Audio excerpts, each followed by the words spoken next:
Every midnight, Jiang Ning finds himself stepping into the same dream, an endless ancient bronze door, looming over a profound abyss of darkness behind it.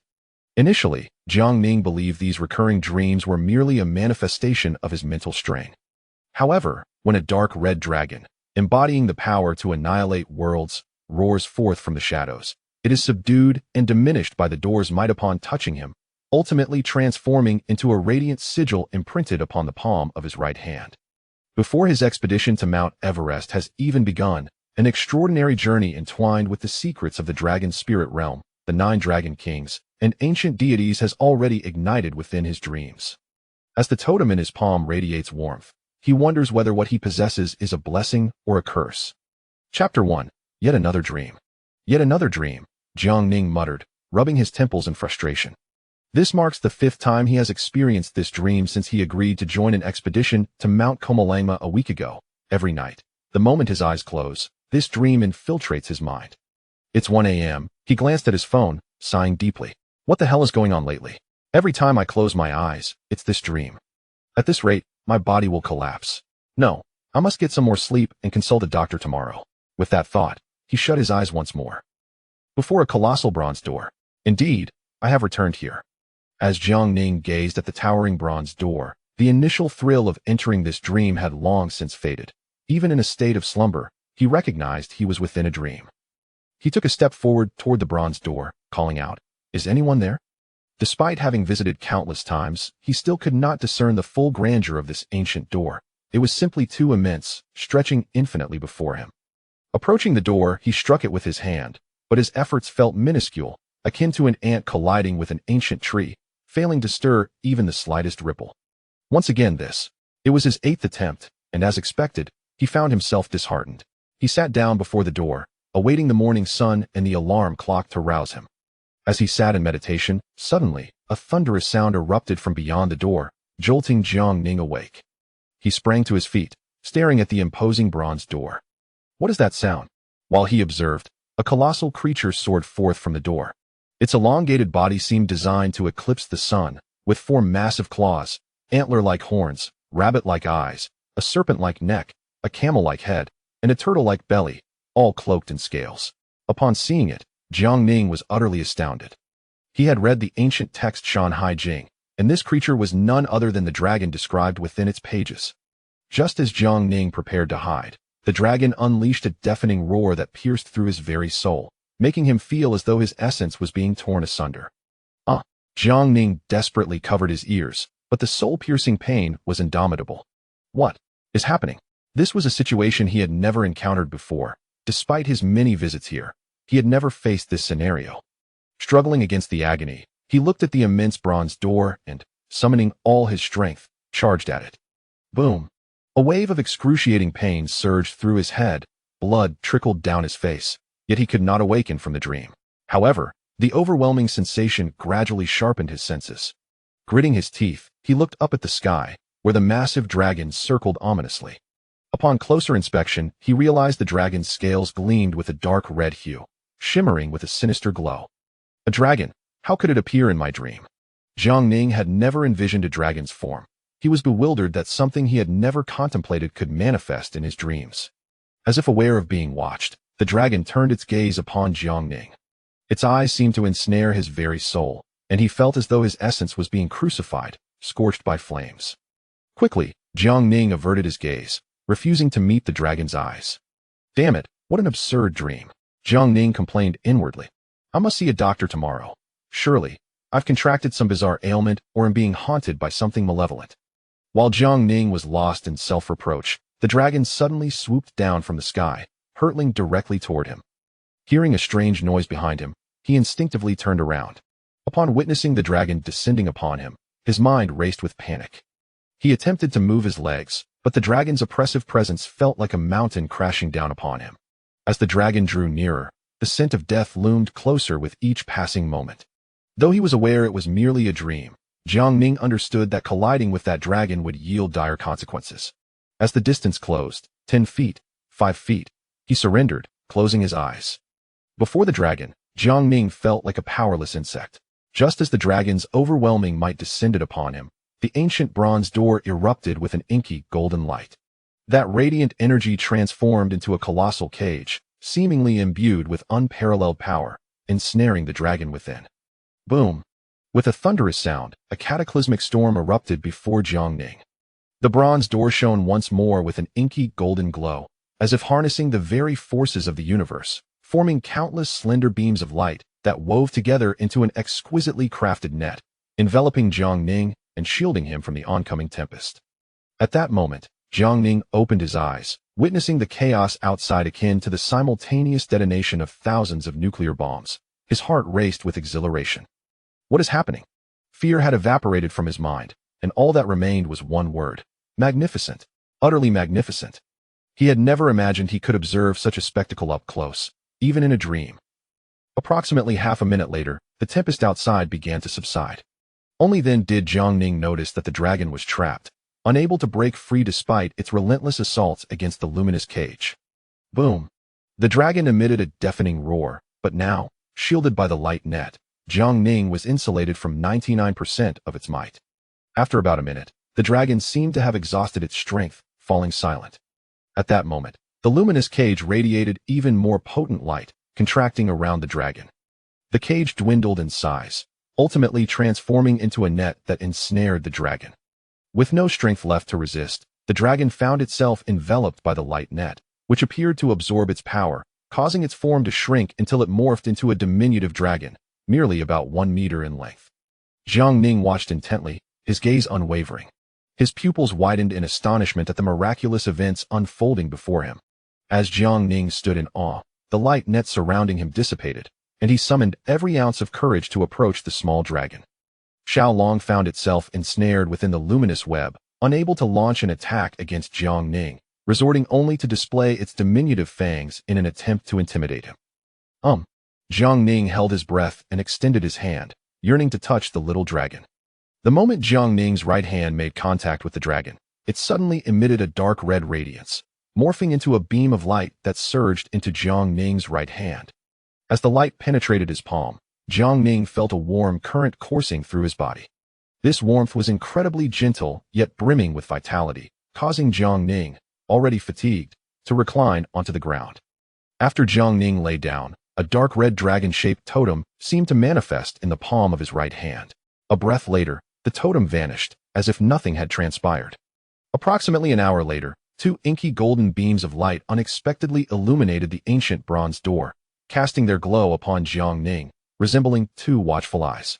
Moments later, tranquility returned. Chapter 2, The Ancient Prophecy. At 7 in the morning. Ding, ding, ding. The blaring alarm clock roused Jiang Ning from his slumber. Ouch, my head aches. Jiang Ning reached out to silence the alarm, but as he did, a sharp pain surged through his mind. He touched his forehead and felt a chilling sensation on his hand. Upon glancing at his right hand, he was startled to find it stained with crimson. What is this? He brought his hand closer to his nose, catching the metallic scent of rust. Blood. Panic gripped Jiang Ning. He stifled the pain, bracing himself against the edge of the bed as he slowly made his way to the bathroom. Upon gazing into the mirror, his heart sank. His forehead was smeared with blood, and his white short-sleeved shirt was marred with stains. As he pondered the cause of his predicament, a dragon's roar echoed within his mind. With a startled cry, Jiang Ning was instantly reminded of the colossal dragon's silhouette. Last night's dream. Taking a deep breath, he endeavored to calm his racing thoughts. The pain I felt in that dream was real. A wave of dread washed over Jiang Ning. If I perished in my dream last night, does that mean I would die in reality as well? He dared not pursue that thought further, and upon seeing his bloodied visage, he couldn't help but let out a self-deprecating chuckle. What could I have done in my past life to warrant such bizarre occurrences? Recalling the terrifying experience from the preceding night, a chill enveloped Jiang Ning once more. It seems I must seek him out today. Alas, I truly wish to avoid that troublesome individual. Jiang Ning sighed. Dip, dip, dip. After enduring 2 unprecedented months of drought, Donghai City finally welcomed the rain. After washing his face, Jiang Ning donned a crisp black hoodie and a pair of black jeans, his appearance now vibrant and handsome. With light rain cascading outside, he grabbed an umbrella and stepped out. He hailed a taxi. To Donghai Old District number 14, please. As he sat in the cab, his mind remained restless. What significance lay behind that dream? Why did a dragon appear within it? Why did it recur? Lost in contemplation, a honk jolted him back to reality. Sir, Donghai Old District number 14. That will be 30 yuan. Jiang Ning nodded at the ancient building visible outside the window. Thank you. He opened his WeChat to pay the fare. With umbrella raised, Jiang Ning approached the old house. Ding, ding, ding. He rang the doorbell and called out, Master Gua, it's Jiang Ning. I have matters to discuss. Silence reigned within the house. Undeterred, he shouted again, Master Gua, it's Jiang Ning. I know you're inside. Master Gua was a renowned fortune teller in Donghai City. Whenever Jiang Ning ventured into the unknown, he would consult him beforehand to discern whether fortune awaited him. He had consulted Master Gua on 8 occasions, each time receiving accurate predictions, which fostered a deep trust in the old man. However, Master Gua possessed an eccentric temperament. If he deemed someone unworthy of his time, no amount of compensation would sway him. Conversely, if he felt a connection, he would willingly offer his services for free, regardless of the individual's status. After calling for about 5 minutes, the door finally opened, revealing an elderly man clad in a Taoist robe, his hair as white as snow. The old man's stature was rather diminutive, standing before Jiang Ning, who was 183 centimeters tall, like a child. Master Gua, I have come to visit you again, Jiang Ning said, bowing slightly with a smile. Why are you barking outside? Master Gua's irritation was palpable. I haven't seen you in quite some time, so I thought to pay my respects, Jiang Ning replied, clasping his hands together. Get lost, get lost. If you have something to say, spit it out. Jiang Ning adopted a more serious demeanor. Master, may I come in to speak with you? Noticing Jiang Ning's sudden seriousness, Master Gua's curiosity was piqued. Come in. With a huff, Master Gua turned and walked into the house, Jiang Ning following closely behind. Speak, what brings you here this time? Do you wish for me to divine whether your destination harbors danger? Or perhaps when you might encounter a wealthy single woman? Master Gua sipped his green tea, inquiring as he savored the flavor. Neither, Jiang Ning paused before continuing. Master, I wish for you to help me interpret a dream. Oh, do tell. I have been repeatedly dreaming of a dim world, where before me stands a colossal bronze door. Initially, Master Gua listened with a light-hearted demeanor, but when Jiang Ning mentioned the bronze door, he noticeably halted, his hand pausing mid-air. Jiang Ning keenly observed this detail, and an ominous feeling surged within him. Last night, I dreamt that a gigantic dark red dragon appeared. Upon hearing the word dragon, a flicker of shock and fear crossed Master Gua's gaze. The sense of foreboding intensified in Jiang Ning's mind. The dragon emerged from the door, seemingly capable of annihilating the world. Enough! Before Jiang Ning could finish, Master Gua's sharp rebuke interrupted him. Jiang Ning gazed at Master Gua, noticing beads of sweat accumulating on his forehead. Master, are you all right? In response to Jiang Ning's inquiry, Master Gua stood, turning his back on him. You should leave. I cannot interpret this dream. In the past, Jiang Ning might have accepted such a dismissal, but this time, given Master Gua's demeanor, he sensed the man knew something. Jiang Ning hastened to stand before Master Gua, bowing deeply. Master, please, I implore you to assist me. In last night's dream, and in reality, I nearly lost my life.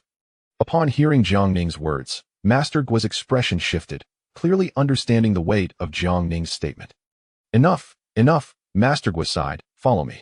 With his hands clasped behind his back, Master Gua strode into the room, and Jiang Ning immediately trailed behind him. They soon arrived at a hidden underground chamber, a place Jiang Ning had never visited despite his numerous trips to Master Gua's home. Ignoring Jiang Ning, Master Gua approached the door of the chamber, biting his finger to draw blood, which trickled down onto the door. Instantly, a burst of golden light emanated from the door, leaving Jiang Ning agape, overwhelmed by the extraordinary occurrence. As the door slowly creaked open, he peered inside to find candles flickering to life along the walls, surrounded by shelves laden with books, with a structure resembling an altar at the center. Keep up, Master Gua said, turning back before stepping inside. Jiang Ning followed suit. Reaching a bookshelf, Master Gua began to leaf through a tome. Seeing this, Jiang Ning refrained from interrupting, standing quietly by. After approximately half an hour, Master Gua had perused 5 volumes, and Jiang Ning could no longer contain his impatience. He gently spoke up, Master Gua. Master Gua remained engrossed in his reading, paying him no heed. About 10 minutes later, Master Gua finally closed the book and said, the ancient tome, Jiuji states, in today's world, there exist 2 realms. The first is the realm of humanity, and the second is the spirit world. The realm of humanity is governed by our kind, while the spirit world is ruled by the beast folk. Between these two realms lies a barrier, designed to separate the beings of both worlds. In the realm of humanity, humans are revered, while in the spirit world, dragons hold dominion. Upon hearing the mention of dragons, Jiang Ning involuntarily shuddered. Dragons truly exist? And the barrier between the two realms is the bronze ancient gate. Master Guo paused momentarily and continued, "This is what the tome Jiuji conveys. I initially held skepticism, but after hearing your words today, I was reminded of its teachings." Listening to Master Guo, Jiang Ning fell into a contemplative silence, which Master Guo did not disrupt. After a while, Jiang Ning finally inquired, "What does this have to do with my dreams?" What I just shared was merely an overview of the spirit world from Jiuji. The tome further elaborates, the bronze ancient gate is not eternally impenetrable. In the spirit world, the dragon reigns supreme, and the dragon god is the mightiest. The dragon god has 9 progeny, known as the 9 dragon kings. The lifespan of the dragon god is eternal, while the dragon kings live up to 100,000 years. Whenever a dragon king ascends, the bronze ancient gate will tremble, and the child of fate, blessed by the dragon god, shall enter the spirit world. With Master Guo's words, Jiang Ning felt as if his mind was on the verge of overheating. Jiuji, the bronze ancient gate, the spirit world, the dragon god, the 9 dragon kings, the child of fate. What on earth are these concepts? Are you suggesting that besides our world, there exists another realm ruled by dragons, and that the dragon king has perished, and I, being the chosen child of fate, am to enter this spirit world? What an absurd jest. Master, though I may be dim-witted, I cannot accept such a tale. Master Guo, unperturbed by Jiang Ning's disbelief, turned his gaze toward the altar and instructed, "Jiang Ning, let your blood drip onto that altar."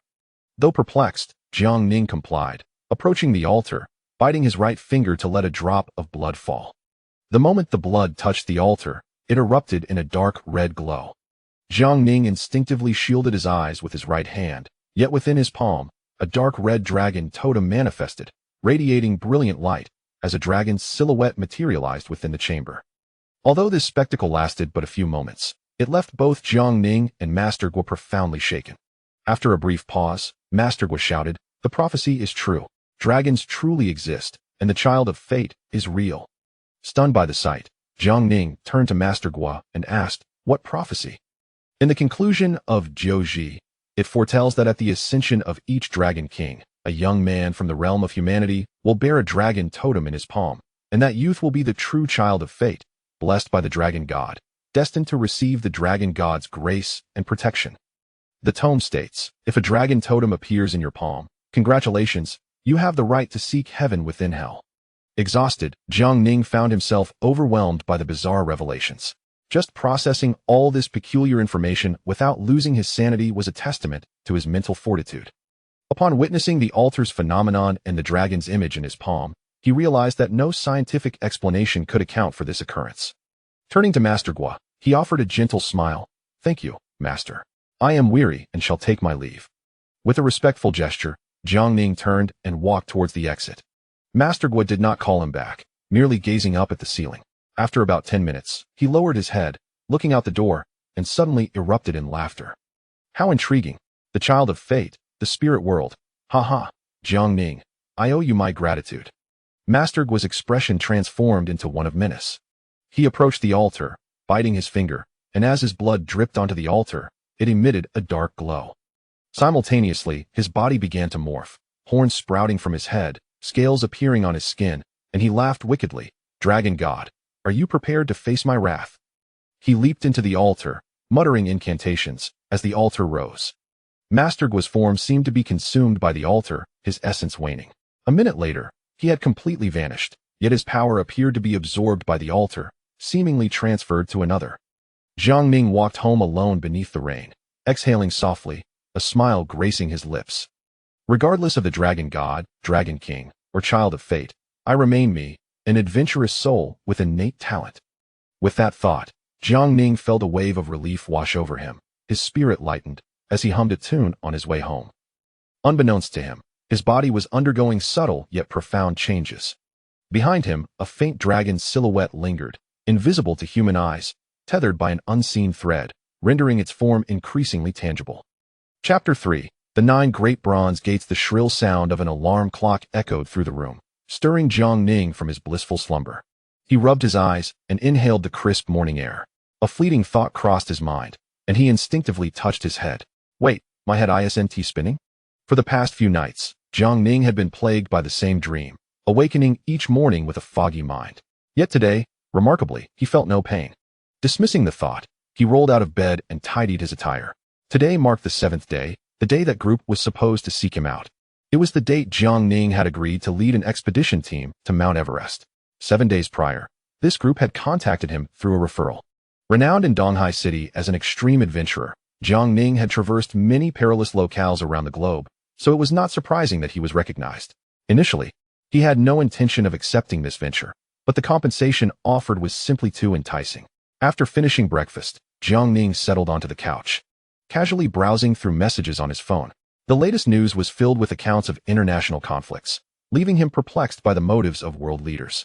Finding the information tedious, he switched off the global news and turned to Douyin, scrolling through videos to pass the time. A celebrity announcement of a romantic relationship sparked widespread discussion. A social media influencer's tirade during a live stream ignited a heated debate among viewers. What nonsense is this? Jiang Ning placed a hand on his forehead and sighed. These videos were utterly mundane. Was there nothing of interest? His fingers idly glided across the screen until a particular video captured his attention. A colossal bronze gate had mysteriously emerged in the Bermuda Triangle. What could it signify? The video, posted by an overseas user, was a brief 3 to 4 minutes long, drawing scornful comments from viewers such as, "In the 21st century, people are still exploiting the Bermuda myth. The lengths to which some will go for fame are absurd. But this gate does look strikingly real." In that instant, Jiang Ning's previously languid expression shifted to one of seriousness. Could this gate be the one from his dreams? No. The color and size were different. This gate was a deep golden hue, and it was 5 or 6 times larger than a normal door. Why had it appeared there? As Jiang Ning pondered, a phantom dragon materialized in the palm of his right hand. What was happening? He felt an overwhelming force within him, as if a tremendous energy was about to erupt. At that moment, his breath became erratic. A searing energy radiated from Jiang Ning's body, making him feel as though he were engulfed in volcanic lava, each inch of his skin subjected to hellish torment. His fingers dug into the couch as he collapsed back, his skin beginning to ooze blood. He sensed death approaching. The intense pain nearly caused him to lose consciousness. Just as he was about to close his eyes, a powerful force erupted within him, akin to a tsunami of light, healing his body. The fierce energy in his right hand was suddenly subdued, and his senses gradually returned to clarity, leaving him astonished by the miracle unfolding within him. What kind of power is this? A thought struck him, and he opened his phone to check Douyin's trending topics. Indeed, the hot search was dominated by news of the bronze gates. A giant bronze gate had appeared atop Mount Tai. What could be the cause? One had suddenly emerged from the heavenly lake of Changbai Mountain. Was this the gateway to hell? In the Pacific, a small island had fractured, revealing yet another bronze gate. Was this a harbinger of the apocalypse? As Jiang Ning absorbed this information, a wave of unease washed over him. Coupled with the bronze gate in Bermuda, there were now 8. According to Master Gua, there were 9 dragon kings, suggesting 9 bronze gates. Where could the last one be? His anxiety intensified, a feeling that the final gate was somehow linked to him. Perhaps it would be wise to refrain from venturing out. The expedition to Mount Everest would have to be cancelled. Although this would tarnish his reputation, his safety took precedence. As he contemplated this, he suddenly recalled the earlier incident, uncertain of the origin of the power that had just saved him. For now, it seemed this force posed no threat, yet he resolved to seek out Master Gua again to clarify its nature. Just then, his phone rang. It was the expedition team. Jiang Ning answered the call. "Hello, is this Mr. Jiang?" A voice inquired. "Yes, that's me. Today is the day of departure. Are you ready? I was just about to discuss this with you. I recently sustained an injury to my leg and have just returned from the hospital. Regrettably, I won't be able to join you today. Please find someone else. However, rest assured, I will transfer the cancellation fee to your phone." Upon hearing Jiang Ning's words, there was a moment of silence on the other end, the person seemingly taken aback. After about a minute, a different voice responded. "Mr. Jiang, your decision may violate the unspoken rules of our community. Furthermore, going back on your word is not favorable for one's reputation." Taken aback, Jiang Ning thought, "A woman? You make a valid point, but I truly cannot make it this time. I will send the cancellation fee shortly." "Oh, is that so? I suspect the reason you cannot attend is not merely due to your leg injury, but rather the 8 bronze gates." The woman's tone dripped with sarcasm, and as she mentioned the 8 gates, Jiang Ning's body trembled, his breath becoming erratic, his voice faltering. I don't understand what you are saying. I will send the money. If there's nothing else, I'll hang up. Just as he was about to end the call, the woman's voice echoed again. If I told you I could restore your normalcy, would you still choose to forfeit? What did you say? Jiang Ning's tone sharpened, laced with urgency. This woman knew about him, something he had never disclosed to anyone aside from Master Gua. Her tone suggested premeditation. How could this be possible? A chill of fear washed over him. Mr. Jiang, there's no need to feign ignorance. We understand you better than you understand yourself. Who are you? What do you desire? Jiang Ning's voice grew heavier, his sense of unease magnified. They knew everything about him, yet he was oblivious to their identities. The imbalance of knowledge was unsettling. Mr. Jiang, please don't be angry. Just trust that our objectives align. We can help you address the issues you face. And in return, you simply need to guide us up Mount Everest. I believe that should not be a problem for you. Why should I help you? Jiang Ning's mind was in turmoil. What were their intentions? Who were they? He was in the dark. I believe you have already sensed the immense power within you. A slight misstep could prove perilous. We can assist you in resolving this, allowing you to return to normalcy. How does this transaction sound? Jiang Ning fell into deep thought. While the power within him was currently suppressed, he could not guarantee it wouldn't resurface unexpectedly. You won't even let me know your identities. Why would I trust you? Ha ha ha. The woman broke into laughter as Mr. Jiang Ning remarked, if I may inform you. Our people are already stationed downstairs at your residence. Furthermore, I am aware that you have a sister residing in the countryside, and we have brought her here. You dare. Jiang Ning slammed the table, his breath suddenly filled with rage. At the tender age of 5, his mother had given birth to his sister, Jiang Ro. When he was 7, his parents fell prey to debt collectors, and in a desperate attempt to protect him and his sister, they entrusted Jiang Ning and Jiang Ro to an elderly neighbor in the countryside, who had no children of his own. Since then, there had been no news of his parents, and his sister was perhaps his only remaining family, working in Donghai City to earn a living. He had left her in the care of that family for her safety. Rest assured, Mr. Jiang, she is quite safe for now. However, should you refuse, I cannot guarantee what may ensue, the woman continued. With his sister now in their grasp, Jiang Ning found himself unable to refuse. His voice grew somber. Very well. I shall comply, but should you harm my sister, I will pursue vengeance even unto death.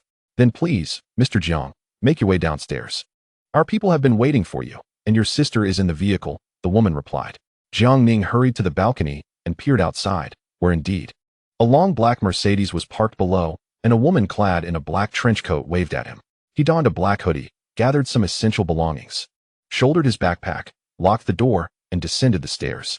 Approaching the Mercedes, the woman greeted him warmly, extending her right hand. Welcome to our ranks, Mr. Jiang. Ignoring her, Jiang Ning demanded, where's my sister? I want to see her. The woman, undeterred by his dismissal, retracted her hand without anger. Yet a burly man in a bodyguard uniform scolded, how dare you disrespect the lady? He reached out to strike Jiang Ning. Stand down, the woman sharply commanded, causing the man to immediately retract his fist, his face filled with fear. Turning back to Jiang Ning, she smiled apologetically, my subordinate lacks manners. I hope you will forgive him. Your sister is in the car. With a wave of her hand, the window was rolled down, revealing a girl inside. Upon seeing him, she exclaimed, brother. Xiaoro. Jiang Ning rushed forward but was blocked by the burly man.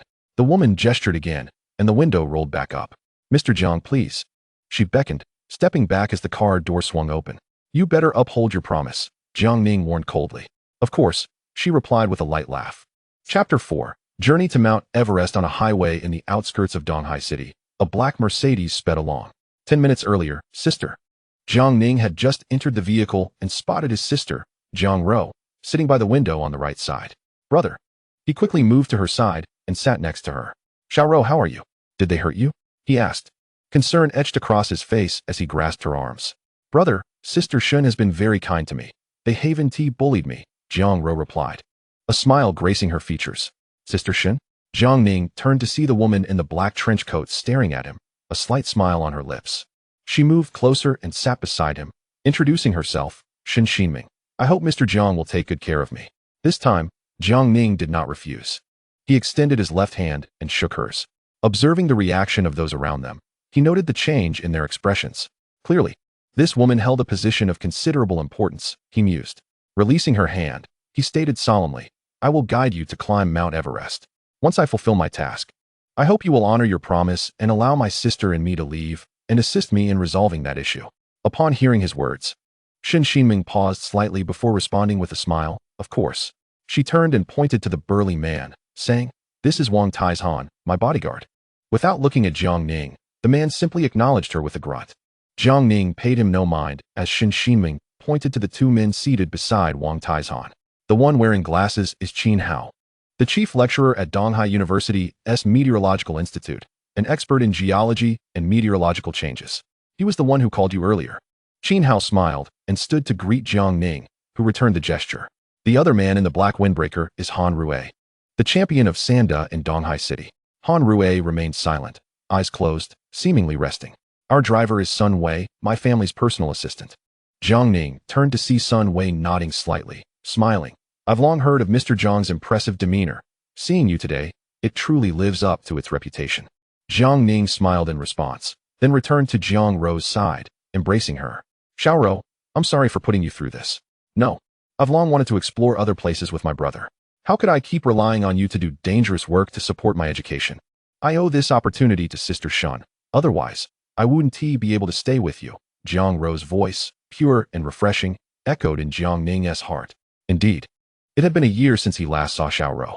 He resolved to treat this as an outing for her, yet her safety remained his utmost priority, and he would protect her at all costs.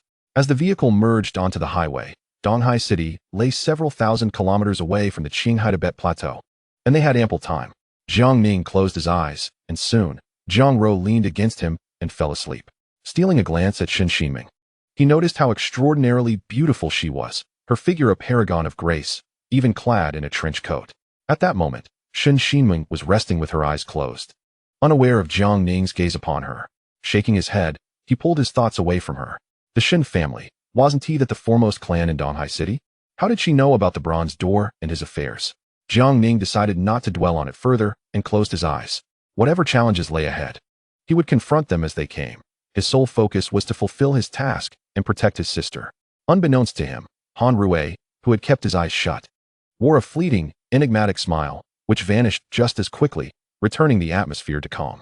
The following morning, at a milestone within the Qinghai Tibet Plateau, the vehicle could advance no further. We are still some distance from the Himalayas. It seems we will have to walk from here, Sun Wei remarked. Since their departure, they had traveled over 6,000 kilometers on the highway, and as they entered the Qinghai Tibet Plateau, the elevation increased, rendering the vehicle useless. Listening to Sun Wei, Shen Ximing pondered for a moment before turning to Wang Taizhan. Taizhan, do you have the satellite phone? I do, miss. Wang Taizhan replied as he retrieved a satellite phone from the vehicle and handed it to Shen Ximing. She took the phone and dialed a number. Moments later, a voice came through. Who is this, calling me so early? Li Yi, do you no longer wish to keep your position? Miss. Li Yi immediately sprang from his bed. I had no idea it was you. Never mind.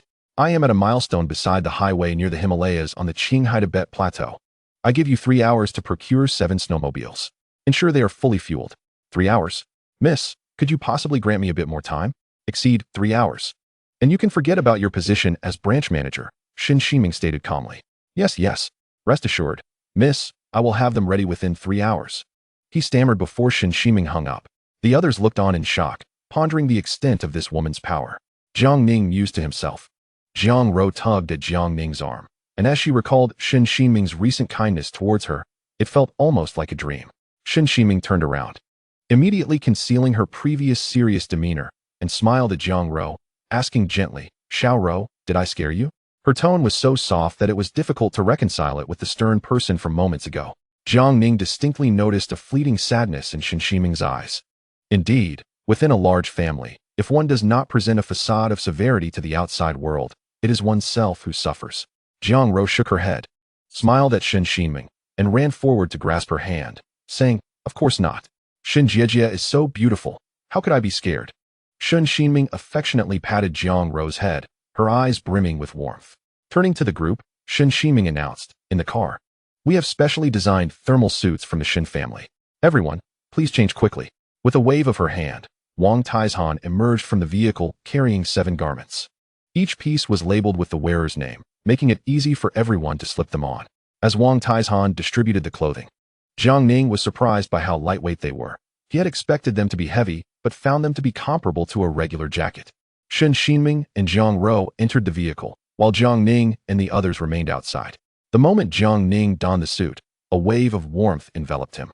This was not his first expedition to a cold region, but he typically had to wear cumbersome layers that restricted his movement. This time, however, the Shun family's advanced technology truly impressed him.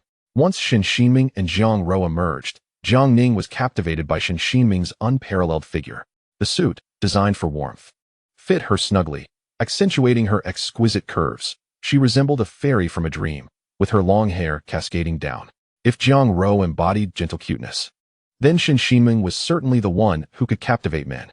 Not only Jiang Ning, but also Qin Hao and the others were stunned, their gazes lingering on Shen Ximing. Wang Taizhan composed himself and approached, bowing slightly. Mississippi Shen Ximing nodded, glancing at Jiang Ning. She had not noticed him before and was surprised to find him quite handsome. It seems everyone is ready, so let us wait for Li Yi here. Jiang Rou lightly jogged to Jiang Ning's side, tugging at his arm with a soft laugh. Go. Your expression while looking at Shun Jie was so lewd. Hee. You little rascal, dare to laugh at your brother? Jiang Ning affectionately ruffled Jiang Rou's hair. His eyes filled with fondness. Go, you're messing up my hair. Jiang Rou playfully stuck her tongue out at him. Shen Ximing stepped in front of Jiang Ning, saying, I hope you will take care of me on the journey ahead. Jiang Ning nodded. When their eyes met, he noticed a hint of cunning and desire flicker in Han Rui's gaze. We are merely seeking mutual benefit. I will accomplish my tasks, and these formalities are unnecessary. Shen Ximing could only smile, though a shadow of sadness crossed her eyes. Jiang Ning took Jiang Rou's hand and moved forward, whispering as they passed Shen Ximing. Since you are taking care of my sister, I must remind you to trust no one completely, including those you brought with you. What do you mean? She asked. Literally. Do not forget, this is not Donghai City. It is quite normal for someone to go missing in the Qingzhong Plateau. As the eldest daughter of the Shen family, I believe you understand the implications of that statement. Shen Ximing watched Jiang Ning's retreating figure, chuckling softly. Interesting. About 2.5 hours later, a thunderous roar of engines echoed from afar, stirring up a cloud of dust. Jiang Ning and the others turned to see 2 heavy trucks and an off-road vehicle approaching through the swirling snow. They have arrived. Shen Ximing glanced at her watch, noting they were half an hour early, indicating efficient work. Soon, the convoy reached them, and a man clad in a dark blue down jacket stepped out of the leading vehicle. Miss, he greeted Shen Ximing. Where are the supplies? Li Yi waved his hand, and 4 individuals descended from the trucks, opening the back to reveal 7 brand new snowmobiles. Miss, all 7 vehicles are fully fueled. Here are the keys, Li Yi said, bending down to present the keys in both hands. Well done. I will speak highly of you to my uncle when I return. Shen Ximing took the keys and tossed them to the group. Miss, if there is nothing else, I shall take my leave. Shen Ximing waved her hand, and Li Yi returned to his vehicle and drove away. Xiao Rou, this is yours, Shen Ximing said, approaching Jiang Rou with the key. No need, Shen Jie. I can't drive. I'll ride with my brother.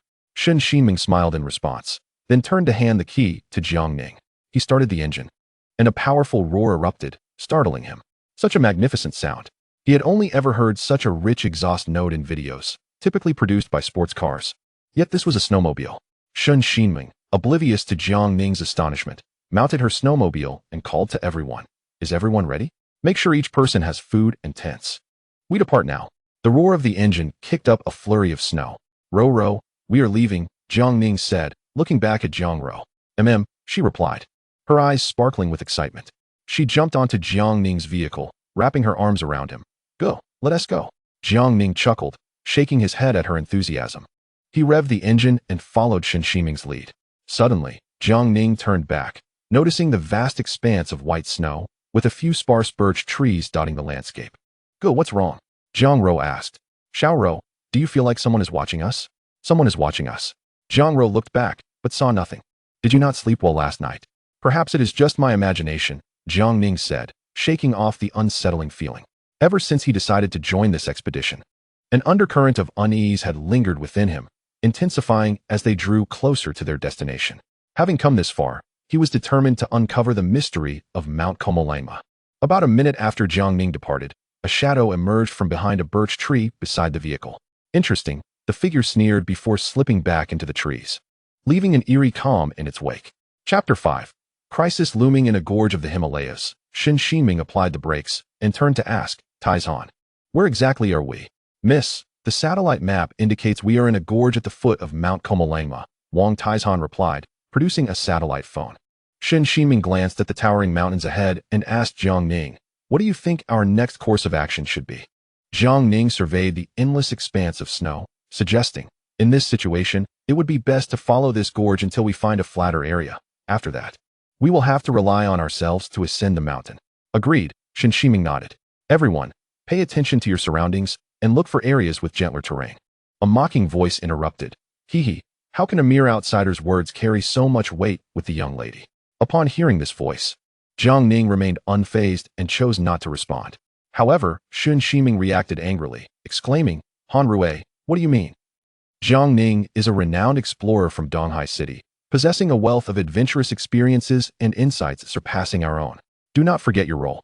You are merely my uncle's envoy tasked with safeguarding my well-being and have no authority to meddle in my decisions. Shen Shiming turned away, declaring, let us proceed. With that, she mounted her motorcycle and rode ahead, followed by the others, save for Han Rui. Han Rui, resting a hand on his motorcycle, smirked, hoping that he could exhibit such audacity shortly. With this thought, he revealed a sinister smile, licking his lips, his eyes brimming with malice. He too revved his engine and followed suit. It appeared that the canyon ended here, and our only option was to ascend. Shen Shiming applied the brakes, gazing at a towering rock face before them. How do we climb that? Jiang Ning pointed towards several massive stones adjacent to the cliff. Very well. Shen Shiming dismounted her motorcycle and addressed the group. Let us organize our supplies. The motorcycles are of no use now, and we must climb the mountain. Splendid. Jiang Ro exclaimed, her eyes sparkling with excitement, eager to scale the heights. Jiang Ning cast her a glance, filled with exasperation. Did she truly comprehend her current circumstances? Little sister, do not be overly jubilant. You may come to regret it soon. Qin Hao chuckled. All right, everyone prepared? Let us set off. Shen Shiming turned to Wang Taizhan, instructing, Taizhan, you ascend first and lower the rope. Yes, miss, Wang Taizhan responded, pushing off the ground with his right foot, propelling himself from the snow and leaping to the rocks, successfully scaling the canyon. I have lowered the rope. Mississippi Shen Shiming nodded, grasping the rope with both hands, embarking on the ascent, with everyone climbing one after the other. Following them were Han Rui, Qin Hao, and Sun Wei, all making their way up the canyon. Little Ro, we shall proceed as well.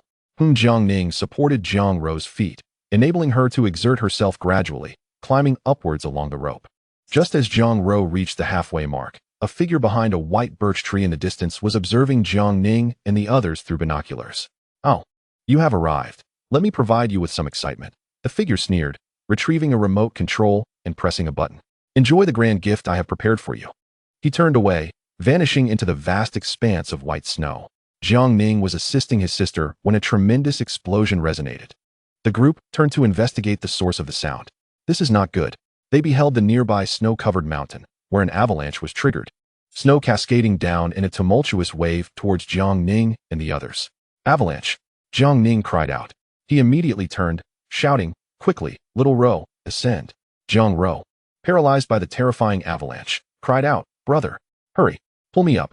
Shen Shiming snapped out of her panic, rushing forward to grasp the rope tightly. Come help. Wang Taizhan and Qin Hao complied, straining with all their might to pull Jiang Ning upwards. Sister, quickly ascend. The avalanche drew nearer, the deafening roar assaulting Jiang Ning's ears. He dared not hesitate, summoning all his strength, his feet planted on the rocks as he clutched Jiang Ro tightly, pushing her upwards.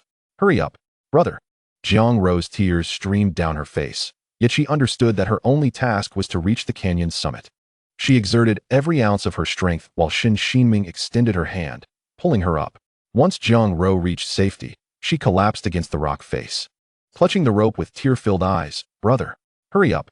Jiang Ning held the rope firmly, climbing with all his might. Quickly help. Shen Shiming turned to Han Rui and Sun Wei, calling out. Sun Wei was about to step forward when Han Rui extended his right hand, blocking him. Han Rui shot Sun Wei a look, causing him to pause, ultimately deciding to remain still. What do you mean, Han Rui? Shen Shiming's gaze was icy. Nothing of consequence.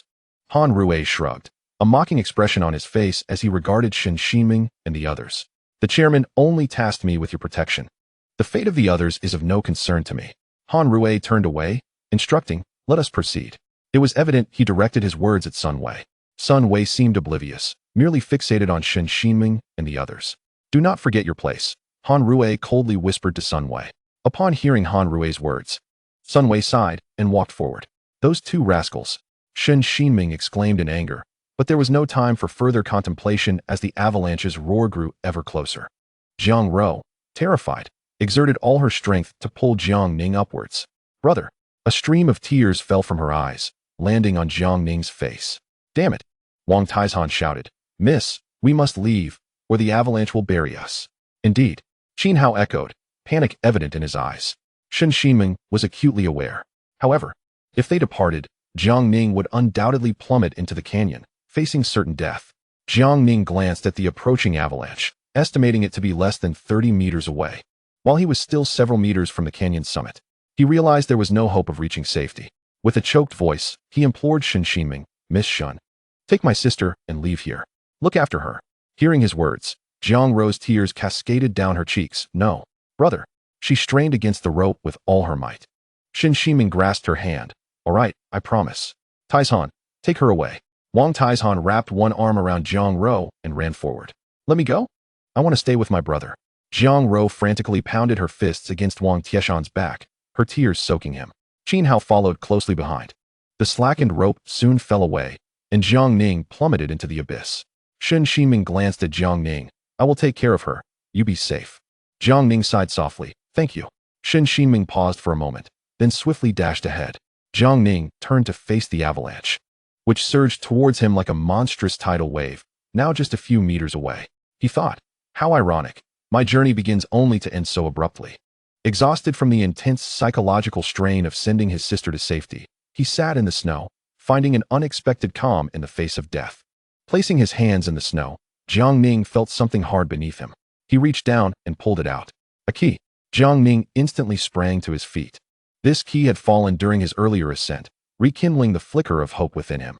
He dashed to the motorcycle, inserting the key and starting the engine. Hurry! Hurry! The deafening roar of the avalanche grew louder, as countless snowflakes collided violently against a protruding rock face beside the cliff, exploding into a vast snow curtain that enveloped the canyon. Faster! At last, the engine roared to life. Jiang Ning kicked the throttle, executing a drift, and with a powerful surge, the motorcycle sped back down the path. The enormous snow curtain crashed down, resembling a colossal white steel panel descending rapidly towards the canyon. Jiang Ning pressed the accelerator to the floor, yet he could not escape the impending snowstorm. Realizing there was no time left, he raised his head, closed his eyes, and prepared to confront death. Brother! A melodious voice resonated in his mind. Sister! This voice roused Jiang Ning from his stupor. Yes, I must care for my sister. I cannot afford to halt here. A fierce crimson light flared in his eyes, and the shadow of a dark red dragon re-emerged in his palm. Before Jiang Ning could process this, the dragon shadow expanded exponentially, forming a protective barrier above his head. The dragon shadow opened its massive mouth, instantly forming a colossal spatial vortex that absorbed the overwhelming white snow rushing towards Jiang Ning. Without a moment's hesitation, Jiang Ning pressed the accelerator, propelling himself forward at great speed. He glanced up at the dragon shadow overhead, which was consuming the snow, and couldn't he help but let out a bitter laugh. This creature had once sought to kill him, yet now it had saved him. Fate truly is a curious and convoluted thing, for reasons unknown. Upon seeing the dragon shadow this time, Jiang Ning felt none of the previous trepidation. His instincts assured him that, at least for now, this entity posed no threat. Taking a deep breath, Jiang Ning steadied himself, dismissing these thoughts as he focused on the path ahead. Chapter 6. The trader in a grove of birch trees on Mount Komalangma. Han Rui, why didn't you come help earlier? Shen Ximing exclaimed, grabbing Han Rui's clothing in anger. Young miss, Jiang Ning's life or death has nothing to do with me. Why should I assist him? Han Rui retorted, pulling Shen Ximing's hand away with a mocking expression. You. Shen Ximing was at a loss for words in her argument with him. Taking a step back, she ignored him and walked towards Jiang Ro. Jiang Ro was leaning against a birch tree, her head buried in her hands, her gaze vacant. Shen Ximing sat beside her, gently placing her right hand on Jiang Ro's head, stroking her hair softly. Han Rui's eyes remained fixed on Shen Ximing, revealing a hint of lewdness. Xiao. Shen Ximing whispered softly in Jiang Ro's ear. Jiang Ro lifted her head in a daze, her eyes devoid of life as they met Shen Ximing's star-like gaze. Sister Shun, Jiang Ro spoke softly. Yes, I am here. Do you think my brother is a very brave person? Shen Ximing was slightly taken aback, not expecting such a question. Yes, he is the bravest person I have ever seen. Does my brother love me very much? Jiang Ro's voice trembled slightly as she asked this. Yes, Your brother is the person in this world who loves you the most. But now he is gone. Jiang Ro looked up at the sky, tears streaming silently down her face. Why did he leave me all alone? Jiang Ro's tone was so low that Shen Xinming was unsure how to comfort her. Sister Shun, Jiang Ro turned her head. Her eyes now lacking the vibrancy they once had, replaced by an abyss-like emptiness. If it weren't for me, my brother would not have encountered this misfortune. The one who should be cursed is me, it's me. Jiang Ro's body shook violently. Xiao. Shen Xinming embraced Jiang Ro tightly. Xiao, your brother loves you. So he chose to leave the chance of life for you. You love him too, so you must listen to him and live well. Jiang Ro's body gradually calmed. Shen Xinming let out a soft sigh and continued. Death is not the end of life, but rather a passage of life. Your brother has given you the opportunity to live. You are his legacy. You still have your sister, and you still have a future. You must carry on your brother's life. After hearing Shen Xinming's words, Jiang Ro's eyes began to regain their color. She threw her arms around Shen Xinming, resting her head on her shoulder and weeping openly. In the silent night, the world was devoid of sound. Only 2 streams of tears fell into the gentle realm of humanity. As night fell, Miss, what should we do now? Wang Taizhan asked as he approached Shen Xinming. Shen Xinming glanced back at Jiang Ro, who was now leaning against a tree, fast asleep. Shen Xinming was well aware of the implications of his question.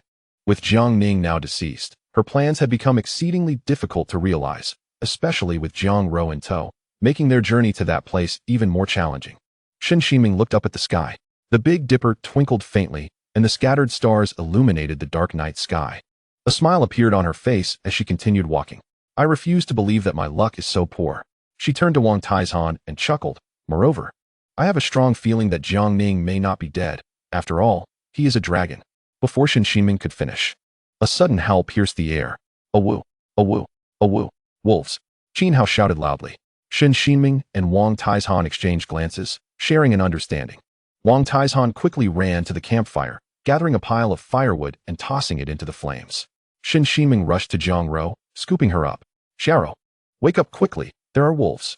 As Jiang Ro was roused, Sister Shen, before she could ponder, a wolf's howl reached her ears, causing her expression to shift. Shen Xinming did not give her time to think. She took Jiang Ro and swiftly moved to the campfire. Xiao, stay here and don't move.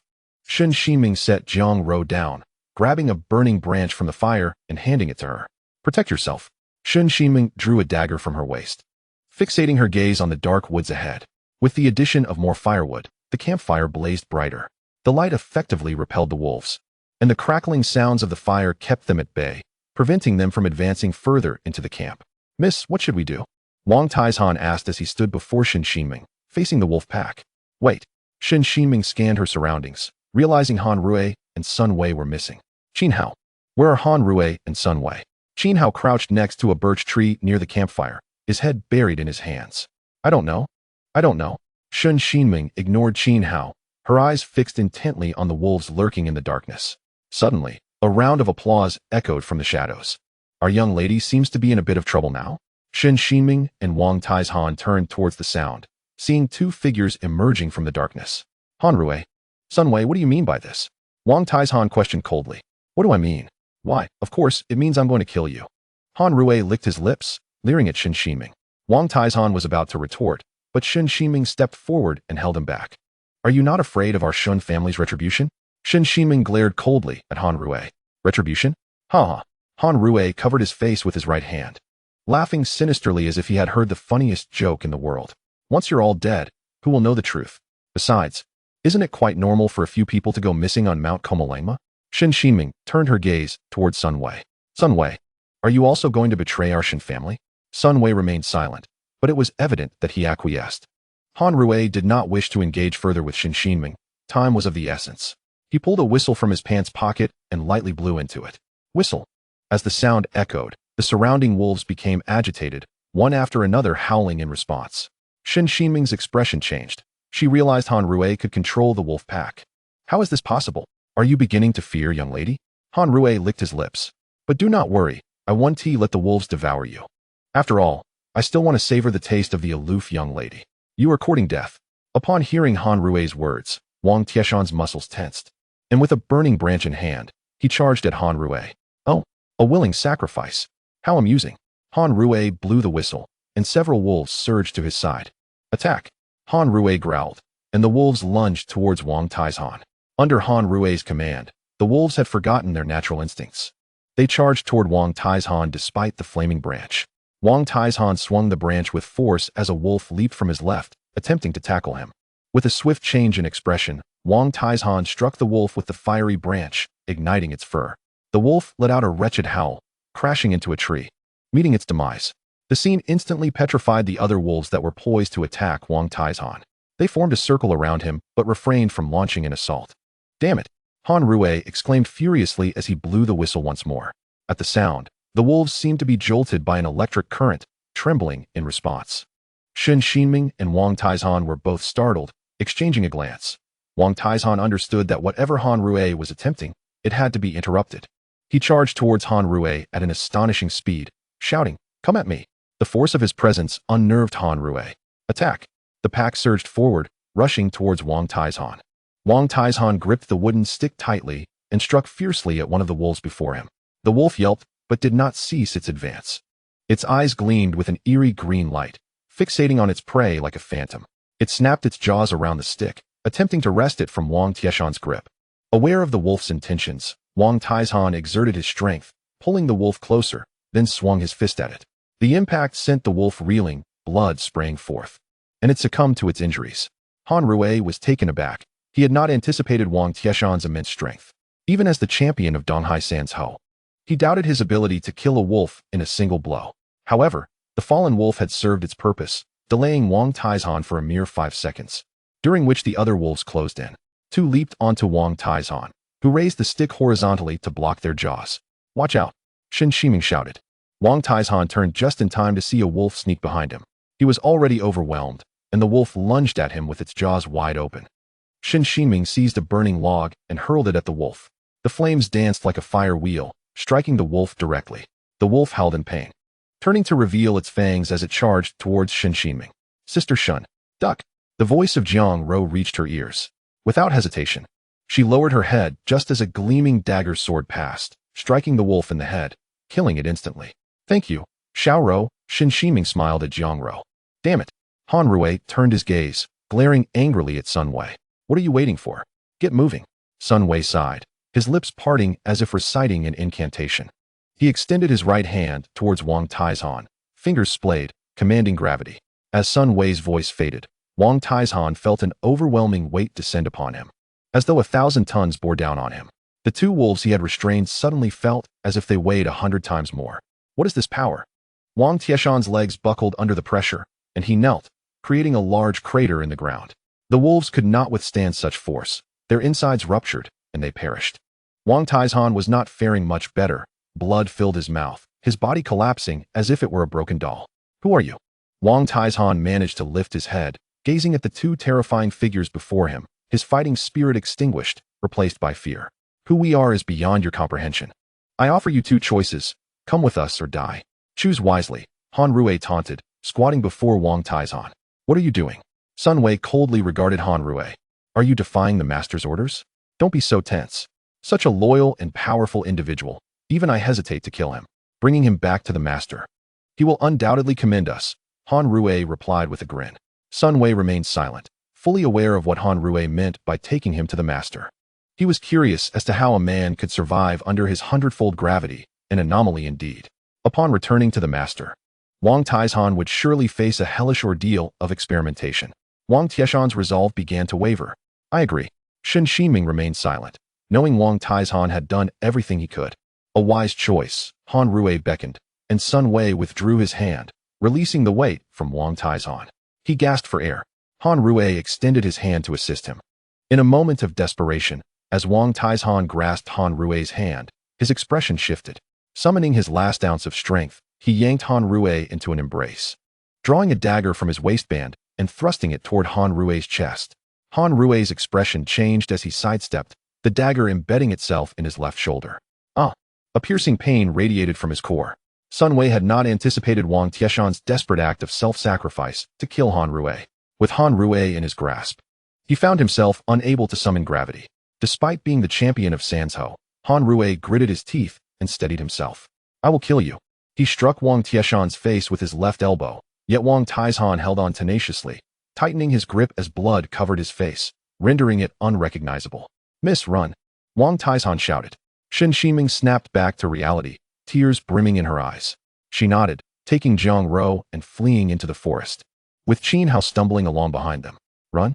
Do you think you can escape?" Sun Wei slowly approached, heading toward Shen Shiming and the others. "Don't come any closer." As Sun Wei reached Wang Taizhan, the latter kicked off the ground and bit down hard on Sun Wei's pant leg.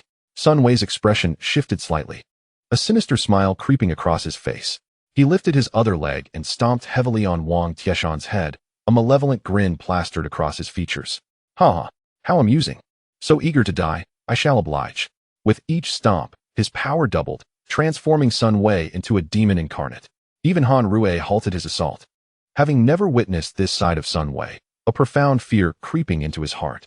Wang Tieshan's face was a mangled mess, his consciousness fading. "Taizhan, come find me. I'm hiding." A little girl called from behind a tree. "Miss, I'm coming." "Be careful now," a tall boy said, lowering his hands from his eyes as he sprinted forward. "Who are these two girls and the boy? Why do I feel such a sense of familiarity?" "Foolish giant. Born of parents, but raised without them. Look at him. How hideous. Ha ha. Why is that boy on the ground? So many people are laughing at him. How pitiful. Wang Taizhan, seeing you drains my joy for the day. Why do you even deserve to live?" A girl squatted in front of the boy, mockery etched on her face. "Wang Taizhan, isn't that my name?" He recalled being bullied like this in his childhood, always alone, isolated. His world appeared a desolate gray, like a lifeless desert. Wang Taizhan lay on the ground, tears silently dripping onto the earth. The people nearby continued to mock him, occasionally kicking him. "What have I done wrong? Why can they bully me just because I lack parents? My world is so dark." "Stop." A girl's voice resonated in his mind. "If you don't cease, I will summon the principal." "Whose voice is that? It is so beautiful." "Ha, meddlesome. Let us go, or Miss Shen will report us again." Wang Taizhan opened his eyes to see a little girl in a light blue dress standing before him. "Taizhan, it's all right now. Let us go home." The girl smiled as she helped Wang Taizhan to his feet. "Huh, what is happening? In my desolate world, flowers are blooming? Is she a flower fairy? Hee hee. How delightful it is that I have a fairy friend. I shall strive to become formidable and serve as an exceptional guardian of flowers. Taishan, you are now my daughter's bodyguard. You must protect her diligently. Rest assured, adoptive father, as long as I draw breath, no one shall harm the young lady." Taishan released his grip. His head had been crushed by Sun Wei. Blood and brain matter splattered across the ground. Sun Wei slowly lifted his foot and kicked Taishan aside. "Who allowed you to kill him? Now Shen Shiming is missing. Where shall we search for her?" Han Rue approached Sun Wei, his eyes ablaze with fury. Sun Wei paid him no heed, yet his gaze was rife with murderous intent. Han Rue, having witnessed Sun Wei's prowess, hastily retreated. This individual, often presenting himself as a gentleman, was in truth a demon. Sun Wei turned and strode towards the forest, assuring himself that he would bring them back. Chapter 7. Timely deep within a grove of birch trees on Mount Komalangma, Shen Shiming sat on the ground. Leaning against a birch tree, her arms wrapped around her knees, her complexion pale. "Sister Shen, are you all right?" Jiang Ro approached Shen Shiming and squatted beside her. She could sense the anguish within Shen Shiming's heart. Extending her hands, she clasped Shen Shiming's, cradling them in her embrace. Shen Shiming was momentarily taken aback, then offered a faint smile. "Xiao Ro, I am fine." Her smile was exquisite, yet through it, Jiang Ro could distinctly perceive the profound sorrow emanating from her core. "Sister Shen, you may cry if you wish, it will alleviate your pain." Upon hearing this, Shen Shiming hesitated slightly, her body trembling ever so slightly. After a moment, she regained her composure, shaking her head with a smile. "Sister Shen, when I was younger, I often cried. Whenever I felt distressed, I would weep to vent my emotions. Yet as I grew older, I gradually realized that crying is rather shameful." Jiang Ro lifted her gaze to the snow-laden birch branches overhead, their beauty captivating. "However, even now, I find myself easily moved to tears. Sister Shen, do you know why that is?" At this, Jiang Ro lowered her head, locking eyes with Shen Shiming. "My brother told me that crying is a human instinct. We are inherently solitary beings. The true distance between hearts is indeed vast. We inevitably encounter heart-wrenching moments. When there is no one to console us, we cry. After shedding tears, we feel better and cease to dwell on the sorrow." As she spoke, a fleeting emptiness clouded Jiang Ro's gaze, her mind drifting to the man who always stood before her. "Brother, I miss you dearly." Hearing Jiang Ro's words, emotion began to surface in Shen Shiming's eyes. She embraced Jiang Ro, whispering, "Thank you, Xiao Ro. Though I shouldn't interrupt you. Shouldn't we be leaving? If we linger, they will find us. Qin Hao emerged from behind a tree, running a hand through his hair, a look of guilt on his face. Yes, Shen Shiming replied, rising to her feet, with Jiang Ro following suit. We must depart. I will avenge those two beasts. Where shall we go now? Jiang Ro inquired. Shen Shiming had not yet determined her destination. Her goal was a celestial pond atop Mount Komolangma. However, with Wang Taizhan dead and Han Rue and Sun Wei having betrayed her, she had also pledged to ensure Jiang Ro's safety. We shall descend and return, Shen Shiming resolved. Clenching her fists, her sole desire now to find someone to eliminate Han Rue and his accomplices. I know a route that will expedite our descent, Qin Hao stated promptly. Shen Shiming's expression shifted. How do you know? Qin Hao's expression briefly faltered before a smile returned. I am a meteorologist and geologist. Naturally, I have traversed many places. I stumbled upon this path during a previous expedition. Very well, we shall follow you. Keep up. Qin Hao beckoned as he led the way. Shen Shiming and Jiang Ro exchanged glances, silently communicating before proceeding to follow. Sister Shen, I have a lingering feeling that this person is suspect. Jiang Ro whispered close to Shen Shiming's ear. Shen Shiming nodded, be cautious. By a stream on Mount Komolangma, Qin Hao called out, Miss Shen, follow closely. Beyond this stream and across that ice crevice lies the canyon. He gestured for Shen Shiming and Jiang Ro to catch up. The two exchanged glances, halting their steps. Their eyes icy as they regarded Qin Hao. His countenance shifted slightly, yet he smiled at them. Miss Shen, do hurry, we are nearly there. Shen Shiming remained still, her voice cold. Who are you truly? At her inquiry, Qin Hao's smile gradually faded as he approached her. I am, of course, Qin Hao. This adventure was initiated by your invitation. He advanced step by step toward Shen Shiming. You are not Qin Hao. Shen Shiming grasped Jiang Ro's hand, slowly retreating. Suddenly, applause echoed from behind them. Shen Shiming and Jiang Ro turned to see two figures emerge from the trees, Han Rue and Sun Wei. Shen Shiming glared at Qin Hao. Are you in league with them? Impressive, Miss Shen. However, I am curious as to how you discern my true nature, Qin Hao remarked, adjusting his glasses. A smile plastered on his face. I carry an altitude recorder. We should be descending, yet the device indicates an increase in elevation. Moreover, Shen Shiming paused. Qin Hao is not one to engage in excessive conversation. He would not display such warmth in our discourse. Oh, I see where the error lies, Qin Hao said, feigning concern as he rubbed his forehead. However, soon enough, it won't matter. You will all be dead, and no one will be the wiser. Who are you? Qin Hao chuckled. Why should I reveal that? Regardless, you will soon meet your demise. Before you perish, let me clarify. I am known as Qian Yan, and I serve Tianzihui. He tilted his head towards Han Rue and Sun Wei. Will you not introduce yourselves? Han Rue, with a hand in his pocket, approached Shen Shiming and Jiang Ro. I am Beifeng, a servant of Tianzihui. He pointed at Sun Wei. He is Wanchong, also a servant of Tianzihui. Tianzihui, what is that? Shen Shiming stood protectively in front of Jiang Ro, confronting Han Rue. Tianzihui, you ask? Han Rue, do not overstep, Sun Wei interjected, interrupting him. Fine, Han Rue replied, rolling his eyes. How boisterous. He inched closer to Shen Shiming, licking his lips as he walked. The organization desires your blood. Surely I can indulge before delivering it to them. Shen Shiming drew a dagger from her pocket, raising it defensively. If you dare to harm me, do you not fear the retribution of the Shen family? At her words, both Han Rue and Sun Wei burst into laughter. Ha ha. Han Rue continued to advance on Shen Shiming, his demeanor mocking. Oh, Shen Shiming, you are quite naive. Perhaps you should recall how we came to find you? Shen Shiming hesitated, recalling that Qin Hao had been her own choice, while Han Rue and Sun Wei were introduced to her by her uncle, Jian Xiao.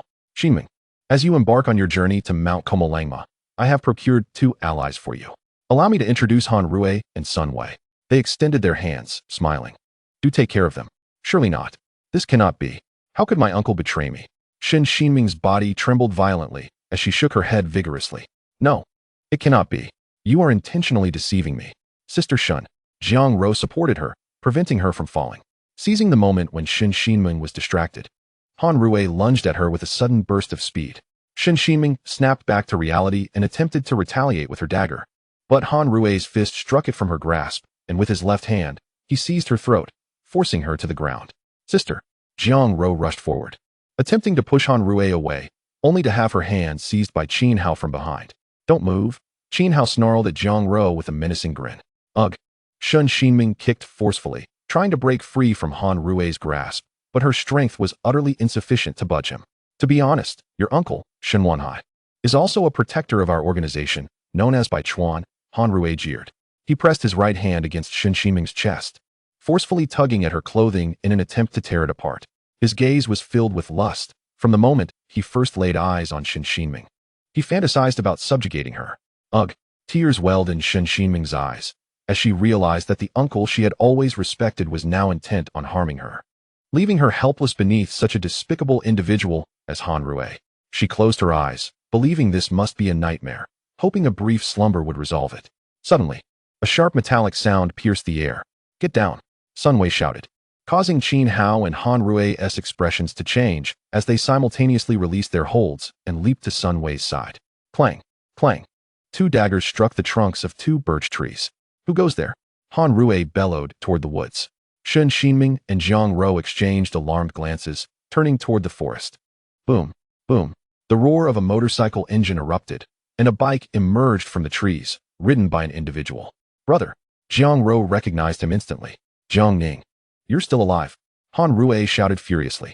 Ignoring him, Jiang Ning rode over to Jiang Ro, swiftly pulling her onto the bike. "Brother, please save Sister Shen!" Jiang Ro cried out. Jiang Ning's expression shifted as he rode to Shen Xinming's side and pulled her onto the motorcycle. "Jiang Ning, you're all right." "Yes." Jiang Ning nodded gently, glancing toward Han Rui and the others. "Just in time, you're alive, and I can personally eliminate you." Before he could finish, Jiang Ning turned the bike's direction and sped into the forest. "He is trying to escape," Han Rui shouted. "Don't worry, he won't get away," Sun Wei said. Extending his right hand toward Jiang Ning, fingers splayed. Gravity. In an instant, Jiang Ning felt as if his body were being crushed by an immense weight, causing him to spit out blood as the motorcycle wobbled and tipped. "What is happening?" Jiang Ning managed to stabilize himself with Jiang Ro's help, while Shen Ximing struggled to stand. Sun Wei possesses a peculiar ability. He can manipulate gravity, Jiang Ning noted, his expression grave as he regarded Sun Wei. Sun Wei stepped forward slowly, hands in his pockets, his demeanor icy as he approached Jiang Ning and the others. "You returned just in time. I almost let a fish slip through the net." Jiang Ning concealed his right hand behind his back, a dragon silhouette slowly materializing in his palm. Since absorbing the energy from the avalanche, he could now briefly control this dragon shape. "Who are you? How do you possess such power?" Jiang Ning knew this question would elicit no response. His sole aim was to distract Sun Wei to create an opportunity for a surprise attack. "Enough with your little tricks. In the face of true strength, all tricks are futile," Sun Wei sneered, extending his right hand, fingers splayed at Jiang Ning. "Be careful," Shen Ximing shouted. Jiang Ning's expression shifted as the dragon's silhouette manifested in his palm, its mouth agape, causing ripples in the surrounding air. "Gravity!" Sun Wei roared, and a powerful gravitational field enveloped Jiang Ning and the others. Jiang Ning extended his right hand, the dragon silhouette opening its mouth to create a counterforce against Sun Wei's gravity, causing Jiang Ning to feel the weight on him diminish. Sun Wei's expression turned to shock as he sensed his power being drawn into an abyss. He clasped his hands together, and the gravitational field surrounding Jiang Ning vanished instantaneously. Clapping his hands, Sun Wei was neither alarmed nor angered by the loss of his power. Instead, his smile broadened. "Now I understand why Shen Ximing insisted on recruiting you. You are also a vessel for spirits." Sun Wei approached Jiang Ning step by step, greed gleaming in his eyes.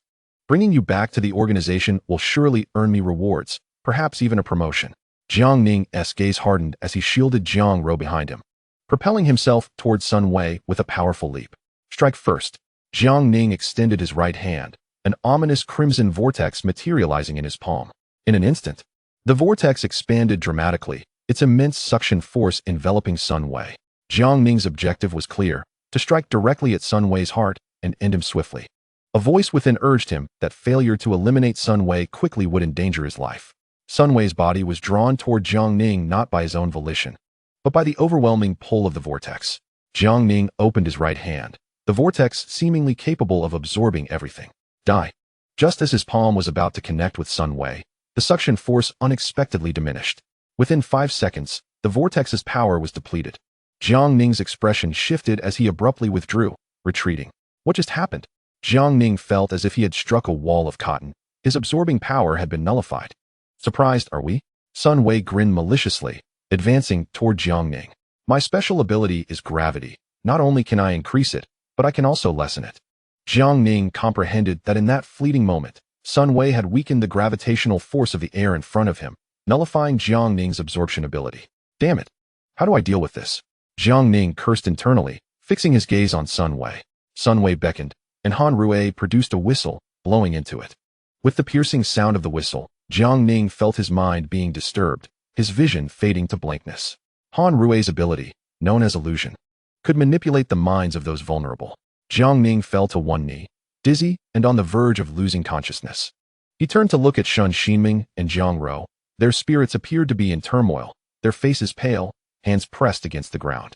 Gritting his teeth, Jiang Ning forced himself to lift his head, his cold gaze fixed on Han Rui. He understood that unless he resolved this threat swiftly, both Shen Xinming and Jiang Ro would be in grave danger. Damn it, how do I fight this? Jiang Ning clenched his right fist and struck the ground, blood oozing from his knuckles. As the blood flowed into his palm, dark red light radiated from his hand. What was this? Chapter 8. The devil. Jiang Ning's body froze momentarily as the dragon's silhouette emerged from his palm, enveloping him in a surge of potent energy. He stared at his palm, where the blood had touched, transforming into a dark red dragon totem. Before he could fully comprehend the situation, the dragon's silhouette soared from his palm, spiraling above his head. In that instant, as the dragon's silhouette enveloped him, Jiang Ning felt his very soul being tugged by an unseen force, as if ensnared by some adhesive power, leaving him momentarily paralyzed, his gaze vacant. Brother? Jiang Ro staggered to her feet, dragging herself toward Jiang Ning, reaching out to touch him. Wait, Shen Ximing interjected, stepping in front of Jiang Ro. Your brother is not himself. Hearing Shen Ximing's warning, Jiang Ro halted, staring at Jiang Ning. Han Rui also appeared taken aback. Glancing at Sun Wei, what has happened to him? Sun Wei, his expression grave, stopped in his tracks, fixated on Jiang Ning, shaking his head. A voice echoed in his mind. Kill him, kill him, kill him. Otherwise, everyone will perish. Cold sweat broke out on Sun Wei as he realized the urgency. He didn't know where the voice originated, but his instinct screamed that failing to eliminate Jiang Ning could lead to his own demise. Steadying himself, Sun Wei surged forward, unleashing gravity once more. Sun Wei arrived in the realm of gravity, enveloping Jiang Ning. Yet Jiang Ning appeared unaffected, his expression unchanged. Sun Wei extracted a dagger from the strap at his side, his gaze icy, aimed directly at Jiang Ning. Die. Utilizing gravity, Sun Wei altered his own weight, accelerating his speed further, the dagger slicing through the air with immense force, targeting Jiang Ning's brow. No. Jiang Rui disregarded Shen Ximing's attempts to restrain her. Pushing her hands aside, ignoring the pain coursing through her body, she dashed to stand before Jiang Ning, plunging into the gravitational field, embracing him. She closed her eyes, silent tears streaming down her cheeks. Brother, I cannot bear to lose you again. You always protect me. Let me be willful just this once, please. With this thought, a smile graced her face. Yet, at that moment, her expression froze, a mouthful of blood escaping the corner of her lips, landing on Jiang Ning's right hand. Lowering her gaze, she saw a dagger piercing through her chest. She lifted her head, gazing at Jiang Ning with a smile. Brother, I am leaving now. Live well. Drip, drip, drip. Jiang Ning found himself in a void, a chaotic world. Where's this? He stood, reaching out to touch the surrounding air. A nagging sense of an important memory eluding him. As he walked forward, he perceived a beam of light ahead, prompting him to run. Extending his right hand to grasp it. Approaching, he discerned the figure of a girl, her hair in a ponytail, donned in a pale yellow dress. Sister.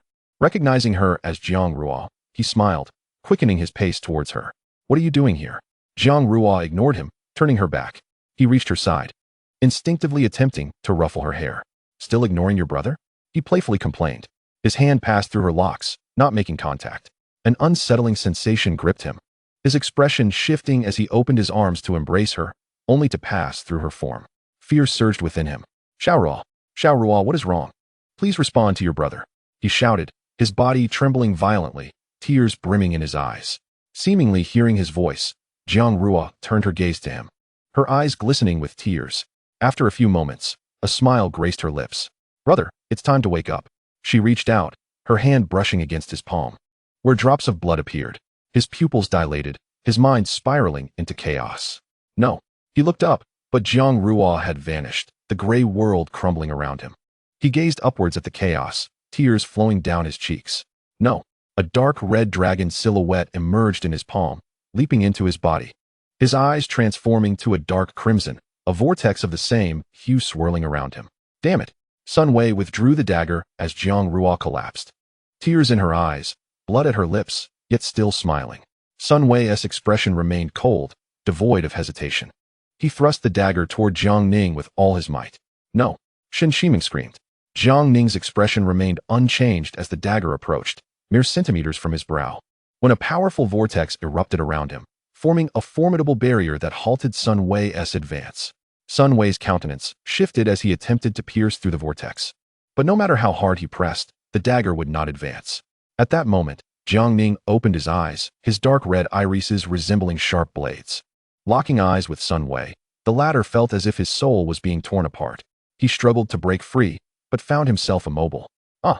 Sun Wei screamed in agony, blood seeping from his eyes. Han Rui, don't you dare save me. Han Rui, momentarily stunned, pulled out a whistle and blew into it. Jiang Ning sensed a disturbance in his mind. Extending his hand towards Han Rui, fingers spread wide in a cage-like gesture. Han Rui felt an invisible force enveloping him, rendering him unable to escape. Die! Jiang Ning clenched his hand, countless dark red threads emerging on Han Rui's body, gradually embedding themselves into him. A faint explosion echoed as Han Rui's body was constricted into countless fragments, dissipating into a mist of blood. Jiang Ning's expression remained unchanged, as if he had merely crushed an insect, the entire ordeal transpiring in mere moments. Han Rui, unable to utter a sound. Qin Hao, standing behind Shen Shiming, was horrified by the scene, his legs giving way as he collapsed. Without hesitation, he turned to flee into the forest, his face pale, muttering incessantly, "Monster! He is a monster." Shen Shiming was equally frightened, frozen in place. Jiang Ning turned to Qin Hao, forcing a smile. "There's still one here." He reached out towards Shen Shiming, binding Qin Hao in place. Raising his hand, he lifted Qin Hao into the air, and upon releasing his grip, numerous threads emerged from Qin Hao's body. The latter, having been driven mad by the earlier sight, paid no heed to the threads, repeatedly exclaiming, "Monster! He is a monster." Hearing Qin Hao's words, Jiang Ning's smile widened. "Xiao Ruo, let us set off fireworks." With a snap of his fingers, Qin Hao's body was shredded, transforming into a cloud of blood mist. Ha ha! Jiang Ning laughed heartily, while Shen Shiming turned away, fear etched in her gaze. Sun Wei, rendered speechless by Jiang Ning's terror, felt a warm liquid escape him, collapsing to the ground, devoid of the will to flee, knowing escape was futile. His mind raced with countless plans, all concluding with one inevitable fate, death. Jiang Ning's gaze fell upon Jiang Ruo, blood still staining her lips. His heart felt as though it had been cleaved in two. He raised his hand to cover his face, tears streaming through his fingers. Sun Wei, in a daze, stared at Jiang Ning, the dagger long forgotten, his hands resting on the ground, utterly powerless. Why did I provoke such a monster? Ha ha! A bloodied smile broke across Jiang Ning's lips as he looked down at Sun Wei, his gaze chilling. Xiao Ruo, do you find fireworks beautiful? He lifted Sun Wei into the air. Xiao Ruo, don't cry. Let me show you one more, all right? A smile adorned his face, revealing his teeth, his expression grotesque, as if a demon had emerged from the depths of hell. With a gentle grip, countless dark red threads appeared on Sun Wei's body, his eyes vacant. Why did I provoke such a...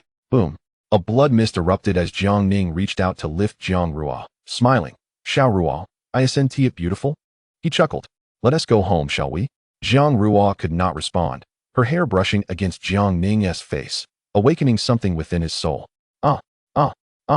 Jiang Ning knelt on the ground, carrying Jiang Ruo, wailing in anguish, dark red tears flowing from his eyes, falling onto the pristine earth, transforming into crimson snowflakes. Shen Shiming approached Jiang Ning silently, her expression pale, equally terrified. Taking a deep breath, she stepped forward. Leave. Jiang Ning spun around, shouting at Shen Shiming, his eyes bloodshot, tears of crimson tracing his cheeks. Shen Shiming pressed on, extending her right hand. Leave. If you don't want Xiao Ruo to die, don't speak, she yelled. Upon hearing her words, Jiang Ning paused, immediately stifling his fury and murderous intent, his face painted with astonishment and excitement. You can save Xiao Ruo. Shen Shiming cast a serious glance at Jiang Ning, prompting him to immediately fall silent. She opened her right hand, and a verdant dragon shadow materialized within her palm. The deep crimson of Jiang Ning's eyes reflected the emerald glow. In that moment, he realized that Shen Shiming possessed the same dragon shadow power as he did. However, He sensed no malice or harm. Her strength flowed like a gentle stream, soothing to the soul. As Shen Ximing placed her hand over Jiang Rou's wound. The moment the dragon shadow made contact, the injury began to heal rapidly, and color gradually returned to Jiang Rou's face. After approximately a minute, Shen Ximing withdrew her hand, beads of perspiration dotting her forehead as she gasped for breath. Is Xiao Rou all right? Jiang Ning inquired anxiously, looking at Shen Ximing. She nodded gently. A smile broke across Jiang Ning's face, yet tears welled anew in the corners of his eyes as he gently laid Jiang Rou on the ground. Thank you, he exclaimed, grasping Shen Ximing's hand. She looked at him, amused by the mix of tears and snot, unable to suppress a laugh. What are you laughing at? Jiang Ning wiped his tears and stared at her. Nothing, she replied. Jiang Ning was momentarily taken aback, but soon joined her in laughter. Their mirth echoed through the expansive, snowy landscape, a sound of joy amidst the forested hills. In the distance, beside a white birch tree, a silhouette lowered a pair of binoculars, intrigued. This harvest was unexpectedly substantial. Reporting back to the leader would surely earn him a reward. With a wave of his hand, he vanished into the wind. Chapter 9. The Inheritance of the Dragon in a Birch Forest on Mount Komolangma. The crackling sound of firewood on the flames filled the air. Jiang Ning had placed Jiang Rou near the campfire, settling down beside it with Shen Ximing. Where are you heading next? Shen Ximing inquired, resting her chin on her hands. Her gaze fixed on Jiang Ning. I'll take Xiao Rou down the mountain and to the hospital for a checkup, Jiang Ning replied, casually stirring the campfire with a stick in his left hand. Shen Ximing paused slightly at his words. And you? Jiang Ning asked. I'm going to the heavenly pool on Mount Komolangma. My uncle has abandoned me. The Shen family no longer has a place for me. I must find the ancient bronze door, Shen Ximing said, glancing at Jiang Ning but saying no more. Then, we shall part ways at dawn, he declared, refraining from questioning her about the bronze door and the powerful abilities they possessed. At that moment, he yearned only to return to Donghai City, care for his sister, get some rest, and resume his ordinary life. Rising, he discarded the stick and approached Jiang Rou. Watching Jiang Ning's retreating figure, Shen Ximing felt an odd sensation in her heart. She clutched her chest with her left hand, her eyes clouded with sorrow. But you will die, she whispered. What do you mean? Jiang Ning halted, turning his back to her. If you do not find the 9th bronze door, you will die? Jiang Ning turned, his gaze dark and probing. Why? With a sigh, Shen Ximing beckoned him to sit beside her. Jiang Ning complied, sitting cross-legged and fixing his gaze intently on her. Do you know of Jiuji? Shen Ximing asked softly. Yes, Jiang Ning nodded slightly. Then you should understand the source of your power, she continued. The 9 dragon kings of the dragon spirit realm. Correct. She paused, meeting Jiang Ning's eyes. But do you know that this is a cursed power? Cursed power. Is it not a gift from the dragon god? Jiang Ning's expression shifted dramatically, confusion and disbelief mingling in his eyes. Clearly, Shen Ximing's words contradicted what Master Gua had conveyed to him. With a soft sigh, Shen Ximing regarded him and slowly began to explain. A gift, perhaps, but more so. It brings curses and harm. The world we inhabit is the realm of humanity, while beyond it lies another world, the dragon spirit realm. Jiang Ning remained silent. Having already learned this from Master Gua, he chose not to interrupt Shen Ximing, his eyes locked on her. In these two realms, humanity governs the world we know, while dragons rule the dragon spirit realm. On the surface, our existence appears tranquil, with no connection between the two worlds. In truth, this is accurate. The two realms are separated by a barrier that none can breach, not even the dragon god. Shen Ximing paused before continuing. Yet, no matter how fortified something may be, it can still harbor cracks. Just as precise instruments may falter, the 9 ancient bronze doors represent a glitch between these two worlds. Each time a dragon king falls, the barrier between humanity and the dragon spirit realm weakens, creating fissures. These fissures are the bronze doors. You may perceive this as a balance of power. In truth, I suspect you have contemplated this reality. If the two worlds exist independently, or if they maintain a superficial equilibrium, then the forces at play should be somewhat equal, or at least close. However, you must sense that the disparity is vast. The dragon spirit realm's power overwhelmingly dominates. Should you awaken the power within that dragon shadow, you would witness a colossal dragon. Its unleashed force would rival that of a nuclear bomb. Humanity stands little chance of resisting such power. Shen Ximing paused, her gaze steady upon Jiang Ning. But this reality contradicts the conditions required for the balance between the two worlds. Jiang Ning interjected, feeling the imbalance resonate within him, a sense of dissonance emerging. Indeed, if these two worlds are to maintain their facade of tranquility and stability, such a glaring disparity in power should not exist. No matter how sturdy the barrier, there will inevitably come a day when it breaks. If a creator exists, they should not have left such a significant flaw. But what does this have to do with us? Jiang Ning questioned, confusion evident in his eyes. Even as doubts crept into his mind, he felt detached from these issues. What relevance do the worlds hold for an ordinary person like me? At that moment, he was most concerned about Shen Shiming's cryptic warning regarding his fate. Because we are the descendants of the dragon god, Shen Shiming replied, meeting his bewildered gaze. We are the key to the balance between the two worlds. Jiang Ning was taken aback by her revelation, yet he remained silent, absorbing her words. When each dragon king falls, 9 bronze doors emerge in our realm. It is at this moment that the barrier is at its most vulnerable. The soul of each dragon king can then enter the human world and seek suitable hosts, which we refer to as spirit bearers. We are compelled to inherit the souls of the dragon kings, allowing us to harness their powers. Thus, we are also called the descendants of the dragon god. We must seek out the bronze doors. It is our destiny.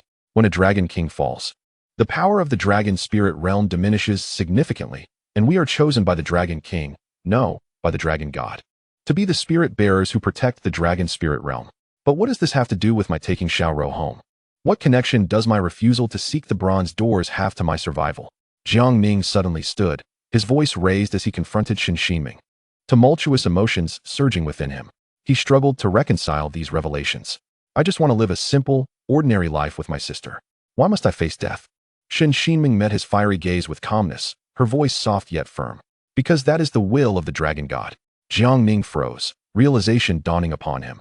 The dragon god, yes, the source of the dragon king's power, fundamentally derived from the dragon god.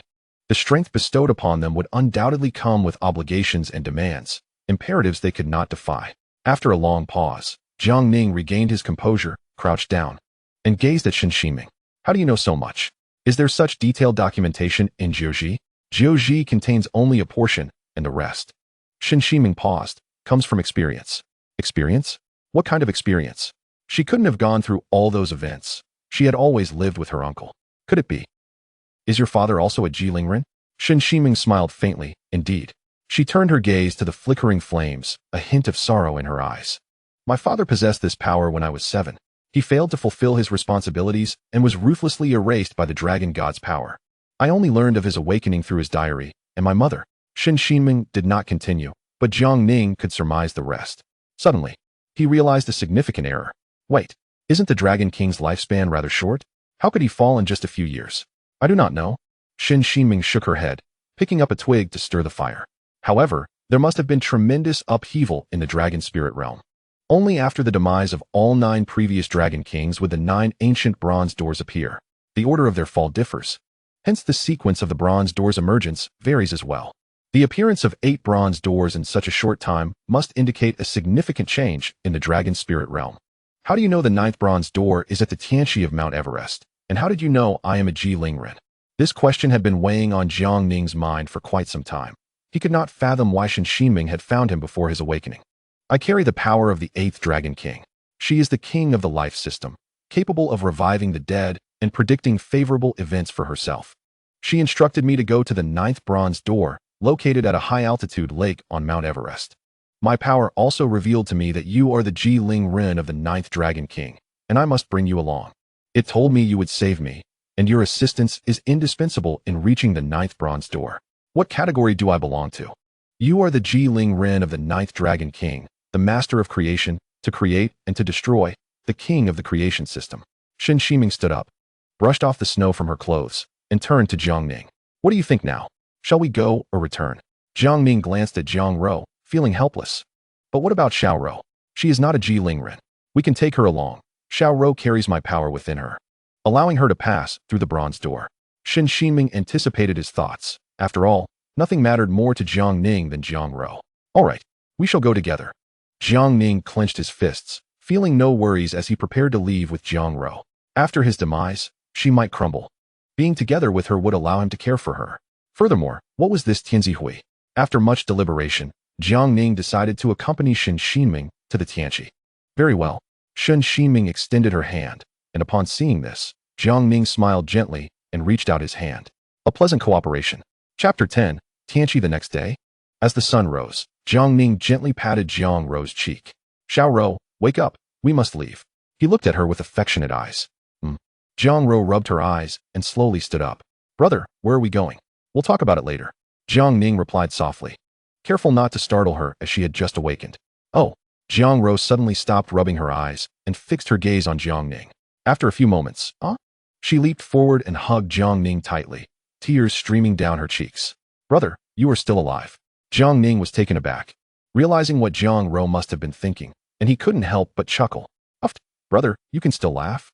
Jiang Ro playfully punched Jiang Ning's back. How could you be so weak? I shielded you from the knife, yet you still didn't escape. She rested her head on Jiang Ning's shoulder, noticing Shen Xinming standing behind him, chuckling behind her hand. Sister Shen, you are back too? Jiang Ro suddenly pushed Jiang Ning away and rushed toward Shen Xinming, enveloping her in a hug, tears flowing freely onto Shen Xinming's clothes. Observing this, both Jiang Ning and Shen Xinming burst into laughter. Ha ha, you all. Jiang Ro broke free from Shen Xinming, stomping her feet in frustration. You can still laugh after all this. All right. Jiang Ning forced himself to suppress his laughter, stepping forward to grasp Jiang Ro's hand. Xiao Ro, look, where are we? Jiang Ro turned to survey her surroundings, engulfed in a sea of white, with towering mountains reaching into the clouds. Mount Everest? She asked, puzzled. After a moment, she regained her composure. Are we still alive? Jiang Ro gazed deeply into Jiang Ning's eyes, excitement barely contained. Yes. Jiang Ning nodded gently. Great. Jiang Ro leaped 3 feet high, her hair dancing in the wind. But I thought I was dead? She questioned, coming back to her senses. It was Sister Shen who saved you. Jiang Ning replied with a smile, gesturing towards Shen Xinming, who was watching her with a warm smile. What is happening? I will answer your questions later. Jiang Ning's expression turned serious as he looked at Jiang Ro. Xiao Ro, he paused, gathering his thoughts. Brother, just say it. Why are you stuttering? Jiang Ro folded her arms, casting a dismissive glance at Jiang Ning. Fine. Xiao Ro, I must go to the Tianqi with Sister Shen. You can come too. Brother, wherever you go, I will follow you. Jiang Ro chimed in playfully, wrapping her arms around his. Jiang Ning couldn't help but marvel at how quickly her attitude had changed. Though he found it amusing, he was genuinely pleased. All right, we shall go together. He extended his right hand to ruffle Jiang Ro's hair. She pulled away, feigning annoyance. Brother, you messed up my hair. Hee. Jiang Ning chuckled lightly. Sister Shen, we can continue our journey together. Jiang Ro waved at Shen Xinming, beaming with joy. Yes. Shen Xinming returned a light laugh. Oh, Sister Shen, I didn't expect you to be so powerful that you could bring me back from the dead. Jiang Ro sprinted ahead of Jiang Ning and Shen Xinming, turning back to look at them. It was your brother who saved us. He is truly remarkable. Shen Xinming replied with a smile. Hearing this, Jiang Ning stood a little taller, eagerly awaiting Jiang Ro's praise. Throughout their journey, Jiang Ro had inquired about the details of their adventures, and both Jiang Ning and Shen Xinming shared their accounts, albeit with a touch of embellishment. They described Jiang Ning defeating the Tianzi Hui members as him having grasped a mental talent, creating a mental illusion that terrified the members into fleeing. Jiang Ro listened intently, rushing to Jiang Ning's side, linking her arm with his, her face radiant with pride. Yes, my brother is the best. You little rascal. Jiang Ning feigned annoyance, though he was elated inside. Yes, Xiao Ro praised me. I am indeed the world's most exceptional brother. Shen Xinming watched the two with a knowing smile. By the way, Shen Xinming, do you know what the Tianzi Hui is? Jiang Ning turned to her. I do not know. I learned about this organization from Sun Wei and the others. However, they seek our blood, so they likely know about the Dragon Spirit Realm and the Bronze Doors. In any case, they are definitely not our allies. At this, Shen Xinming's eyes grew cold as the image of a middle-aged man flashed in her mind. Jiang Ning chose not to speak further, turning his gaze toward a distant peak. Shen Xinming paused, looking up to see a towering mountain blocking their path. We've arrived, she announced. Upon hearing her words, Jiang Ning and Jiang Ro halted, lifting their eyes to the majestic mountain. The summit of Mount Zimulangma is right before us, murmured Shen Xinming. Wow, exclaimed Jiang Ro, gazing at the towering peak. It's so high. How shall we ascend? That depends on your brother, Shen Xinming replied with a slight smile, turning her gaze towards Jiang Ning. Leave it to me. After all, I am a renowned adventurer from the East Sea. Jiang Ning opened his backpack, retrieving a length of rope and an ancient hook, securing the rope to the hook and spinning it as he advanced. With a swift motion, Jiang Ning hurled the rope, the hook catching onto a protruding rock on the mountain. He tugged at it to ensure its security. All set. Jiang Ning turned to Shen Xinming and Jiang Ro with a gentle smile. Let's go. Shen Xinming grasped Jiang Ro's hand and approached Jiang Ning. You go first. These are telescopic trekking poles. Jiang Ning produced 2 trekking poles from his bag and handed them to Shen Shiming and Jiang Ro. All right. They exchanged smiles as they accepted the poles. Leaving you behind was indeed the right choice. Of course, as a professional, I am well equipped, Jiang Ning chuckled. Shen Shiming stepped forward, gripping the rope tightly, and turned to Jiang Ning. I shall ascend first, follow closely. She pivoted, wrapping her legs around the rope as she began her slow climb up the rock face. Be careful, Sister Shen. She nodded, beads of sweat trickling down her forehead, glistening in the cold wind that pierced her face, despite the hood of her climbing attire. Shen Shiming shivered slightly, realizing the chill of the world's highest peak was already palpable at the start of their ascent. Suddenly, an idea struck her, steadying her thoughts. She summoned energy from her palm, and a greenish-blue dragon silhouette materialized around her. With a roar, the dragon unleashed a surge of emerald light that enveloped Shen Shiming, shielding her from the biting wind. Effective, she beamed, directing the dragon silhouette to conjure a small whirlwind that lifted her upwards. Is that Sister Shen's ability? How impressive. So cool. Jiang Ro clasped her hands together, gazing at Shen Shiming with admiration. Phew, I made it. Shen Shiming reached the rock face and waved to Jiang Ro. Jiang Ro, hurry up. Jiang Ro turned to Jiang Ning. Brother, I will go up first, hee. She scampered to the rope, gripping it tightly. Shen Shiming extended her hand, as a greenish-blue light manifested beneath Jiang Ro, enveloping her as the small whirlwind gently lifted her skyward. Wow, Sister Shen, that's amazing, Jiang Ro exclaimed, envisioning herself with wings. Suddenly, the whirlwind weakened, causing Jiang Ro to sway precariously. Jiang Ro, hold on tight to the rope, Shen Shiming called out. Oh. Jiang Ro clutched the rope as the whirlwind bore her towards the rock face. Phew. She reached the rock and turned to Jiang Ning, waving, Brother, come up quickly. All right. Jiang Ning nodded, stepping forward, revealing a dark red dragon silhouette in his palm.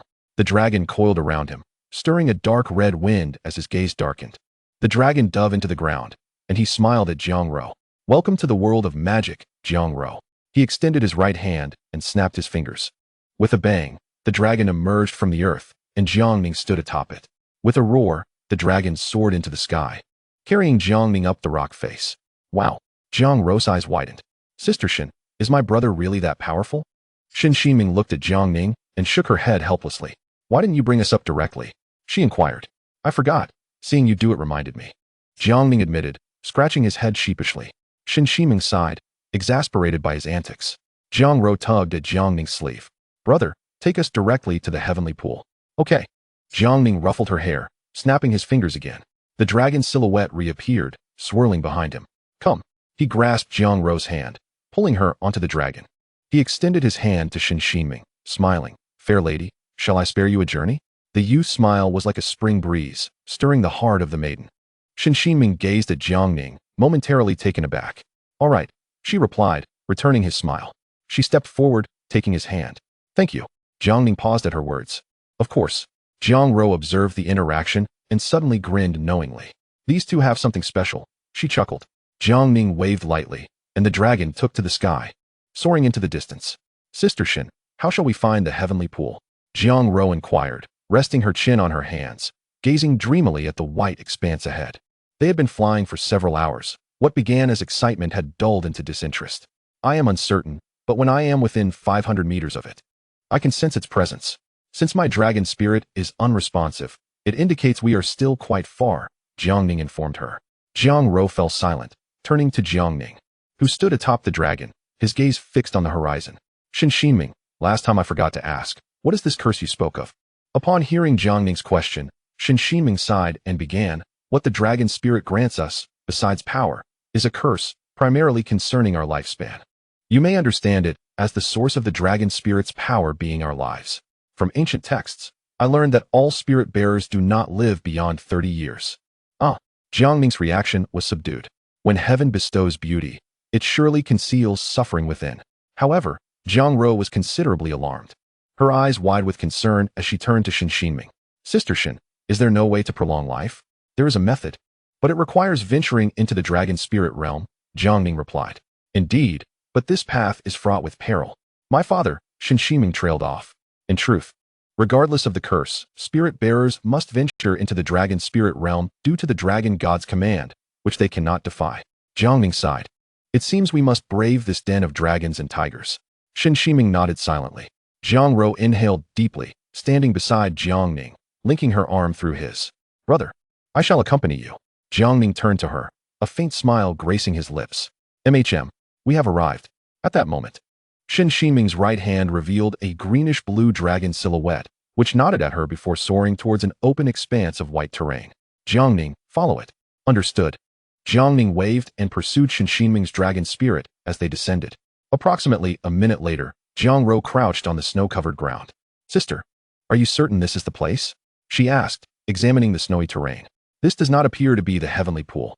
It is here, Shen Shiming affirmed. Glancing at the ground. This should be the heavenly pool, albeit frozen. But there are no bronze doors here, Jiang Ro noted.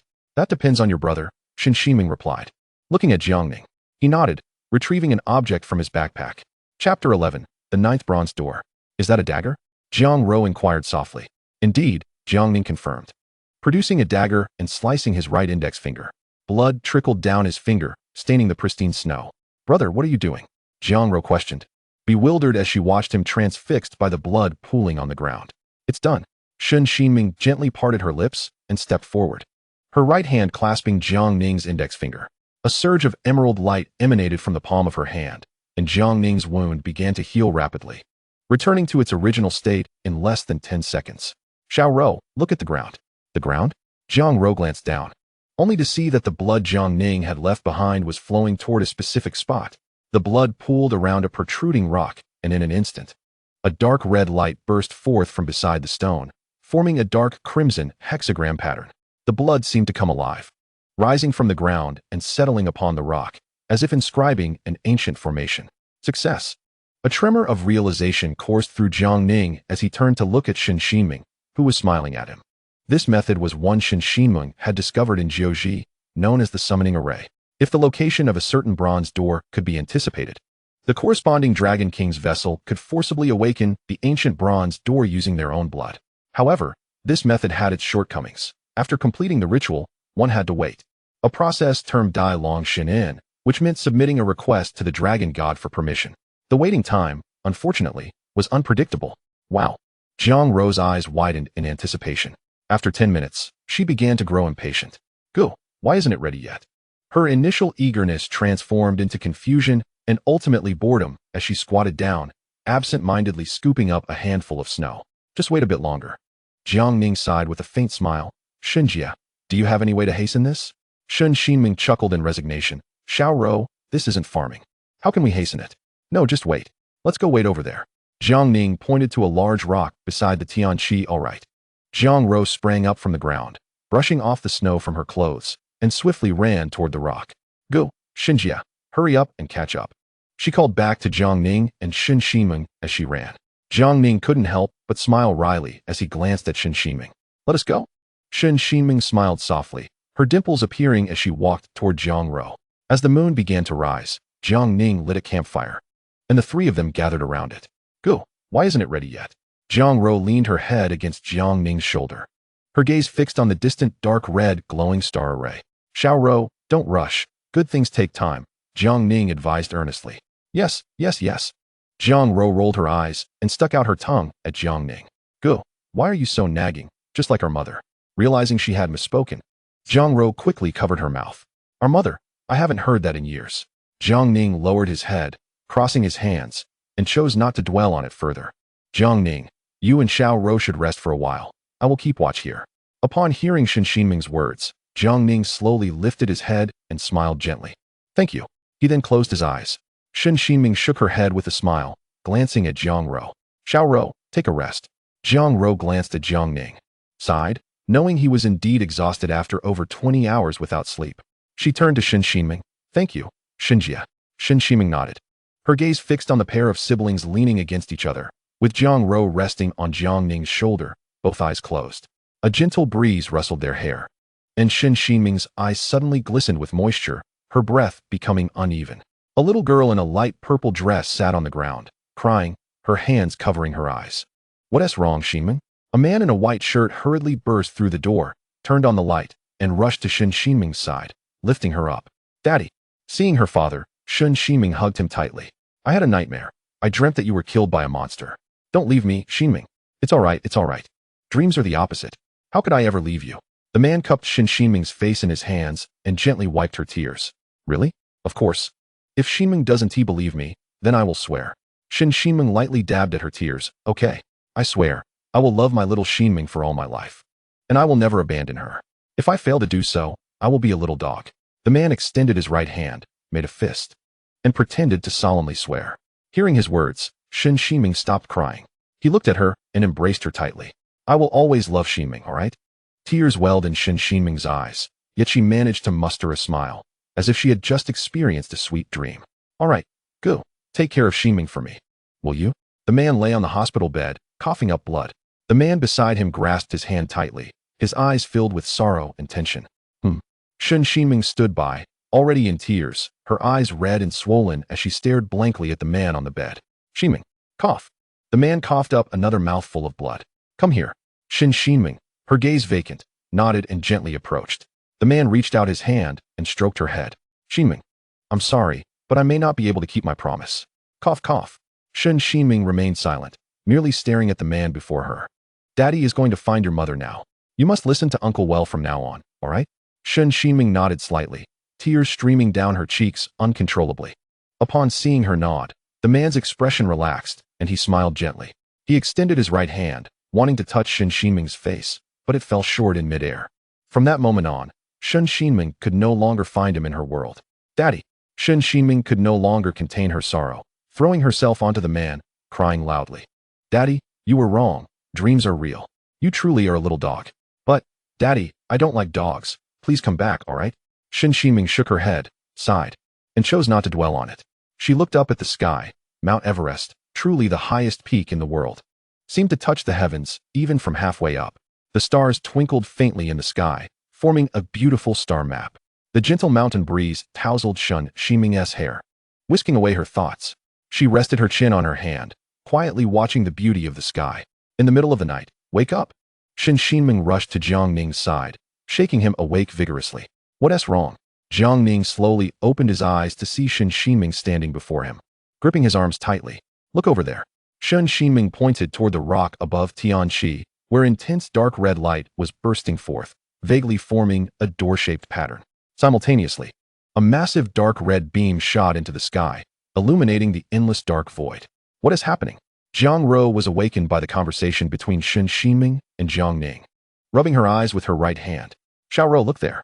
Following Jiang Ning's pointing finger, Jiang Ro beheld a shadow of a dark red door emerging. Wow! She exclaimed. Xinjie, did we succeed? Jiang Ro's face beamed with excitement as her earlier sleepiness dissipated. Yes, it seems so. Xinming smiled in response. Then let us go over now. Jiang Ro declared, ready to run forward. Wait. Xinming quickly grabbed her arm. We'll go once the door appears. Jiang Ro pondered for a moment and nodded. The three stood around Tianqi, watching as the shadow of the dark red door slowly solidified. Go, look at the sky. Jiang Ro spoke, pointing at the moon. The sky? What's wrong? Jiang Ning and Xinming looked up simultaneously to see the bright moon transforming into a gigantic dark red blood moon. What is happening? Jiang Ning's expression suddenly turned grave, as the blood moon instilled within him a peculiar sensation. Xinming gazed at the crimson orb, seemingly recalling something. When she attempted to summon her dragon spirit, it failed to materialize, as if it were cowering in fear upon beholding the blood moon. How could this be possible? The spirit of the Dragon King, fearful? Jiang Ning turned to Xinming, his face a portrait of shock. Xinming shook her head, dismissing the notion as impossible. After all, the Dragon King possessed no hierarchy. Perhaps she had overthought the matter. What's the matter? Jiang Ning, sensing the unusual intensity of Xinming's gaze, turned to her. Jiang Ning, do you feel anything? Feel anything? I merely sense that the moon seems to beckon me, as if it were a part of my very essence. Xinming refrained from pressing further, her attention fixated on the shadow of the dark red portal before them. Jiang Ning, too, turned his gaze towards the portal. Come on, must you all be so tense? It's just a blood moon, Jiang Ro interjected, placing her hands upon her hips as she stepped beside Jiang Ning. Yet, Xinming and Jiang Ning remained silent, their focus unwavering on the looming phantasm. Just as Jiang Ro prepared to speak again, a thunderous roar erupted from the heart of the heavenly pool, shaking the surrounding snow-capped mountains. The three felt as if their eardrums might shatter, blood trickling from the corners of their mouths. Quick, summon the dragon spirit. At Qin Shiming's command, Jiang Ning hesitated only briefly before extending his right hand, a dark red dragon silhouette bursting forth from his palm. Roar! The dragon spirit emitted a fierce roar as it soared above them, forming a protective dark red shield that enveloped the trio. The overwhelming sound diminished, and they felt the pressure upon them abate. What is happening? Jiang Ning gasped, supporting himself on the ground. The bronze door has appeared. Qin Shiming observed as a massive bronze door gradually emerged from the heavenly pool, shattering the surrounding peaks and snow. The door was adorned with a grand dark red dragon totem, beneath which hung the blood moon. The ninth bronze door. At the moment the door materialized, Jiang Ning felt an inexplicable pull on his soul. He extended his right hand, and the dragon silhouette within soared towards the bronze door. As it touched the totem, a fusion occurred, and the door began to open slowly, revealing a profound vortex before them. Qin Shiming stared intently at the bronze door, while Jiang Ro maintained an unusual silence. The trio stood transfixed, gazing at the colossal bronze structure. Let us proceed, Qin Shiming finally said, turning to Jiang Ning. Wait. Jiang Ning raised his right hand, halting Qin Shiming. He turned to her, his expression serious. Before we step forward, I have one final question for you and Xiaoro. Speak. Are we all prepared? There is no turning back. Stepping out leads us into the unknown dangers ahead. Are you truly ready? Upon hearing Jiang Ning's words, Qin Shiming hesitated momentarily before her expression relaxed. Of course, aside from this path, do we have any other options? Me too, brother. Wherever you go, I will follow, Jiang Ro declared, moving to Jiang Ning's side and linking arms with him. Upon hearing their responses, Jiang Ning smiled. Very well. Let us venture into this den of dragons and tigers. He stepped forward, with Qin Shiming and Jiang Ro following closely. Jiang Ning grasped Jiang Ro's hand firmly. Xiaoro, hold my hand. Jiang Ro smiled gently at Jiang Ning. Dragon Spirit Realm, here we come. In the office of the chairman of the Shen Corporation in Donghai City, a middle-aged man in a suit leaned back in his chair, arms crossed. Is there any news regarding the blood moon? Chairman, according to our investigation, that dark red beam originated from Mount Everest. We suspect the blood moon is also connected to that beam. A dark red beam? How intriguing. A smile crossed the man's face as he lightly tapped his fingers on the desk. You may leave now. Yes. A soft applause echoed within the office. What brings you here? The man's demeanor instantly turned icy as he regarded the dark figure emerging from the shadows. Shinwanhai, we are colleagues. Must there be such animosity? A figure clad in a black trench coat stepped forth, wearing a mask that concealed any hint of emotion. Spring, do not flatter yourself. This is the Shin family, not your refuse heap. You cannot simply enter. Shun Wanhai's voice was cold, a powerful aura radiating from him, causing the masked figure's coat to billow. All right. The masked figure chuckled softly. I have come to share good news. Your niece is alive and well. Han Rue and his inept crew have failed. Upon hearing this, Shin Wanhai's gaze turned frigid, a massive cyclone swirling within the office. This is the good news you bring? Shin Wanhai's tone was icy. Ji. The masked figure waved a hand, dispelling the cyclone. Truly, you are, Bai Chuan. How ruthless you can be towards your own niece, even sending out a lecher like Han Rue. Isn't that good news? The masked figure smiled lightly, leaning against the office desk. During my visit to Mount Everest, I uncovered something remarkable. Shin Wanhai's expression shifted slightly, but he remained silent. The masked figure leaned closer to Shin Wanhai's ear, speaking softly. I have found its vessel. What did you say? Upon hearing this, Shin Wanhai abruptly grasped the figure's neck with his right hand. The masked figure maintained a calm smile, as if everything unfolded according to their design. What have you done to it? The masked figure shook his head, letting out a sigh. What could I do? My strength is so feeble. What can I accomplish? After speaking, the figure looked at Shin Wanhai. He is now a focal point of interest for the association's president. Have you informed the president?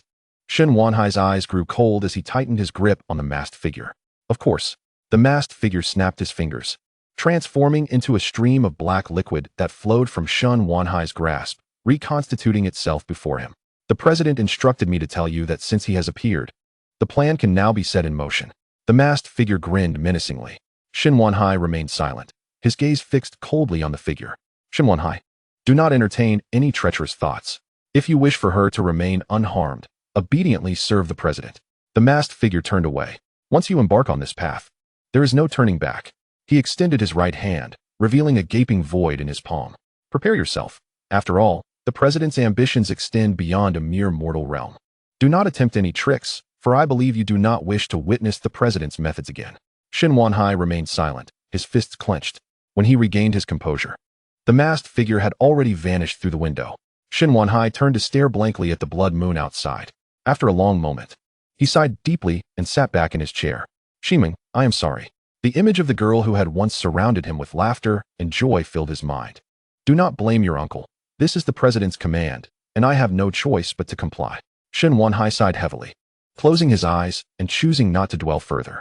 Several minutes later, he opened his eyes again, filled with coldness and resolve. Xinming, your uncle can no longer turn back. When next we meet, let me be the one to end your life. As for the vessel of the Ninth Dragon King, should it be an enemy, let it be eliminated as well. With the president's support, she no longer requires it. Xin Wanhai raised his gaze towards the ceiling. President, you will keep your word, won't you? In a dim chamber, a man sat upon an imposing throne, surrounded by an array of skulls, with flickering candles adorning the walls. He idly tossed a Rubik's Cube in his hands, while beneath his throne lay a vast chessboard. President, I have informed Xin Wanhai. A masked figure suddenly appeared beneath the man, kneeling on one knee. The man remained silent, beckoning with a gesture, causing a chess piece to soar into his hand.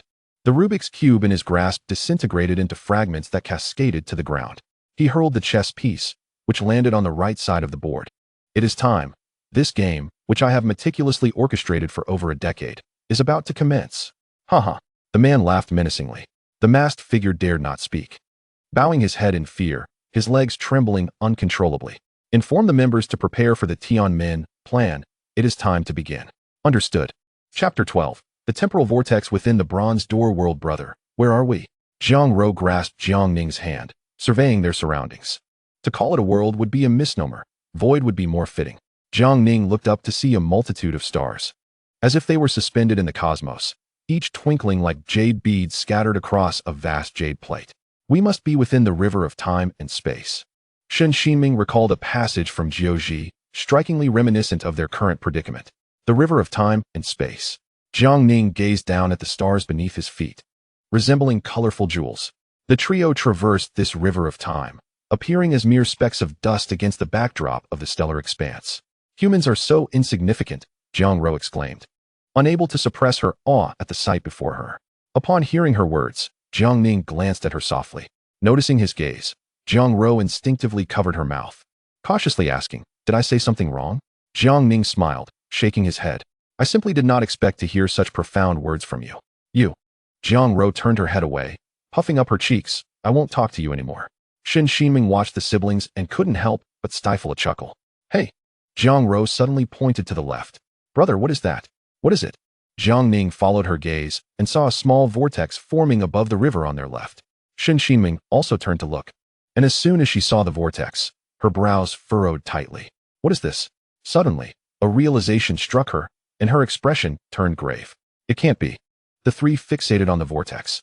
Brother, don't you think this vortex is growing larger? Jiang Ning and Shen Ximing remained silent. A sense of danger stirred within Jiang Ning's heart. Jiang Ning summoned the dragon spirit. As she spoke, Shen Ximing had already called forth her dragon spirit, a greenish-blue dragon shadow spiraling around the trio, whom Jiang Ning softly intoned, a dark red domain expanding from his palm, enveloping the three of them. What is this? It should be a temporal vortex. A temporal vortex? What is that? According to Jiuji, there is a minuscule probability of encountering a temporal vortex within the river of time and space. It possesses an incredibly strong gravitational pull. We must flee before it fully develops. Upon hearing Shen Ximing's words, Jiang Ning immediately summoned his dragon spirit, pulling Shen Ximing and Jiang Ro onto its back. He bit his right hand, allowing blood to flow onto the dragon-shaped totem in his palm, which immediately radiated a brilliant dark red light. Go! Jiang Ning shouted, and the dragon spirit erupted with formidable force, swiftly darting toward the empty door ahead. Enter through there. Jiang Ning nodded and flew towards the door. The surrounding river of stars transformed into breathtaking celestial images, flashing before the trio. Time was of the essence. The temporal vortex expanded exponentially, now large enough to attract nearby stars. Jiang Ning felt his dragon spirit slipping from his control, swaying under the vortex's influence. Hurry! Shen Ximing waved her right hand, scattering the scales of her dragon spirit into a protective shield to counteract the vortex's immense pull.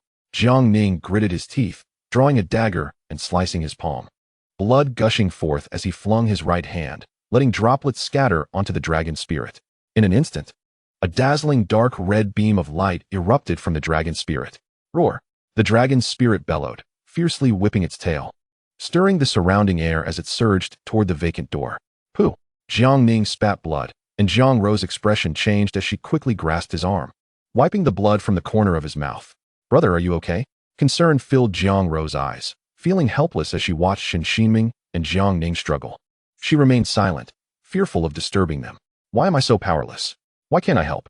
I want to assist my brother. I do not wish to be a burden. Jiang Rou clenched her right fist, her gaze fixed on Jiang Ning, filled with worry and frustration. It's all right. Jiang Ning waved his hand. His eyes locked on the door ahead. Despite the proximity, why were they still not there? He glanced at Shen Xinming, who was now facing the vortex's pull directly. The dragon scale shield surrounding them was on the verge of collapse, her face pale. Pooh! Shen Xinming coughed up blood and collapsed. Without her shield, Jiang Ning felt the gravitational pull intensify, as if his insides were being mercilessly torn apart. Roar! The body of Jiang Ning's dragon spirit seemed to reach its limit. Its tail shredded by the tremendous force, letting out a heart-wrenching cry. United with the dragon spirit, Jiang Ning felt the excruciating pain resonate in his mind. Jiang Ning fell to his knees, gripping his head tightly as the agony threatened to shatter his skull. Blood began to pour from his eyes, ears, mouth, and every part of him was tattered. His consciousness began to blur, his eyes growing vacant. Where's this? Am I dead? Yes, I must be dead. That terrifying pull is beyond what my body can endure. This feels so peaceful, devoid of pain. It was too painful before. Death is preferable, as it frees me from suffering. Yet, I seem to have forgotten something vital. What could it be? Forget it. I am dead. Why bother with such thoughts? It is so dark here. Is anyone there? Well, no one is responding to me. Have I always been alone? Do I have parents? Oh, I do. But they left me. Who was I with? It hurts. Who was I with? I can't remember. It hurts. My head hurts. Xiao Ning, we must leave now. While we are away, you must take care of your sister, protect her from harm, shield her from bullying, all right? Xiao Ning, stop crying. You are a little man. You can do this, right? I wiped my tears, stood up, embraced my sister, took a deep breath, and forced a smile. Yes. Right, I remember. I have my sister. I cannot die. My sister, Xiao Rou, is still waiting for me. Xiao Rou, Xiao Rou, Xiao Rou. Jiang Ning bore the pain and suffering, his gaze gradually regaining its color. He braved the tremendous pull, searching desperately for Jiang Rou. Xiao Rou, Xiao Rou. Jiang Ning rose to his feet. Spotting Shen Xinming and Jiang Rou collapsed before him, lying in a pool of blood. Jiang Ning, supporting his body, approached them. He reached Jiang Rou's side and noticed that her form was gradually disintegrating under the immense gravitational pull. Their bodies could no longer withstand this overwhelming force and were slowly fading into oblivion. Xiao Rou, Xiao Rou. Jiang Ning slowly crouched down, his trembling hand gently brushing Jiang Rou's face, which was marred with blood, her skin torn apart by the vortex of time and space. There is still breath. There is still breath. Jiang Ning felt the faint signs of life in both of them, and a flicker of relief crossed his blood-streaked visage. He rose to his feet and surveyed the surroundings. Jiang Ning's dragon spirit could no longer endure the tremendous suction, its scales shattered, and its body was riddled with cracks from the relentless pull. The force of the time-space vortex continued to intensify, pulling them farther from the blank door. If this continues, they will perish. No, I cannot die. Xiao Rou is still here, and I have not taken care of her properly. I cannot die? Do you wish to save them? An ancient voice echoed in Jiang Ning's mind. He froze, looking around. Who are you? Who I am is of little importance. Do you wish to save them? Yes. Of course. Jiang Ning grasped this lifeline, his voice tinged with urgency. Very well. Now cut open your brow and let a drop of your heart's blood fall into your right palm. Without hesitation, Jiang Ning infused power into his fingertip. Slicing open his brow, a droplet of blood fell into his right palm, landing on the dragon-shaped totem. In that instant, as the blood touched the totem, a brilliant dark red light erupted from Jiang Ning's dragon spirit, its scales and skin beginning to regenerate. Simultaneously, a dark red shield enveloped the three of them. Roar! The dragon spirit unleashed a thunderous roar, a powerful storm emanating from its body, countering the immense suction. Jiang Ning's expression changed. With a flick of his hand, the dragon spirit, enduring the colossal force, surged towards the blank door at breathtaking speed, seemingly transcending the speed of sound. After completing the act, Jiang Ning felt something being drawn from his body. A profound emptiness washed over him, and he could no longer support himself, collapsing to the ground. I am so tired. I wish to rest. The dragon spirit, bearing Jiang Ning and the two women, burst through the gravitational pull of the vortex and soared into the blank door. Unbeknownst to anyone, at the moment Jiang Ning entered the door, a golden ink-like light suddenly ignited in the palm of his left hand, vanishing into the blank door. After the trio departed, a figure emerged slowly from the time-space vortex, holding a folding fan and smiling gently. Interesting, ninth brother, as expected from you. This successor is truly delightful. He gazed up at the surrounding stars, unfurling the fan and waving it lightly. The man licked his lips and then turned, stepping back into the vortex. Welcome to the land of dragons, Ji. Before a massive ancient bronze door, Jiang Ning lay on the ground, his injuries visibly healing. Jiang Ning, it is time to awaken. A resonant voice called from behind the door. Jiang Ning, it is time to awaken. Jiang Ning, awaken. Enough. Will you not cease? Jiang Ning slowly opened his eyes and stood up. Is this my dream?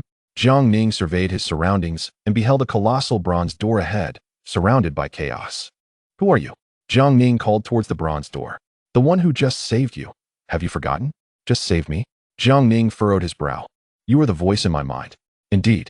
Before the voice could finish, Jiang Ning interrupted. What was that emptiness I felt? What is the price of that heart's blood? You are quite rude, aren't you?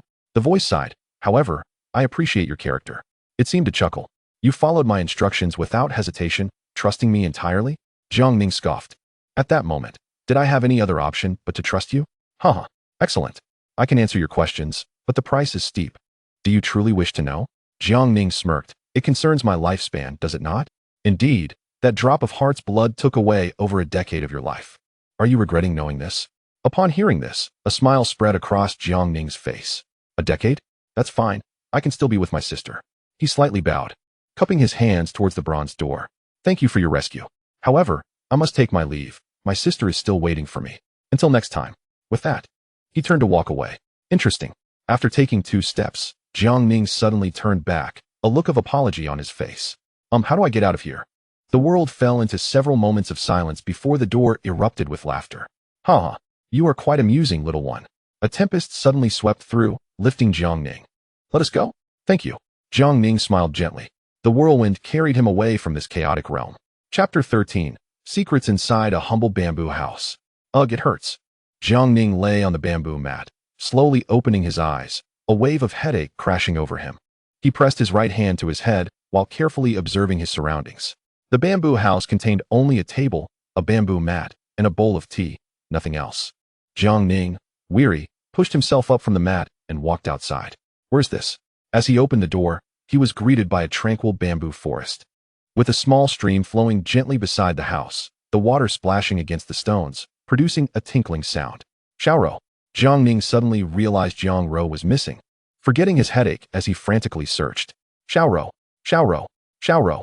Supporting himself with trembling limbs, Jiang Ning scanned the area for any sign of Jiang Ro. But having just awakened, his legs were too weak to support him. In his panic, he stumbled over a stone and fell. Damn it! Jiang Ning attempted to rise, but found himself utterly drained of strength. What is wrong with you? A celestial girl's voice inquired. Jiang Ning looked up to see a little girl in a light blue dress standing before him. Exhausted, he collapsed onto the ground, pain coursing through his body, and he lost consciousness. Hey, what is wrong with you? Inside the bamboo house, Jiang Ning slowly opened his eyes. You're awake. The girl in the light blue dress sat beside the bamboo mat, her hands supporting her face as she gazed at Jiang Ning. A smile spread across her face upon seeing him awake. What is this place? Jiang Ning managed to prop himself up with difficulty. Careful now. The girl reached out to steady him. Jiang Ning slowly brushed her hand aside, locking eyes with her, his expression frosty. Who are you? The girl seemed unperturbed by Jiang Ning's actions, still smiling. My name is Jiang Qingyan. What is yours? Jiang Ning. Good. Xiao Ning, you are now my junior disciple. From now on, you must call me master whenever you see me. Before Jiang Qingyan could finish, Jiang Ning's demeanor shifted abruptly, his tone turning fierce. What did you just call me? Xiao Ning, what is the matter? A powerful aura suddenly erupted from Jiang Ning, forcefully pushing Jiang Qingyan away. She crashed against the bamboo table, knocking over the cup of tea, which spilled onto her dress as she fell to the ground. Hey, what are you doing? Jiang Qingyan, now angered by Jiang Ning's outburst, slowly rose, rubbing her head with her right hand and looking at him with a hint of annoyance. Jiang Ning disregarded her and rose to his feet, striding towards the door. After a few steps, he suddenly sensed something amiss. He had been nursing a headache, oblivious to the change. Glancing down, he was startled to discover that his legs had shortened and his feet had become dainty. What on earth is happening? A dangerous thought surged through Jiang Ning's mind. Hastening to the brook's edge, he looked down to see a delicate visage reflected in the crystal-clear water. Is this what I looked like as a child? Jiang Ning stood frozen, perplexed by the situation. What is going on? I saved you alongside my master, and this is how you repay me? Jiang Qingyan watched as Jiang Ning walked towards the exit, brushing the water off her clothes before hastily following him. Upon stepping outside, she found Jiang Ning standing motionless by the brook. What's wrong? Jiang Qingyan slowed her pace, approaching him cautiously. She reached out, intending to pat Jiang Ning's back. He turned his dazed gaze towards her, and for a moment, they were both rooted to the spot. Jiang Qingyan felt a flicker of discomfort as their eyes met. Instinctively tilting her head away, a blush creeping onto her cheeks. Why are you staring at me? She stammered, avoiding his gaze. Jiang Ning remained silent, lifting his head after a prolonged moment. Slowly, he lowered it again and spoke. Where am I? Where's my sister? Hearing his words, Jiang Qingyan turned to face him, reaching out to pinch his cheek. That's your punishment for knocking me over earlier. This time, Jiang Ning did not react, merely fixing his gaze on her intently. Jiang Qingyan, noticing the intensity in his eyes, couldn't help but laugh heartily. What an amusing little junior brother you are. After composing herself, she continued. You are in Yunzhou Xianmen. My master and I found you unconscious beneath a tree while gathering herbs. It was my master who saved you. Yunzhou Xianmen? As for your mention of a sister, is it that little girl beside you? She is currently in a bamboo house on the adjacent hill. It seems she sustained severe injuries and has yet to awaken. My master is tending to her.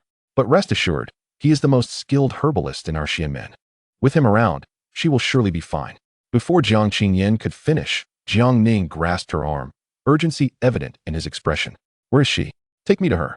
Observing Jiang Ning's demeanor, Jiang Qingyan's smile faded. All right.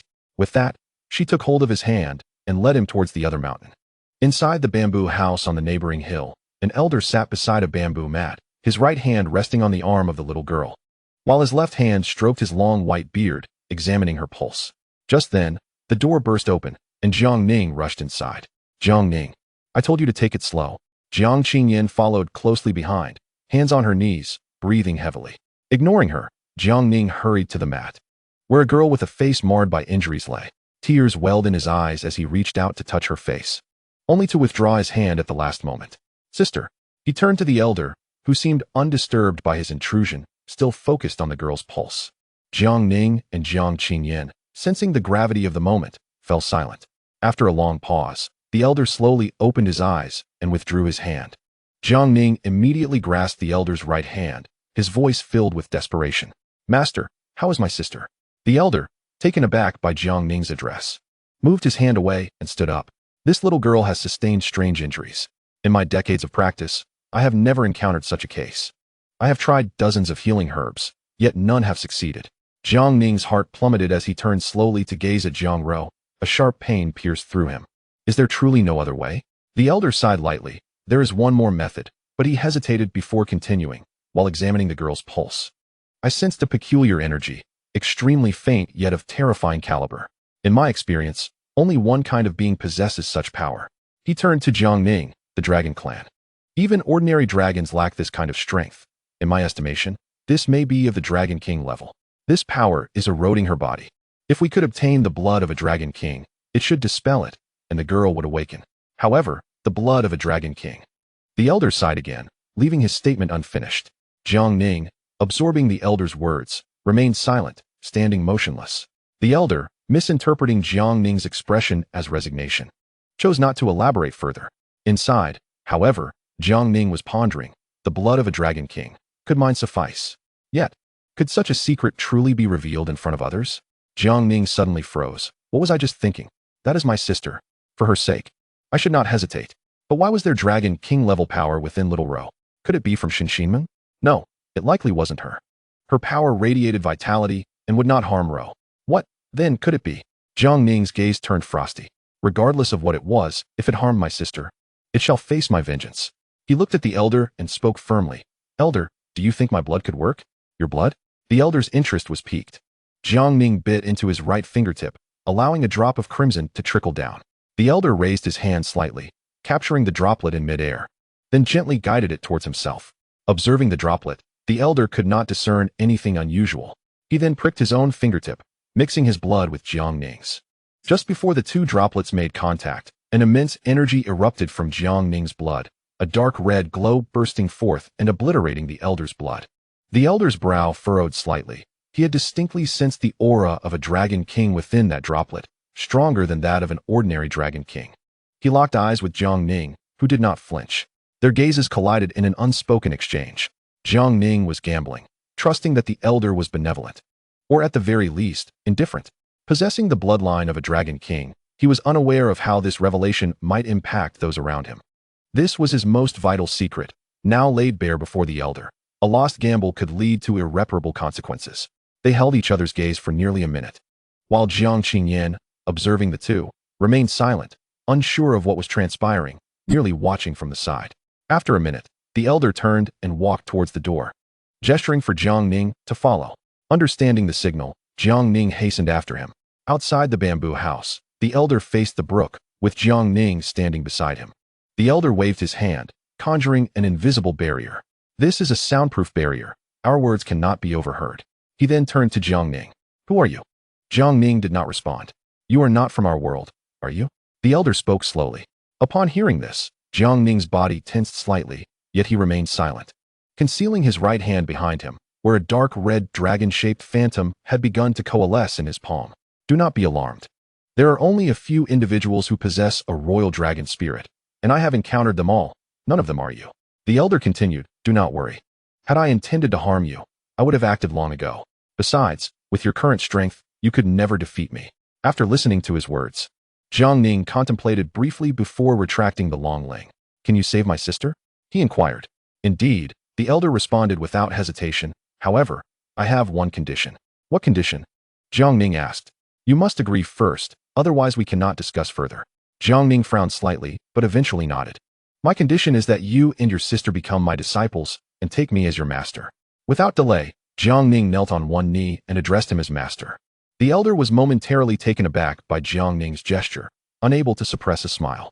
With a gentle wave of his hand, an invisible force lifted Jiang Ning. Now, tell me your name, he instructed.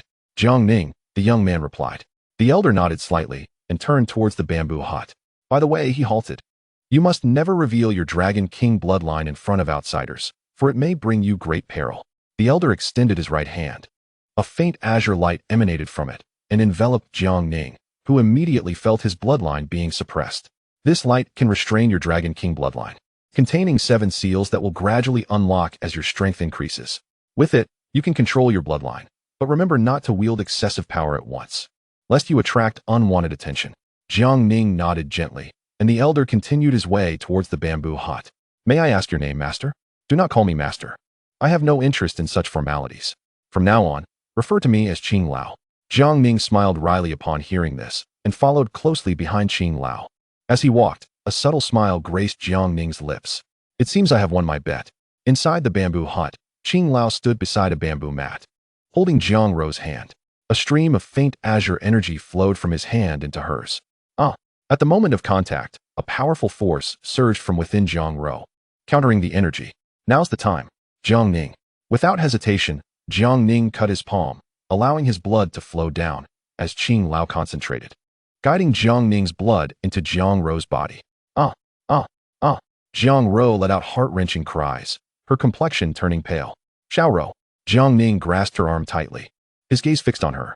Qing Lao formed seals with his hands, conjuring a faint azure barrier that enveloped Jiang Ro. Under this ethereal light, her body began to heal, her wounds visibly mending. With a sudden cough, Qing Lao spat blood onto the ground, beads of sweat dotting his forehead. Truly the power of a Dragon King, indeed formidable. He extended his right hand, releasing a stream of azure energy surrounding Jiang Ro. 3 energies began to orbit her, gradually colliding and merging. At the moment of their contact, Jiang Ro's blood erupted in a dazzling dark red glow. Standing nearby, Jiang Qingyan felt a resonance within her soul as the light erupted, her heart racing as if being torn by an invisible force. What is happening? Blood seeped from her lips as she knelt on one knee, gazing at Jiang Ning. Why does my soul resonate with his energy? Why do I feel a strange affinity towards it? Qing Lao took a deep breath, biting his fingertip, allowing a drop of blood to fall onto the 3 energies. Blood sacrifice. Upon contact with Qing Lao's blood, the three energies fell silent, orbiting Jiang Ro. Disperse. Jiang Ning's blood entered Jiang Ro's body, gradually expelling the Dragon King power that resided within her, while Qing Lao's energy nourished her like a restorative elixir. It is done. Qing Lao abruptly ceased his exertion, and the powerful energy propelled Jiang Ning backward. Ignoring his injuries, he staggered to his feet and rushed to Jiang Ro's side. Xiaoro, he exclaimed, gripping her hand anxiously. She is fine now. She merely needs to recuperate, Qing Lao remarked, wiping the blood from his lips with one hand. Master. Jiang Yin rushed forward to support Qing Lao. Jiang Ning cast a glance at Jiang Ro before turning back, kneeling before Qing Lao with tears glistening in his eyes. Thank you, Qing Lao. It is of no consequence, Qing Lao replied, brushing aside Jiang Yin's hand. Noticing the blood at her lips, he extended his hand, enveloping her in a gentle azure energy, restoring her to her former self. Xiaoyan, you shall remain here to care for Jiang Ning and the others. Once the girl awakens, guide them to learn about our Xianmen. Understood, Jiang Yin acknowledged, moving beside Jiang Ning. Oh, and now they are your junior siblings. You must look after them well, Qing Lao added before departing. After Qing Lao left, Jiang Yin let out a sigh of relief, a smile illuminating her face as she linked her arm with Jiang Ning's. Junior brother, I shall be your senior sister from now on, hee. Jiang Ning paid her no mind, his focus solely on Jiang Ro. May I call you Xiao Ning? She asked. If you remain silent, I shall take it as your acquiescence. By the way, what is your sister's name? Jiang Yin inquired, releasing Jiang Ning's arm and resting her chin in her hands as she gazed at Jiang Ro. Jiang Ro, he replied succinctly. Jiang Ro, a lovely name. She must be a gentle person, Jiang Yin mused, gently brushing Jiang Ro's hair with her fingers. Jiang Ning responded with a simple choosing not to elaborate further. The two fell into a comfortable silence beside the bamboo mat. Could you share with me information about the Dragon Spirit Realm? Jiang Ning suddenly asked. Oh. Jiang Yin exclaimed, astonished. You are unaware of the Dragon Spirit Realm? I have lost my memory. I have forgotten everything from before. I see. Jiang Yin mused softly, realizing they shared a similar fate of amnesia. Jiang Ning's expression subtly shifted, yet he remained silent. I was also found by Master, and curiously, I awakened in the same location as you. Upon regaining consciousness, I too had no recollection, not even my name, which Master bestowed upon me. Jiang Yin paused for a moment, forcing a wry smile. I apologize for delving into such matters unexpectedly. After a brief pause, she continued. As for the information regarding the Dragon Spirit Realm, I learned it from Master. He mentioned that our sect is Xianmen, the foremost mortal cultivation sect in the Dragon Spirit Realm. Xianmen? Mortal cultivation? Jiang Ning's eyes reflected confusion. Jiang Yin, noticing his expression, looked astounded. You cannot possibly have forgotten the foundational aspects of the Dragon Spirit Realm's cultivation system, can you? Jiang Ning remained silent, merely nodding slightly. How peculiar that we share such a bond as amnesiacs. Jiang Yin thought, rolling her eyes. In the Dragon Spirit Realm, there exist numerous cultivation systems and myriad sects, with powerful figures abounding. However, a few supreme beings reign, namely the Dragon God and the 9 Dragon Kings. The Dragon God has existed since the dawn of the Dragon Spirit Realm, being its most powerful entity, possessing an almost infinite lifespan. The Dragon God has 9 offspring known as the 9 Dragon Kings, but their existence is not eternal. Each Dragon King's life is finite. Before a Dragon King perishes, they pass their power to their chosen successor. In the Dragon Spirit Realm, the Dragon Clan reigns supreme, wielding extraordinary power, followed by the Pseudo-Dragons, descendants of the union between dragon and human. Both the Dragon Clan and Pseudo-Dragons can assume human form. Throughout the Dragon Spirit Realm, there exists a unique energy we refer to as Long Shun Shengyin, manifestations of the Dragon God's power. To mitigate the disparities between dragon and human, the Dragon God established a domain in the Dragon Spirit Realm. After a dragon's demise, their soul remains within the realm. Known as Long Ling, a select few can communicate with Long Ling, harnessing its power to fight alongside them, referred to as Ji Ling Ren. However, the power of Long Ling is significantly diminished, requiring continuous cultivation to grow stronger. There also exist talent tiers among Ji Ling Ren, primarily correlating with the strength of their Long Ling powers. The strength of a dragon spirit determines the potential of its host, with the most gifted hosts achieving the rank of Wang-level practitioners. These individuals once shared a bond with Dragon Kings, possessing immense power. At this point, Jiang Yin sighed wryly, acknowledging her lack of such talent. Her master had tested her. revealing that she felt no connection to any dragon spirit. As she glanced at Jiang Ning, memories of their earlier encounter surfaced. Perhaps her feelings of familiarity were unfounded, as she had only just met him. Jiang Ning, upon hearing her words, merely nodded slightly in silence. Hosts can cultivate their dragon spirits through the divine blessing of the dragon god, thereby enhancing both their spirits and their own strength. In the realm of dragon spirits, the majority are ordinary individuals lacking the innate talent of hosts. For these commoners, the path to power lies solely in the arduous training of their physical abilities, a pursuit fraught with difficulty, with few attaining the highest realms throughout history. However, among our human race, there exists a female supreme being who achieved sanctity through her physical prowess, her strength rivaling that of the dragon kings, marking her as the mightiest within the human realm. Jiang Qingyan paused momentarily, raising her gaze, her eyes sparkling with admiration for the master of Juhan Xianjing, the Johan fairy. Resting her head on her hands, she gazed dreamily out the window, wishing to attain such greatness herself one day. Jiang Ning turned to look at Jiang Qingyan, a faint smile gracing his lips. Noticing his unusual expression, Jiang Qingyan turned to him, her cheeks flushing. "What are you laughing at?"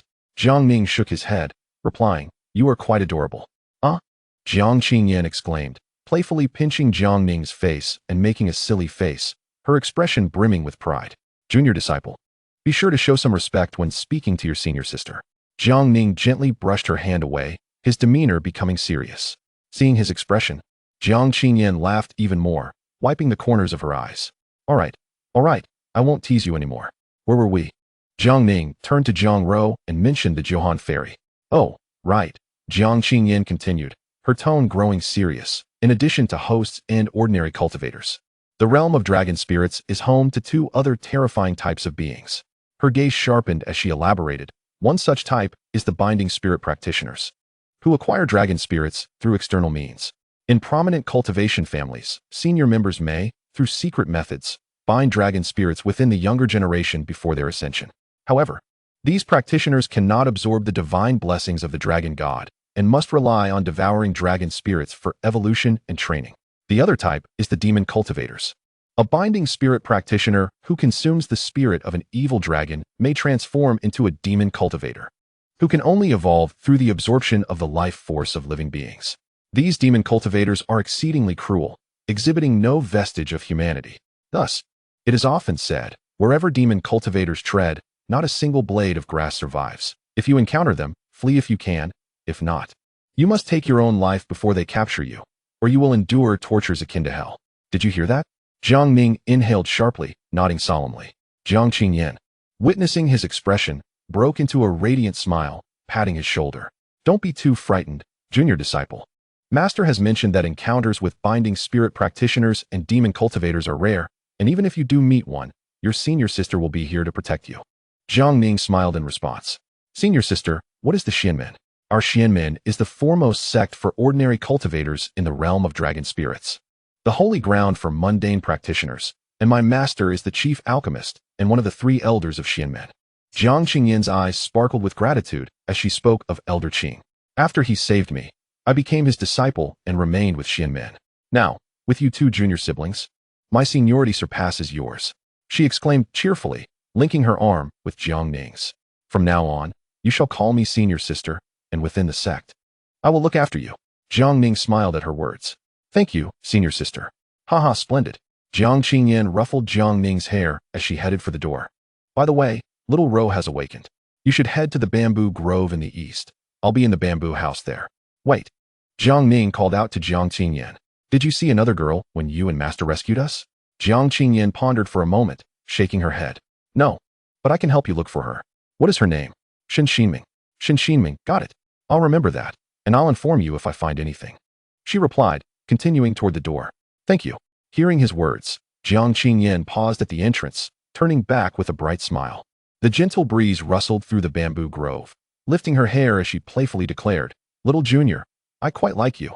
With a giggle, she turned and quickly made her way into the bamboo forest, her steps slightly unsteady.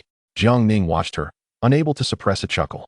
"Little Junior, calling me brother would be more fitting. Xianmen, the realm of dragon spirits and hosts. I am determined to continue growing stronger, to protect my sister, and eventually lead her away from this place." With that thought, Jiang Ning raised his head, clenched his fist, and smiled softly. Xinming, you will be all right, won't you? I will find you and bring you and my sister back. Chapter 15. The Immortal Gate. The next day, as the sun rose above the bamboo treetops, Jiang Ning lay with his eyes closed beside Jiang Ro, having fallen into a deep slumber after a night spent vigilantly watching over her. Jiang Ro gradually opened her eyes, stretching languorously. Where am I? Right, where's my brother? Sitting up, she spotted Jiang Ning next to her. What happened to him? Why does he look so small? She glanced at her legs in bewilderment. Ah, where are my long legs? My perfect figure? Why can't I see them? Turning back to Jiang Ning, a peculiar smile spread across her face. A brother this small is just too adorable. With a giggle, Jiang Ro leaned down, her hair cascading over Jiang Ning's face as she teased, Brother, wake up. The sun is shining on your backside. Stop it, let me sleep a bit longer. Jiang Ning gently brushed her hair aside and turned his face away. Suddenly, he realized something, quickly raising his head to find Jiang Ro grinning mischievously at him. Brother, you. Jiang Ro attempted to tease Jiang Ning further, extending her hand, only to have it caught by him. As she opened her mouth to speak, she noticed his eyes were already glistening with tears. Brother, what's wrong? She asked softly, wiping the droplets from his cheeks with her hand. Without answering, Jiang Ning pulled her into an embrace, burying his face in her shoulder. Jiang Ro, observing her brother, felt a pang of sorrow in her heart. She let out a weak smile, gently caressing his back. Sunlight streamed through the window, casting warmth on Jiang Ro's back as a gentle breeze stirred her hair. The two remained entwined in silence, sharing a moment of unspoken understanding. After a long while, Jiang Ning slowly lifted his head from her shoulder, rubbing his eyes and smiling. Little Ro, you are so tiny. What? Jiang Ro exclaimed, her face contorted in disbelief as she crossed her arms. How can you say that? Jiang Ning reached out, gently touching her face. Little Ro, it's a relief to see you well. By the way, brother, where are we? What happened to this body? Jiang Ro moved Jiang Ning's hand away and surveyed their surroundings. We are in Yunzhou Xianmen. As for your body shrinking, I have no idea how that came to be. Jiang Ning replied, shaking his head. Yunzhou Xianmen? Jiang Ro's face brightened with a smile, her dimples appearing adorably. That's perfect. Since we both shrank, you can accompany me to relive a beautiful childhood. Hearing her words, Jiang Ning felt a stirring sensation in his heart. Indeed, he recounted the events of the dragon spirit realm and what had transpired while she was unconscious. Initially, Jiang Ro listened with excitement, but as the story unfolded, she began to yawn. Brother, you are so long-winded. Jiang Ning rolled his eyes and continued speaking. Qing Lao saved us, and I have already promised him that we would become his disciples. Xiao Ro, wherever you are, I will be. Huh. Jiang Ro covered her mouth and yawned. All right. Jiang Ning nodded, adding, Jiang Qingyan wants me to find her. Are you coming? Of course, let's go. Upon hearing the word go, Jiang Ro immediately leaped up from the bamboo mat, linking her arm with Jiang Ning's as they headed towards the door. Jiang Ning helplessly shook his head and led her towards the eastern bamboo grove. At the entrance of a bamboo house in the eastern bamboo grove, Jiang Ro said, Brother, I have a bit of social anxiety. Can I stand behind you? She then moved behind Jiang Ning and hugged him, declaring, if you don't speak, I will take it as your agreement. With an exasperated expression, Jiang Ning approached the door and gently knocked. Senior sister, we have arrived. There was no response. Could it be that Jiang Qingyan is not here? He knocked again, and a voice of complaint came from within. Who is it? Don't you know this young lady is meditating? Jiang Ning covered his face, muttering, this person. Coming. The door swung open, revealing Jiang Qingyan leaning against the door, rubbing her eyes. She was clad in a loose-fitting robe, her hair in disarray. What do you want? Don't you want to see who we are? Jiang Ning retorted with a cold smile. The voice sounded quite familiar. Jiang Qingyan slowly opened her eyes and saw Jiang Ning standing at the door, a little girl peeking from behind him. In a flash, Jiang Qingyan retreated into the house, shutting the door firmly, leaving Jiang Ning and Jiang Ro standing there in astonishment. Jiang Ro looked up at Jiang Ning and asked, Brother, has she always been like this? Hearing her question, Jiang Ning couldn't help but smile, ruffling her hair. About a minute later, the door slowly opened, and Jiang Qingyan emerged from the bamboo house, dressed in a light blue long dress, her long hair elegantly styled, reaching down to her waist. With a smile, she approached Jiang Ning and Jiang Ro. Junior brother, you and junior sister didn't see anything just now, right? Jiang Qingyan smiled as she stood before Jiang Ning. Yes.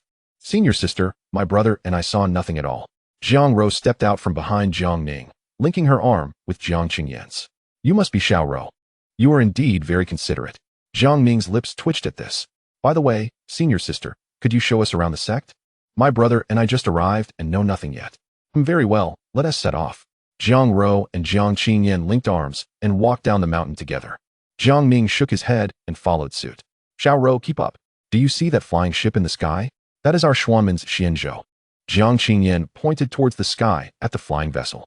Wow, how impressive. Jiang Ro ran beneath the Xianzhou, gazing up at it. Brother, look quickly. Jiang Ning nodded slightly. Along the journey, he had already heard dozens of wows, glancing at the two figures running ahead, slightly frowning. Don't they ever get tired of this?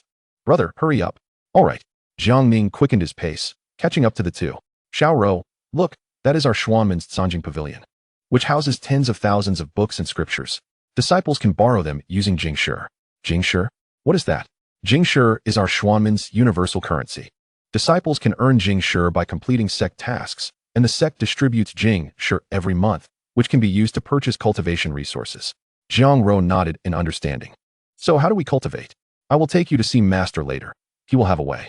What about that taller building next to the Sanjing Pavilion? That is the Sangbing Pavilion, which contains various weapons, but they also require Jingshi to purchase.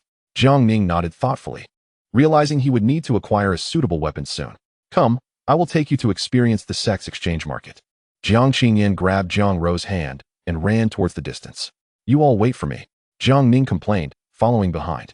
At the exchange market, throngs of people filled the area, with nearly every stall crowded with exchanging cultivators. Senior sister, there are so many people here. Of course. This is the liveliest place in our Xianmen. This entire street is where cultivators trade, and transactions are made through bartering instead of Jingshi. Bartering? Interesting.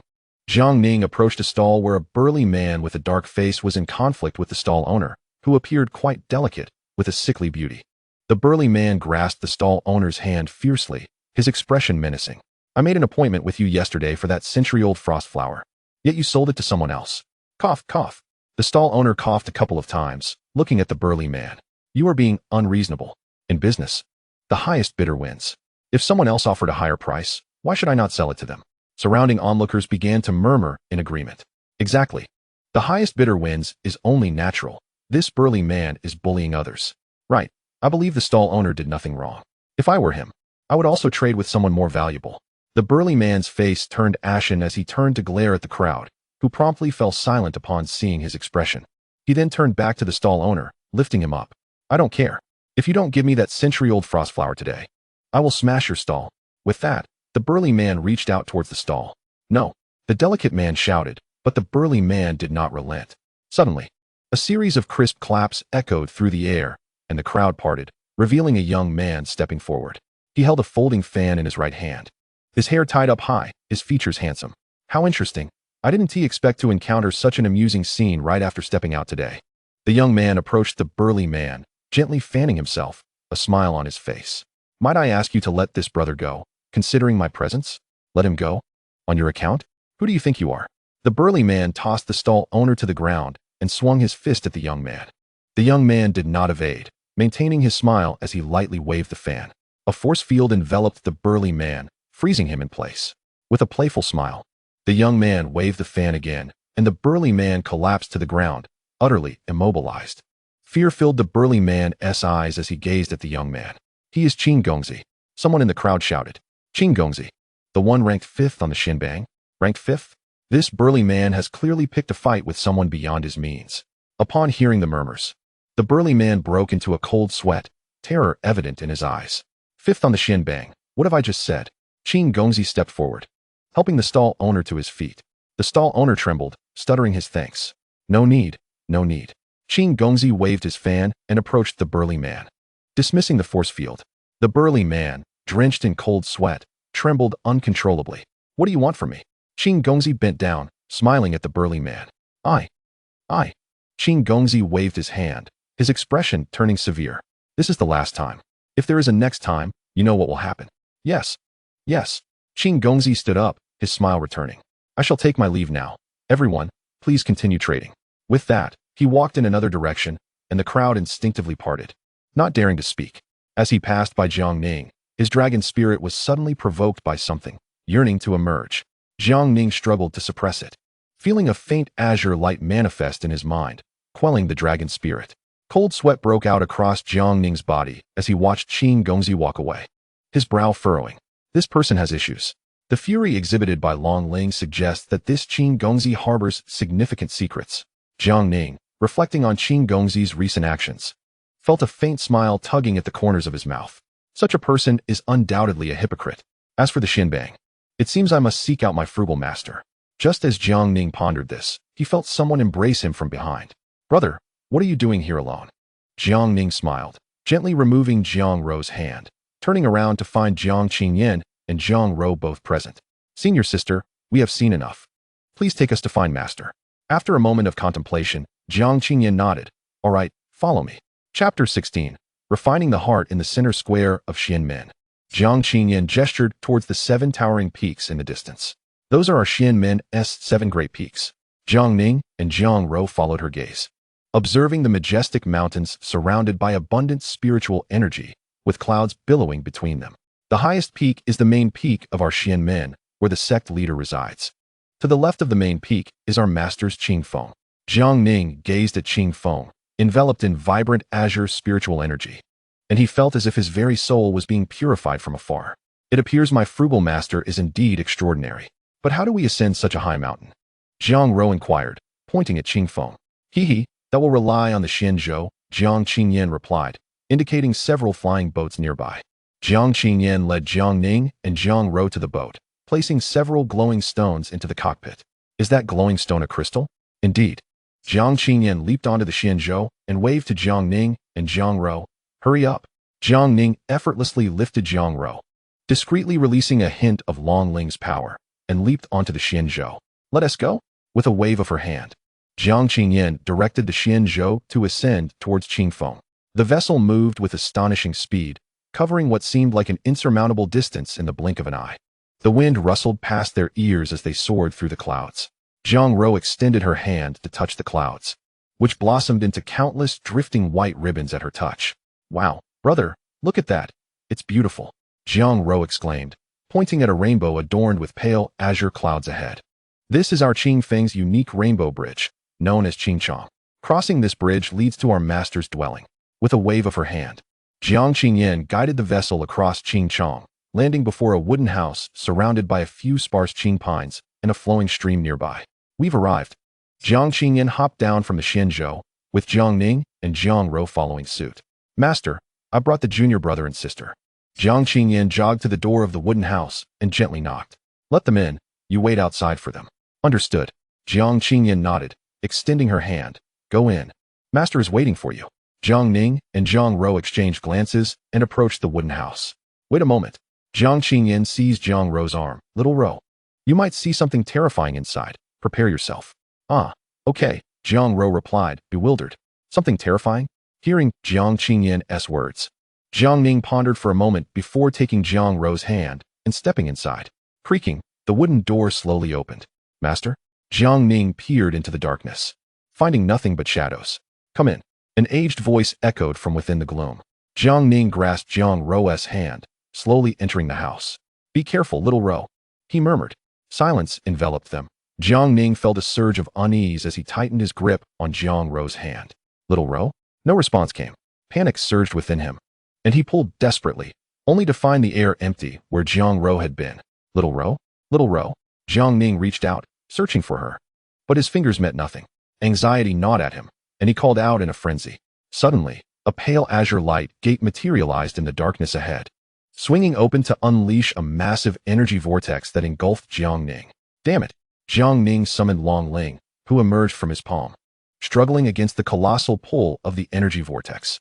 Remarkable, this little fellow can endure such a force for so long, mused an elderly figure emerging from the shadows, stroking his chin with a grin. Allow me to lend you a hand. The elder extended his left hand, releasing a stream of pale azure energy into the vortex. Inside the vortex, Jiang Ning, drenched in sweat, gasped for breath as the dark red energy of Long Ling waned. The vortex suddenly intensified, shattering the surrounding space. Before Jiang Ning could regain his composure, a violent energy storm swept him away into the vortex. In a dense bamboo grove, Jiang Ning lay upon a rock as a clear spring trickled down from the cliff, droplets landing on his forehead. Stirring, he rubbed his brow and gradually opened his eyes, propping himself up with his hands. Where am I? He wondered, wiping the moisture from his forehead, and surveying his surroundings. Right, where's Little Ro? Jiang Ning sprang to his feet, anxiously calling out, Little Ro, Little Ro. Junior brother, you finally awakened, came an ethereal voice from above. Jiang Ning looked up to see Jiang Qingyan floating gracefully, smiling and waving at him. Jiang Qingyan, what does this mean? What does the elder intend? Where am I? And what of my sister? Jiang Ning's expression soured, his tone growing icy. Jiang Qingyan appeared unfazed by his demeanor, her smile unwavering. Do not worry. Little Ro is quite safe. This is merely an illusion crafted by Master. As for what he intends, you will soon find out. With that, Jiang Qingyan's figure began to fade, and she stuck out her tongue playfully before winking at him. Good luck, junior brother. I will be watching over you. And with that, she vanished. Hey, at least explain things clearly before you go. Jiang Ning sighed helplessly, pressing his hand against his forehead, resigned to yet another trial set by his master. Yet, knowing Little Ro was unharmed provided him some solace. Before he could contemplate further, a pale azure formation rose beneath his feet, its center shining with a blue-gold six-pointed star. What is this? He wondered, reaching out to touch the star. The moment his fingers made contact, a powerful suction emanated from the star, pulling him in. In the meantime, the elder's eyes slowly opened in midair, a subtle smile gracing his lips. In the dimly lit space, Jiang Ning was transported before a city. Is this Hanfeng City? He mused, glancing at the gilded characters on the signboard, his brow furrowing. The air was thick with an unpleasant odor, prompting him to cover his nose as he surveyed his surroundings. The area outside Hanfeng City was shrouded in gloom. With yellow sands swirling in the wind, the sky obscured by dust, devoid of any vitality. How could this place have become like this? Just as he pondered, the sound of drums interrupted his thoughts. Jiang Ning turned towards the source, seeing a cloud of dust rising as the sound of galloping hooves grew clearer in his ears. Quickly, retreat to the city. The Dragon Clan is on its way, shouted a leader emerging into view. This voice seemed hauntingly familiar. Jiang Ning's eyes widened, fixating on the front, the Dragon Clan. Before long, the leader approached Jiang Ning, pulling the reins sharply as the sound of neighing horses pierced the heavens. He halted his steed before Jiang Ning, inquiring, Who are you? His gaze swept over Jiang Ning, lingering on his peculiar attire. Indeed, Jiang Ning and Jiang Ro had donned the fashionable garments of the Longling Jia cultivators provided by Jiang Qingyan. Jiang Ning's striking features and immaculate clothing formed a stark contrast to the tattered battle armor worn by the leader. As Jiang Ning opened his mouth to respond, a thunderous roar erupted nearby, stirring a colossal sandstorm. General, we must flee. The Dragon Clan is upon us. A contingent of armored soldiers burst forth from the storm, swiftly reaching Jiang Ning. There is no time, the leader exclaimed, seizing Jiang Ning and hoisting him onto the horse. Ride. With a commanding shout, he urged the soldiers forward to the city gates. The general called out urgently, Open the gates. The soldiers stood resolutely beside the general. A line of warriors guarding the rear, their expressions grave, a hint of fear flickering in their eyes. However, when the general shouted, the gates did not budge. Instead, a figure clad in polished armor appeared atop the city wall, his countenance cold as he fixed a steely gaze upon the crowd. Shui Fujiang, open the gates at once. The Dragon Clan approaches. A bloodied man cried out, revealing his right arm had been severed, leaving only a gory stump. Jiang Ning turned away, remaining silent. The figure on the wall, Shui Fujiang, seemed oblivious to the man's pleas, his expression unchanging. The general's eyes narrowed, realizing the gravity of the situation. Shui Feng, what do you mean by this? Shui Feng ignored him, beckoning with his hand, and a row of soldiers emerged, each brandishing a bow. Their arrows aimed menacingly at the crowd below. What do you intend to do, Shui? The one-armed man shouted in fury. Shui Feng remained silent, his fist clenched, and an arrow flew through the air, piercing the chest of the one-armed man. He looked down at his wound, then fell to the ground. The general glanced at the fallen man, but said nothing, turning his gaze coldly toward Shui Feng. The onlookers were paralyzed with fear, no one daring to speak further. Shui Feng, what do you truly want? Fixating on the general, Shui Feng smirked. Old Qing, do you really not understand? You are drenched in blood. Your scent already locked onto by the Dragon Clan. Allowing you entry would bring slaughter upon the city as populace. Old Qing, Jiang Ning thought, recognizing him as the youthful Qing Lao, whose visage was now familiar. General, the Dragon Clan has caught up. A soldier galloped toward Qing Lao, urgency in his voice. The crowd turned to see a colossal dragon's silhouette emerge from the swirling sands, roaring fiercely, shaking the very ground beneath them. The overwhelming sound waves proved unbearable, forcing many to clasp their ears, blood seeping from them as fear gripped their hearts. In that instant, the citizens of the city felt an immense weight, collapsing as if crushed by invisible hands. Shuefeng, we must activate the shield, Qing Lao shouted, as soldiers on the walls cut their palms, their blood pooling around Shuefeng. He too drew blood from his brow, and a massive crimson array sprang to life beneath him, culminating in a vast energy shield enveloping the entire city. This is a blood sacrifice, Qing Lao murmured in acknowledgement of Shuefeng's resolve.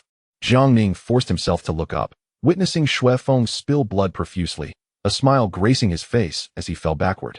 Old Qing, forgive me, once below. I leave your fate in your hands. The moment the shield formed, the citizens felt an immediate release from their burden, rising shakily to their feet. General Shui, they cried, tears brimming in their eyes, bowing in gratitude. The soldiers at the gates followed suit, honoring General Shui as he prepared to depart. The dragon silhouette ceased its roar, circling ominously above. Qing Lao, unable to watch further, tightened his grip on the reins, turning his steed to face the looming dragon. The soldiers mirrored his actions, fixated on the nightmarish figure above. Suddenly, Qing Lao erupted into laughter, the soldiers momentarily stunned before joining in. Ha ha! The fear that once gripped them dissipated, and Jiang Ning felt an inexplicable emotion stir within him as he observed the scene.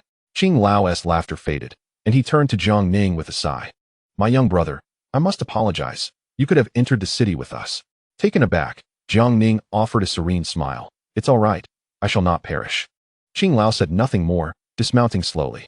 The dragon seemed to respond to their laughter, opening its massive maw to unleash a vortex of energy, a cataclysmic force surging toward them. As the wind swept through, even the sand was obliterated. Qing Lao's expression hardened. It's coming. A pale blue sword materialized in his palm, and with a reassuring smile, he declared, as per tradition, those who survive must care for the kin of the fallen. The soldiers dismounted, forming a circle, hands stacked together, tears streaming down their faces. Those who remain, please care for our families. Qing Lao nodded, a smile breaking through. Let us make one final stand. With those words, he charged forward, sword in hand. The soldiers followed suit, weapons drawn, soaring into the air. Yet amidst the chaos, one remained grounded, gazing upward. Jiang Ning, rooted in place, felt his heart wrench at the sight of the valiant figures before him. How had Qing Lao survived? Looking up, Jiang Ning noticed a few faint stars emerging in the darkened sky.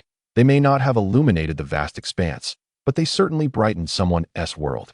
As the soldiers collided with the dragon's vortex, they disintegrated into smoke, swept away by the gale. Qing Lao, wielding his sword, unleashed a powerful strike. But the wind remained unyielding, rushing toward him with relentless speed. Witnessing his comrades being torn apart, Qing Lao could no longer contain his sorrow. Tears streamed freely down his face. Just before the vortex engulfed him, he relinquished his sword, arms outstretched, eyes closed, welcoming death. Brothers, we shall meet again below. Yet, death did not come. Slowly, he opened his eyes, finding himself far from Hanfeng City. What is happening? Could it be Shaoli? A sudden realization struck him, and he bolted toward Hanfeng City. Jiang Ning witnessed the entire scene unfold, realizing that the man who had stayed behind had woven a protective array, enveloping both himself and Qing Lao just before the latter met his fate.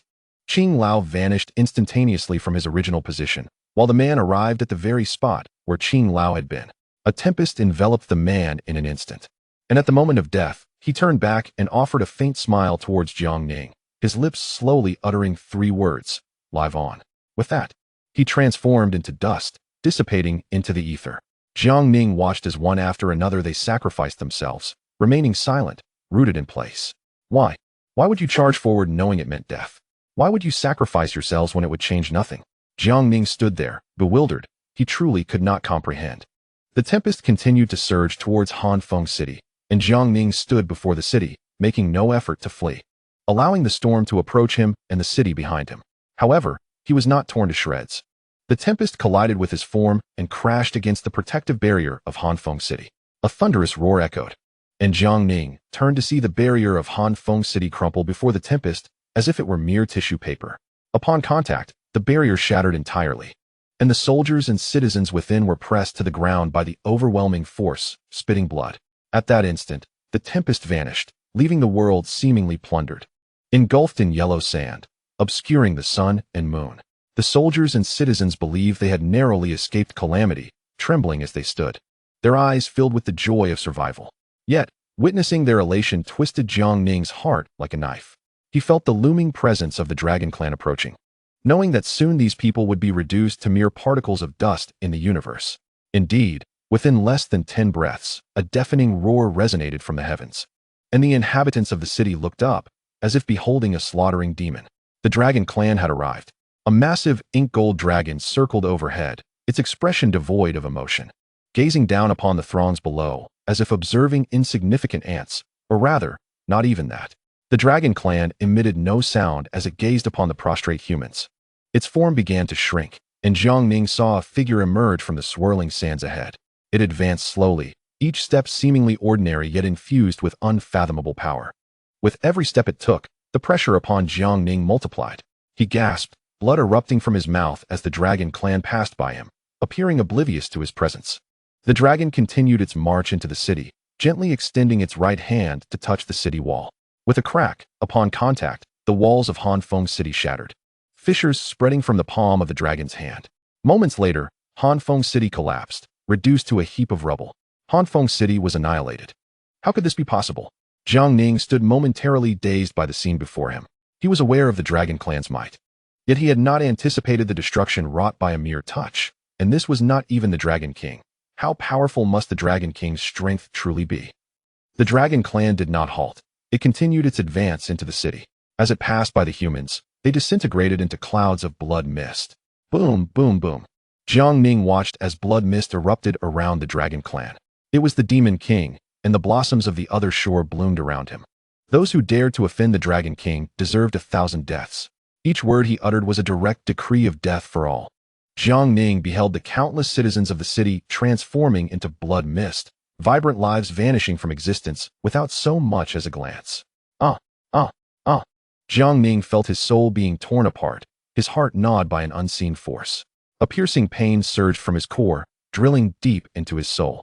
The human race. Mere ants, deserving only to be slaves of my Dragon Clan, forever unable to rise again. The dragon extended its right hand, lifting all into the air, its gaze unchanging. Offending the Dragon King invokes divine retribution. It slightly closed its hand, and the bodies of all began to swell. Boom! An explosion erupted, and the sky burst forth with a multitude of blood mist, resembling the blooming of myriad other shore flowers, with the Dragon Clan standing amidst it. As if it had emerged from the underworld, Jiang Ning watched, tears of blood streaming from his eyes, and the dragon seemed to notice him. Turning its head to regard him, a faint smirk appearing at the corners of its mouth as it gestured with its hand across its throat. Slowly uttering a single word, "Die." In that instant, Jiang Ning felt his soul plummet into an abyss, followed by an endless icy void. He collapsed to the ground, blood pouring from him. At that moment, the very fabric of space began to fracture. Hanfeng City vanished, the yellow sands dissipated, and the world transformed into nothingness. In the void, Jiang Ning lay on the ground, gasping for breath. In the sky, Qing Lao observed Jiang Ning, a slight smile gracing his lips. The refining of the heart is complete. Chapter 17, Torture. In the void, Jiang Ning sat slumped on the ground as a faint blue magic circle rose beneath him, enveloping him within. Before he could ponder further, the circle erupted in a blinding azure light, and Jiang Ning was instantly drawn into a vortex. In the void, Qing Lao fixed his gaze upon Jiang Ning, witnessing him being absorbed by the whirlpool, a smile spreading across his face. The second refinement of the soul. Thud. Jiang Ning was cast down from the sky, landing upon the ground. Where am I now? Jiang Ning gradually rose, surveying his surroundings, finding himself amidst blood-red stone walls, each adorned with a skull from which candles flickered. He stood within a rocky corridor, extending endlessly before him. Jiang Ning brushed off the dust from his clothes and began to walk forward. What does Qing Lao truly intend? Jiang Ning thought to himself. Recalling the scene in Hanfeng City, a sudden pain jolted through his head. He pressed his hand against his temple. The Dragon Clan, Hanfeng City. The haunting memories of the demons in Hanfeng City made Jiang Ning break into a cold sweat. What would I do if I truly encountered the Dragon Clan in the future? Jiang Ning paused, his right hand clutching his forehead, and continued forward. After an indeterminate time, he reached the end of the corridor, which opened into a stone chamber. In the chamber stood a circular altar, surrounded by blood-red flowers in full bloom, exuding an alluring crimson glow. Jiang Ning gazed at the flowers, a hint of crimson light flickering in his eyes. Xiao Ning, you've come. I'm sorry. I and your mother should not have left you behind. Two figures materialized before Jiang Ning, a man embracing a woman, extending his left hand towards him. Father, mother. Jiang Ning's eyes glistened with moisture as he reached out to the man. Father, mother, I am so tired. Jiang Ning took a step toward the man. Xiao Ning, you have suffered for so many years. Come to your mother. Let me take you away. The woman broke free from the man's grasp and approached Jiang Ning. Mother, wait for me. I must first bring my sister. I will go find her. Jiang Ning retracted his hand and turned to head towards the exit. Wait. The woman called out sharply, halting Jiang Ning. What is it, mother? Jiang Ning paused, turning back in confusion. There is no time. We must leave now. We can bring Xiaoro next time. As she spoke, the woman stepped forward and grasped Jiang Ning tightly. Bring Xiaoro next time? Are we leaving her behind? Jiang Ning's gaze grew vacant as he nodded absently. Yes, we will bring her next time. Yes, that is right. Come, let us leave with your father and me. The woman smiled, pulling Jiang Ning towards the man. Jiang Ning raised his foot, ready to depart, when a celestial voice echoed in his mind. Brother, wake up. Wow. Brother. Look, this is so beautiful. Brother, get up. The sun is shining. Brother, what is wrong? Brother, don't leave me all alone, okay? Brother.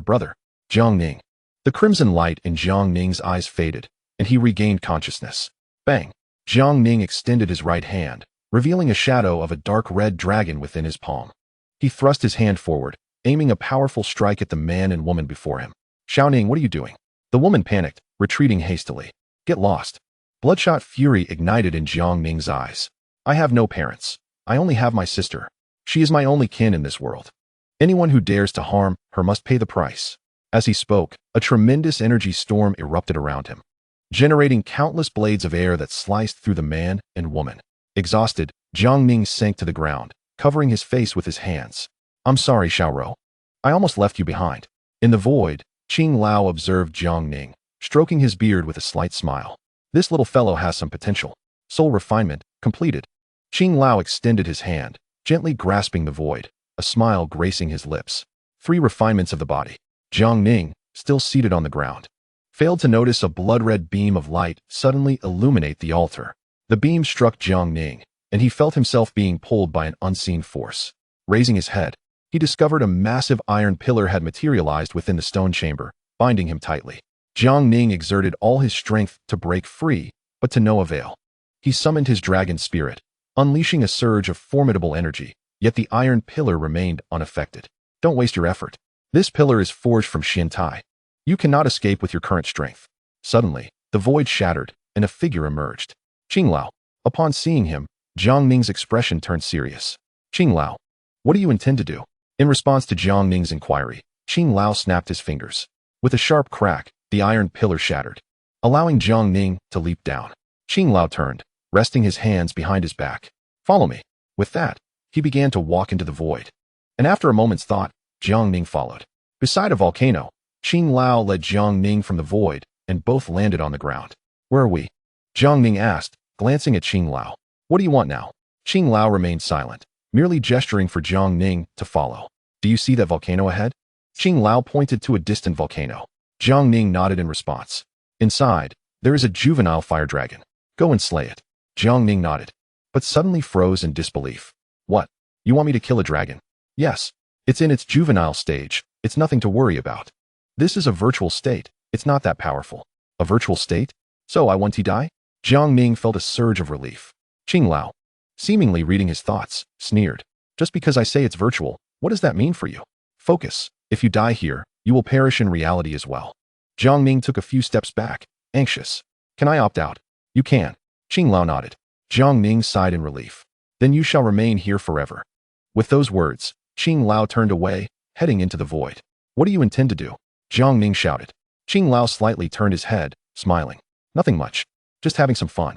What did you say? Jiang Ning cursed inwardly. Oh, by the way, your sister, Jiang Ro, is also on the volcano. You better hurry and find her, or else. What did you say? Jiang Ning rushed forward, attempting to seize Qing Lao. But his hand passed through Qing Lao's form. Qing Lao turned and stepped into the void. Damn it. Jiang Ning glared at the direction Qing Lao had departed. If anything happens to my sister, I will drag you down with me, even if it costs my life. Turning away, Jiang Ning sprinted towards the volcano. Xiaoro, wait for me. Near the volcano's mouth, Jiang Ning concealed himself behind a rock, peering into the molten lava below. "Where are you, sister?" He quietly searched the rim of the volcano when he heard peculiar sounds emanating from the lava. Puff, puff, puff. What is that noise? Jiang Ning looked down and saw countless large bubbles surfacing in the lava, bursting and creating a towering column of molten rock. He quickly retreated, hiding behind a massive boulder. As he gazed at the lava column, a boy emerged from it, engulfed in flames, with a faint blue flame flickering atop his head. Fire-etched runes adorned his eye sockets, and a cape draped over his shoulders. With each step, the boy became more solid, and Jiang Ning noticed 2 fire dragon phantoms coiling around him, their heads resting on his arms. There seemed to be something within the lava column. Jiang Ning spotted an energy sphere floating within, where a girl appeared to be trapped. Xiaoro. Without a moment's hesitation, he summoned his dragon spirit, which surged forth from his hand, propelling him towards the lava column. His sole intention was to rescue Jiang Ro and escape this place. The boy remained oblivious to Jiang Ning, continuing his forward march.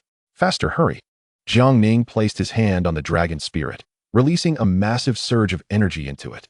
The dragon spirit emanated a powerful aura, shielding Jiang Ning from the intense heat of the lava column. "Xiaoro." Jiang Ning hastily approached, plunging into the lava column.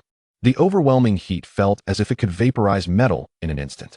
Even with the dragon spirit's protection, his skin began to blister. Almost there, he reached out, striving to pull Xiaoro into his embrace. But just as his hand neared the energy sphere, a colossal fire dragon materialized before him. The dragon soared upward, pushing the energy sphere away. Jiang Ning's expression shifted in alarm, and he pressed his hands against the dragon spirit, exerting all his strength. The dragon spirit raised its head, soaring skyward at breakneck speed. Jiang Ning gasped for breath, retreating to the side of the boulder, eyeing the boy. The boy was now staring intently at him, tilting his head with a smile, placing a finger to his lips in a shu gesture. Jiang Ning felt a surge of foreboding. Quickly, he adjusted the dragon's course, attempting to escape. The boy seemed to anticipate Jiang Ning's thoughts, extending his right hand, flames flickering in his palm. "Don't run away." With a swift motion, the boy clenched his fist, and the flames transformed into shards, launching towards Jiang Ning. He fled, but it was too late. The flames surrounded him, intertwining into a fiery cage, ensnaring him. "Damn it!" Jiang Ning opened his right hand, summoning a spatial vortex, the power of creation. A tremendous energy erupted from his palm, tearing apart the flames of the cage, scattering them into fragments that vanished into the vortex. Spatial power? The boy frowned slightly, snapping his fingers. The 2 fire dragons on his arms transformed into fiery tongues, racing towards Jiang Ning. Up! The boy clenched his fist, and the 2 fire dragons intertwined, sweeping towards Jiang Ning at an alarming speed, forming a colossal, searing firestorm. "This is bad," Jiang Ning cursed inwardly, extending his hand forward as a dark red dragon shadow emerged from the vortex in his palm. "Roar!"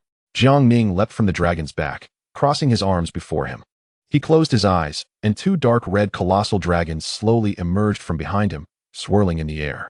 The fiery tornado formed by the fire dragon radiated an immense heat, as if melting the very fabric of space itself. "Hee, big brother," the boy said, a slight smile gracing his lips.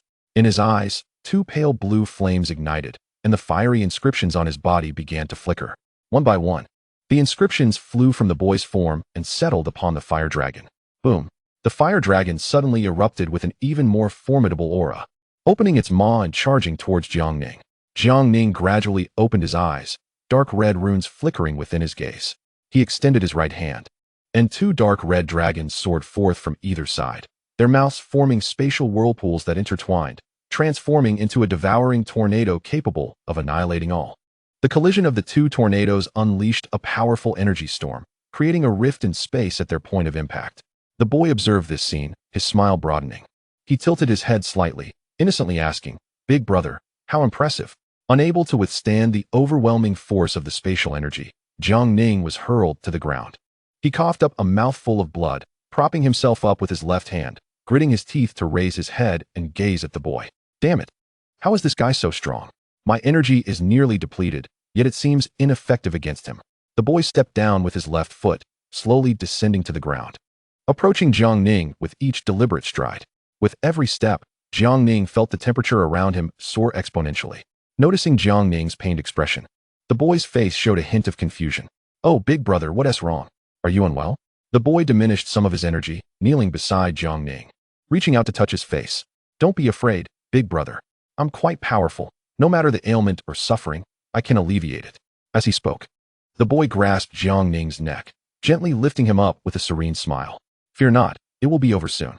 Suddenly, flames erupted from the boy's palm, searing along his arm and onto Jiang Ning. Ah! Jiang Ning cried out in agony, desperately attempting to pry the boy's hand away. Oh! The boy's face twisted into a sinister grin, exerting more pressure as the flames intensified. You lunatic! Jiang Ning felt his consciousness fading, his vision blurring as multiple images of the boy danced before his eyes. Am I to die? I never imagined it would end so pitifully. It seems I wagered poorly. I should not have revealed my secret to Qing Lao. Releasing his grip, Jiang Ning closed his eyes, his skin fracturing inch by inch. I refuse to accept this. After enduring so much to arrive in the Longling Jie, to be killed like this. Yet, there was still his sister. He had brought her here. And yet, young man, do you desire power? The ancient voice resonated within Jiang Ning's mind. Predecessor, is that you? Jiang Ning looked around, but saw no figure. Do not call me predecessor. Refer to me as Tian Lao. Tian Lao, Tian Lao, grant me power. I am in dire need of strength. Jiang Ning shouted into the void. Power requires a lifespan, came the sigh from the void. I care not for that now. I only desire power to slay that fire dragon and save my sister. Alas, a sigh echoed in the void. Jiang Ning, you have yet to unleash the true power that lies within you. True power? Suddenly, a pair of colossal eyes opened in the void, fixated upon Jiang Ning. Come closer. Come closer? Jiang Ning approached, extending his right hand. He complied, opening his palm. The eyes in the void emitted a dark red beam of light, landing in Jiang Ning's hand. Looking down, he beheld a blood-red weapon, a spear. This spear is known as Blood Soul, forged from your dragon spirit, connected to your very soul. It lives as you live and perishes when you perish. Moreover, it shall grow alongside your strength. Jiang Ning grasped the spear, raising his gaze. Tian Lao, who are you? I am your dragon spirit. I am the previous 9th Dragon King, Tian 1. Jiang Ning, upon hearing this, did not reveal shock, but merely smiled faintly. Thank you. Tian Lao paused, then erupted into hearty laughter. Little one, you are truly amusing. Suddenly, a blood-red light shot from Tian Wen's eyes into Jiang Ning's brow. Lend me your body temporarily. I shall teach you a technique. Jiang Ning nodded, allowing Tian Lao's power to flow into his mind. In the void above the volcano, Qing Lao observed Jiang Ning intently, stroking his beard with a smile. Jiang Qing Yin stood anxiously beside him, watching Jiang Ning, unable to bear it any longer. She grasped Qing Lao's arm. Master, how can the little junior brother defeat that fire dragon without having begun his training? Qing Lao gently brushed aside Jiang Qing Yan's hand, his smile unwavering. Fear not, your junior brother shall not falter. Jiang Qing Yin ceased her protests and turned back to observe Jiang Ning. Junior brother.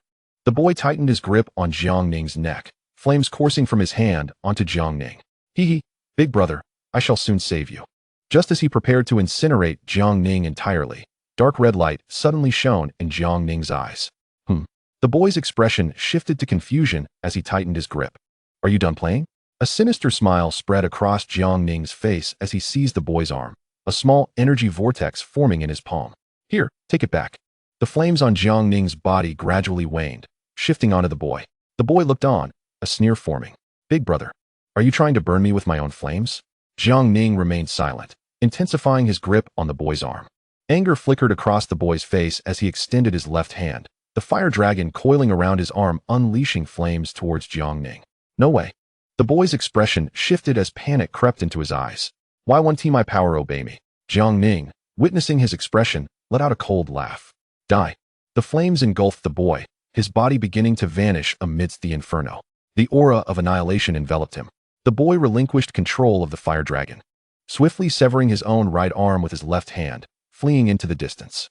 You are not the same person as before. Who are you? The boy's gaze towards Jiang Ning was devoid of mockery, replaced by sheer fear. Jiang Ning did not respond, instead shaking his hand, fingers interlaced before him, twisting his neck as he slowly approached the boy. Those associated with the elemental dragon king deserve to perish. Jiang Ning's left foot propelled him off the ground, vanishing instantaneously. The boy frantically scanned his surroundings. Predecessor, I did not know Big Brother was one of yours. I meant no offense. Please, predecessor. Enough with the prattle. Jiang Ning suddenly materialized behind the boy, placing his hand on his back. A tremendous energy surged from Jiang Ning's palm, penetrating the boy's body. The boy, stunned, turned to face Jiang Ning, who smiled at him. Die. A massive hole erupted in the boy's chest as the overwhelming energy sent him hurtling against a giant rock. After a cloud of dust settled, the boy struggled to rise. Jiang Ning observed this, shaking his head with a look of dissatisfaction. What is going on? That attack did not kill him? Jiang Ning slowly closed his eyes. After a moment, he opened them again and cracked his fingers. There are restrictions at play. No wonder I could not unleash even a third of my strength. This restriction, perhaps it should remain. Allow the young one some room to grow. This limitation may prove beneficial for him. As Jiang Ning pondered, the boy had already rushed forward, his left hand transforming into a flaming sword, his expression one of terror. Die. The boy plunged the sword into Jiang Ning's body, a grotesque smile spreading across his face. Ha! What a worthless thing. In the end, I win. Who bestowed upon you such confidence, to believe you could defeat me? Jiang Ning's voice echoed from behind the boy. The boy turned around in horror, only to find that the Jiang Ning he had just struck had vanished into thin air. What are you? Jiang Ning, with a sly smile, replied, I am your ancestor. A dark red spear materialized in Jiang Ning's palm, its tip like blood, its shaft like jade. Youngster, behold. This move is called Blood Rain Blossoms. Jiang Ning pointed the spear at the boy and disappeared from sight. The boy, in a state of panic, summoned a fire dragon to encircle him, crouching down with his hands over his head. I don't want to play anymore. It's not fun, mommy. I don't want to play. Jiang Ning appeared above the boy in an instant, and suddenly countless images of Jiang Ning surrounded him, his eyes gleaming with dark red light. All the Jiang Nings extended their spears toward the boy, a multitude of crimson spear tips resembling countless droplets of blood. Blood rain blossoms. Jiang Ning surged forward, and a torrential downpour of blood rained down upon the boy. The boy summoned the fire dragon to shield him, but the dragon's body was violently assaulted by the blood rain, letting out a mournful cry. Jiang Ning swung his spear fiercely, the fire dragon's body erupting into a shower of sparks. Jiang Ning extended his left hand, and the blood rain fell down upon the boy. Ah! The boy let out a thunderous scream, pierced by countless droplets of blood, reduced to countless fragments. Jiang Ning gradually descended, the spear tip touching the ground. In the void, Qing Lao observed Jiang Ning's slaughter of the fire dragon, a satisfied smile gracing his face. Old friend, I see you are still alive. Jiang Qingyan stood nearby, beads of sweat already dotting her hair. That familiar feeling, what was it about? She looked at Jiang Ning, her face etched with worry. Is that person my junior brother? Jiang Ning lifted his head, gazing at the sky with a meaningful smile, extending his left hand in the shape of a gun, closing his left eye. Bang! In the void, Qing Lao suddenly felt his consciousness disrupted, unable to continue probing Jiang Ning's actions. He sighed helplessly and shook his head. I never expected he would be your spirit vessel. What a twist of fate, old friend. The body refining is complete. Qing Lao turned and placed a hand behind his back. Xiaoyan, let us depart. Oh, okay, master. Jiang Qingyan turned and followed Qing Lao, stepping out of the void. Near the volcano, Jiang Ning's consciousness returned. He looked down at his hands, disbelief etched across his face. Is this truly the power I possess? Tian Lao seemed to sense Jiang Ning's thoughts, chuckling softly. Little one, practice diligently, and you too shall wield this power. Jiang Ning nodded, suddenly realizing something, and looked around. Xiaoro. Jiang Ning spotted the energy orb beside a rock. He hurried over and gently touched the orb, which shattered instantly. Jiang Ning lunged forward, arms outstretched, wanting to embrace Jiang Ro, but she passed right through his arms. What is happening? Little one, this is merely an illusion formed by the condensation of spiritual energy. An ancient voice resonated in Jiang Ning's mind, though it sounded somewhat weaker than usual. Jiang Ning seemed not to feel the difference, sighing with relief internally. My sister is safe. It seems Qing Lao never intended to place her here. Jiang Ning stood up as fragments began to appear in the surrounding space. It appears the trial has concluded. He raised his head to the sky, replaying the scenes of battle in his mind. I too shall become that strong. Yes, I certainly can. A spatial rift appeared before Jiang Ning, and Qing Lao's voice came from within. Jiang Ning, come forth. Jiang Ning paused for a moment, then nodded and stepped inside. Chapter 18. Old acquaintances. Jiang Ning followed Qing Lao inside, but suddenly halted, gazing at Qing Lao's back as he coldly inquired, Qing Lao, what exactly do you intend to do? Qing Lao stopped and said nothing. Jiang Ning continued. First, you brought me to Hanfeng City, then fabricated my parents, and finally compelled me to slay a dragon. What is the purpose of all this? Qing Lao slowly turned around, a smile gracing his face. Why, to test you. Of course. Test. What kind of test is this? To evoke sympathy for your past experiences? To reminisce about the feeling of having parents? Or to seek death by hunting a dragon? Jiang Ning scoffed. Qing Lao, what kind of trial is this? Qing Lao's smile faded, and he raised his head slowly. Hands clasped behind his back. Jiang Ning, you hail from another world, do you not? Jiang Ning remained silent, his gaze icy as he stared at Qing Lao. Do you wish to return to your original world? Jiang Ning's expression momentarily froze, but he did not interrupt Qing Lao, merely nodding slightly. Then do you know how to return? Jiang Ning shook his head blankly, silently observing Qing Lao. Qing Lao turned away. The way back is to slay the current Dragon King. In other words, when the current Dragon King falls, the two worlds will reconnect at the time of the Bronze Gate, allowing you to return. Jiang Ning stood rooted to the spot, shock filling his eyes. After a long pause, he finally spoke. Kill the Dragon King? Are you joking? Qing Lao extended his right hand and waved gently, causing the void to shatter. And Jiang Ning fell from his place. Thud. Jiang Ning landed hard on the ground, irritation flickering across his face as he glared at Qing Lao. What is the meaning of this? Qing Lao did not respond, slowly descending before him. He gently clenched his right hand, and countless dragons suddenly appeared in the world. Their massive jaws aimed at Jiang Ning and Qing Lao, soaring toward them. You. Jiang Ning was taken aback by the scene, instinctively crossing his arms in front of him for protection. However, the dragons did not harm either Jiang Ning or Qing Lao. Their enormous bodies passed through the two of them. If you wish to return, you must slay the Dragon King. Qing Lao suddenly stepped forward, instantly appearing before Jiang Ning. Extending his hand, Jiang Ning hesitated but eventually reached out, and Qing Lao grasped his hand, pulling him up. Jiang Ning, do you know what the fate of those like you, the spirit vessels of the otherworldly dragon spirits, is? It is death, or rather, nourishment. Nourishment? What do you mean? You should know that those from other worlds must come to the dragon spirit realm, right? Jiang Ning nodded slightly. But do you know why? Is it not due to the curse of lifespan? The curse of lifespan, that is partially true, but not entirely. Qing Lao turned away again, waving his right hand to reveal a map. This is the map of the dragon spirit realm. The four glowing golden points in the center represent the four states where the dragon gods reside: Dizhou, Guzhou, Shenzhou, and Zhongzhou. Surrounding these four states are 9 major domains: Tianyu, Lingyu, Kongyu, Yuanyu, Songyu, Fau, Huayu, Qingyu, and Suyu. Each domain is governed by a dragon king, and each domain contains 2 major states. Our Xianmen resides in the Lingyu of the second time series.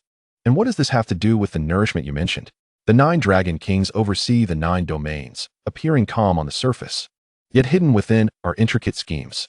Upon the death of the previous dragon king, their energy and cultivation are passed to the next dragon king. But this transfer rate is not guaranteed. The dragon king transforms into a royal dragon spirit, possessing a fraction of the former dragon king's power. To ensure the successor is stronger, the dragon gods have placed a curse on each royal spirit vessel since ancient times, compelling them to arrive in the dragon spirit realm. As the spiritual bearer continues to grow, the dragon king can slay them to acquire their energy. Thus, the old man Qing turned his head, scoffing. What a so-called royal spiritual bearer! They are merely a humanoid source of nourishment for the dragon king. Upon hearing Qing's words, Jiang Ning took several steps back. Qing swiftly teleported forward, seizing Jiang Ning's arm. My first trial for you is to test the fortitude of your heart, to instill within you at least a modicum of hatred towards the dragon clan, or at the very least, some degree of anger towards certain dragons. The second trial assesses the strength of your spirit, while the third tests your physical power. To defeat the dragon king, one must possess immense strength. As he spoke, Qing released Jiang Ning's arm, placing his hands behind his back, shaking his head with a sigh. What a pity. In your first trial, you displayed no hatred for the dragon clan's slaughter of humanity, only fear. In the second trial, you were nearly taken by the memories of your parents. In the third, you were almost slain by the fire dragon, and it was only through the strength of others that you barely achieved victory. Qing extended his right hand, lifting Jiang Ning's chin with a mocking expression. With such meager strength, how dare you speak of returning to your world? How can you claim you will take your sister away and protect her? Suddenly, Qing's demeanor grew sinister as he grasped Jiang Ning's neck, lifting him off the ground. Jiang Ning clutched at Qing's hand desperately, his face turning crimson as his legs kicked helplessly. If today were truly your sister, and if you had lost that power within you, she would perish. She would die, and it would be your fault. At these words, Jiang Ning's gaze turned vacant, his hands falling away as his legs ceased their trembling. Indeed, if today were truly my sister, and if Tian Lao ceased to assist me, what would become of her? Qing noted Jiang Ning's expression with a sense of delight. My dear boy, I apologize, but But if I do not push you hard enough, your future cultivation will not be efficient. Maintaining a facade of indifference, Qing released Jiang Ning, who collapsed to the ground, gasping for breath. Qing turned his back to Jiang Ning, hands resting behind him, while inwardly counting down, 5, 4, 3, 2. What must I do to grow stronger? Jiang Ning rose, his tone flat. Qing, however, felt a surge of joy within, masking it with an aloof demeanor as he slowly turned around. You may leave now. With a wave of his hand, the space shattered, and he grasped Jiang Ning, leading him into the void.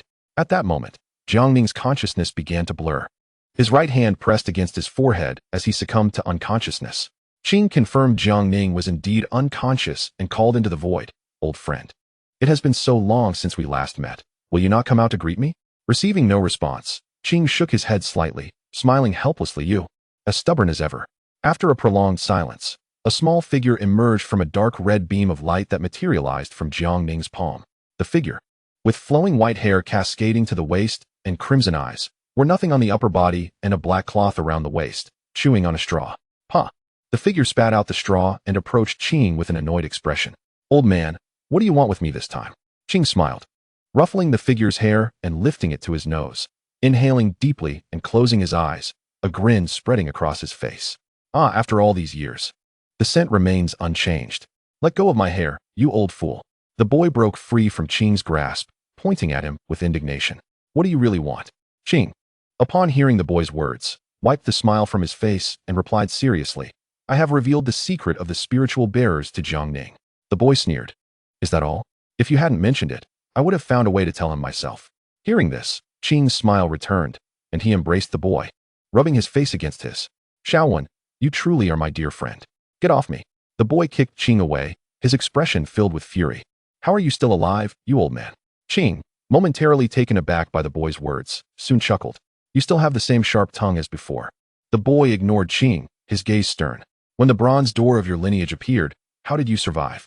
Qing's playful demeanor vanished as he turned, resting his hands behind his back, shaking his head. I do not know. Most of what happened back then is a blur, as if erased by a formidable force. But I was indeed dead. After a pause, he continued, however, in that fleeting moment before my death, a voice echoed in my mind, instructing me with just 3 words, save him. The boy trembled at Qing's revelation. Save him? Save whom? If anyone needs saving, it should be my older sister, not you. Qing shook his head. I cannot say. Yet that voice felt powerful beyond belief, compelling to the point where I could not refuse, nor even utter a sound. After hearing it, I lost consciousness, only to awaken within the Xianmen. The boy sat down, clutching his forehead, frowning slightly. Can such power truly exist? One that could instill such awe in this old man. Qing stood quietly beside him, refraining from interruption. After a lengthy silence, the boy sighed and lay back on the ground. Pondering is so difficult. Suddenly, a thought struck him, and he sprang upright. Old man, I have a question for you. Qing's interest piqued. He urged, go on. Earlier, during my battle with the fire dragon, I felt as if a part of my power was missing. It seemed my ability to create had diminished. What do you think is happening? Upon hearing this, Qing frowned slightly and shook his head. I cannot say. Creation and destruction are intertwined. If destruction persists, how can creation be weakened? Perhaps you misperceived it? The boy paused, contemplating. That is also a possibility. He leaned back, resting on the ground. Forget it. I shall not dwell on it. You cunning old fox. My spiritual bearer is exceptionally talented, yet you feign dissatisfaction and resort to intimidation. Qing chuckled helplessly. I do this for his benefit. I sense that the dragon spirit realm is increasingly unstable. The boy nodded, performing a somersault to stand. Enough of this chatter. I must take my leave. With that, the boy transformed into a dark red beam of light, soaring into Jiang Ning's being. After the boy departed, Qing remained in place, holding a strand of white hair. After some time, he lifted his gaze to the void, letting out a soft sigh. Old friend, your essence has truly waned. Will we have the chance to meet again? Qing shook his head and pulled Jiang Ning into the void with him. Chapter 19. Initial cultivation in a wooden house within the Xianmen. Jiang Ning lay on a bamboo mat, while Jiang Ruo rested on another mat nearby. Jiang Ning's consciousness vaguely registered 2 voices. Master, how is my junior sister? Like you. She is an ordinary person. Qing stroked his beard with his right hand, while his left rested on Jiang Ruo's hand. I see. Jiang Qingyan murmured softly. That is also good. Moreover, in the Xianmen, even ordinary cultivators have great opportunities. Qing nodded slightly. Hearing their conversation, Jiang Ning slowly opened his eyes and sat up. Jiang Qingyan rushed to his side, taking his arm with a worried expression. Junior brother, are you all right?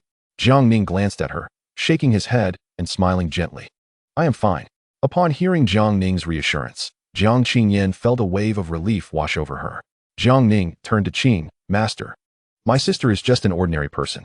Jiang Ning nodded. In this case, my sister may be safer. He trembled as he stood up. Jiang Qingyan grasped his hand, supporting him as they walked before Qing Lao. Release my hand, Shiji, Jiang Ning said with a slight smile towards Jiang Qingyan. However, upon witnessing Jiang Ning's smile, Jiang Qingyan relented. All right. Slowly, she released her grip. Jiang Ning's gaze was fixed intently on Qing Lao, who remained silent, his eyes closed as he took Jiang Ro's pulse.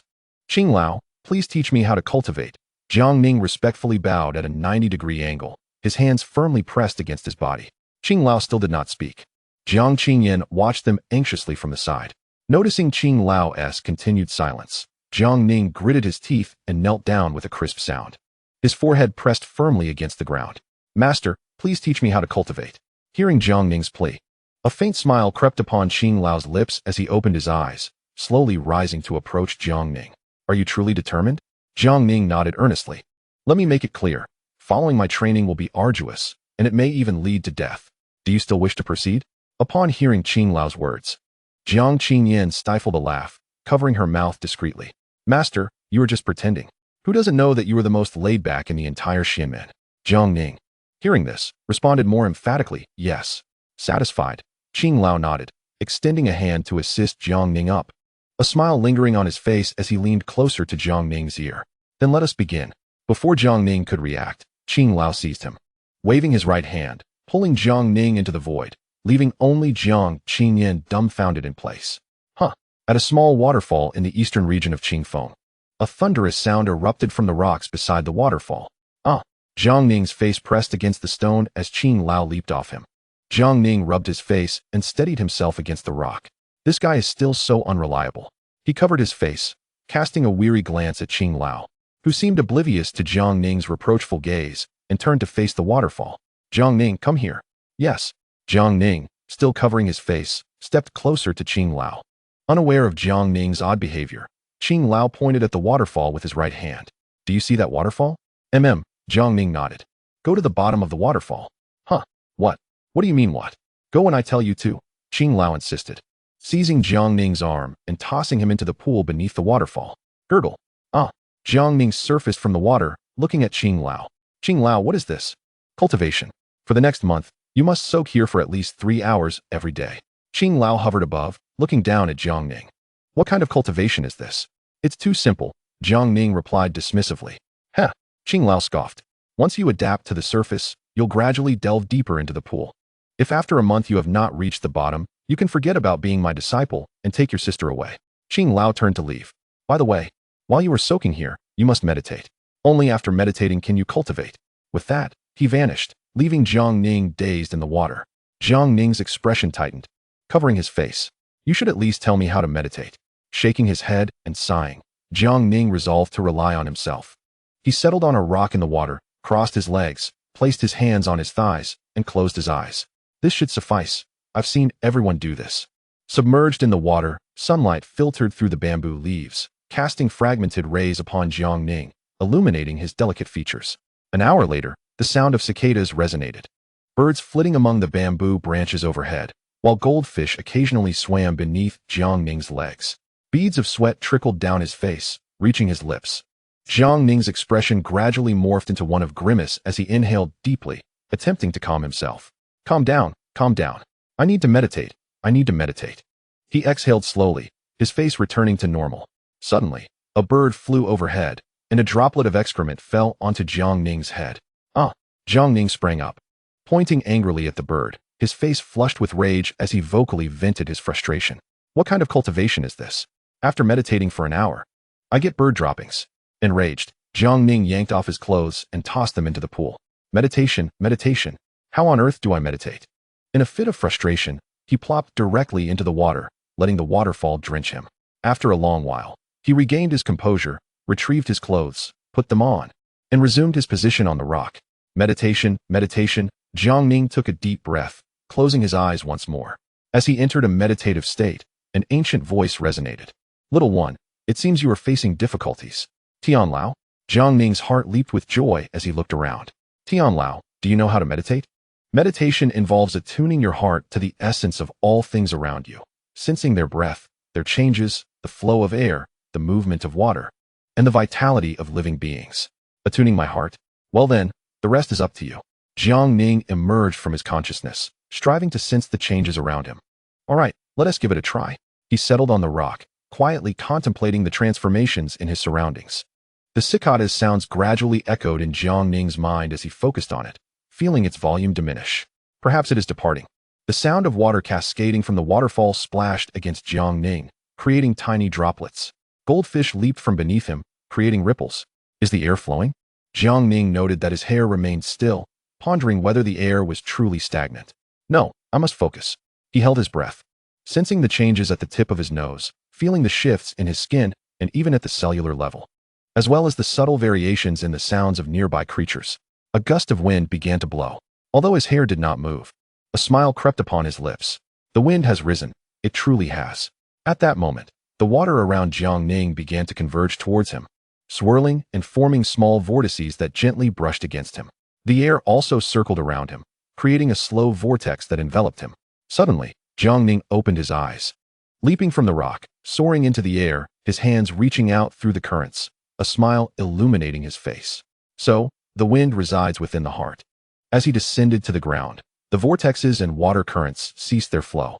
To an outsider, there was no discernible difference, yet within Jiang Ning's heart, a profound change had occurred.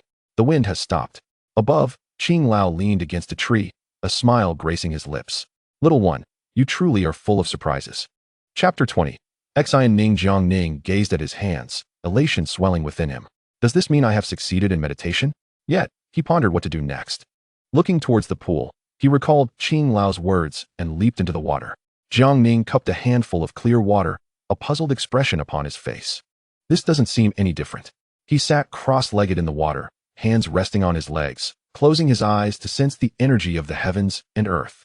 As Jiang Ning entered a meditative state, the surrounding energy gradually drew closer to him, a faint golden aura separating from the air, flowing gently towards him. This same golden energy appeared in the pool beneath him, coursing along his legs and enveloping his entire being. At the moment when the surge of energy entered Jiang Ning's body, he felt a wave of warmth enveloping him, as his blood coursed rapidly under its guidance. High above, the elder Qing's gaze remained fixed on Jiang Ning, observing countless strands of pale golden energy flowing into him. A slight frown creased the elder's brow, as a hint of doubt flickered in his eyes. Was the dragon god's divine grace truly this potent? It was not only the elder Qing who sensed something amiss. Tian 1, within Jiang Ning, also detected the anomaly. Countless strands of pale golden energy gradually infiltrated Jiang Ning's consciousness, transforming into a shower of delicate golden droplets upon entering his inner realm. Before long, a small pond of pale gold emerged within his consciousness, steadily expanding and extending throughout his mental landscape. Tian Wen appeared above this pond, scrutinizing it with a furrowed brow. He extended his right hand, allowing a droplet of pale golden water to fall into his palm. He opened his mouth and consumed the droplet. Indeed, this was the energy of the dragon god's divine grace. However, as he gazed down at the ever-expanding pond, he pondered whether a liquid form of the dragon god's grace truly existed. Even if it did, could a person's consciousness genuinely generate such a vast reservoir of energy?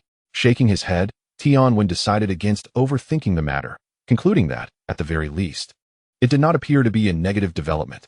He looked down at Jiang Ning, who was immersed in the pond, eyes closed in meditation. Tian Wen chose not to disturb him and vanished from sight. Outside of consciousness, the pond beneath Jiang Ning was shrinking, while the waterfall's flow diminished. Suddenly, countless pale golden runes manifested on Jiang Ning's body, pulsating with radiant light. His complexion began to deteriorate, blood seeping from his eyes, mouth, and arms. A powerful energy storm erupted around him, forming a swirling vortex of pale gold that enveloped him. Wherever the energy vortex passed, rocks disintegrated into dust. Jiang Ning coughed up blood, his skin beginning to fracture. This is not good. The elder Qing felt a surge of anxiety. Jiang Ning had absorbed too much energy at once. His body could scarcely endure it. The elder Qing teleported to Jiang Ning's side, plunging his right hand into the energy vortex. A surge of pale azure energy erupted from his palm, enveloping Jiang Ning, while a spatial vortex appeared before him, gradually drawing in the surrounding energy storm. Jiang Ning's body began to recuperate, his skin visibly healing, and the energy vortex gradually diminished until it transformed into a gentle breeze of pale golden energy dispersing into the air. Beads of sweat appeared on the elder Qing's forehead as he exhaled deeply. He withdrew his hand and returned to the heights, glancing at his palm to find a faint scar. Intriguing. The power of the dragon god is indeed formidable, capable of inflicting harm upon me. A surge of pale azure energy enveloped the elder's hand, swiftly mending the wound. He then looked down at Jiang Ning, his eyes filled with curiosity. This young lad, amidst such a tempest of energy, somehow survived. Jiang Ning's complexion gradually returned to normal as he slowly opened his eyes. What just happened? Jiang Ning observed the chaos around him, his clothes torn and stained with blood. The elder Qing's voice rang out. Jiang Ning, today's training is concluded. Return for now, and meet me beneath the ancient elm tree at Qingchong Bridge during the third watch. Before Jiang Ning could respond, a spatial vortex materialized above him, drawing him in. After Jiang Ning departed, the elder Qing remained in place, surveying the wreckage surrounding him, lost in thought. The scene he witnessed seemed less like Jiang Ning absorbing the dragon goddess grace, and more as if it had actively sought to enter his body. He lifted his head and, dismissing further contemplation, chuckled softly. Old friend, you have indeed chosen an extraordinary vessel for your spirit. In a bamboo cottage, Xiao. How are you feeling now? Jiang Qingyan inquired, holding a bowl of medicinal liquid in her left hand while her right extended a spoonful towards Jiang Ro's lips. Jiang Ro opened her mouth and closed her eyes, swallowing the concoction with a grimace of agony. So bitter, she exclaimed, sticking out her tongue and noticing Jiang Qingyan's concerned gaze. Warmth flooded her heart as she reached out to caress Jiang Qingyan's face, smiling gently. Sister, I'm fine. Jiang Qingyan brushed Jiang Ro's hand away, placing the medicine aside with a hint of urgency in her voice. Xiao Ro, do not be upset. Master only intended to test you. Recalling the horrific scene of thousands turning to blood mist and rivers of blood, Jiang Ro felt a wave of nausea. She grasped Jiang Qingyan's hand, forcing a smile. Sister, I truly am fine. You, on the other hand, have been caring for me without rest for an entire day. You should take care of yourself. Despite Jiang Ro's words, Jiang Qingyan remained unconvinced. Master said you, like me, are an ordinary person. Jiang Ro chuckled lightly in response. That's even better. I can always rely on my brother. Even if he thinks I'm holding him back, I'll have a reason to cling to him. Are you really all right? Jiang Ro nodded earnestly, her right fist clenched, her expression resolute. From now on, I will be my brother's steadfast shield and cheer him on. Jiang Qingyan couldn't help but chuckle at Jiang Ro's serious demeanor. Little junior sister, you are quite amusing. Upon hearing this, a mischievous glint sparkled in Jiang Ro's eyes. She reached out toward Jiang Qingyan, a peculiar smile on her face. Since you care for me so much, let us have some fun together. With that, she pounced onto Jiang Qingyan, pinning her to the ground and playfully touching her. Ha! Junior sister, no, stop. Ha! Sister, come play with me. Jiang Ro's face pressed against Jiang Qingyan's, her right hand running through her hair. Neither noticed the vortex forming in the air above them during their playful scuffle. Suddenly, with a thunderous crash, Jiang Ning fell from the vortex, landing headfirst before them. Jiang Ro and Jiang Qingyan froze in place, watching as he slowly rose to his feet. Rubbing his head, Jiang Ning stood up, internally cursing, "Old man. Can't you be clear with your words? Most importantly, why must I land on my head? At the very least, let me land on my backside." As he muttered this, he opened his eyes to find the two of them tangled together, expressions of shock on their faces. With a sheepish smile, he said, I didn't interrupt anything, did I? Please, continue. With that, he turned to leave. Jiang Ro and Jiang Qingyan shouted in unison, springing to their feet and rushing to block Jiang Ning. Brother, it's not what you think. Jiang Ro's cheeks flushed as she spoke urgently. Oh no. If he sees this, I'm done for. Brother, it's really not what you think. Jiang Ro's inner turmoil raged like a fierce dragon. Yes. We were just sparring, Jiang Qingyan quickly added. Oh, it's not what I think. Jiang Ning regarded them with a knowing smile, stroking his chin thoughtfully. Jiang Qingyan lowered her head, her fingers intertwined. After a moment's contemplation, Jiang Ro quickly changed the subject. By the way, brother, how is your cultivation going? Jiang Ning recognized her attempt to divert the conversation and could only smile helplessly. It's going all right, but I don't feel any changes in my body. He gazed at his hands and shook his head gently. Jiang Ning seized the opportunity, saying, "That's a normal phenomenon. At the beginning of cultivation, one may not feel any changes in their body." Jiang Ning nodded, yet felt a sense of perplexity. He sensed the emergence of a pool of pale golden water within his consciousness realm. Whenever his awareness manifested in this world, the pale golden pool would actively draw near to him. What could this phenomenon possibly be? He shook his head, deciding to inquire about it later with Qing Lao. Turning to Zhang Ro, he began to speak. "Xiao Ro," he started. Zhang Ro, anticipating his question, stepped closer, linking her arm with his and offering a gentle smile.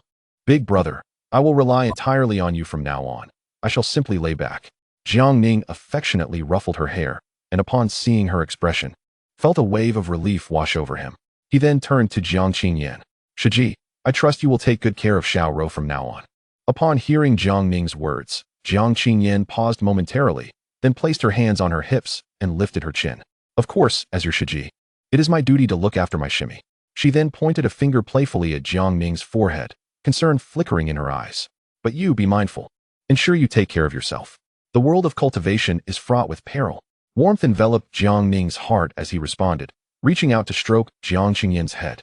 Yes, I will certainly remember your words, Shiji." Jiang Ro observed the two, stifling a laugh behind her hand. "These two, hee." As the moon hung in the sky, casting dappled light, Jiang Ning stealthily slipped out of the bamboo cottage. He glanced back at the peacefully sleeping Jiang Ro and Jiang Qingyan before racing towards Qingchong Bridge.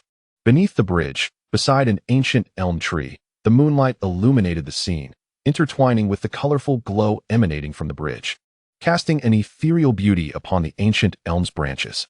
Arriving beneath the ancient elm, Jiang Ning found no sign of Qing Lao. That old fellow. Is he playing games with me again? Leaning against the elm, he decided to wait. Jiang Ning lifted his gaze towards the faint moonlight above, and the silvery glow of Qingchong Bridge stirred feelings of melancholy within him. If I were back home, it would be the Mid-Autumn Festival. Mountains and rivers share the same clouds and rain. How can the bright moon be of two different realms? He pondered if anyone back home knew of his absence. Probably not. I will return, bringing my sister with me. Memories of a flowing-haired figure surfaced in his mind as he gazed at the moon. "Are you well? You arrived quite early." A figure emerged from the air, hands clasped behind their back, wearing a smile. "Qing Lao." Jiang Ning did not shift his gaze from the moon, but felt Qing Lao sit beside him. "Oh." Qing Lao also looked up at the luminous moon, settling onto the ground.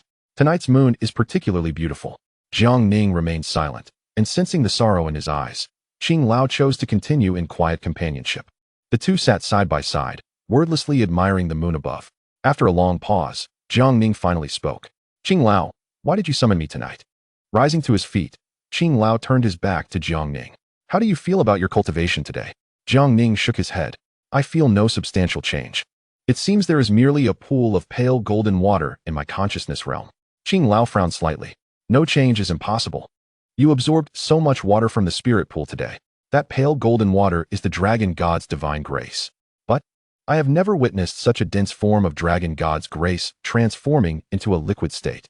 Jiang Ning chuckled. "Perhaps my absorption capacity is simply stronger." Qing Lao fell silent for a moment. "Do you truly feel no other sensations?" Jiang Ning shook his head. "It shouldn't be so. Do you know what type of water you soaked in today?" Jiang Ning remained silent, gazing at Qing Lao.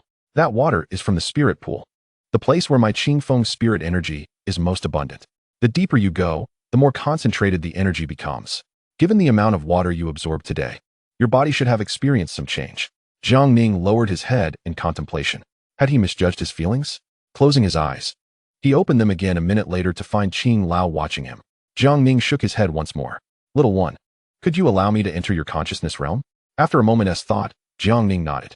Qing Lao's gaze instantly turned blank as his soul entered Jiang Ning's consciousness realm. At that moment, upon entering Jiang Ning's consciousness, Qing Lao was taken aback by the sight before him. Jiang Ning's consciousness realm stretched endlessly, a vast expanse of yellow sand under a dim sky, with only the pale golden pool emitting a soft glow, illuminating that desolate territory like an oasis in the desert. How is this possible? How can a person's consciousness realm be so vast and so bleak, devoid of any vitality?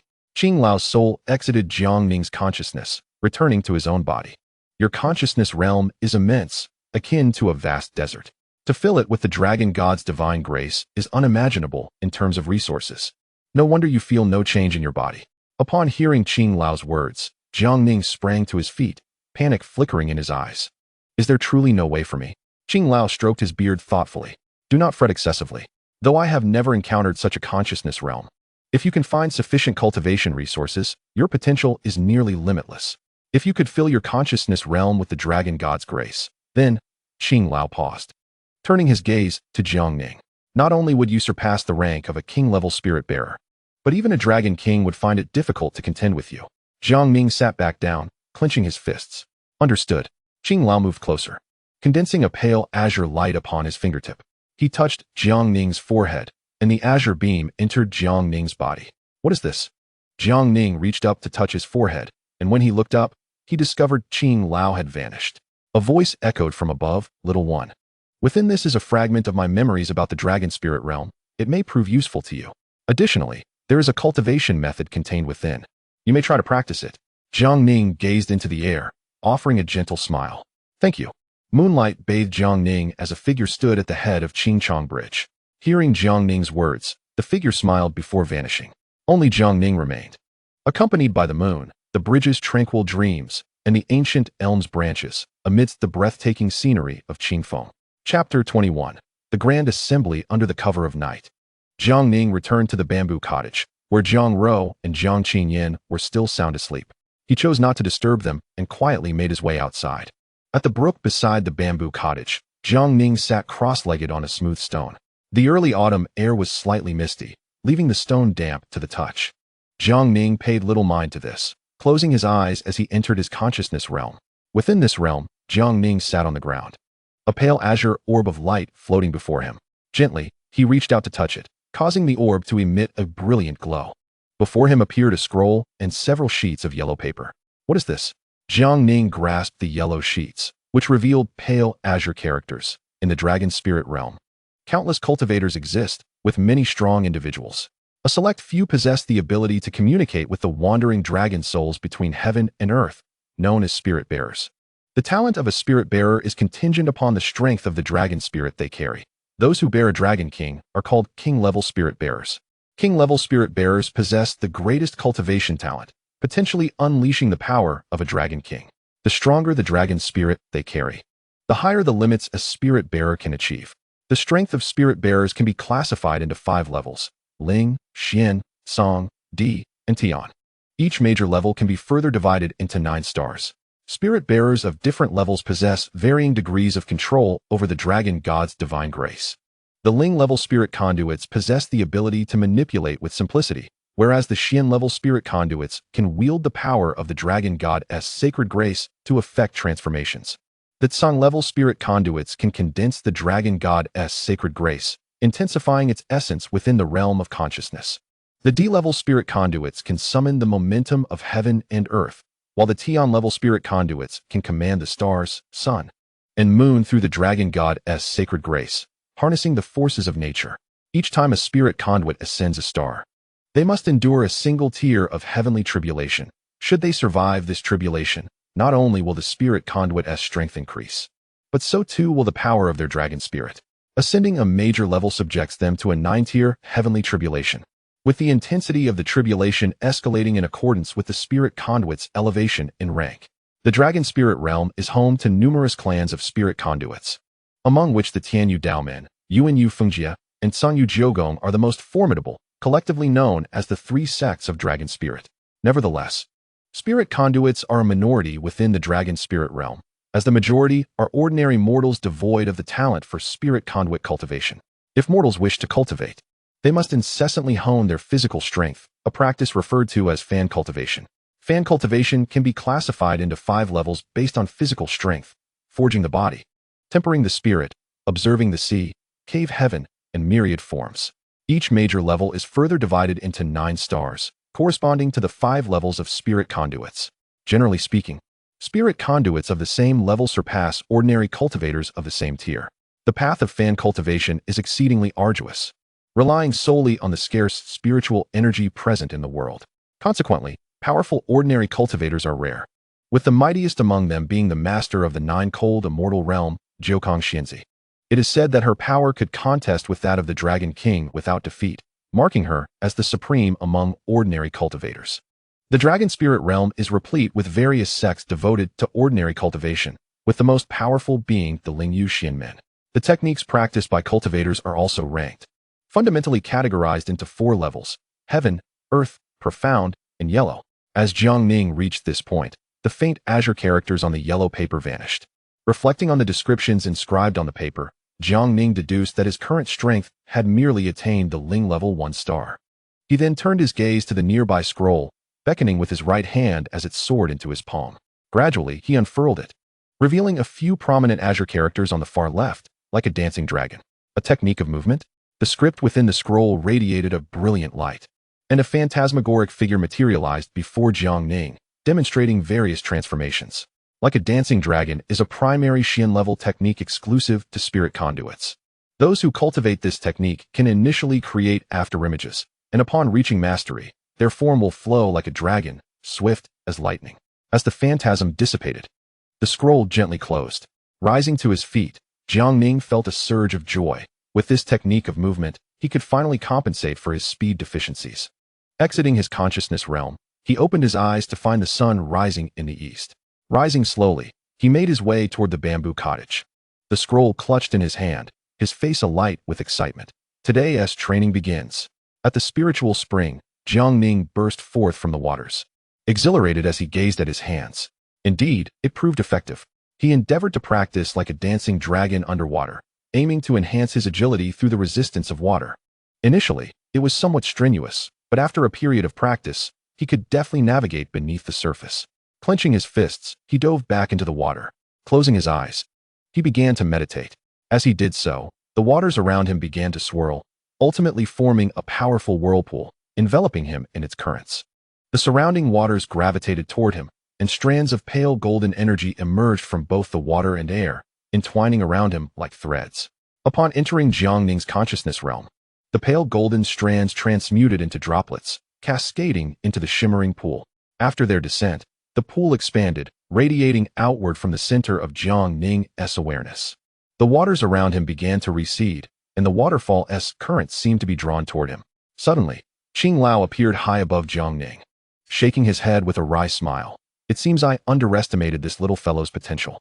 A month, truly, I have misjudged him. Observing the diminishing water level in the pool, Qing Lao's lips twitched. This little one might not merely plunge to the pool's depths, but could very well cause the waters to fully evaporate. Turning away, he clasped his hands behind his back and departed. The speed at which the water in the spiritual pool was absorbed accelerated, the surface visibly lowering. In Jiang Ning's consciousness realm, the pale golden waters expanded rapidly, and wherever they flowed, signs of life began to emerge, with verdant shoots sprouting. High above in his consciousness realm, Jiang Ning opened his giant eyes, witnessing the transformations below. Tian Lao observed the pale golden waters and felt a sense of purification envelop his body and mind. After a moment, he gently closed his eyes. Within the spiritual pool, countless strands of pale golden energy surrounded Jiang Ning, intertwining and stirring the surrounding air. The bamboo leaves in the forest began to flutter in response to the movements of the energy strands encircling him. Suddenly, Jiang Ning opened his eyes, a surge of powerful energy erupting from his being, shaking the surrounding bamboo with violent tremors. His eyes gleamed with excitement as he noted that the water surface had descended approximately 3 feet, and the waterfall's flow had narrowed from a wide torrent to a thin stream, reaching out to touch the energy strands enveloping him. They entered his body as effortlessly as a weary bird returning to its nest. Ignoring it, he leaped up, springing from the pool. At that moment, the whirlpool ceased, and the bamboo leaves drifted down slowly. Dressing swiftly, Jiang Ning glanced at the sun overhead. There was still time. He stretched lazily, contemplating taking his sister to the sect for a stroll. With his hands behind his head, he hummed a tune as he walked forward. Inside the bamboo cottage, brother, is what you said true? Jiang Ro's eyes sparkled with anticipation as she clung to Jiang Ning's arm. He looked at her, smiled, and nodded. That's great. Jiang Ro jumped up from the ground, then added, by the way, brother, can we bring along senior sister? We will have to wait for her. She is still cultivating with Master. At Qingfeng, atop a massive rock in the east, Master, I'm truly exhausted. May I please rest for a moment? Jiang Qingyan gazed up at Qing Lao with pleading eyes, balancing on one foot atop the rock, her hands hoisting a large wooden bucket filled with water. Oh, very well. but your training tomorrow will be doubled. Qing Lao stood nearby, stroking his beard with his right hand, his eyes closed. Doubled? Ah, master, I'm not tired at all. I was just joking, heh. Jiang Qingyin forced a smile, rolling her eyes at Qing Lao. Little Yin, you're being cheeky again. Qing Lao opened his eyes, revealing a knowing smile. Today's training will be extended by an hour. Upon hearing this, Jiang Qingyin let out a pained cry. No, master, I was wrong. Woo-woo. Pouting won't help, haha. Ah, you're trying to kill your own disciple. As dusk fell, Jiang Qingyin ambled along the path through the bamboo forest. Favoring her left leg, her arms hanging limply at her sides. She kept her gaze lowered, lost in her thoughts and oblivious to the path ahead. Bang! Jiang Qingyin collided with the bamboo door, slowly raising her head to force a smile. Finally home. Balancing against the door, she gently pushed it open. Damn that master. Treating his own disciple this way. Jiang Qingyin raged inwardly as the door swung open. Still with her head down, she tugged the door and closed it behind her, making her way directly to her bed. Thud! She collapsed onto the bed, a look of bliss on her face. So comfortable. Finally, I can rest. Yet, something felt amiss. Jiang Qingyin exerted all her strength to open her eyes, only to discover that someone was lying beneath her. Ah! Startled, she leapt from the bed, grasping a broom from the side table and pointed it at the figure. You, who are you? Why are you in my room? Ouch, what just fell on me? The shadow slowly rose from the bed, rubbing its head as it approached Jiang Qingyin. That voice sounded so familiar. Jiang Qingyin fixed her gaze on the silhouette. And as the figure stepped into the sunlight streaming through the window, she finally recognized her.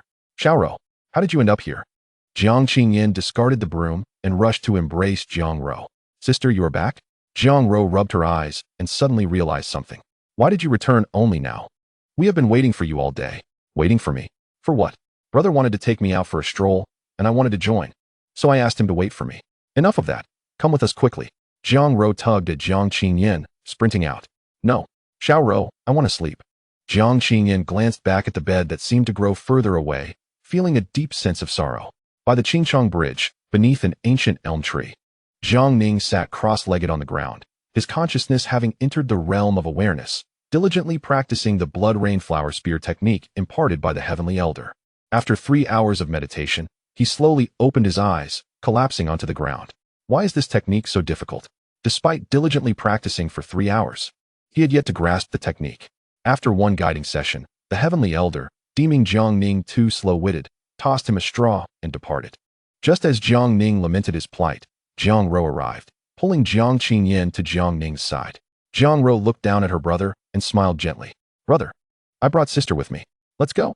Jiang Ning glanced at the setting sun, exclaiming helplessly, it's already so late. Why not wait until tomorrow? Fine. Jiang Ro's expression instantly dimmed, her smile fading as she turned to leave. Wait. Jiang Qingyin grasped Jiang Ro's arm with her right hand, scratching her forehead with her left. I recall that today is the annual Xianmen Festival, the Xian Lantern Festival, when the entire sect becomes particularly lively. Before she could finish, Jiang Ning seized both Jiang Qingyin and Jiang Ro, racing toward a nearby Xian boat. What are we waiting for? Let's set off. Jiang Ning pulled both of them onto the Xian boat and placed several crystal stones into the cockpit. Where did you get those crystals? Jiang Ning waved his hand dismissively. Found them. Jiang Qingyin rolled her eyes. Do you think I would believe that? Jiang Ning smirked, believe it or not. The crystals were indeed found by Jiang Ning after he discovered many glowing stones emerging from the shallows of the spirit pool. Let us go. Jiang Ning waved his right hand, and the Xian boat surged forward, soaring beneath the Qing foam. Brother, look. Jiang Ro pointed at the sunset, and Jiang Ning followed her gaze. With Jiang Qingyin also peering curiously, the setting sun cast its glow upon the Qingchong Bridge, the radiant afterglow adorning the bridge, harmonizing beautifully with its elegance. The sun set upon the bridge, while a Xian boat glided beneath.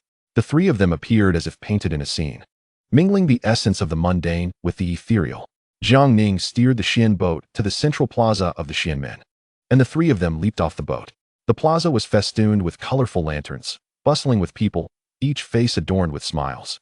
As the lingering sunlight seemed to imbue each individual with an otherworldly aura, numerous stalls lined the plaza, with each proprietor showcasing their unique skills to attract customers.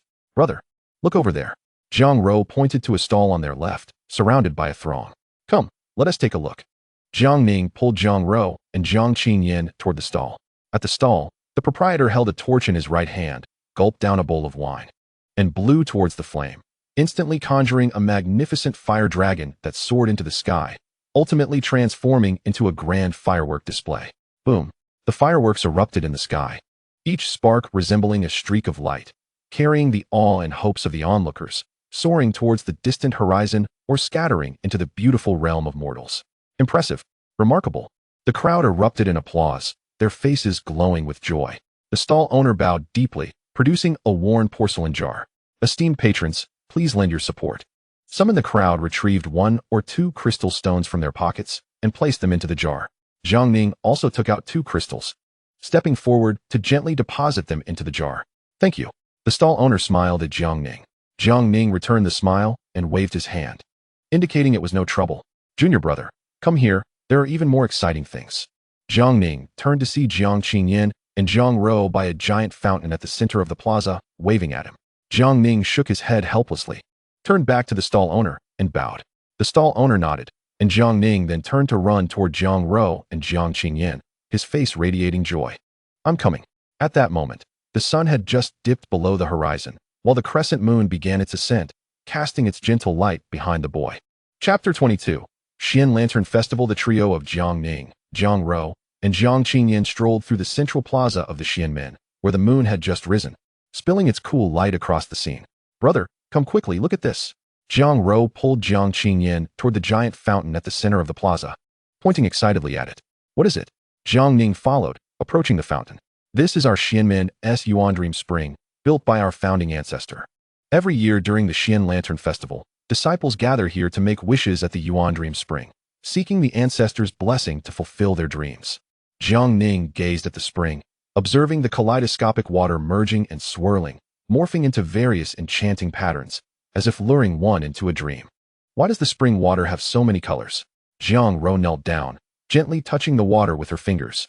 Jiang Qingyan chuckled and replied, the spring water flows down from the 7 peaks, each mountain harboring varying concentrations of spiritual energy, resulting in the different hues of the water. Jiang Ning noticed small fish swimming in the spring and also knelt down to watch them quietly. Jiang Qingyan approached Jiang Ning, crouching beside him, and cupped some spring water in her hands. These fish are called dream fish, a unique species found only in the spirit realm. It is said that dream fish can convey the living sentiments to the departed. The departed, does that mean? Jiang Rou's mouth fell agape upon hearing Jiang Qingyan's words. Yes, Jiang Qingyan nodded slightly.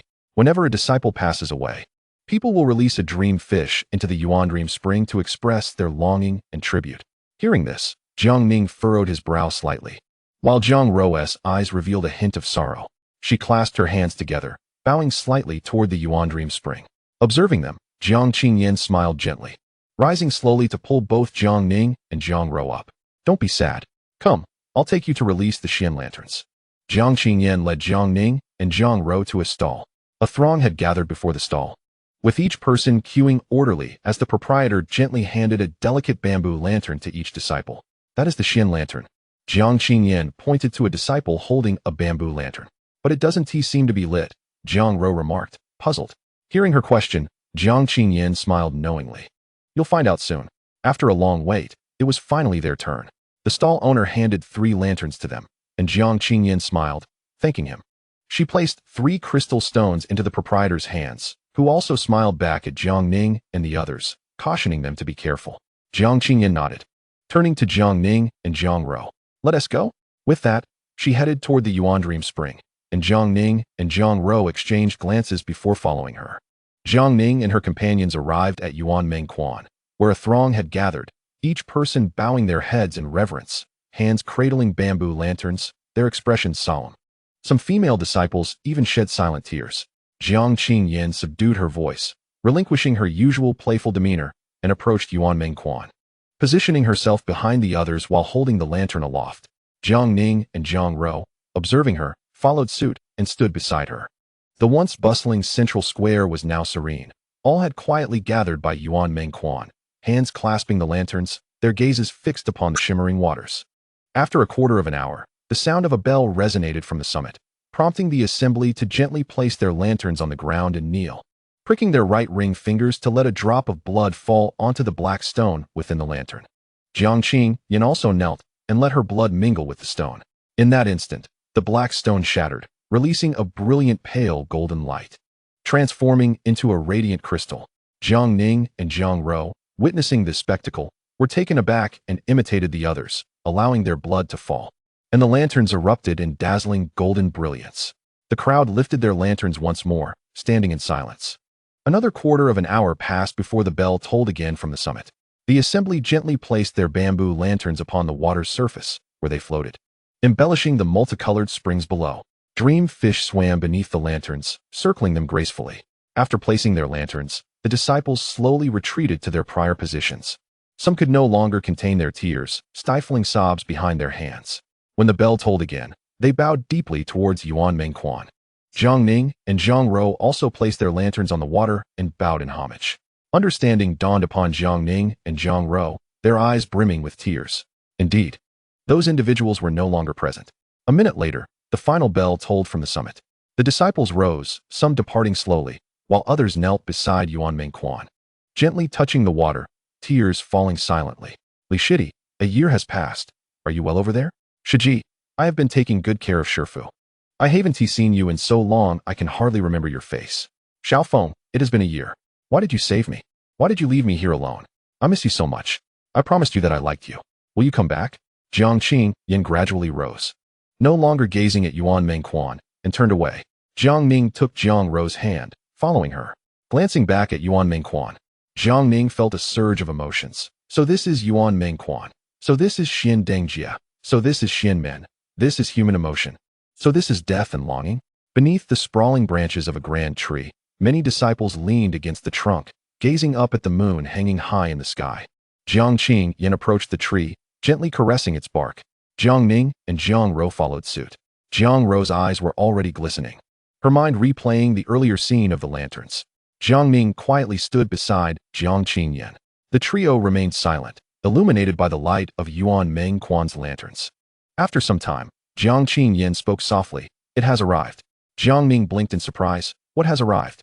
Jiang Qing Yin turned, her face marked with tears, yet radiating a brilliant smile, reminiscent of blooming begonia flowers. The wish has arrived. As she spoke, Yuan Mengquan erupted in a blinding pale golden light, and new buds began to sprout rapidly on the branches of every grand tree surrounding the square. The once barren trunks were rejuvenated in an instant. Jiang Ning and Jiang Ro widened their eyes in disbelief.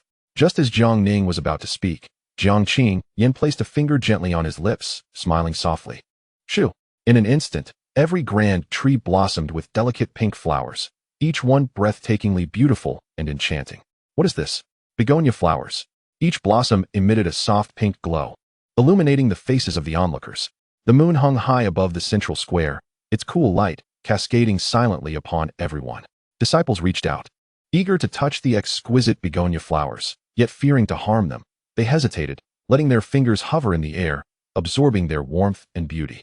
Jiang Qing Yin then lowered her hand, smiled gently at Jiang Ning and Jiang Ro, and said, "Let us go." With that, she walked towards the Xinzhou. Jiang Ning and Jiang Ro followed closely, reaching Jiang Qing Yan's side. After a moment's thought, Jiang Ning ran to Jiang Qing Yin and softly inquired, "Shiji, what was that just now?" Upon hearing his question, Jiang Qing Yin paused, turned back, and beamed at both Jiang Ning and Jiang Ro.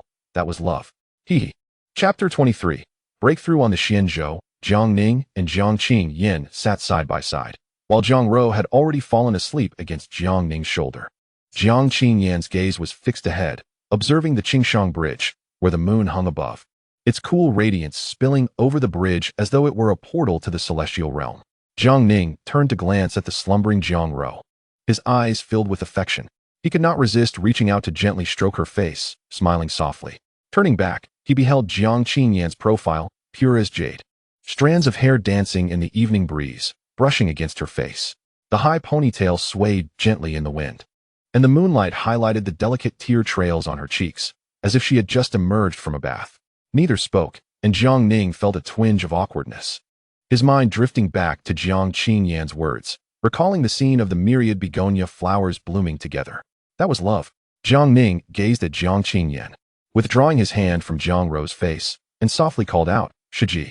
Jiang Qing Yin seemed not to hear him, still lost in thought, staring ahead.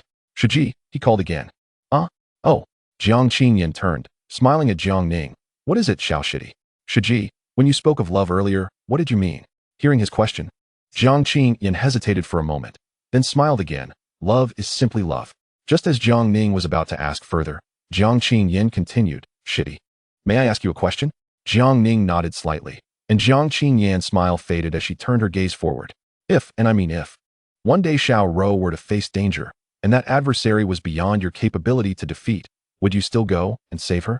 Jiang Ning pondered her words for a moment before responding, I would. Jiang Yan's smile returned. Then that is love. She turned to look at Jiang Rou, resting on Jiang Ning's shoulder, and gently stroked her hair. You love Xiao Rou, which is why you would fearlessly confront danger to save her. But how does this relate to the begonia flowers and the lanterns? Jiang Yin lifted her gaze to Jiang Ning, her lips slightly parted. Actually, the stone within the lanterns earlier is a special type of crystal. This crystal harbors an exceedingly faint life force, which is released upon contact with human blood.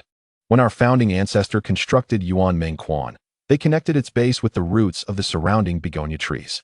When people place the lanterns on the water, the life force from the crystal flows with the spring water to the begonia trees, nourishing them. The vitality contained within a single crystal is almost imperceptible. Yet when myriad Xian lanterns are placed upon the spring water, the life force they harbor is sufficient to cause the surrounding haitang trees in the square to bloom in exquisite and breathtaking haitang flowers. Jiang Yin turned her gaze to Jiang Ning, a smile gracing her lips. Junior brother, do you know? In truth, death is not the cessation of life. Rather, it is oblivion that signifies it. People cherish the memories of their loved ones, family, friends, companions, and entrust their sentiments within the delicate Xian lanterns, within the tiny crystals. Their longing and love converge, ultimately blossoming into the most beautiful haitang flowers.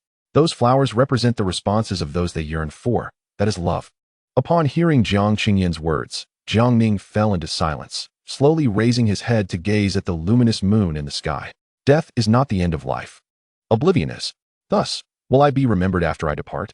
Before Jiang Ning could complete his thought, Jiang Yin gently continued, if one day, people forget those who willingly sacrificed their lives for them, then there shall no longer be such beautiful haitang flowers, nor will there be the Lantern Festival.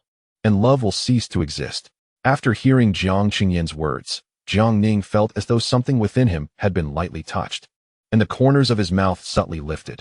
So this is the Lantern Festival. So this is the haitang flower. So this is emotion. So this is love. The Xian boat glided beneath the Qingshang Bridge, landing beneath the ancient elm tree. Jiang Ning cradled Jiang Rou as they gently descended to the ground, and Jiang Yin followed suit. Jiang Ning glanced at Jiang Yin and smiled. Senior sister, we shall return now. With that, he turned and began walking towards their bamboo cottage. Wait, Jiang Yin softly called out to him. Jiang Ning slowly turned around, a look of confusion crossing his face. Senior sister, is there something else? Standing beneath the ancient elm, with the waning moon hanging behind her, the verdant elm leaves bathed in the cool moonlight, casting a mottled glow on Jiang Yin's face and hair. A gentle breeze stirred her locks and ponytail, as a few elm leaves drifted down, landing softly before her. On her shoulders, and in her hair, Jiang Ning watched her, as if she were a fairy emerged from a painting, momentarily entranced. Jiang Yin remained silent, biting her lip lightly, lowering her gaze, her hands resting behind her, her right foot softly rubbing against the ground. If there is nothing else, we shall take our leave. Jiang Ning turned and stepped forward. If one day, I find myself in a perilous situation like Xiao Rou, would you come to my rescue? Jiang Ning halted, standing still, his gaze trembling slightly, yet he did not respond. The world was silent, and nature remained unspoken. Jiang Yin lifted her gaze to him, tears welling in her eyes. With a self-deprecating smile, she turned to leave. Perhaps, Jiang Ning softly called out. Jiang Yin abruptly turned back to him, but he did not look back at her. He simply carried Jiang Rou, step by step, into the bamboo grove. A smile graced Jiang Yin's face as tears streamed down her cheeks. Your words are enough. She extended her right hand, a faint blue light flickering in her palm, vanishing in an instant. If it were you, I would certainly come. I would never abandon you. At this moment, the moon concealed itself behind the green peaks, and the evening breeze began to still. Only a small girl revealed a radiant smile. Half a month later, at Qingfeng and Lingtan, Jiang Ning leapt from the depths of Lingtan, landing on the ground, his hands alight with excitement. I did it. I succeeded. Throughout these past 2 weeks, Jiang Ning had diligently practiced in Lingtan, draining the spring water until it was depleted, transforming the once wide waterfall into a gentle trickle.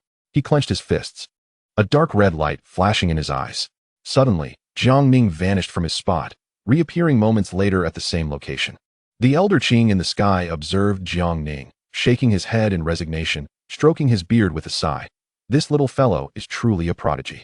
He glanced at the dried-up spirit spring, his lips twitching as he turned to depart. In Jiang Ning's consciousness, the elder Tian opened his eyes, surveying the ground. The light golden spring in his consciousness had transformed into a small oasis, surrounded by lush grass. For the past fortnight, the elder Tian had closely monitored Jiang Ning's cultivation, repeatedly astonished by his rapid progress. He had never seen anyone absorb energy at such a speed as Jiang Ning, who had drained the Lingtan in merely half a month, expanding the light golden spring to such a size. Jiang Ning's proficiency in his cultivation method was remarkable, as he had mastered a profound technique within this short time, approaching the speed of a spirit-level pinnacle spirit master. Even the blood rain spear technique imparted by the elder Tian had been grasped at the initial stage. Tian was left astonished by such a pace of cultivation. The elder Tian slowly closed his eyes, dissipating into the air. Jiang Ning pushed off the ground with his left foot, racing deeper into the bamboo grove. After absorbing the entirety of Lingtan's energy, Jiang Ning sensed the subtle signs of a breakthrough, nearing the barrier of advancement. With a graceful demeanor, Jiang Ning vanished from his spot, reappearing 100 meters away moments later. This shall suffice. Jiang Ning found a valley, leaping into it, and landing atop a massive boulder. He sat cross-legged, conjuring a dark red dragon silhouette with his right hand, which flew forth, transforming into a diminutive figure. Jiang Ning recognized the figure with surprise. Elder Tian? It was a small boy, grass sticking out of his mouth, with hands tucked into his pockets and 3 strands of white hair billowing behind him. The boy flew before Jiang Ning, spitting the grass onto the ground, his face close to Jiang Ning's, displaying displeasure. What? Don't you like it? Jiang Ning shook his head, smiling. Elder Tian, I simply didn't expect you to be so charming. Hearing Jiang Ning's words, Tian went huffed, sitting down on the ground. Why have you summoned me? Jiang Ning immediately stood up, his eyes intently scrutinizing Tian Wan, a mischievous smile gracing his face. Well, Elder Tian, I feel I'm on the verge of a breakthrough, but I'm uncertain how to achieve it. Do you know what I should do? It's simple. Just take a nap, Tian Wan said, collapsing onto the sandy ground, resting his head on his hands. Huh, what do you mean? Enter a meditative state. Attempt to sense the divine grace of the dragon spirit between heaven and earth. And when you reach a certain level of understanding, you will naturally break through. Well then, Jiang Ning settled back down, closing his eyes, beginning his meditation. The elder Tian lay on the ground, gazing at the clouds in the sky, feeling as though something was still amiss. He flipped over, stood up, and scanned the surroundings. Noticing a tender blade of grass beside the rock where Jiang Ning sat, Tian Wan dashed over, plucking the grass and biting into it, a satisfied smile spreading across his face. The elder Tian lay back down, ready for a nap. Just as he closed his eyes, a droplet of liquid fell onto his face. Tian Wan frowned, irritation crossing his features as he shot upright, shouting into the surroundings. Who is it? There was no reply, and another droplet fell onto Tian Wan's face. He looked up, only to see enormous dark clouds suddenly appearing in the previously clear sky, shrouding the entire valley. Tian Wan pondered, glancing at Jiang Ning. Could it be because of this lad? Surely not. He had just broken through to the first level. How could the thunder tribulation contain such immense lightning elements? Before Tian Wan could contemplate further, the thunderclouds in the sky began to swirl rapidly, forming a colossal void directly above Jiang Ning, from which a series of thunderous roars emanated. Countless bolts of lightning intertwined within the void, causing the surrounding space to ripple under the might of the tempest. A spatial rift appeared in the valley, from which a shadow emerged. The figure, Qing Lao, raised his head to glance at the sky, sensing an ominous presence. He extended his right hand and clenched it towards the heavens, causing a transparent energy shield to envelop the area. Qing Lao noticed Jiang Ning meditating with his eyes closed upon a rock, and with a sense of urgency, he teleported to Jiang Ning's side and delivered a sharp slap to his face. The sound echoed as Jiang Ning was abruptly awakened, his eyes wide with alarm, revealing a distinct handprint on his cheek that throbbed with pain. Who is it? Jiang Ning exclaimed, fury igniting in his gaze as he turned to see Qing Lao's intense stare. Qing Lao, even as my master, you cannot strike your disciple in such a manner. Jiang Ning's anger began to wane, though he still felt a sense of injustice in his heart. Seeing Jiang Ning's eyes open, Qing Lao swiftly lifted him into the air.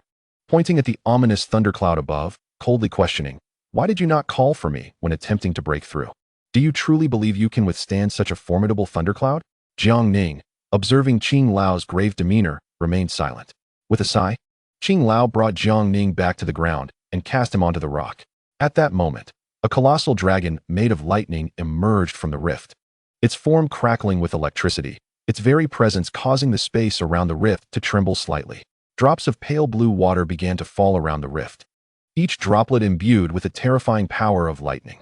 Qing Lao furrowed his brow slightly, extending his right hand, about to conjure a spatial vortex above Jiang Ning to absorb the overwhelming lightning energy. "Old fellow, it would be best if you refrained from assisting." A voice interrupted from behind him. Qing Lao turned in confusion to see Tianwen reclining on the sandy ground. "What is it?" he inquired. Tianwen lay back down, chewing on a blade of grass. "Have you forgotten what his abilities are?" Qing Lao's expression shifted as realization dawned upon him. Could it be? Tianwen offered no response, instead humming a tune to himself. Qing Lao's gaze returned to Jiang Ning, who remained in meditation upon the rock. He withdrew his hand, causing the spatial vortex to dissipate. At that moment, Tianwen's voice resonated within Jiang Ning's mind. "Young one, this thunder tribulation contains the purest essence of lightning energy found in the universe, enriched with the abundant grace of the dragon god. It is a splendid tonic for you. Attempt to absorb it as you would the waters of the spirit pool." Upon hearing Tianwen's words, Jiang Ning felt a mix of skepticism and determination, yet he nodded slowly, closing his eyes to sense the immense energy within the thunder tribulation. Qing Lao instantaneously appeared beside Tianwen, grasping him and transporting him to a more distant area. "What cultivation level does this fellow possess to summon such a terrifying tribulation?" Tianwen scoffed lightly. "Spirit level 1. Qing Lao's expression froze in disbelief. "What did you say?" "He is merely spirit level 1. Tianwen ignored him, reclining on the ground. Qing Lao's astonishment deepened as he looked at Jiang Ning. "Is the talent for cultivation among your lineage truly so formidable?" Tianwen shook his head. "This one is an anomaly. Even among the 9 great dragon clans, we have never encountered such a cultivation prodigy." Qing Lao fell silent, his attention fixed on Jiang Ning as a small spatial vortex began to form in his palm, prepared to rescue Jiang Ning at a moment's notice. Meanwhile, the rift above Jiang Ning began to fracture, and a massive lightning dragon emerged, peering down at Jiang Ning with its mouth agape, unleashing a flurry of lightning that crackled with a hissing sound. Within Jiang Ning's consciousness, a pool of pale golden water soared upward, breaking free from his inner realm to form a golden whirlpool above him, directly opposing the colossal lightning dragon in the sky. With a roar, the lightning dragon opened its massive jaws and charged toward Jiang Ning at an astonishing speed. The whirlpool above him began to whirl violently, transforming into a gigantic water vortex that surged toward the lightning dragon. With a thunderous boom, the dragon unleashed a tremendous wave of lightning energy toward the golden water vortex. Upon impact, the two energies collided, causing the golden vortex to shatter into countless droplets. Qing Lao's heart sank as he prepared to rush forward. But Tianwen grasped his leg, assuring him, "It is fine." Qing Lao looked up to see the shattered droplets swirling around the energy wave, coalescing into a vast golden cage that enveloped the energy wave. Water can transform all things. Blood trickled from Jiang Ning's mouth as the energy wave struggled against the confines of the golden cage, morphing into streams of pale golden energy. The lightning dragon roared thunderously as it descended toward Jiang Ning.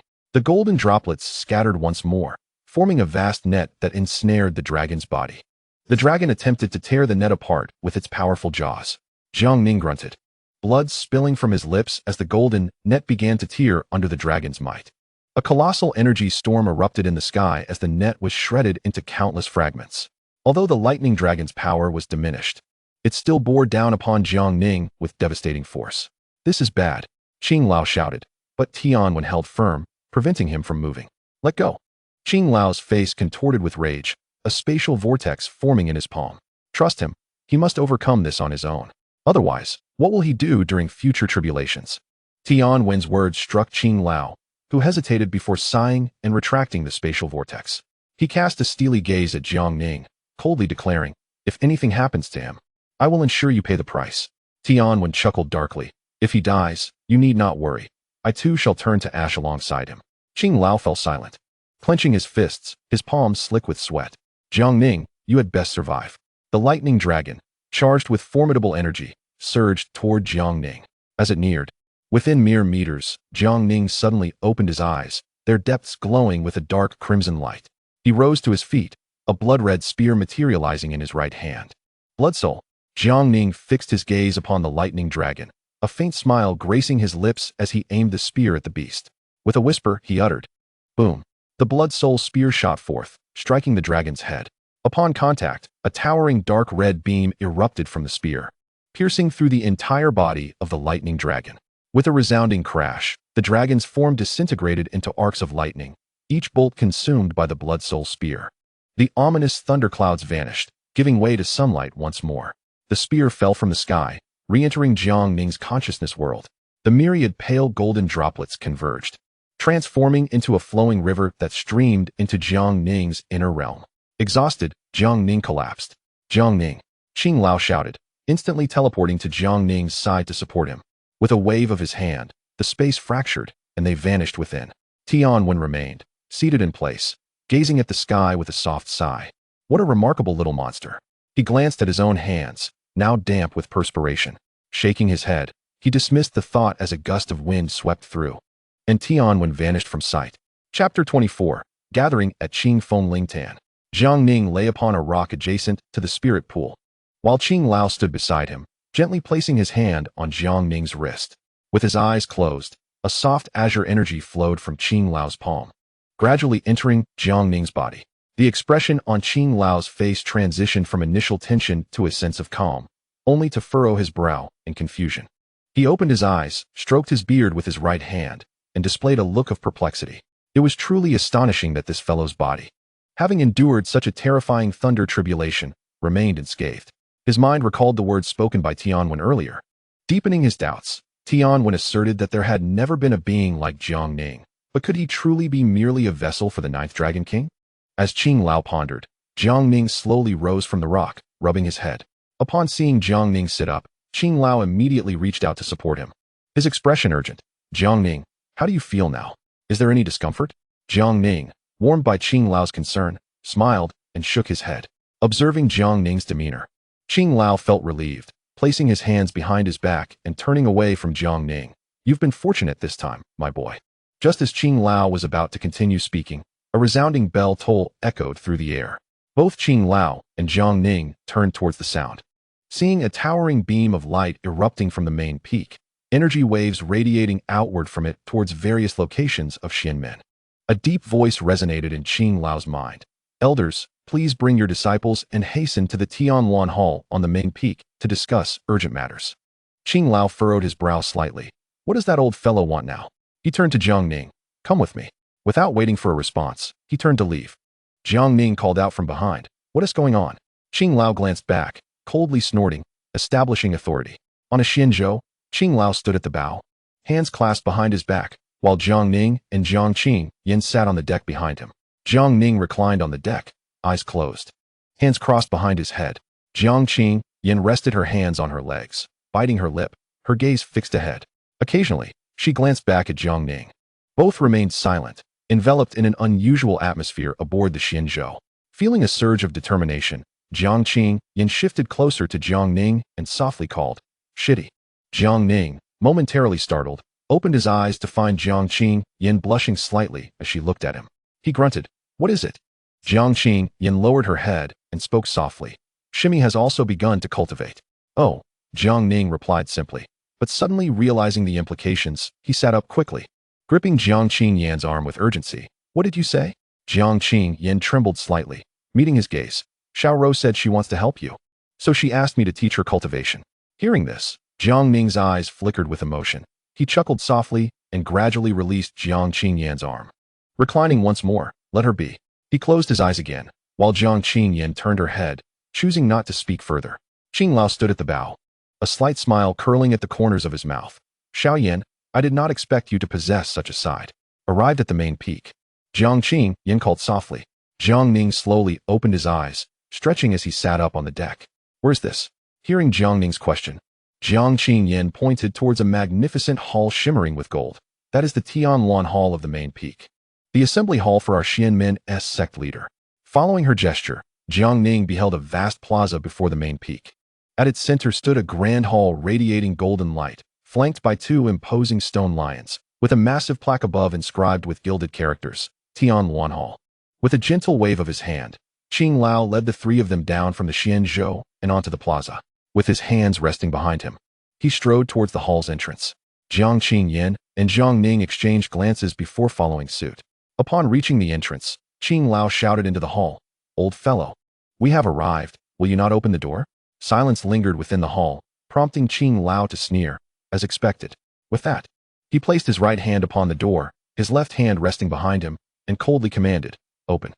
A thunderous crash echoed as the doors of the Tianluan Hall shattered into countless fragments, scattering into the air. Jiang Ning was genuinely taken aback by this scene. Not by Qing Lao's strength, but rather by the audacity displayed. "Qing Lao, is this not the hall of your sect leader? Are you truly this bold?" He mentally gave Qing Lao a thumbs up. Glancing sideways, he noticed Jiang Qingyan's calm demeanor and wondered, has Qing Lao performed such acts many times before? "You remain as rude as ever, third brother." As the doors were blasted open, a magical formation erupted within the hall, and a man stepped forth from it. He was tall and imposing, draped in tiger skin, his upper body bare, adorned with a blue dragon tattoo, emerging from a cloud of smoke. The man approached Jiang Ning and the others with a cold smirk.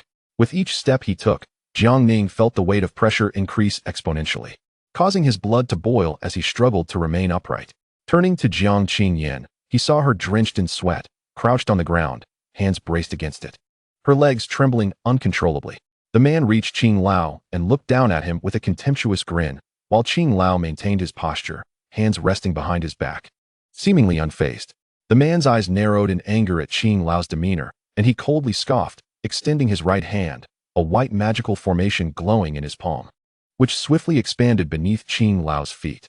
Finally, Qing Lao reacted, slightly lifting his head to regard the man with a disdainful chuckle. "Xiaoyan, you are being mischievous again." With that, Qing Lao gradually raised his right foot and lightly stomped the ground. Instantly, numerous cracks erupted from beneath his foot, radiating outward. Sensing danger, the man attempted to flee, but Qing Lao extended his right hand, gently grasping in his direction. "Freeze." A spatial rift materialized around the man, drawing him into its depths. Qing Lao's lips curled upwards, and with a gentle motion of his hand, he commanded, "Reveal." The space tore open, violently expelling the man, who fell into a massive pit that formed beneath him. With a swift gesture, Qing Lao commanded the surrounding ground to merge, ultimately entombing the man within the earth. The pressure that had oppressed Jiang Ning suddenly vanished, allowing him to straighten his back and gasp for air, his hair matted with sweat. Jiang Qingyan also regained her footing, supporting herself as she breathed heavily. Qing Lao approached the man now buried in the ground, extending his right hand, a wooden stick appearing in his grasp. With a smile, he walked up to the man, casually waving the stick. Upon reaching the man, Qing Lao crouched down, his expression warm as he tilted his head and grinned wickedly, slowly rubbing the stick across the man's face. "Xiaoyan, what were you planning to do just now?" The man, witnessing Qing Lao's expression, lost all arrogance, forcing a smile. "Third brother, I was merely here to welcome you." "Oh, is that so? Then I must respond appropriately." Qing Lao replied with a chuckle, positioning the stick near the man's eyes and gently blowing on it. The man, suddenly frightened, widened his eyes in terror, repeatedly bowing his head. "I was wrong. Qinggu, I was wrong. Please spare me." Upon hearing his words, Qing Lao slowly rose, tossing the stick aside as he turned to Jiang Ning and Jiang Qingyan. "Hey, let me go," the man called out, but Qing Lao appeared not to hear, passing by Jiang Ning as he made his way towards the hall. "Keep up." Jiang Ning glanced at the man before hastily joining Qing Lao's side, whispering to him. Qing Lao smiled lightly and said, "Very well." He extended his right hand and gently snapped his fingers.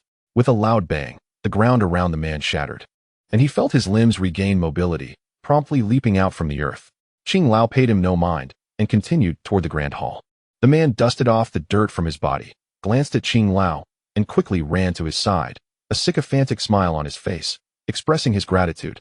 "Thank you, Qinggu." Qing Lao chuckled and replied, "If you wish to express your thanks, direct it toward Xiaoyan." The man turned to look at Jiang Qingyan, smiling as he approached her, rubbing his hands together and taking her hand, saying with a grin, "Thank you, Xiaoyan, thank you, Xiaoyan." Upon witnessing the man's demeanor, Jiang Qingyan felt a flicker of suspicion, and upon seeing Jiang Ning's mischievous grin, she quickly understood. The man glanced at Qing Lao, suddenly struck by an idea. and was about to bow to Jiang Ning when she quickly supported him. The man was ready to say more.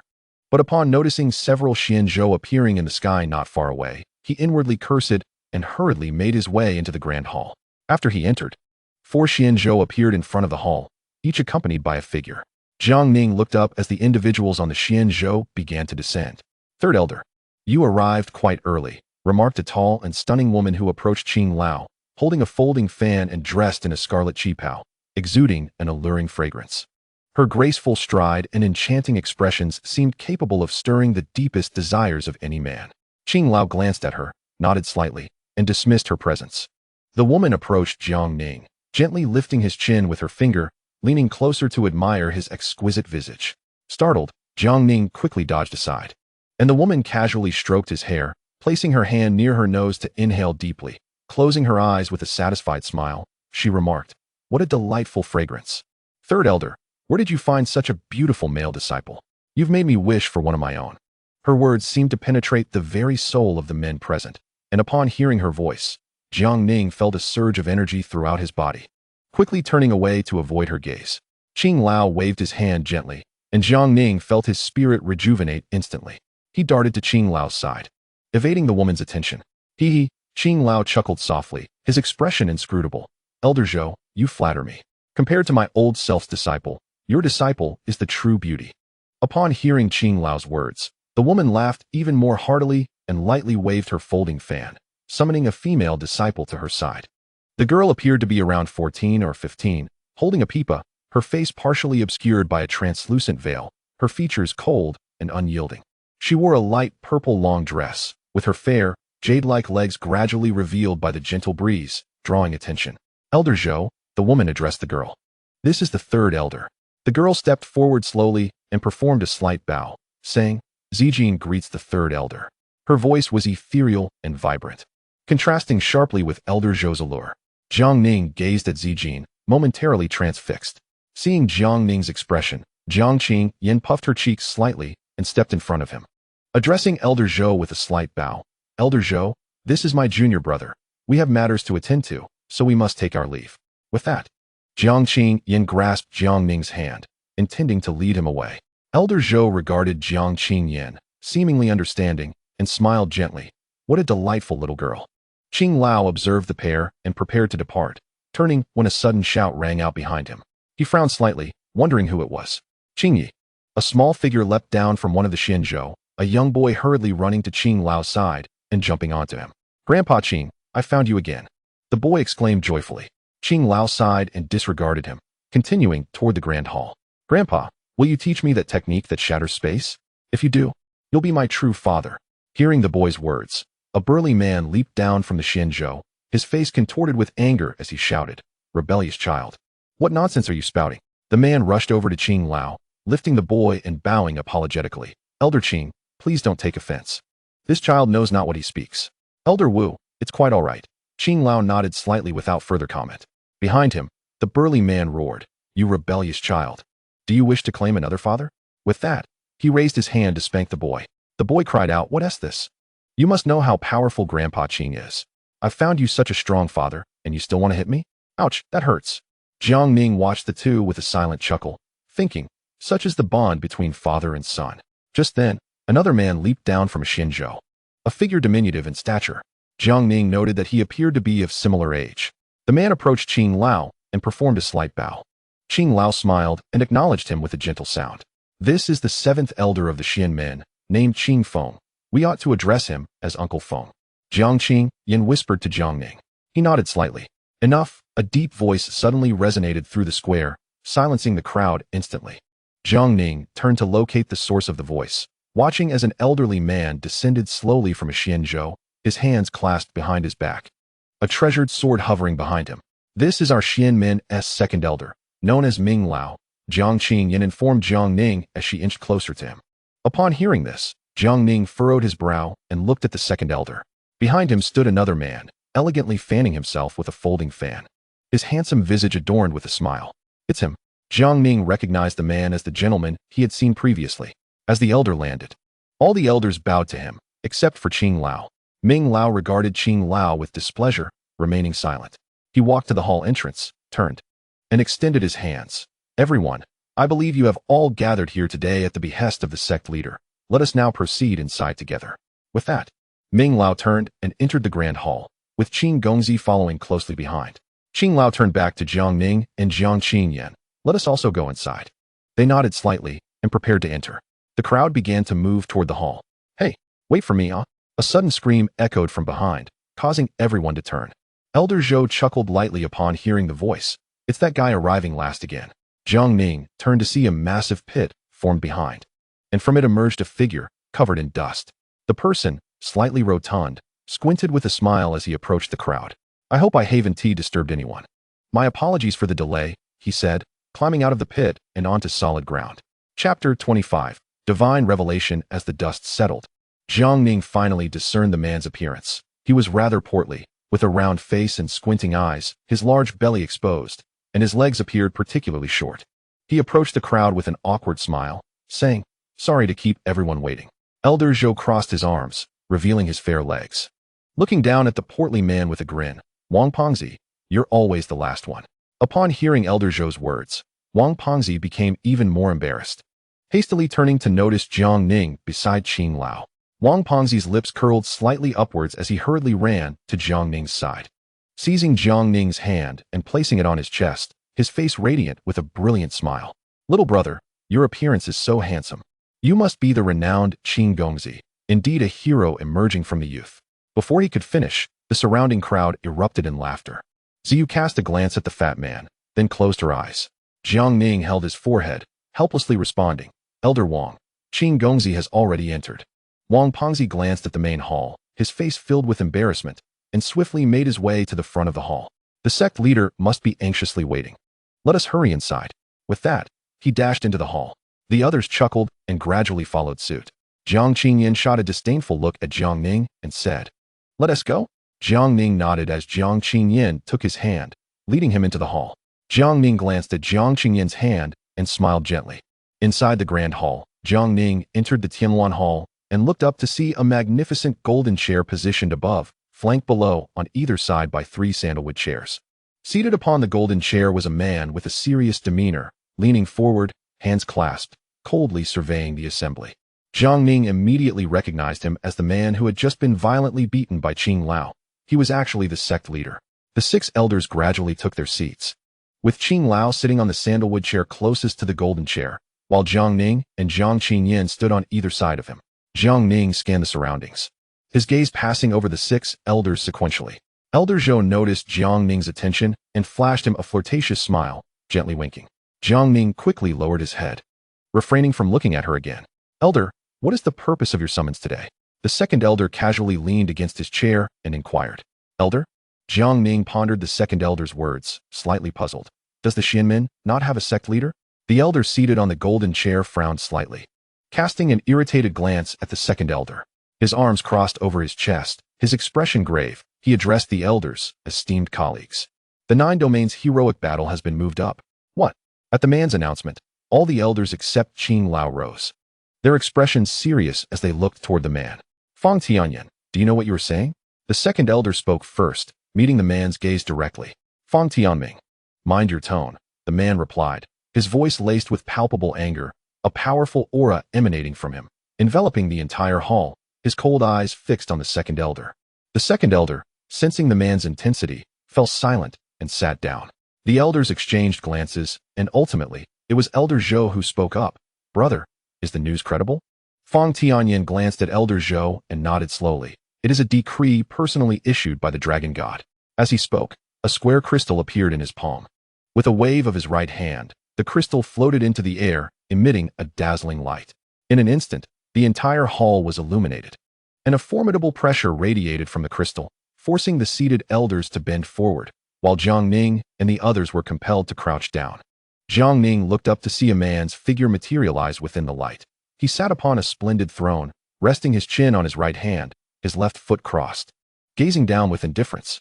Merely a glance from him made Jiang Ning feel as though his insides were being torn apart, an overwhelming aura emanating from the man, pressing down upon everyone present. Even though this was merely a projection, the assembly remained unable to resist it. Jiang Ning felt beads of cold sweat trickling down his forehead. and blood seeped from the corner of his mouth. He turned to Jiang Ning, whose condition appeared even worse. The skin on her arm was slightly cracked. Her right hand braced against the ground, her complexion pale. Her constitution was weaker than his. She could hardly bear such pressure. Jiang Ning attempted to extend a protective aura towards her, slightly alleviating the strain. However, as he raised his hand, an irresistible energy enveloped his heart. A thought flashing in his mind. Any further action would surely result in death. Gritting his teeth, he lowered his hand and turned away, choosing not to look at her again. Jiang Ning noticed Jiang Ning's gesture, her blood-stained lips curling upward slightly. Esteemed colleagues, there is but one matter I wish to convey today. The upcoming 9 Domains heroic battle is scheduled for 10 years hence, to be held in Dizhou. Upon finishing, the projection vanished, and the crowd collectively exhaled in relief. The elders gradually straightened up, and the second elder cast a glance at Fang Tianyin, remaining silent thereafter. Jiang Ning slowly rose to his feet, fixing his gaze on the man in the golden chair. Fang Tianyin surveyed the assembly and sighed. Do any of you have opinions? No one responded. After a long pause, Elder Zhou finally stood, hands on his hips. Elder, we ought to discuss this matter with the sect leader. Hearing Elder Zhou's words, Fang Tianyin forced a smile. The sect leader is currently away, and there has been no news. We can only infer from his soul jade that he is still alive. Upon hearing this, Elder Zhou sat back down, choosing not to speak further. Jiang Ning glanced at Qing Lao, who continued to sip his tea leisurely. As though the events unfolding bore no significance to him, Jiang Ning's lips twitched. When that projection appeared, it seemed that Qing Lao remained unaffected. To what extent was his strength? Fang Tianyin also turned his attention to Qing Lao and asked, Third Elder, what is your perspective? Upon being called upon, Qing Lao gently set down his teacup, a smile gracing his face. Patience. Patience. The second elder, upon hearing Qing Lao's words, immediately stood. His expression stern as he addressed him. Our Xianmen has already fallen to the bottom tier in the previous 9 Domains heroic battle. With this upcoming battle being moved ahead, if we fall behind again, how will the world perceive our Xianmen and us, the mortal cultivators? Qing Lao met the second elder's gaze with a cold smile. There are still 10 years. Why the haste? Moreover, aside from waiting, do you possess any other means to swiftly enhance the strength of the Xianmen? You.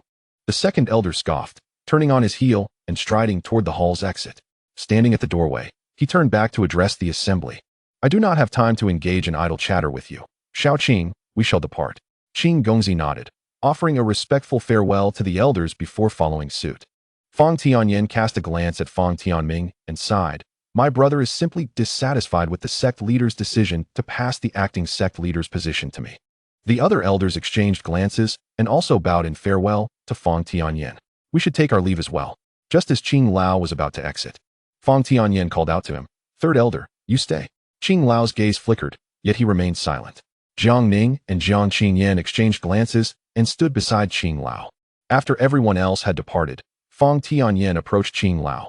Qing Lao took a small sip of tea. Little Yen, what do you wish to discuss? Hearing Qing Lao's question, Fang Tianyin's cold expression vanished, replaced by a smile as he ruffled his hair. Thank you for your assistance just now, Qing Lao. Qing Lao did not respond. And Fang Tianyin, feeling awkward, turned his attention to Jiang Qingyan, seizing Jiang Ning's hand. You must be the new disciple of Qing Lao. Indeed, a fine figure. As Jiang Ning prepared to speak, he felt a surge of powerful energy in his palm. Meeting Fang Tianyin's gaze, he smiled. Elder's praise is overly generous. Fang Tianyin's smile widened, his grip on Jiang Ning's hand tightening, and Jiang Ning felt the force within his palm intensifying. Beads of sweat forming in his hand as he forced a smile back at Fang Tianyin. With a soft thud, Qing Lao gently placed his teacup down. Startled by the sound, Fang Tianyin quickly released Jiang Ning's hand, a forced smile on his face. I found little brother S' appearance so striking that I couldn't help but hold on a bit longer.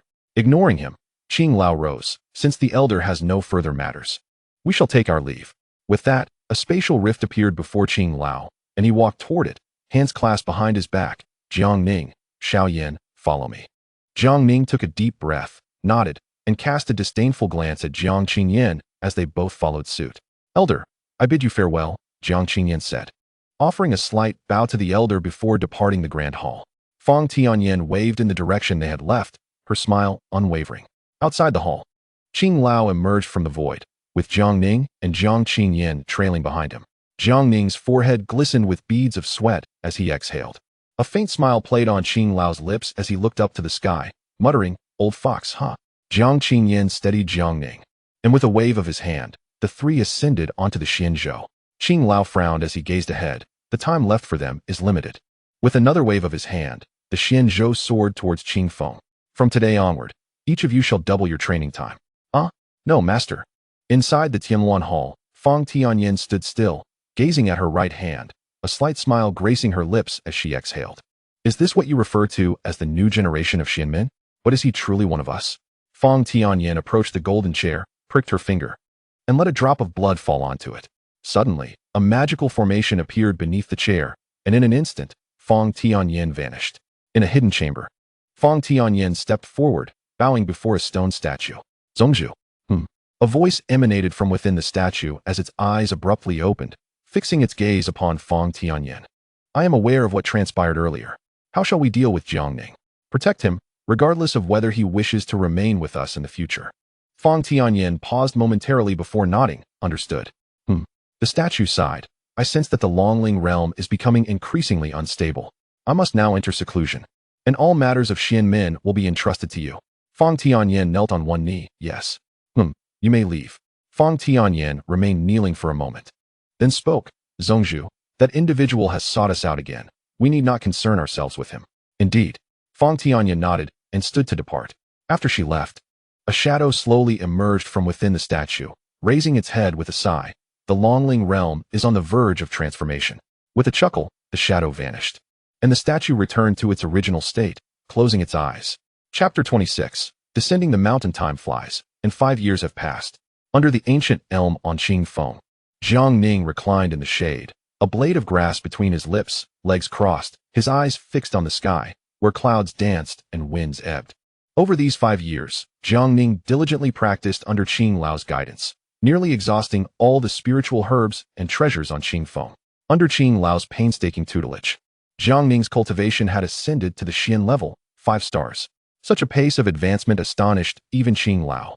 Though the strength and talent of Wang-level spirit conduits are formidable, their cultivation speed is considerably slower than that of ordinary spirit conduits. A prodigy like Jiang Ning, with an expansive consciousness yet still able to achieve the cultivation speed of a normal spirit conduit, was unprecedented in Qing Lao's experience. As Jiang Ning leisurely admired the scenery, a few elm leaves were swept down by the wind, gently fluttering and landing on his lips. He slightly parted his lips, causing the leaves to take flight. A smile graced Jiang Ning's face as he slowly closed his eyes, preparing for a brief nap. A soft laugh disrupted his repose, and upon hearing it, he shook his head in resignation. A pair of hands covered his eyes, and a gentle breath tickled his ear. "Guess who I am?" Hee. Jiang Ning chuckled, gently moving the hands away. "Xiao Rou, how did you know I was here?" Jiang Rou crouched beside him, placing her hand on his face to caress his delicate features. Offering him a slight smile, "My senior sister told me. She said you would certainly be here. What do you need me for?" Jiang Ning opened his eyes, sitting up and spitting out the grass. Hearing his question, Jiang Rou sprang to her feet and ran ahead, revealing an elm leaf in the palm of her right hand. She turned to face Jiang Ning, blowing gently on the leaf, which took flight into the air. With arms outstretched, she beamed in the breeze. "Brother, my senior sister has found news about Sister Shun." "What?" Jiang Ning leaped up, rushing to Jiang Rou's side, gripping her arm with urgency. "Xiao Rou, is what you said true?" Seeing his expression, Jiang Rou smiled gently and nodded. "Where is she?" Jiang Rou shook her head, explaining that her senior sister did not know the specifics, but 5 years ago, a girl of similar age appeared out of thin air in Qingyu, and her senior sister speculated that it must be Sister Shun. However, subsequent news was unknown. A flicker of disappointment passed through Jiang Ning's eyes, yet he nodded, reassured that any news was better than none and that they would surely find her. Sensing Jiang Ning's disappointment, Jiang Rou grasped his hand and ran off into the distance. "Xiao Rou, where are you taking me?" Jiang Rou turned back with a smile. "I'll tell you later." Jiang Ning refrained from questioning further, allowing Jiang Rou to lead him towards the bamboo forest. By a small stream, Jiang Rou brought Jiang Ning to hide behind a rock, peeking cautiously around. Jiang Ning glanced about, his curiosity piqued, and tugged at Jiang Rou's sleeve. "Xiao Rou, what are you up to?" Jiang Rou glanced back at him, her eyes darting, then covered his eyes. "You'll find out soon." "Brother, close your eyes." Though confused, Jiang Ning obliged and shut his eyes. Jiang Rou, seeing him comply, cautiously moved towards the distant bamboo grove, reminding him not to peek. Once hidden behind a tall bamboo, Jiang Ro looked around and seemed to spot something. Her heart leaping with joy, Jiang Ning, with his eyes closed, faintly heard the crisp sound of flowing water. Why does that sound seem so strange? Jiang Ro smiled, picked up a small stone beside her, and tossed it at Jiang Ning, hitting him squarely on the head. Jiang Ning felt a sudden impact and opened his eyes in surprise, irritation flashing across his face as he stood up. Who did that? He exclaimed, glancing towards the stream, where bubbles began to surface in the clear water. Just as he was puzzled, a woman emerged from behind the rocks, carefully approaching the stream. The woman had her back to Jiang Ning, her snow-white skin exposed, and her long hair, dampened by the stream, clung to her body. Water droplets trickled down her hair and back, cascading into the water below, while a gentle breeze lifted a few strands. Such a silhouette could rival the beauty of countless blossoms. Senior sister, Jiang Ning gasped, hurriedly covering his eyes and slowly backing away. Jiang Ro, observing from a distance, stifled a laugh and picked up another stone, striking Jiang Ning's head again. Ah! Jiang Ning yelped, his complexion shifting. Not good. Hearing the commotion, Jiang Qingyan's expression shifted to alarm. Who is it? She hastily grabbed her garments to cover herself, turning just in time to lock eyes with Jiang Ning. Jiang Ning cursed internally, forcing himself to appear calm as he waved gently at Jiang Qingyan, a sheepish smile on his face. Senior sister, what a coincidence. I assure you, it was not intentional. Do you believe me? Jiang Qingyan's cheeks flushed as she scolded. Turn around at once. Jiang Ning, taken aback, paused for a moment before exclaiming, oh, and hurriedly turned away, closing his eyes simultaneously. Jiang Qingyan quickly donned her clothing and spotted Jiang Ro hiding behind a nearby bamboo. Jiang Ro, caught in a fit of laughter, met Jiang Qingyan's gaze and quickly ducked behind the bamboo. This is bad, Jiang Ro thought to herself, preparing to sneak away. Xiao Ro, what are you doing here? Jiang Ro's body trembled at the sound of Jiang Qingyan's voice. She halted, slowly turning around with an awkward smile, nervously scratching her head. Sister, Jiang Qingyan, stood with my hands on my hips, bending down with a mischievous grin directed at Jiang Ro. My eyes narrowed. At that moment, Jiang Ning also approached Jiang Qingyan's side, casting a glance at Jiang Ro, his expression one of eager anticipation for the unfolding drama. Brother, you're here too. What a coincidence. Haha. Jiang Ro quickly turned around and dashed away into the distance. Suddenly, I remembered that I had chicken simmering in my room. I needed to hurry back and could not chat any longer. Goodbye. Jiang Qingyan and Jiang Ning exchanged glances, Jiang Ning feeling a bit embarrassed. A wry smile gracing his lips. Observing Jiang Ning's expression, Jiang Qingyan burst into laughter, covering her mouth. Jiang Ning seemed to recall something, grasped Jiang Qingyan's hand, and with an anxious look, implored, Sister, do you really have news of her? Jiang Qingyan glanced at Jiang Ning's hand and nodded. Jiang Ning's face lit up with excitement. His gaze toward Jiang Qingyan filled with gratitude. Thank you, sister. Jiang Qingyan smiled, shaking her head gently, withdrawing her hand and turning away. Your master is looking for you. Jiang Ning paused for a moment, then nodded and ran off into the distance. At Qingfeng, by a secluded cliff, within a bamboo cottage, Jiang Ning cautiously pushed open the door and stepped inside, peeking around. Master, you called for me. The room was empty, and Jiang Ning slowly closed the door, surveying the items within. Approaching the tea table, she picked up a teacup and examined it closely. Just then, a figure emerged from the void behind her. Qing Lao stood quietly, hands clasped behind his back, approaching Jiang Ning. This teacup looks quite old. Could it be an antique? Qing Lao nodded beside her. It should be. Jiang Ning also nodded, but then her expression stiffened. She placed the teacup back on the table and turned around to see the kindly face of Qing Lao. Standing upright, she smiled awkwardly. Qing Lao, you were looking for me? Qing Lao nodded, seated himself at the tea table, poured a cup of tea, and took a gentle sip. The sect qualification battle is about to commence. Jiang Ning blinked in surprise. The sect qualification battle? Qing Lao confirmed with a nod, explaining that the sect leader had sent word that to prepare the disciples for the upcoming 9 domains talent battle, the sect would select the 10 most outstanding individuals to enter the Tianqi secret realm for training. This constituted the sect qualification battle, open to all disciples. Before Jiang Ning could respond, Qing Lao continued, I have already registered you 3. What? Qing Lao, are you serious? If not, then what? But what about Xiao Ro? Upon hearing Jiang Ning's words, Qing Lao scoffed disdainfully. Do you not trust your sister that much? No, it's not that. You must understand.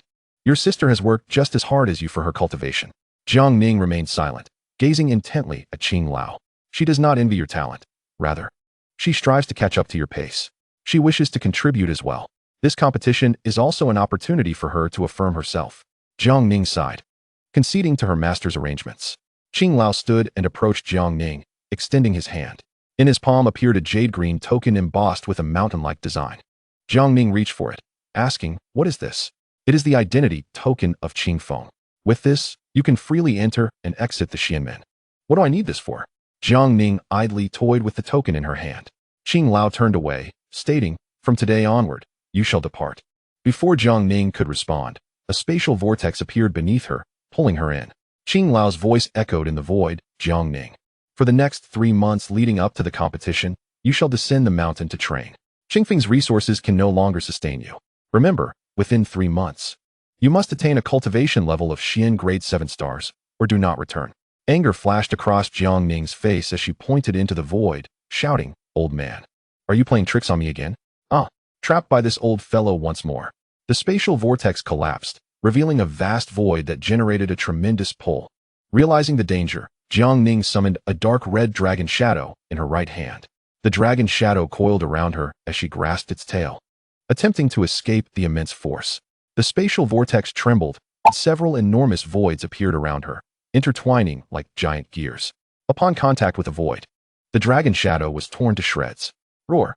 The dragon shadow let out a furious roar, opening its massive mouth to unleash a dark red whirlwind toward the void. Jiang Ning muttered in frustration, "Old man, at least set up a stable spatial transfer for me." As the space continued to shatter, the dark red dragon shadow flew alongside Jiang Ning, weaving through the void. A glimmer of light appeared before her, and Jiang Ning's face brightened as she extended her right hand, a dark red magic array forming in her palm. A close-fitting dark red shield enveloped the dragon shadow. Almost there, Jiang Ning reached out toward the light. Suddenly, a vast void emerged before her, engulfing her. Old man, Chapter 27, Rescue in Yu Province, by Wa Valley. A merchant convoy, weary from a long journey, traversed the area. Leading the way was a burly man, shirtless, wielding a large knife in his right hand, followed by a horse-drawn carriage surrounded by dozens of mounted guards. "Miss Lin, after we pass through Baiwa Valley, we will reach Tianfeng City." The burly man called back to the carriage. No response came from within. He turned back to the front, snorting disdainfully. Really thinks she is a lady. If it weren't for the young master taking a liking to her, I'd." Just then, a mounted guard galloped up to him. Dismounting, the guard knelt before the burly man. "What is it?" the burly man asked coldly. "Captain, we found a bloodied man lying in the middle of the road ahead. He seems gravely injured and unconscious." The burly man, clearly impatient, leapt off his horse and kicked the guard aside. "You need to report such trivial matters to me? Just toss him over the cliff." "Why, yes," the guard stammered, trembling, ready to turn away. "Wait." A soft female voice emanated from the carriage. The burly man turned to see the curtain of the carriage being gently lifted, revealing the pale face of a frail woman. She held a handkerchief to her mouth as she coughed lightly. "Please, do not harm that man. Bring him with us." The burly man bore a scornful smile, mounting his horse and riding closer to the carriage, his gaze lecherously appraising the woman. "Miss Lin, you can't even take care of yourself, yet you concern yourself with others. Stay away from the lady." A small girl, no older than 12 or 13, with adorable buns in her hair, shouted defiantly, stepping in front of the woman. "Qiuyu, step back." The woman commanded softly, accompanied by a few more coughs. The burly man, clearly enraged, snarled, seizing the girl by the neck and lifting her from the carriage. "Who do you think you are to speak to me like that?" A powerful aura erupted around him as his fingers began to sink into the girl's delicate skin. Her face flushed red as she struggled against his grip, but it was futile. "No." The woman cried out, drawing a small knife and pressing it against her neck. The woman cast a cold glance at the burly man. "If you dare to harm Qiuyue, await your young master to collect your corpse." The burly man glanced at her, snorted derisively, and tossed Qiuyue to the ground before turning his horse around. Qiuyue struggled to rise, her neck marked with bruises, collapsing onto the ground as she gasped for breath, her legs trembling. "Qiuyue." The woman trembled as she dismounted the carriage and gently supported Qiuyue. Upon seeing the woman, Qiuyue embraced her tightly, burying her head in the woman's chest, silently shedding tears. The woman softly stroked Qiuyue's head, reassuring her, "It's all right, it's over now." The burly man tapped his foot against the horse's side and began to move forward. "Wait, I want that man with us." Cough, cough. The woman suddenly spoke, accompanied by a few coughs. The burly man ignored her, and continued onward. You'd better take him along, otherwise you cannot bear the wrath of your young master. Hearing her words, the burly man halted and coldly turned back. Are you threatening me? The woman let out a cold laugh. Indeed, I am threatening you. Do you dare to ignore me? Her pale gaze fixed icily upon him. The burly man tightened his grip on his knife and turned away. You would do well to cherish your last moments of arrogance. Someone, bring that man to our Miss Lin. Ha ha. The earlier guard brought Jiang Ning to the horse and placed him before the woman. Thank you. The woman responded softly, and the guard quickly shook his head and departed. The woman glanced at Qiuyue in her arms, her tone gentle. Qiuyue, let us take him onto the carriage. Qiuyue nodded softly in response. Where's this?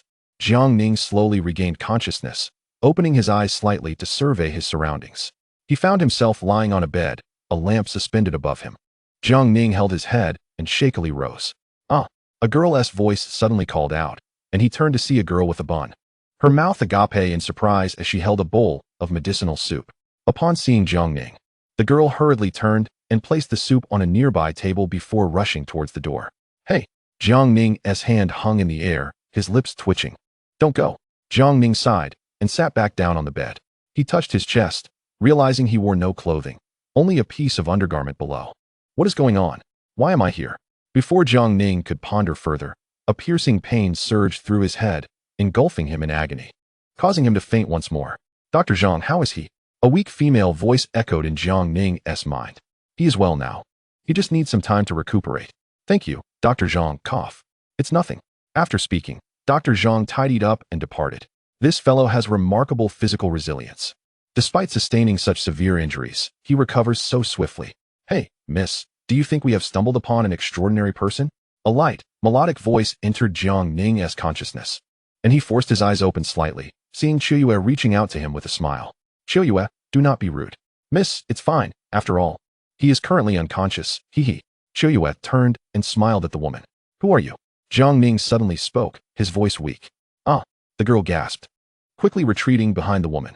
The woman smiled helplessly, observing Jiang Ning as he trembled while attempting to sit up. Where's this? Who are you? Qiuyue cautiously peered out from behind the woman, looking intently at Jiang Ning. You fainted in Wanhua Valley, and it was my lady who saved you. Upon hearing her words, Jiang Ning recalled his experiences in the spatial vortex and bowed slightly to the woman, expressing his gratitude. Thank you. The woman smiled gently. It's nothing. Cough. She covered her mouth with a handkerchief, blood trickling from the corner of her lips. Miss. Qiuyue rushed out from behind the woman, supporting her arm. The woman glanced at Qiuyue and subtly waved her hand. Jiang Ning, observing her condition, furrowed his brow, deep in thought. Come here. What do you want? Qiuyue's gaze turned wary as she regarded Jiang Ning. If you wish to prevent anything happening to your lady, bring her over here. You, Qiuyue. Hearing the woman's voice, Qiuyue puffed her cheeks and huffed softly. The woman turned her attention to Jiang Ning. What does the young master wish to do? To save you. Upon hearing his words, the woman chuckled self-deprecatingly. Thank you for your kindness, but my ailment is incurable. No renowned physician or remedy can help. Jiang Ning no longer wished to engage in further dialogue with them. Instead, he grasped the woman's arm firmly. The woman's expression shifted slightly, a hint of anger crossing her face. You, do not speak. As he held the woman's arm, Jiang Ning channeled the faint golden waters from his consciousness. A stream of golden energy flowing from his palm into the woman's body. What is this? The moment the golden energy entered her, the woman felt an incredibly gentle warmth coursing through her body, the energy flowing like a soothing balm, nourishing her limbs. The woman's eyes widened in astonishment as she looked up at Jiang Ning, who was focused on the energy entering her body. Jiang Ning coughed up blood, releasing her arm. Young master. The woman immediately supported Jiang Ning, her eyes filled with alarm. Qiuyue observed as the color returned to the woman's face. Her expression one of shock. Qiuyue, quickly fetch the medicine. Oh, right away. Qiuyue dashed to the table, retrieving the medicinal liquid and returning to the bedside. Support him. The woman took the bowl from Qiuyue's hands, and Qiuyue swiftly helped raise Jiang Ning's arm. The woman gently scooped a small spoonful of the medicine and brought it to Jiang Ning's lips. Jiang Ning, looking pale, glanced at the woman but still opened his mouth. All done. The woman wiped the sweat from her forehead and set the bowl aside. By now, Jiang Ning had regained much of his strength and sat up on the bed. Qiuyue glanced at him, her cheeks slightly flushed, and tossed him a piece of clothing. Only then did Jiang Ning realize he was still undressed. hurriedly turning away to put on the garment. The woman glanced at him, instinctively turning her head away. Just now, you were covered in blood. It was I who asked Chiyu to remove your clothing. Upon hearing the woman's words, Chiyu hurried to her side, linking her arm with the woman's and casting a glance at Jiang Ning. I didn't do anything. Don't get the wrong idea. Jiang Ning quickly donned his clothing, offering an awkward smile. All right. At Jiang Ning's words, the woman slowly turned back and sat beside the table. Who exactly are you? The woman rested her chin on her hands, poised to speak. Miss Lin, we should head to the Chu family now. A voice from outside interrupted, and the woman glanced at Jiang Ning. I will step outside for a moment. Jiang Ning nodded, and the woman exited. Chiyu, take good care of the young master. Chiyu nodded, a smile on her face. Once the woman left, Chiyu immediately sat beside Jiang Ning, her eyes filled with curiosity. Who are you? How were you able to heal my lady's ailment? Jiang Ning did not respond to her, but countered with a question. First, answer my inquiries. Who are you? And where is this place? Upon seeing Jiang Ning's serious expression, Chiyu couldn't help but chuckle. I am Chiyu, and that was my lady Lin Yuyan. We are from the Lin family of Hanyu City in Ezhou. My lady is the eldest daughter of the Lin family. Tianfeng City, Hanyu City? How did you come to be here? Upon hearing Jiang Ning's words, Chiyue's eyes suddenly flared with anger. It was the young master of the Chu family who, a month ago, suddenly visited our Lin family with the intention of proposing marriage, insisting that our young lady wed him, and threatening to annihilate the entire Lin family if she refused. Initially, the Lin family and the Chu family were of comparable strength, with neither able to overpower the other. However, 3 months prior, that young master of the Chu family unexpectedly awakened the dragon spirit and was taken as a direct disciple by a high elder of a minor sect affiliated with the Wind Realm. Consequently, the Chu family ascended to become the most powerful clan in Tianfeng City, bolstered by the backing of a sect that the Lin family could not contend with. The Chu family's young master is preparing to hold a grand wedding ceremony in 3 days to marry our young lady. As this was mentioned, Chiyue's eyes dimmed instantly. She leaned against the bed and sighed. That young master is nothing but a debauched scion, notorious in Tianfeng City for his misdeeds, bullying men and women alike, committing all manner of wickedness. His intention to marry our young lady is undoubtedly driven by his desire for her beauty. The Chu family has been corrupt from the eldest to the youngest, leveraging the sect's influence to dominate Tianfeng City and devour weaker families. After hearing Chiyue's words, Jiang Ning remained silent. By the way, Chiyu turned to Jiang Ning. Meeting his gaze, you haven't told me your name. Jiang An, he replied. Chiyu nodded, taking his hand in hers. Jiang An, splendid. Since we've met, we are friends now. You appear to be merely a wandering cultivator. As a friend, I advise you to leave Tianfeng City as soon as you recover. If the Chu family learns that you were saved by our young lady, they will surely not let you escape. Jiang Ning nodded, rising to his feet and cupping his hands in gratitude. I am most grateful to Miss Chiyu and Miss Lin for saving my life. I shall take my leave now. With that, Jiang Ning turned towards the door. Just as he reached it, a commotion erupted outside. Quickly, that person is inside. Capture him and present him to the young master. He will surely reward you handsomely. Let me go? Jiang Ning stood at the door, peering through the crack, witnessing Lin Yuyan being seized by a guard clad in black, her hands bound behind her back. A group of guards wielding blades stood outside, while a man in a long robe stood among them, holding Lin Yuyan's chin with a lecherous glint in his eyes. Licking his lips, the man turned to the room where Jiang Ning was, waving his hand. Capture them. All the guards rushed towards the room. Chiyu approached Jiang Ning, seizing the sleeve of his garment. Follow me. She led Jiang Ning to the side of the bed, lifting a horizontal beam, revealing a hidden passageway. This passage leads directly to the woods outside the city. You can escape from here. Jiang Ning's eyes shifted, glancing at Chiyu without speaking. Sensing the unusual look in his eyes, Chiyu smiled. This is my ancestral home. With that, she pushed Jiang Ning into the passage and gently nudged the beam, slowly closing the entrance behind him. After Jiang Ning departed, a group of guards burst through the door, storming in. Upon seeing Chiyu, they immediately captured her. And the robed man entered, a guard pushing Lin Yuyan before him. The man surveyed the room, but found no trace of Jiang Ning. Approaching Chiyu, he grasped her neck with a sinister smile. Where is he? Meeting his gaze, Chiyu disdainfully scoffed. Who are you talking about? There is no one else here. Don't worry. We will find him. The man leaned closer to Chiyu, exhaling softly. He tossed her to a nearby guard. Take both of them to a room and lock them up. Assign someone to guard them. Remember, there must be no mistakes before my wedding. Oh, and notify everyone to find that man and dispose of him on the spot. With that, The man elegantly raised his robe and exited. Chapter 28. Enigmatic in a cave within the woods outside Tianfeng City, Jiang Ning sat cross-legged on a flat rock. Closing his eyes, Tianlao?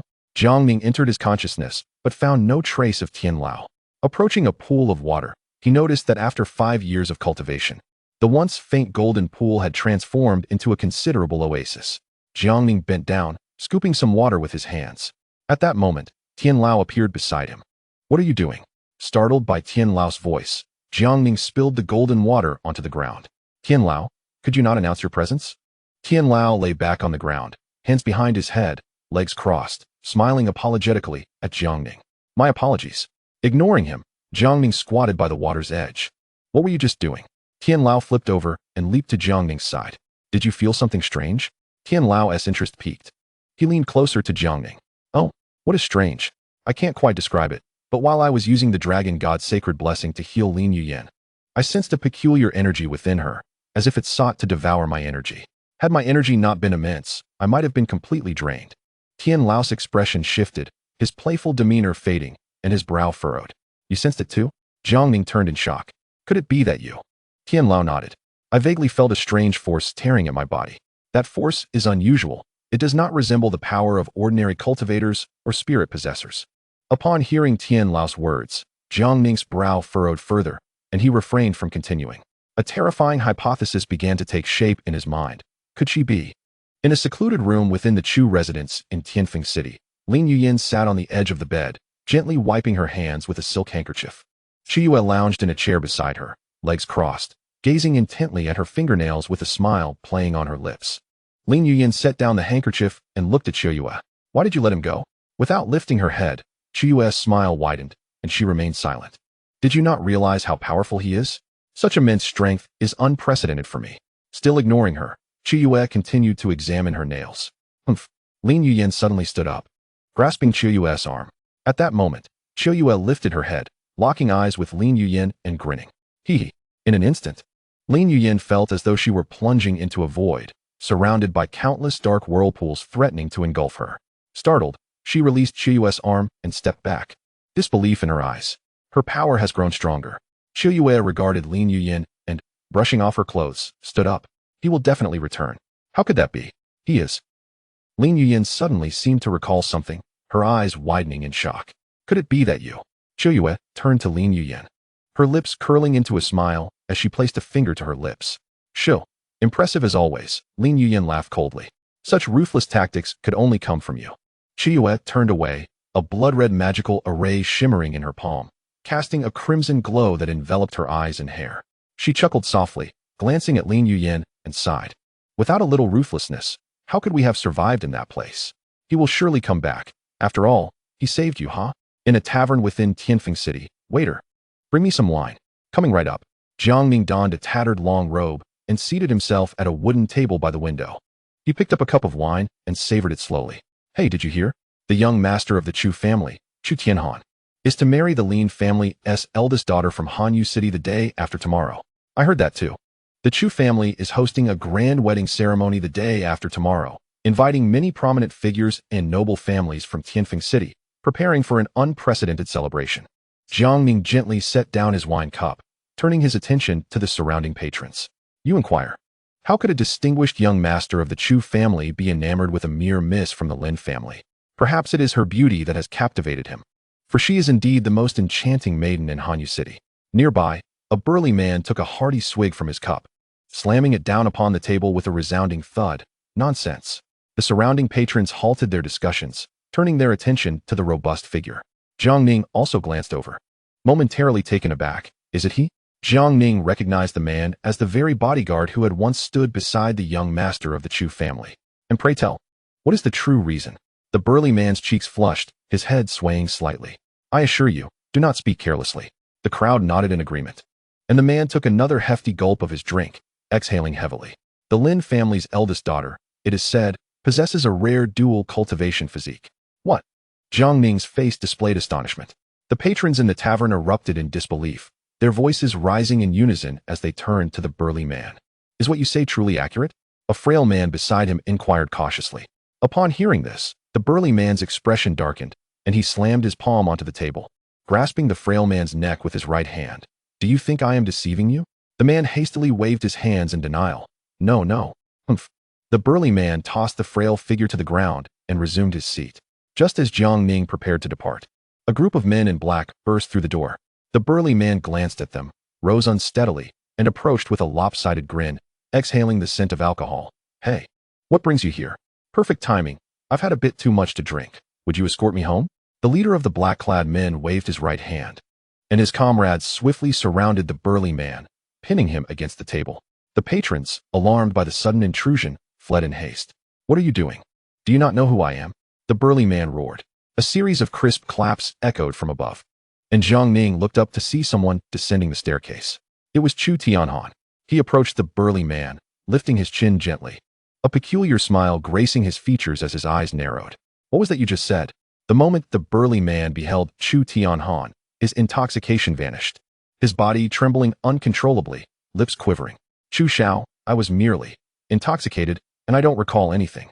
Chu Tianhan's smile widened. Oh, intoxicated, is it? That explains it. I wondered how you, my most trusted subordinate, could possibly betray me. The burly man, sensing a glimmer of hope, nodded fervently. Chu Tianhan chuckled. Since you are my most favored subordinate, you understand the consequences of betrayal, do you not? The burly man's complexion paled instantly, shaking his head in desperation. Chu Tianhan released him, nonchalantly brushing off his robe, and uttered, dispose of him. Understood. The leader of the black-clad men cupped his hands and gestured with a flick of his wrist, and the burly man's head was cleanly severed, blood gushing forth. Jiang Ning observed this scene with a wave of nausea. Chu Tianhan surveyed the surroundings, and Jiang Ning hurriedly lowered her head, avoiding his gaze. Seeing nothing amiss, Chu Tianhan snorted coldly and turned, sweeping his robe as he strode toward the exit. The black-clad men followed suit, turning to leave with him. Once Chu Tianhan had departed, Jiang Ning slowly rose, placing a crystal stone upon the counter. The tavern attendant, frightened, cowered beneath the counter, trembling and covering his head. Jiang Ning glanced around, adjusting her hood to obscure her face further, and stepped toward the door. Tian Lao, what shall we do now? Jiang Ning walked along the streets of Tianfeng City, her gaze scanning her surroundings. We should leave this place soon. I sense something amiss. Amiss? There is a strange aura here, reminiscent of the power you used when treating Lin Yuyan, but far more potent. And what? Jiang Ning halted in her tracks.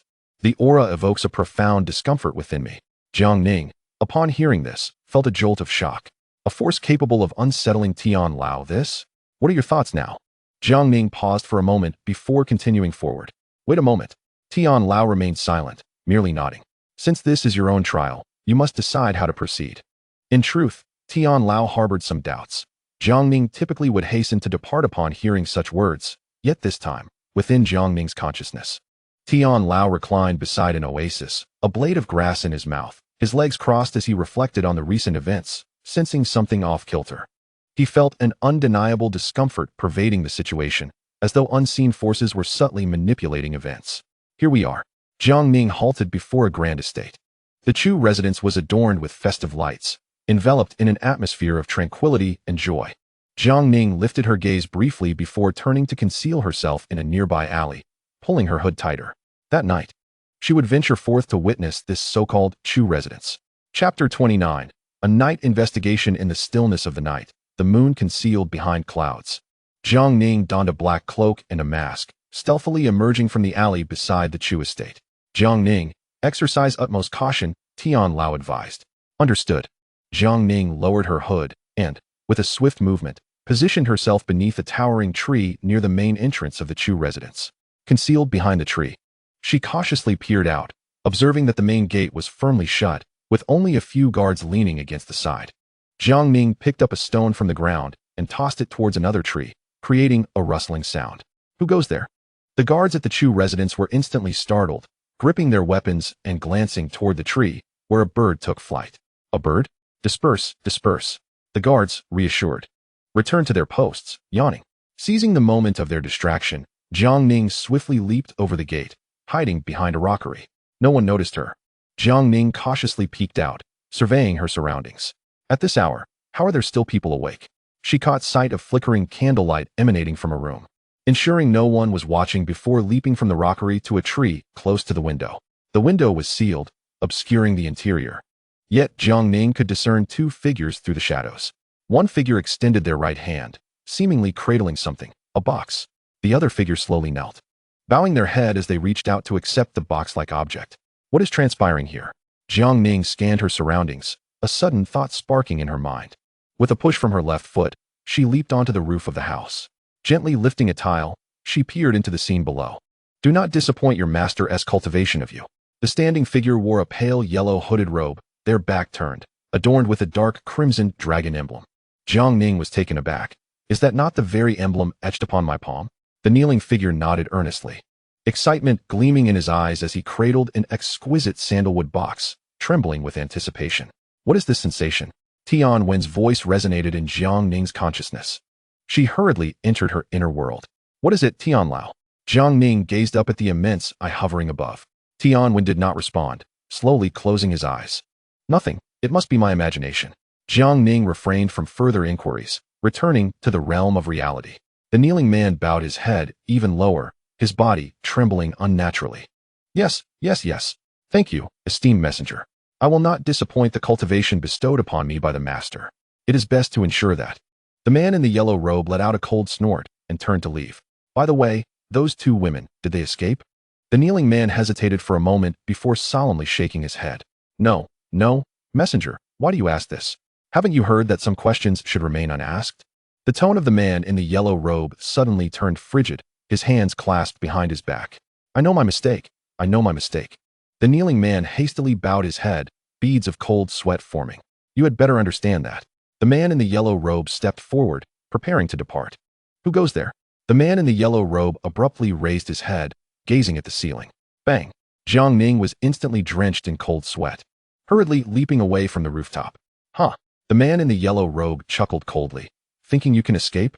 No sooner had he spoken than a faint red magic circle flared to life beneath his feet, and he vanished in an instant, leaving a whirlwind in his wake.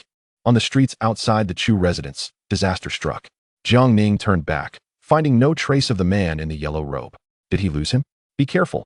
He is above you. Tianwen's voice resonated within Jiang Ning's consciousness. Jiang Ning's heart raced, and without hesitation, he swiftly dodged, leaping onto the rooftop of a nearby building. Boom! A thunderous sound erupted. The spot where Jiang Ning had just stood was instantly transformed into a massive pit, clouds of dust rising. Kid, do you think you can escape? A man's mocking laughter echoed through the dust, and Tian Lao felt a wave of intense unease wash over him. Run. This person's strength is formidable, far beyond what you can contend with at present. Jiang Ning was slightly startled, yet without a shred of hesitation, he swiftly turned and fled into the distance. The man in the yellow robe emerged slowly from the dust, brushing off his clothes, a cold smirk on his face. Again, the faint red magic circle glowed beneath his feet, and he disappeared once more. Moments later, a faint red magic circle flickered in the sky, and the man in the yellow robe plummeted downwards, blood staining the corner of his mouth as he landed heavily. The man in the yellow robe furiously rose to his feet, glaring at the sky. What are you doing? You cannot kill him yet. Who do you think you are to give orders? This is the master's command. The man in the yellow robe fell silent instantly, his eyes wide with shock. Do you know the consequences of speaking such words? Silence reigned in the sky, leaving the man in the yellow robe alone in his thoughts. The master's command. Is it? Huh, interesting. With that, a gust of wind swept by, and the man vanished once more. In the woods outside the city, Tian Lao, has he followed us? I have not sensed his presence since last night. He must have left. Hearing Tian Lao's words, Jiang Ning secretly breathed a sigh of relief. Hiding behind a massive tree. Why would he leave? With his strength, we could not have escaped. Tian Wen yawned lightly. Perhaps he is unwell. Jiang Ning did not dwell on it further, sitting cross-legged on the ground. Jiang Ning, what are your plans next? Jiang Ning pondered for a moment. I wish to bring Lin Yuyan and the others out. I feel they must possess some secret related to me. Tian Wen remained silent, contemplating the matters he had sensed earlier. Very well, let us rest for a day, and when Chu Tianhan holds the wedding ceremony, we shall take advantage of the chaos to rescue them. Tian Lao nodded in agreement. However, you must prioritize your safety and flee quickly if faced with insurmountable situations. Jiang Ning slightly inclined his head, closing his eyes. Chapter 30. A great disturbance 2 days later, at the entrance of the Chu residence. Thank you all for coming to congratulate my son on his marriage. I, Chu Yuntian, express my gratitude to all of you. The head of the Chu family, Chu Yuntian, stood at the entrance, bowing to the arriving guests with a smile. No need for formalities, Brother Yuntian. Today is your son's joyous day, as well as a momentous occasion for our Tianfeng city.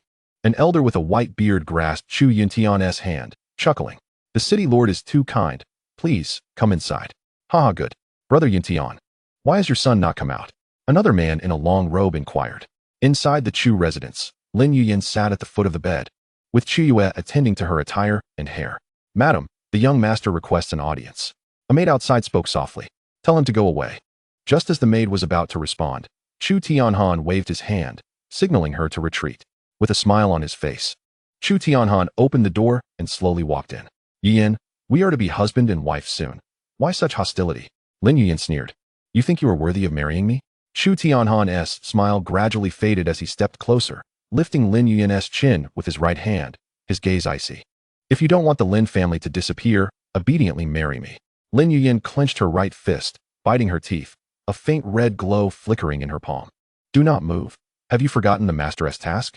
Chu Yue's voice echoed in Lin Yuyan's mind, and she gritted her teeth, reluctantly relaxing her fist. Chu Tianhan snorted coldly, releasing Lin Yuyan's chin, turning to leave with his hands clasped behind him. Be sure to tidy your attire and behave yourself. Chu Yue gently waved her hand, and the door closed behind them. Lin Yuyan, furious, turned and seized Chu Yue's clothing, coldly stating, you had better ensure the plan succeeds. Chu Yue laughed coldly. Even if it fails, with your strength, can you kill me? Huh, even if I cannot kill you, you will still pay a price. Chu Yue pushed Lin Yuyan's hand away, stroking her hair gently. Rest assured, I never undertake ventures without assurance. Now, I will make you the most beautiful person today, huh?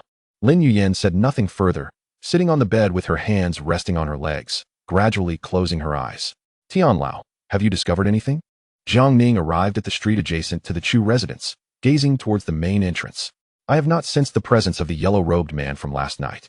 He should have left. Good. Jiang Ning lowered the brim of his hat. We will act when night falls. As the crescent moon rose, the Chu residence was adorned with lights and bustling with voices. Chu Yuntian stood on the main stage, raising a cup of wine, while Chu Tianhan stood beside him, a smile on his face, also holding a wine cup.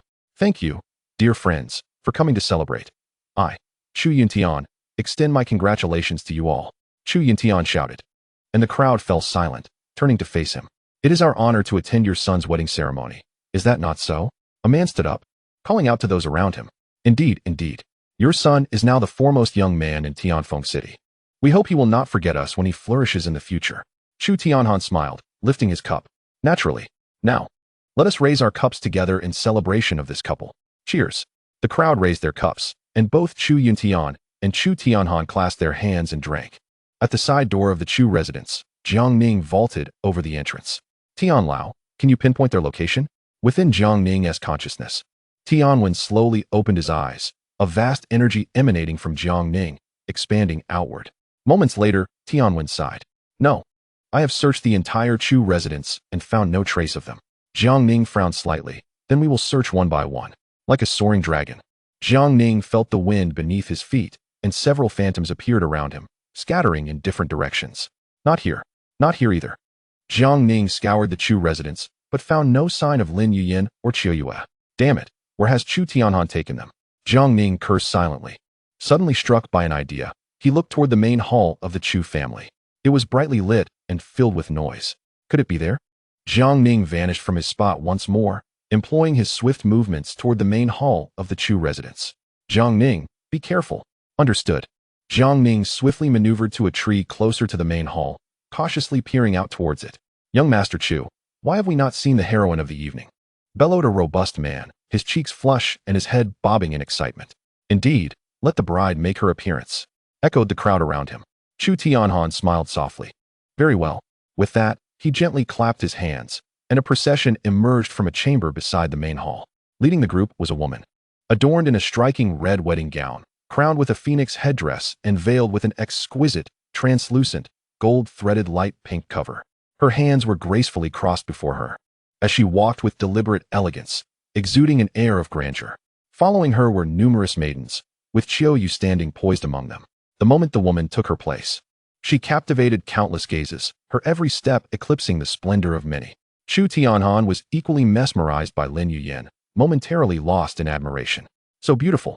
A voice in the crowd sighed inadvertently, prompting Chu Tianhan to compose himself and approach Lin Yuyan, gently taking her hand with a smile. Yuyan, allow me to introduce you to our esteemed guests. Lin Yuyan remained silent, standing still as doubt crept into her mind. Has he come? Can your plan truly succeed? I can hardly contain my urge to eliminate this man. He has indeed arrived, but since you are so impatient, I shall lend him a hand, Xiaoyu mused. Her right palm glowing with a faint red light, a similar glimmer flashing at her brow. Meanwhile, Jiang Ning furrowed his brow, contemplating his next move amidst the throngs of people. Let us wait a bit longer. There are too many onlookers, he started to say, but before he could finish, a brilliant red light erupted from his brow, soaring into the sky and illuminating the surroundings. What is happening? Before Jiang Ning could react, several presences locked onto him. Who goes there? Chu Tianhan shouted, swinging his hand, sending a beam of light slicing through the air. Jiang Ning's expression shifted as he swiftly darted from behind the tree. Capture him! Chu Yuntian roared, and a number of individuals leapt from the crowd towards Jiang Ning. This is bad, Jiang Ning thought, summoning a blood-red spear into his palm. Blood Soul. With a sweeping motion, he unleashed a wave of spear energy that struck the oncoming attackers, causing them to stagger back, blood spilling from their lips. Where did this little thief come from? Prepare to meet your end. Chu Yuntian bellowed, conjuring a massive palm print that hurtled towards Jiang Ning. Jiang Ning, quickly evade. Jiang Ning's eyes widened as he thrust the spear into the ground, propelling himself upward to dodge the colossal hand. Using the momentum from the palm's force, he soared away like a graceful dragon. Trying to flee? Chu Tianhan sneered, snapping his fingers. Instantly, a magical formation enveloped the entire Chu residence, encasing it in a protective barrier. Jiang Ning brandished his spear, sweeping at the energy shield. Boom! A massive ripple surged across the barrier, and Jiang Ning was sent flying back, groaning in pain. Wiping the blood from his mouth, he scoffed. Ha, little thief. Did you truly think you could come and go as you please in the Chu residence? Chu Yuntian hovered in midair, hands clasped behind his back, casting a cold gaze upon Jiang Ning. Humph! Jiang Ning spat blood, pointing his spear defiantly at Chu Yuntian. Old man, do you really think I fear you? Chu Yuntian chuckled darkly. I hope you still have the strength to scream later. Meanwhile, Chu Tianhan approached his father, wielding a cerulean sword, directing it towards Jiang Ning. Father. No need for further dialogue. Simply subdue him. Chu Yuntian nodded slightly, summoning a blood-red longsword in his right hand. Celestial Abyss. He released the sword, which soared above Jiang Ning. A flick of his wrist caused the magical formation to emit a blinding light, shooting a heavenly beam towards the blood sword. In an instant, the sky darkened, and a thick crimson cloud enveloped the entire Chu residence, resembling a blood-red canopy, with a river of blood cascading from the heavens. This is not good. An ominous premonition gripped Jiang Ning's heart. Above, countless blood-red swords shimmered, all aimed at him. Fall! Chu Yuntian commanded, and the myriad swords rained down upon Jiang Ning. With a cold snarl, he readied his spear against the crimson cloud. Damn it, there's no escape. I must fight back. Jiang Ning leapt into the air, a massive dark red dragon shadow emerging from his body, charging towards the blood swords. King's Seal. Jiang Ning hurled the blood soul, which flew alongside the dragon shadow, morphing into another dark red dragon silhouette. The two dragon shadows danced through the heavens, inscribing intricate patterns, intertwining to form a colossal dark red seal. Uft! Jiang Ning spat blood as the seal erupted with blinding radiance, piercing the skies. What is that? The seal expanded several times its size, resembling a celestial jade. Roar! The two dragon shadows unleashed a thunderous roar as the seal shot forth, colliding with the blood-red canopy and intercepting the deluge of blood swords. Boom! A tremendous energy storm erupted at the point of impact, shattering the Chu residence's magical formation and sending everyone within it hurtling away. Chu Yuntian grasped Chu Tian'an, conjuring a protective barrier, yet the overwhelming force shattered it, and both were flung into a distant building. In that moment, Jiang Ning executed his agile maneuver, while Tianwen simultaneously conjured a protective shield around him. Nevertheless, Jiang Ning was still overturned by the energy surge, demolishing several structures. Qiu Yu and Lin Yuyan exchanged glances, retreating cautiously. Ugh! Jiang Ning struggled to rise from the rubble, drenched in blood, crimson streams trickling down his arms. Supporting himself, he peered into the distance, sensing an unsettling stillness. It seems that old fellow should be. Before he could finish, a hand emerged from the debris, clearing the stones to reveal a figure. Chu Yuntian. He survived? Chu Yuntian held Chu Tianhan, who sat paralyzed on the ground, trembling uncontrollably, clutching his head. No, it can't be. How could such a person appear here? Chu Yuntian glanced at his son, suddenly grinning malevolently, covering his face with a hand and revealing his teeth as he looked at Jiang Ning. A royal-level spirit binder. I never imagined, in my lifetime, I would encounter a royal-level spirit binder, especially one so young. Ha! Chu Yuntian's gaze towards Jiang Ning brimmed with longing, as if he had discovered a coveted treasure. He extended his right hand, revealing a sandalwood box within his palm. Opening it, a faint red dragon spirit emerged, soaring into the air. Chu Yuntian's eyes glinted as he opened his mouth wide, creating a massive vortex of suction that engulfed the dragon spirit. What is he doing? Jiang Ning felt a chill run down his spine, an instinct warning him of impending doom. He attempted to use his agility to escape, but found his body unable to withstand the force. Cursed be this fate. Tian Lao, what now? There was no reply. And in his consciousness, Jiang Ning perceived a Tian Lao he had never encountered before, his eyes vacant, his gaze dazed. Xiaofeng, Xiaofeng. Not enough, not enough. Chu Yuntian surveyed the incapacitated Chu Tianhan, a sinister smile creeping across his face. Lifting him with his left hand, he pierced through Chu Tianhan's body with his right. You. Chu Tianhan stared at his father in shock, blood gushing from his chest as he grasped at Chu Yuntian's arm, attempting to break free. Chu Yuntian sneered, Tianhan. I'm afraid I need your power. I am aware that you comprehend the sentiments of a father. After all, it is the Wangji Longling. Do you have any idea how fervently I yearn to become a Jilingren? Even being a Jilingren would suffice. You are a wonderful child, and you will undoubtedly assist your father in realizing this dream, will you not? Chu Tianhan gazed into Chu Yuntian's eyes, which were already brimming with tears. He felt a profound ache in his heart, perhaps because Chu Yuntian had a grip on it? Surely not. My most respected father now resembles a beast, feasting upon his own offspring. How absurd. I never imagined that my life, Chu Tianhan, would conclude in such a manner, not perishing beneath the sword of an enemy, but rather at the hands of my own father. Heh, you little thief, why did you not slay me just now, huh? Ultimately, Chu Tianhan released his grip, and Chu Yuntian revealed a grotesque smile. Truly, you are my splendid child. Fear not, your father will ensure that the Chu family flourishes. Chu Yuntian abruptly withdrew his arm, revealing a bloodied heart clenched in his palm. The heart emitted a mesmerizing crimson glow, illuminating Chu Yuntian's blood-red eyes. Ha ha, ha ha. Chu Yuntian cast Chu Tianhan to the ground and, with a wide-open mouth, forcefully swallowed the heart. Instantly, Chu Yuntian's body radiated an enchanting crimson light, and a dragon's silhouette shot forth from his brow. He extended his hand, and a vortex of attraction re-emerged in his palm, drawing the dragon's spirit within. Chu Yuntian licked his lips, savoring the flow of dual powers within him. His body began to sprout scales, developing a bloodied tail, expanding into a colossal dragon-human monstrosity.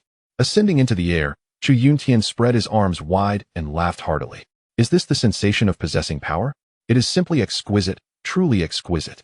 He glanced down at Jiang Ning, extending his elongated tongue. Now, relinquish your power to me. I shall become the strongest being in existence. He reached out toward Jiang Ning, an immense pull erupting from his palm, drawing Jiang Ning closer. Chu Yuntian grasped Jiang Ning's body with his left hand while placing his right hand atop Jiang Ning's head. A lascivious smile gracing his face. Come, soon we shall merge into one, becoming the ultimate force in the world. Depart, old monster. I spit upon you. What manner of being do you think is worthy of such strength? Jiang Ning spat at Chu Yuntian's face. Rather than becoming enraged, Chu Yuntian laughed even more heartily. A colossal void appeared in the palm of his right hand, as if to consume Jiang Ning whole. Within Jiang Ning's consciousness, he rushed to Tianwen's side, seizing his arm and shaking it vigorously. Tianwen's gaze was unfocused, muttering incessantly, Xiaofeng, Xiaofeng. Tian Lao, awaken quickly. He has gone mad. Tian Lao, Tian Lao. Tianwen's eyes began to regain their color as he looked at Jiang Ning. Wind. Yes, Xiaofeng. I have yet to avenge him. I must kill him. Jiang Ning. Lend me your body. Certainly. Jiang Ning's consciousness gradually closed its eyes, relinquishing control of his body to Tianwen. Suddenly, Jiang Ning's form erupted with intense brilliance. A beam of energy piercing through Chu Yuntian's arm. Ah! Chu Yuntian cried out in agony, hastily releasing Jiang Ning. I shall tear you to shreds. Chu Yuntian's eyes burned with rage as he glared at Jiang Ning, unleashing a furious roar that enveloped the sky in a blood-red mist, transforming into rivers of crimson rushing towards Jiang Ning. Die! Jiang Ning floated in midair, a dark red beam erupting from his gaze, shooting towards Chu Yuntian, colliding with the rivers of blood. Boom. The two forces collided, scattering the blood rivers into endless mist. With measured steps, Jiang Ning emerged from the fog. His right hand gripping a spear, its tip sparking against the ground. He approached Chu Yuntian slowly. Have you contemplated how you shall meet your demise? Jiang Ning tilted his head with a smile at Chu Yuntian, the blood spear vanishing in an instant, only to return to his grasp. Before Chu Yuntian could react, a sudden pain surged through his chest. Lowering his gaze, he discovered a massive gaping wound in his torso, dark, eerie blood seeping from the cavity. Chu Yuntian looked at Jiang Ning in disbelief, hurriedly turning to flee. Do you think you can escape? Hiss. As if a gust of wind had swept by, Jiang Ning vanished in an instant, transforming into multiple phantoms that surrounded Chu Yuntian like petals encircling a crimson core. Blood soul, blood rain, flower probe. Jiang Ning wielded his spear, hissing as several phantoms surged toward Chu Yuntian, countless strikes etching into his body as if crafting an exquisite work of art. The sky rained down spear light, directly impaling Chu Yuntian to the ground. In a moment of teleportation, Jiang Ning stood before Chu Yuntian, who was now drenched in blood. His body in tatters, gazing at Jiang Ning as if he were a demon. His body trembled uncontrollably, pleading, "Let me go, please." Jiang Ning disregarded him, turning away as the blood spear returned to his hand. Chu Yuntian's eyes sparkled with excitement, believing Jiang Ning would truly spare him. Jiang Ning raised his head, staring at the sky as tears streamed down his cheeks. Xiaofeng, I am sorry, your brother has arrived too late. Jiang Ning parted his lips, softly uttering a single word. Explode. The spear light that struck Chu Yuntian erupted with immense radiance, instantly piercing through his body. No, no, Chu Yuntian roared in fury, helplessly watching as his form expanded and shattered beneath the spear's brilliance. Boom. A tremendous explosion resonated, transforming Chu Yuntian's body into a vast expanse of dark crimson mist. Jiang Ning also knelt upon the ground, utterly drained, barely supporting himself with the blood spear. Within Jiang Ning's consciousness, a weak voice spoke, Jiang Ning. I have overexerted my power this time. You cannot borrow from me for at least a year. Tian Wen's voice was exceedingly frail, and Jiang Ning silently nodded. In truth, Jiang Ning was not faring much better, his body battered and torn. Truly, as the Jiulong Wang's Ji Lingren, you are indeed formidable. Two figures slowly approached Jiang Ning, Lin Yuyan and Xiao Yue. Jiang Ning lifted his gaze, casting a glance at them, a cold smirk curling his lips. You certainly know something. Hearing his words, Xiao Yue chuckled softly. Of course, we not only know about you, but also she glanced ahead, extending her right hand to reveal a soul. Chu Yuntian. Xiao Yue smiled at him. Chu Yuntian, surrender that object. How do you know of its existence? Xiao Yue scoffed. Surrender it, or we will hand you over to our master. Who exactly are you? Xiao Yue ceased her idle chatter, summoning a faint blue flame in her palm. What is this? The moment the flame touched Chu Yuntian, he felt as though he were being scorched by hellfire, only to plummet into an endless abyss of ice. Ah, the fire of the spirit. You are the fifth hall envoy, Lan Yue. Xiao Yue's lips curled upward as she snapped her fingers. Correct, but there is no reward. The faint blue flame in Xiao Yue's palm intensified, and Chu Yuntian could no longer endure it. Spare me. I will give you what you desire. Xiao Yue extinguished the flame and released Chu Yuntian. Chu Yuntian regarded Xiao Yue with a gaze full of trepidation, grinding his teeth as he conjured a dark red magical array in his palm. The ground of the Chu residence shattered, revealing a vast cavity. Chu Yuntian waved his hand, summoning a droplet of blood that soared into the magical array. Boom. A resounding blast echoed as a stone statue emerged from the depths of the Chu residence, cradling a golden seal. Xiao Yue waved her hand, and the seal flew into her grasp. The Jinlong Shi. Xiao Yue stowed away the imperial seal and carelessly tossed Chu Yuntian to the ground, then turned her gaze towards Jiang Ning. How is he? Lin Yuyan supported Jiang Ning's body, who had already succumbed to unconsciousness, lying in her embrace. He won't die? That's good. With the object secured, let us take our leave. Lin Yuyan lifted Jiang Ning and soared into the distance, while Xiao Yue glanced back at Chu Yuntian, a subtle smile gracing her lips. With a sharp snap of her fingers, a pale blue flame erupted from Chu Yuntian's body. In mere moments, he was consumed by the flames. The task is complete, we can finally depart. Xiao Yue yawned, stretched lazily, and vanished from the spot. Chapter 31. Invitation. In the picturesque Baihua Valley of Yuanyuizhou, amidst a secluded mountain gorge, Jiang Ning lay upon a smooth rock, while Lin Yuyan sat beside him, and Xiao Yue rested her chin on her hands, her eyes wide with curiosity as she observed Jiang Ning. Where's this place? Jiang Ning's consciousness had long awakened, yet he remained vigilant, surveying his surroundings. Why hasn't he woken up yet? Qiu Yue pouted, playfully tousling Jiang Ning's hair. Lin Yuyan scoffed. Perhaps you should try the blood curse again. It might rouse him. Qiu Yue's face brightened as she turned to Lin Yuyan. Rather than using it on him, I would prefer to experiment on you. Lin Yuyan remained indifferent, crossing her arms and rising to her feet. You dare to invoke a blood curse? Are you seeking a premature demise? Upon hearing Lin Yuyan's words, Qiu Yue laughed heartily, approaching her and gently grasping her garment. Gazing directly into her eyes. Are you expressing concern for me? Lin Yuyan retorted coldly. I fear your untimely death would leave me without a servant. Oh, the contradictions of the heart, Qiu Yue teased. Fear not, though the blood curse is formidable, with my spiritual strength, I am not likely to perish just yet. What implications does it hold for him? Qiu Yue sighed as she regarded Jiang Ning. It bears little consequence, save for the potential void it may leave within his soul. Should misfortune strike, he might even become a fool.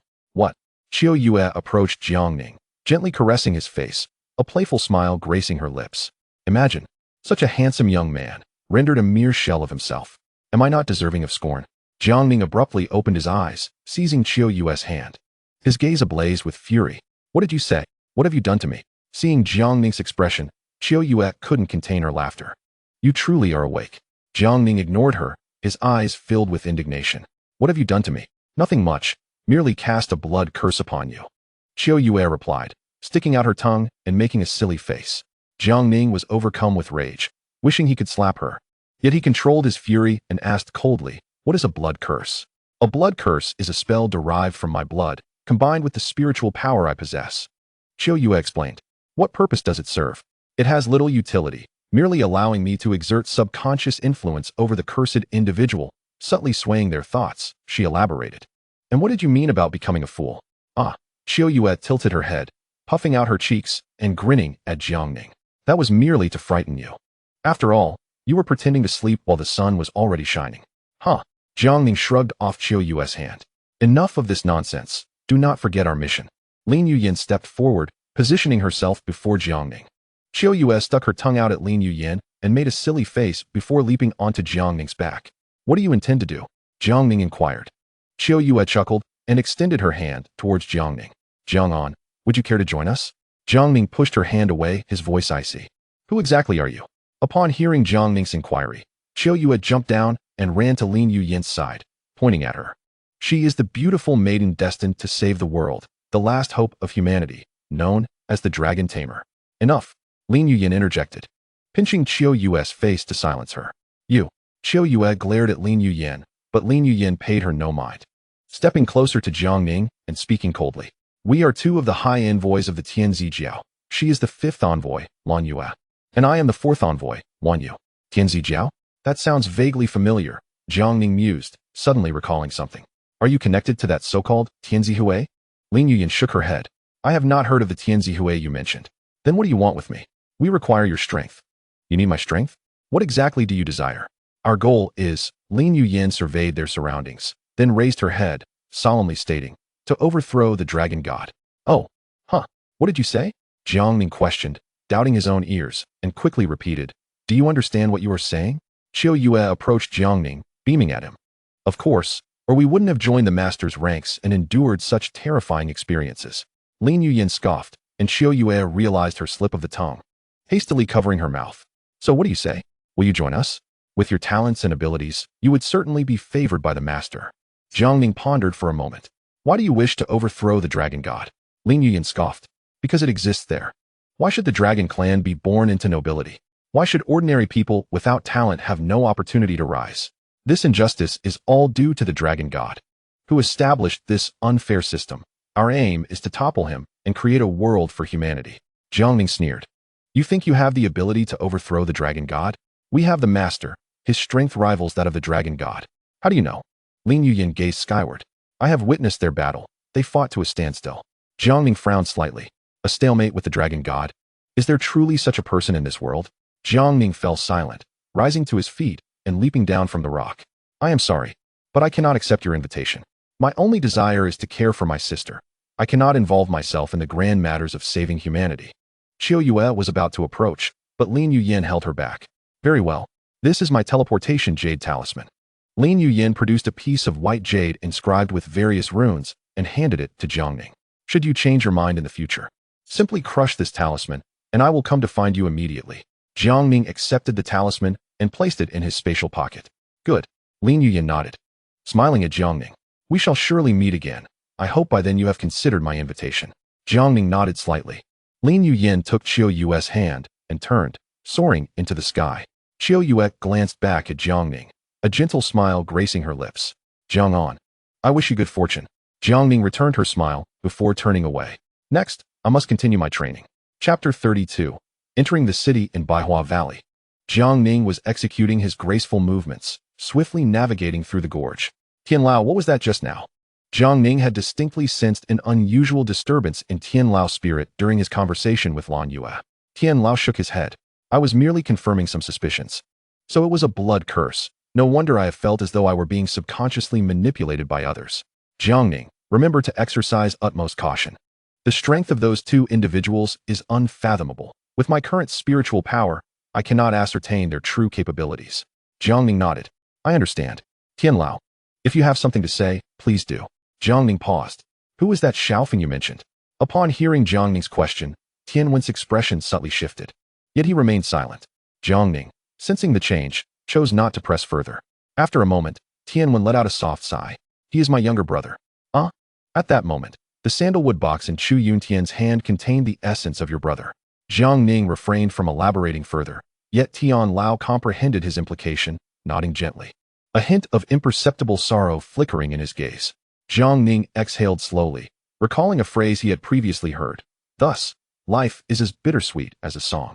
He chose not to dwell on it any longer, steadied his resolve, and hastily sprinted towards the distance. After a while, he arrived at Wanning Jian in Baihua Valley. Tian Lao, do you know what this place is? Jiang Ning ventured into a mountain gorge filled with dandelions, where a gentle breeze stirred the seeds into the air.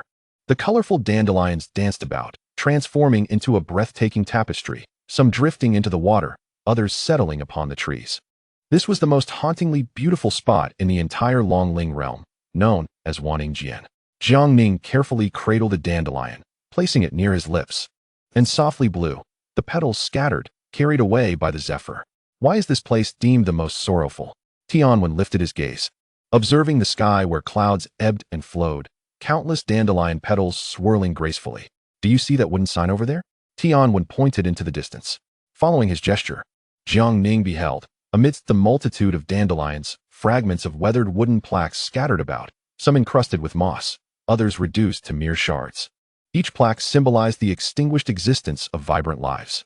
People often transform their yearning for loved ones into these delicate dandelion petals, hoping that with their flight, they might carry their longing to the ends of the earth, to the side of their beloved.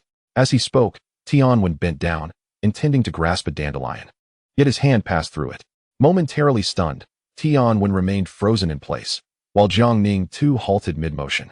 After a while, Tian Wen raised his head, a self-deprecating smile escaping his lips. Xiaofeng, I am sorry. I cannot release the dandelions for you. Two streams of spiritual tears, born from his tender essence, trickled down his youthful skin, landing on the dandelion petals, seeping through them and disappearing into the ground. Jiang Ning, could you do me a favor? Jiang Ning nodded. Tian Wen smiled. Help me release a dandelion. All right. Jiang Ning bent down, carefully cupping a dandelion in his hands, bringing it to his lips and gently blowing. A gust arose, and the dandelion dispersed, embarking on its journey, carrying Tian Wen's longing into his brother's heart.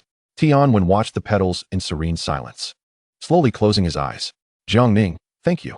You're welcome. In Yu Province, Jiang Ning donned a black cloak and approached the gates of Yizhou City. Jiang Ning, be cautious. The Lord of Yizhou is Wan Ling, the sister of Elemental Dragon King Wan Kai. It is said her temperament is exceedingly peculiar, so prudence is paramount. Jiang Ning nodded, producing a mask to conceal his face as he ventured into the city. Halt. Who are you? Do you possess a pass? Two armored soldiers confronted Jiang Ning, blocking his path. Jiang Ning frowned slightly. A pass? Noticing Jiang Ning's lack of documentation, the soldiers brandished their weapons menacingly. Without a pass, be gone. Onlookers gathered, drawn by the commotion. Just as the soldiers prepared to expel Jiang Ning, a familiar, ethereal voice resonated from behind him. What is happening here? Jiang Ning turned to see two figures emerging from the crowd. Leading was a young woman, appearing no older than 18 or 19, clad in a pale purple gown. Her long, alabaster legs gracefully stepping forward, a translucent veil partially obscuring her face, cradling a pipa in her arms. Upon her appearance, the crowd parted respectfully, and behind her stood a handsome young man with a long sword slung across his back. "What's the matter?" The young man approached the soldiers, his gaze stern. "Young Master Han, this individual lacks a pass. We were about to remove him." One soldier bowed slightly, hands clasped. "No pass." The young man turned to Jiang Ning with a frosty demeanor. "Those without passes are forbidden entry into Ezhou. You would do well to depart." Jiang Ning scoffed. "And who might you be?" The young man retorted coldly. "You are not worthy of knowing my identity." Drawing his sword, he pointed it at Jiang Ning. His tone icy. "Leave now, or remain here forever." "Blood soul." Jiang Ning gripped his gun, its tip firmly against the ground. His eyes coldly fixed on the young man. "You may certainly try." Tension hung thick in the air as the two men locked eyes. Suddenly, a delicate pipa melody wafted from behind Jiang Ning. The moment the notes reached his ears, he felt as though he were reclining beside a babbling brook. The sound washing over him, cleansing his spirit. The air was infused with the fragrance of countless blossoms, enveloping him in their essence. In that instant, everything around him faded into insignificance. Only the mountains, waters, and the gentle moonlight remained. After a few moments, the music ceased, and Jiang Ning snapped back to reality. Glancing at the young woman, "What just transpired?" She approached the young man calmly, saying, "Shi Xiang, do not forget our purpose." Hearing her voice, the young man sheathed his sword, casting a final glance at Jiang Ning before turning away. The young woman strode into the city, the young man following closely behind. The soldiers respectfully parted for them, leaving the onlookers in shock. Who are these individuals? They command the city guard's respect. Do you not know? That lady is Han Ziyu, the eldest daughter of the Han family in Ezhou. As for the young man, he is Han Shan, a foster son of the family head, both of whom are esteemed disciples of the Shinmen elders. You should be aware that the Han family's ancestor is a renowned spirit medium, rumored to possess the strength of a 7-star Tsang level, their power unfathomable. Jiang Ning, overhearing their conversation, sighed softly. "Tian Lao, it seems matters have become complicated once again." The two soldiers advanced, blocking Jiang Ning's path, preparing to reprimand him. Suddenly, a metal token soared through the air, landing at Jiang Ning's feet. He bent to pick it up, noticing a single character inscribed upon it, Han. A slight smile graced Jiang Ning's lips. "Interesting," he mused. "Ziyu, why did you throw the pass to him?" Han Shan inquired, walking beside Han Ziyu. "It's nothing. I just found him somewhat familiar and thought to lend a hand." She replied nonchalantly. Han Shan said no more. "Shi Xiang, father has been waiting for us in the main hall. We should go see him." Han Shan sighed.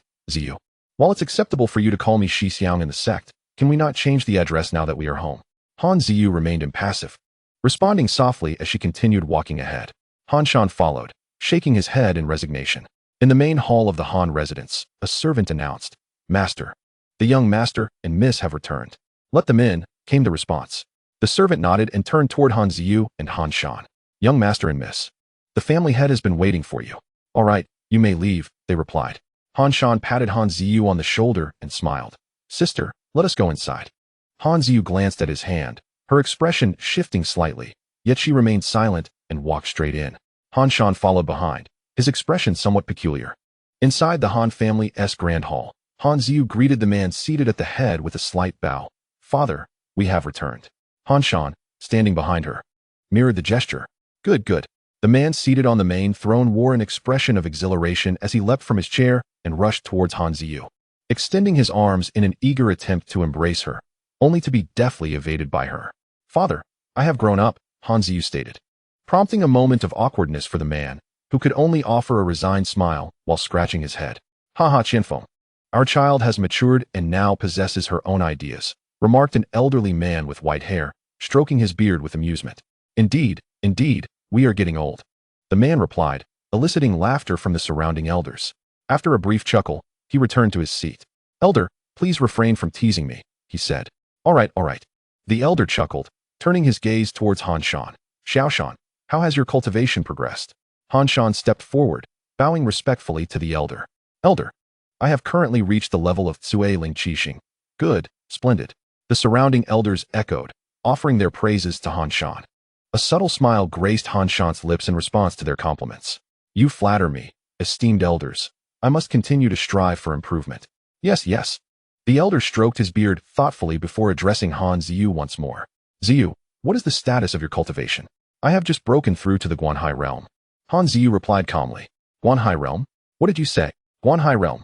The elder suddenly grasped the significance, his eyes wide with astonishment. Guanhai realm? Han Qianfeng above was equally taken aback, rising from his seat with a clap. Ziyu, is that truly so? The elder stammered. Han Ziyu met the elder's gaze with tranquility. If you doubt my words, you may verify with your spiritual energy.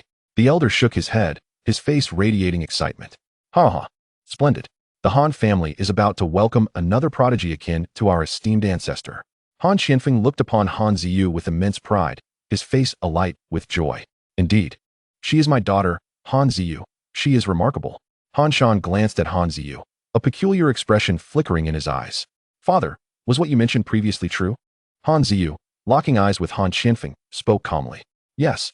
Han Qianfeng nodded slightly, extending his right hand, revealing a delicate bronze lamp, within which flickered a faint lilac flame.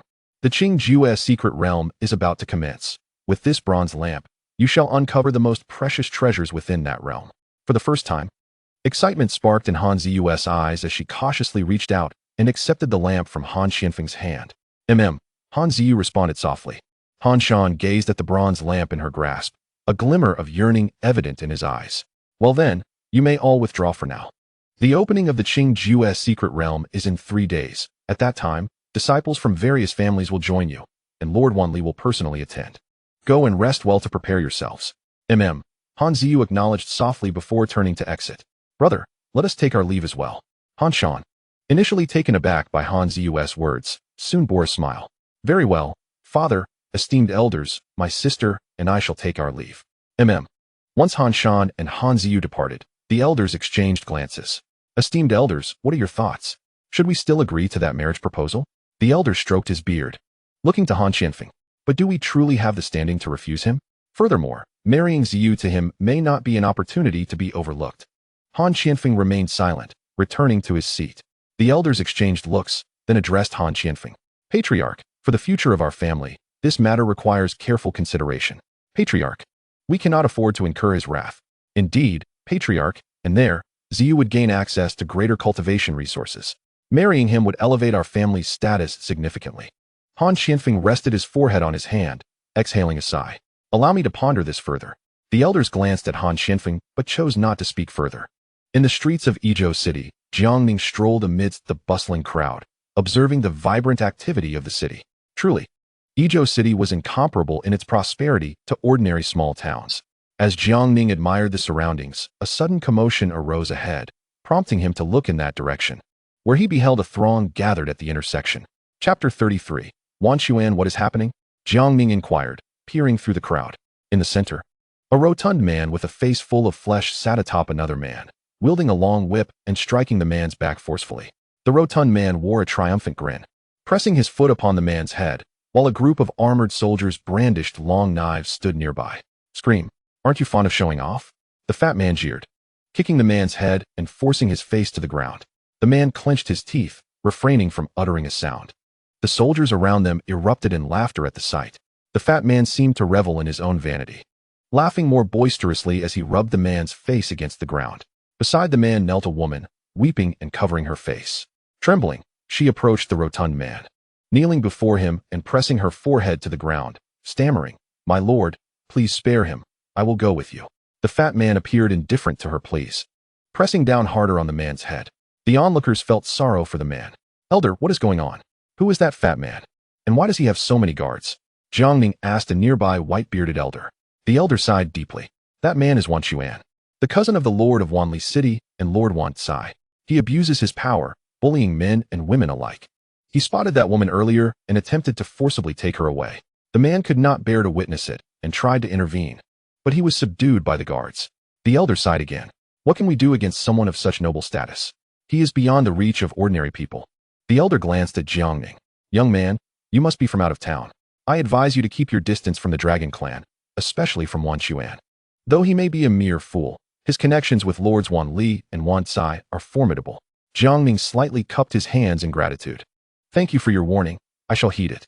Turning back to observe Wan Xuan, a faint dark red glow flickered in the palm of his right hand. Jiang Ning, what are you planning to do? Jiang Ning smiled. Nothing at all. The elder did not press further, merely sighing. Do not stir up trouble. This is a common occurrence, far beyond our capacity to manage. Wan Xuan swung the whip violently against the man's back, tearing his clothes and revealing deep gashes. Unable to bear the sight any longer, the woman crawled to the man's side, embracing him and pleading with the fat man through tears. My lord, I beg you, spare him. I will do anything. Wan Xuan's face twisted into a mocking smile. Oh, are you serious? The woman glanced at the man she held, gritted her teeth, and nodded slightly. Very well, then. Strip off your clothes and dance for me, and I shall let him go. Upon hearing Wan Xuan's words, the man's body trembled as he frantically extended his hand, pushing the woman away and shouting, Get away from me. I do not need your pity. The woman's gaze was filled with intense turmoil. She did not look away, but slowly raised her head to stare at Wan Xuan, trembling as she asked, Is he here? Upon hearing her words, Wan Xuan's expression turned fierce again as he drew his long whip and struck viciously at the man. The woman hurriedly threw herself over the man to shield him from the blow. Tears streamed down her face, cascading over the man. I will take it off. I will take it off. Slowly, she stood up, her eyes vacant, numbly shedding her garments one by one. The onlookers sighed, some turning away, unable to bear the sight. Tianlao, I cannot watch this any longer. Blood Soul. Before Tianwen could speak, Jiang Ning clenched Blood Soul in his right hand and charged forward. Boom! Jiang Ning swept across, knocking several guards to the ground. The nearby guards, taken aback at first, soon displayed fury and rushed at Jiang Ning with drawn swords. Ha! Jiang Ning sneered, pointing the tip of his spear to the ground, leaping into the air to meet them. A beam of spear light shot forth, striking the guards. Puff! Several guards spat blood, flying backward. Wan Xuan was momentarily stunned by the scene, but his eyes soon filled with rage. Kid, do you know what you were doing? Jiang Ning turned to meet Wan Xuan's gaze, waving his hand dismissively with a light chuckle. Of course, just killing a dog.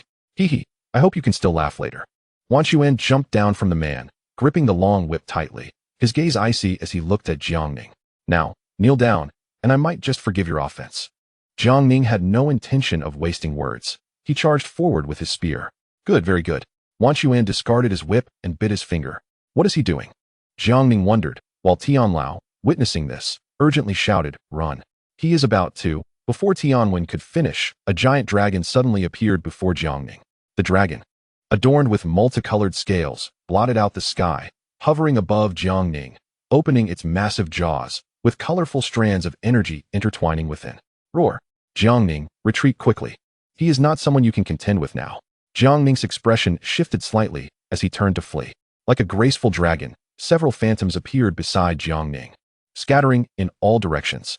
The crowd was also startled by this sight, hastily fleeing. You must go. The man on the ground hurriedly pushed the woman away. No, we must leave together. The woman, summoning all her strength, attempted to carry the man, but could not rise. Jiang Ning turned back and, gritting his teeth, ran towards them. Hurry! Reaching their side, Jiang Ning conjured two phantoms to lift them both and dashed away. Roar! The dragon, spotting Jiang Ning, opened its mouth wide, roaring furiously.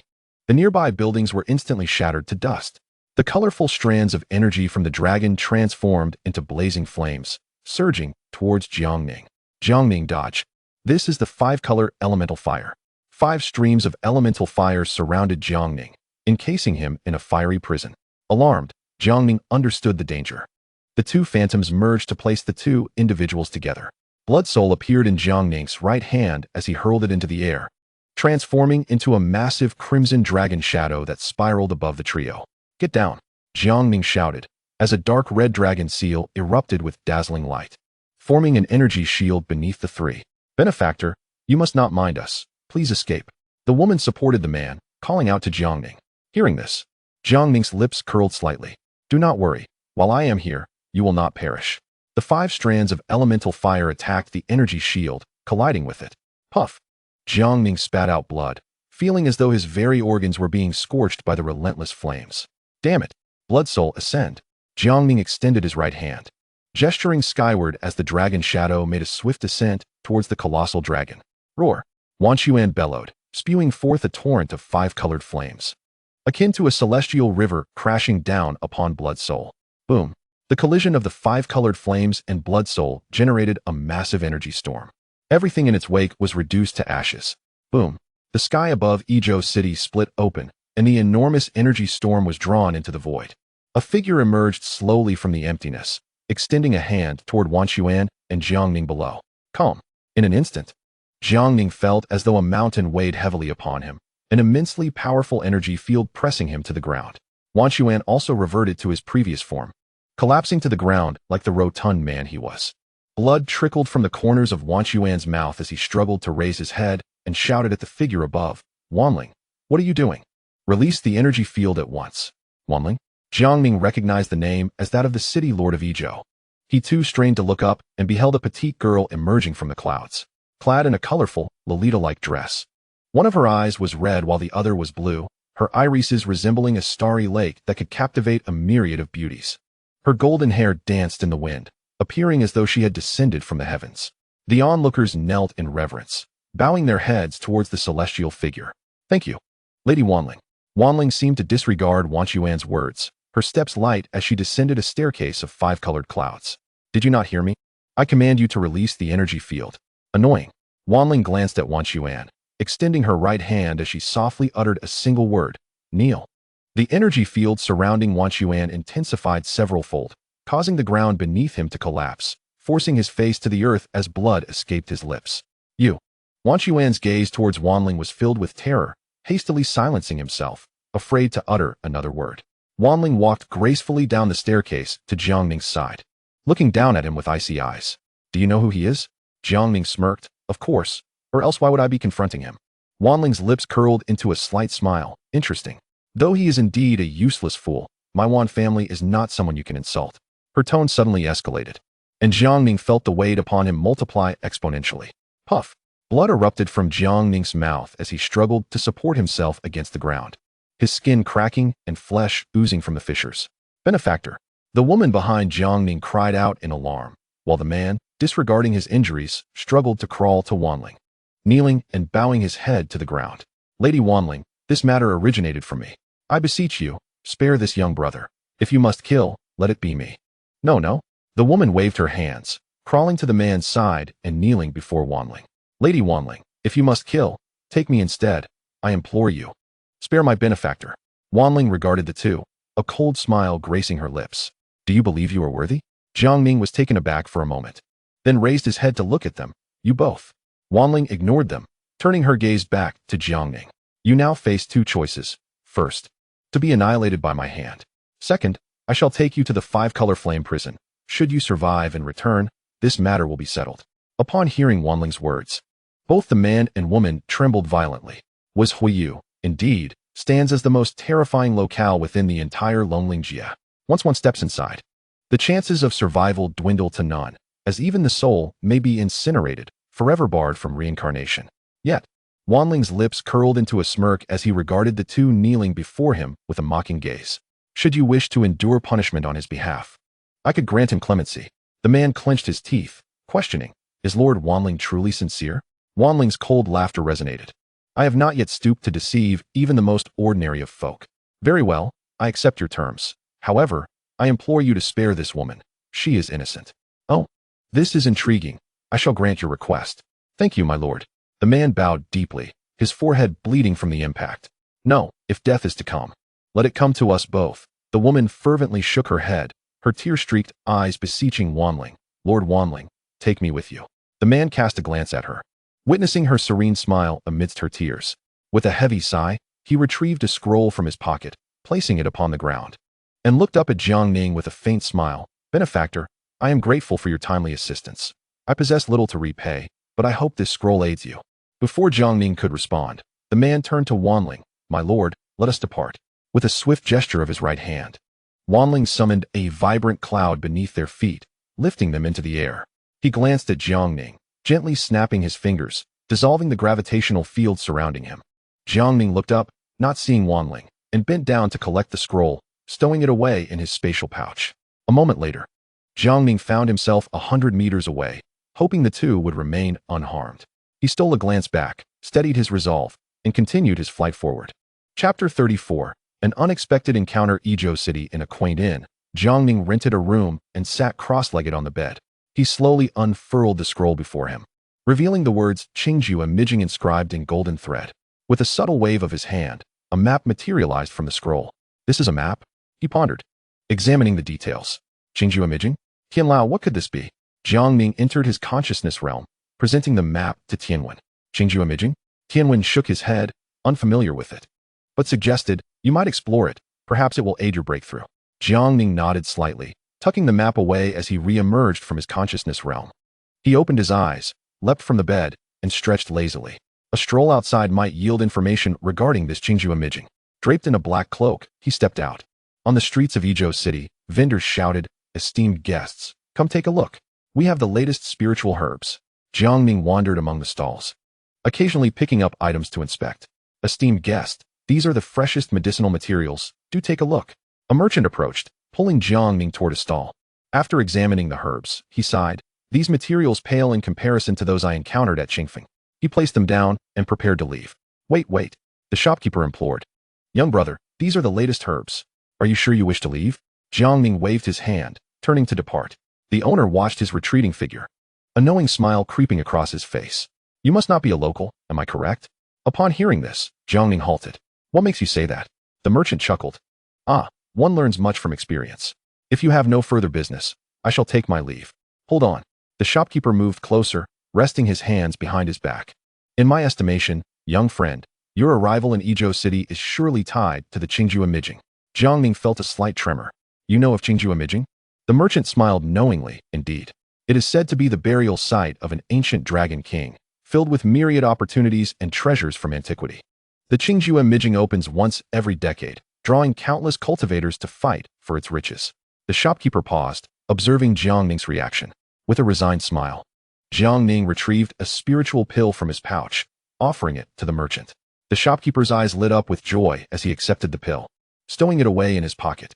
Control of the Qingju Mijing rests with the Lord of Izhou City. To enter, one must either be an associate of the Lord or what? Jiang Ning inquired. The merchant grinned. Or you must belong to one of the prominent families within Izhou City to obtain their issued passage permit. A passage permit? Jiang Ning suddenly recalled something and retrieved an iron token from his spatial pouch, presenting it to the merchant. Is this what you mean? The shopkeeper examined the token, his expression shifting dramatically. Han. He hastily returned the token to Jiang Ning, bowing deeply.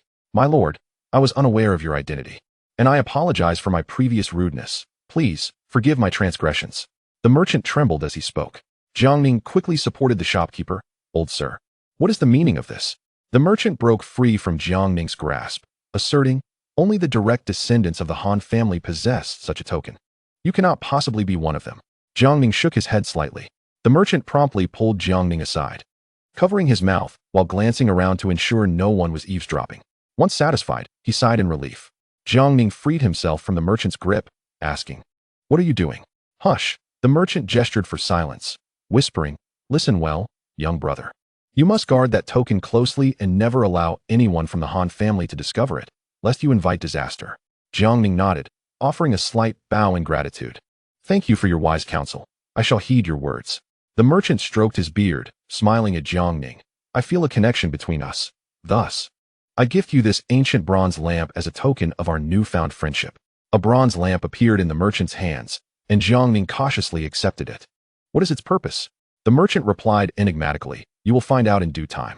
With a sense of curiosity, Jiang Ning stowed the ancient lamp in his pouch, bowing in thanks. Thank you, old sir. I shall take my leave now. Very well. Jiang Ning turned away, beginning to walk. The Ziqing Tower in the city center is hosting an auction today. Perhaps you might find what you seek there. The merchant's voice echoed in Jiang Ning's mind, causing him to pause momentarily before a smile graced his lips as he gestured an O towards the merchant. This shopkeeper is no ordinary person. Noticing Jiang Ning's gesture, the merchant frowned slightly, pondering its meaning. However, he likely heard my thoughts. With his hands resting behind his back, the merchant gazed skyward. Young one, I wish you good fortune. Chapter 35. The auction in the heart of Izhou City. Jiang Ning stood before a resplendent tower adorned with gold, where a gilded plaque proclaimed the name Ziqing Tower. This is the place, he mused. Hurry, find a good seat. I've heard this auction is the most grandiose in the past decade. Is that true? I've heard that even the master of Ziqing Tower will be present. The master of Ziqing Tower. That is a genuine pinnacle expert in the Guanhai realm. Jiang Ning lowered the brim of his hat slightly and approached the entrance. Young brother, what do you mean by the most grandiose auction in the last 10 years? A bald man glanced at Jiang Ning, his expression tinged with disdain as he placed his hands on his hips. Greetings, esteemed gentlemen.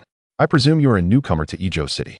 The Ziqing Tower is the largest trading establishment in our city, hosting an annual auction where various spiritual herbs and treasures are sold. This year, it is rumored that an ancient spiritual herb will be featured. To maintain order during the auction, even the owner of Ziqing Tower will be present. Without further ado, let us enter and secure a favorable position. One man tugged at the bald man's sleeve, guiding him into the Ziqing Tower. Jiang Ning gazed at the tower, a faint smile gracing his lips. An ancient spiritual herb, could it possibly aid in my breakthroughs? Let us see what unfolds inside. Inside the Ziqing Tower, Jiang Ning found a spot nestled in a corner, concealed by the throng of people. Why has the auction not yet commenced? It will begin shortly. Look, someone is already ascending the stage. Jiang Ning raised his head to see a high platform slowly rising, upon which a woman clad in a dark purple qipao elegantly ascended step by step. With her arms gracefully crossed over her chest, she radiated charm and an enchanting fragrance, captivating all with her every smile and gesture. Good morning, everyone. I am Zian, the host of today's auction. I hope for your kind attention. The woman announced as she reached the platform, bowing gracefully to the audience, her alluring figure drawing gasps from the men present. Zian, she is hosting this auction. It is said that she is the prize gem of Ziqing Tower, rarely seen by anyone but the owner. A murmur of excitement rippled through the crowd. Even if we leave empty-handed, this experience is worth every moment. Upon hearing the audience's exclamations, Zian smiled gently, placing her finger to her lips to hush the crowd, which immediately fell silent. With a soft laugh, she waved her hand. Thank you for gathering at Ziqing Tower today. I trust you have all heard of the items we are auctioning. However, before we begin, I must reiterate our rules. Miss Zian, let us forego the unnecessary regulations. A burly man called from the audience. Zian smiled slightly. Rules must be adhered to. I ask for your understanding. Ziqing Tower abides by the principle that the highest bidder wins. Should anyone attempt to seize items by force, we will not let it slide. With that, Zian clapped her hands, and a small platform ascended at the center of the high stage. A woman in a red robe emerged from behind Zian, carefully holding a sandalwood box. Zian gestured lightly, and the woman placed the box on the platform, cautiously opening it. A brilliant pale golden light erupted from within, capturing the attention of all. With a snap of her fingers, a pale golden vine floated from the box, hovering in Zian's hand. This is the Yujin vine. It may not have significant effects on ordinary cultivators, but for those with powerful souls, it possesses remarkable abilities to nurture the spirit. The starting bid is 10,000 spirit stones. At her words, the crowd erupted into a chorus of shouts. A soul-related spiritual herb. Truly, this is Ziqing Tower. Such items are rare indeed, yet 10,000 spirit stones is a steep price. 20,000. A robust voice came from an upper floor, silencing the crowd as they turned their gazes upward, including Jiang Ning, who followed the sound. A gilded plaque hung above the compartment, proclaiming it to be the Han family of Izhou. True to their reputation, the Han family doubles the bid immediately. Humph. A disdainful sigh came from the adjacent compartment, drawing everyone's eyes. The Taizhan Society has also arrived. And look to the right. The compartment beside the Han family bears a plaque etched with a gilded tiger totem. The Tiger Gang, they are here too. The three prominent families of Izhou have all gathered. It seems this auction is beyond the reach of us common folk. Zian glanced at the compartments, a soft smile gracing her lips. Is there anyone else who wishes to bid? 20,000 once, 20,000 twice, 20,000 thrice. Sold. The Yujin vine goes to the Han family. Inside the compartment, Han Shan beamed with excitement, turning to Han Ziyu, who was delicately savoring a cup of tea. Ziyu, this is the Yujin vine, a soul-nurturing herb. How can you remain so indifferent? Han Ziyu gently shook her head, placing the teacup down and glancing at Han Shan. Brother, do not forget what we truly seek. Han Shan turned back to the stage, a frown creasing his brow as he fell silent. Jiang Ning raised his head, spotting Han Shan and lowering his hat slightly. It is he.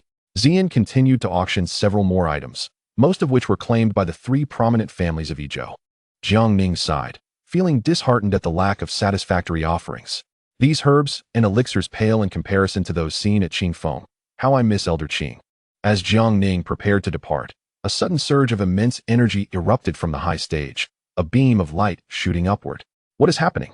Jiang Ning turned back to the stage. Zian laughed lightly, clapping her hands as an energy shield enveloped the platform. An elderly man clad in black and gold robes appeared beside Zian, his hands clasped behind his back, a smile upon his face. The owner of Ziqing Tower. He has truly arrived. At his appearance, the crowd erupted into a frenzy. Is it he? Jiang Ning recognized the man as the shopkeeper he had encountered earlier. He is indeed the owner of Ziqing Tower. How remarkable. Zian offered a slight bow to the elder, who nodded in acknowledgement. She turned to the audience, gently waving her hand as a striking crimson flower, radiating an enchanting glow, floated into her palm. The flower boasted 10 petals, each adorned with an elongated crimson stamen, exuding an alluring beauty. Esteemed guests, this final item for auction is an ancient blood Qinghua, discovered in a relic. It possesses at least 100,000 years of medicinal age. Its effects, I need not elaborate. We shall begin the bidding now. With a starting price of 500,000 spirit stones. 100,000-year blood Qinghua, a top-tier spiritual herb, it can assist ordinary cultivators in a complete metamorphosis. With a chance to become a spirit bearer. 1 million. The Han family immediately doubled their bid. Is there anyone willing to bid higher? Zian inquired, her gaze sweeping the room. 2 million. The Taizhan society, wealthy and bold, made their move. Han Shan glared at the Taizhan compartment, exclaiming, Tai Feng, what are you implying? A burly man clad in iron armor glanced at Han Shan, scoffing, Han Shan, do you truly think of yourself as significant? If you lack the funds, do not participate in the auction. Humph, Han Shan retorted with a cold laugh. 3 million. For million. The Tiger Gang entered the fray. The crowd turned their attention to the Tiger Gang compartment, where a woman draped in tiger skin leaned against the railing, a cigarette dangling from her lips. She exhaled slowly, gazing at Han Shan with a smile. Young Master Han, we too wish to contest for this spiritual herb. Li Hu, we shall see. Han Shan shot a fierce glare at the high stage, bellowing, 5 million spirit stones. 5 million spirit stones. The Han family has truly gone mad, bidding such an exorbitant amount all at once. Tai Feng sneered, 7 million. 7 million. This must equate to half a year's revenue for the Taizhan society. Infuriating. Han Shan glared at Tai Feng, pointing an accusing finger at him. Tai Feng, have you lost your mind? Tai Feng chuckled, for the sake of our less esteemed leader. The Taizhan society must acquire this blood Qinghua. Despicable. Han Shan slammed his hand on the railing, turning toward Han Ziyu. Ziyu, what shall we do now? We cannot possibly gather that many spirit stones. Han Ziyu set down her teacup and slowly rose, turning to leave. Leave? Are we abandoning the blood Qinghua? No. It can be obtained. The Zhuiqinghua has not fully bloomed. 8 petals remain closed, and only a fully blossomed Zhuiqinghua can unleash its effects. The Zhuiqinghua can only flourish in the blood pool within the Qingjue secret realm. Are you suggesting we wait until we reach the Qingjue secret realm to devise a plan to seize it? Han Ziyu did not respond and walked directly towards the door. Han Shan observed Han Ziyu's retreating figure, his brow slightly furrowed. How do you know this? Could it be? A glimmer of coldness flickered in Han Shan's eyes, his expression darkening instantly as he followed Han Ziyu outside. Is there anyone willing to raise the bid? 7 million once, 7 million twice, 7 million thrice sold. This Zhuiqinghua is secured by the Taizhan society. Ha ha. Tai Feng erupted in excited laughter, casting a glance at the Hulong. Li Hu, thank you. Li Hu scoffed, saying, I hope your Taizhan society has the capability to win it and the means to keep it safe. You need not trouble yourself with this matter. With a cold snort, Li Hu turned and departed. Jiang Ning, seated below, also turned away, letting out a sigh. Another useless item, and what a grand auction it was touted to be. Wasting my time. Jiang Ning pulled down his hat's brim and squeezed through the crowd, leaving Ziqing Tower. Chapter 36. The Secret Realm in a Tea House in Izhou City. Jiang Ning slowly opened his eyes and gazed at his hands, excitement glimmering in his eyes. The injuries sustained during the battle with Wan Quan had completely healed.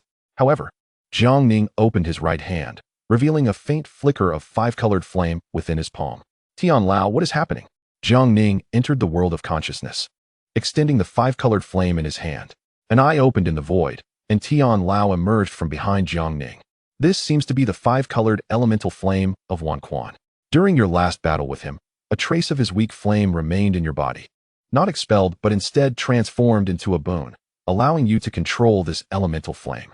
Hearing Tian Wen's words, Jiang Ning's face lit up with excitement as he grasped Tian Wen's hand. Does this mean I can use this energy in the future? Tian Wen freed himself from Jiang Ning's grip and nodded slightly. Excellent. Why are you so excited? Tian Wen looked at Jiang Ning with confusion. This flame is so magnificent. I wanted it the moment Wan Quan used it. Tian Wen sighed helplessly and kicked Jiang Ning away. The Qingjue's secret realm opens today. If you don't hurry, you won't even get the leftover soup others leave behind. Jiang Ning nodded slightly, donned a black robe, and stepped outside. Tianlao, do you know where the Qingjue's secret realm opens? Tian Wan, with a blade of grass in his mouth, muttered to Jiang Ning, if you don't know, how would I? Don't bother me. I need to rest.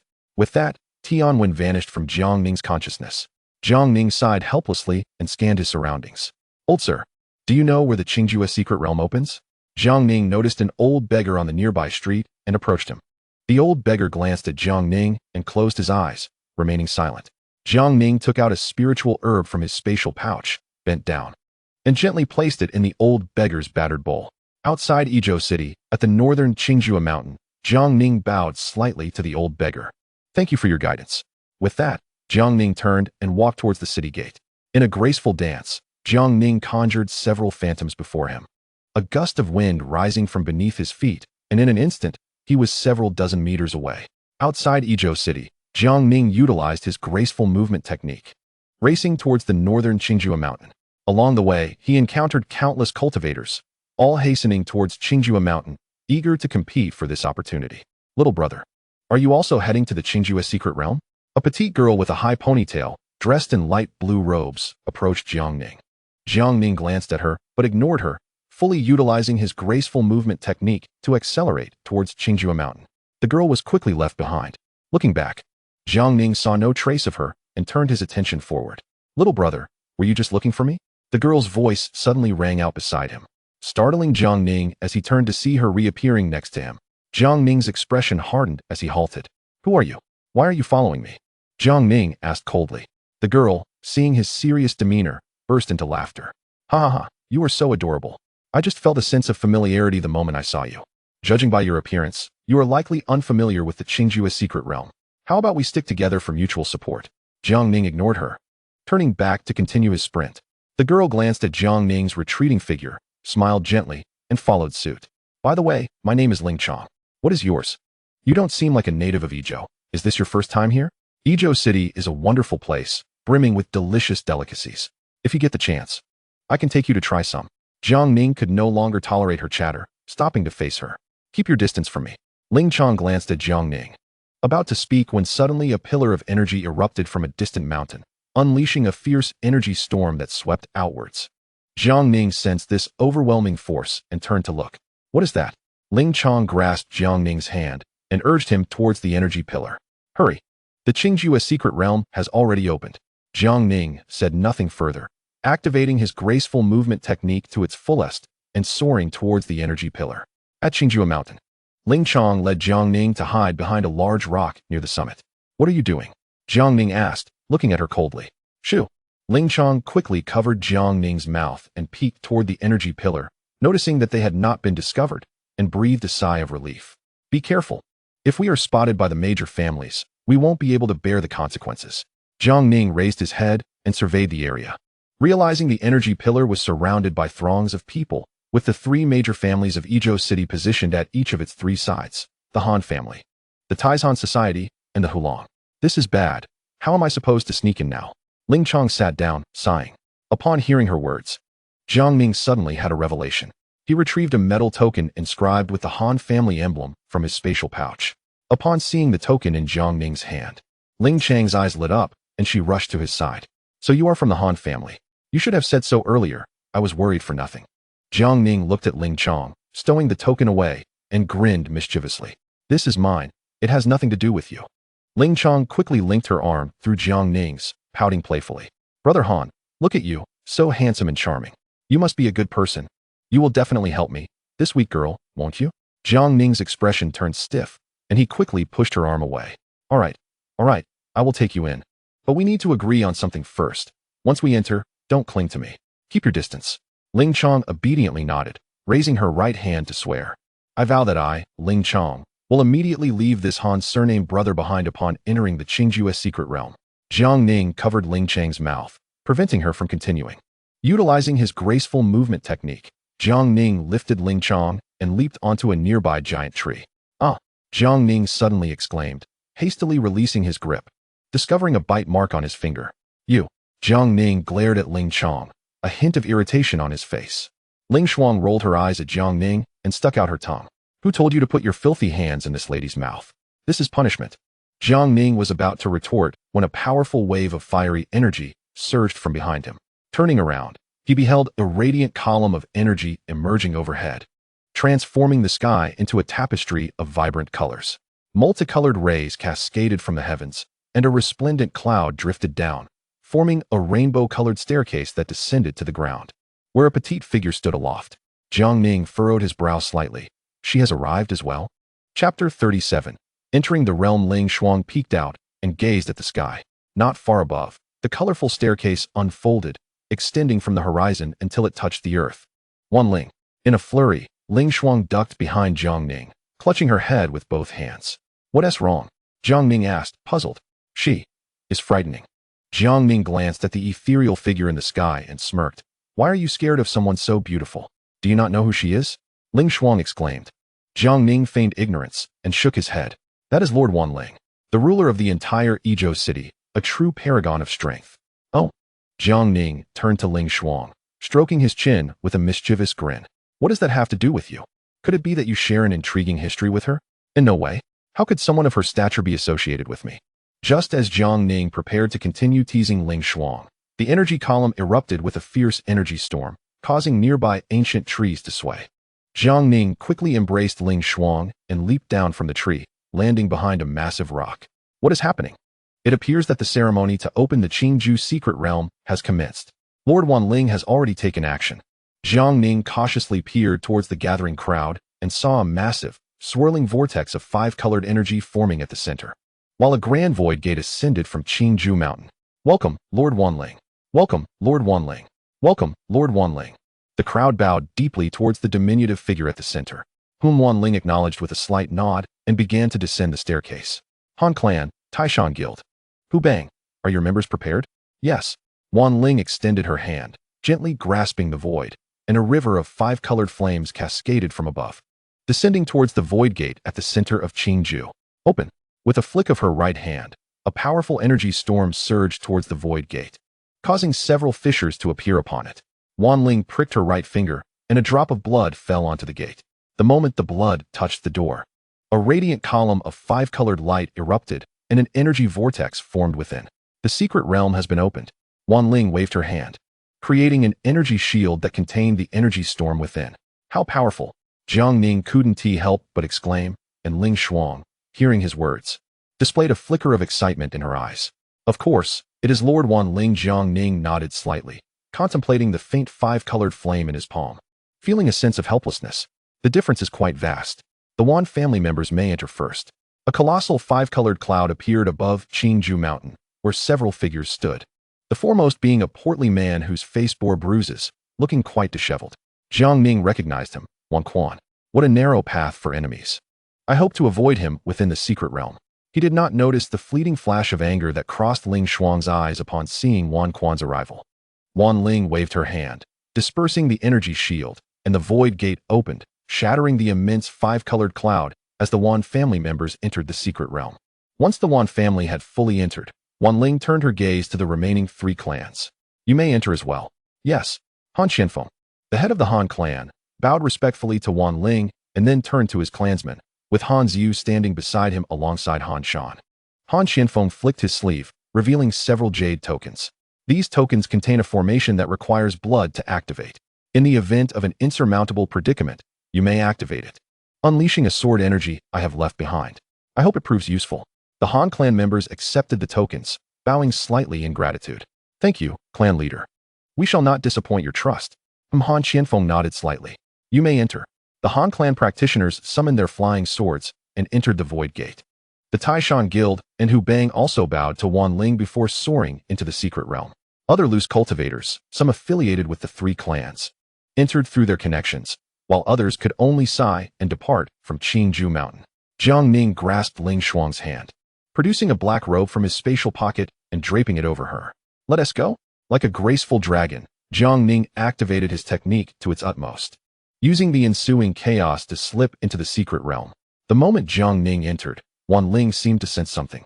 A subtle smile gracing her lips as she waved her hand, conjuring an energy shield around the void gate.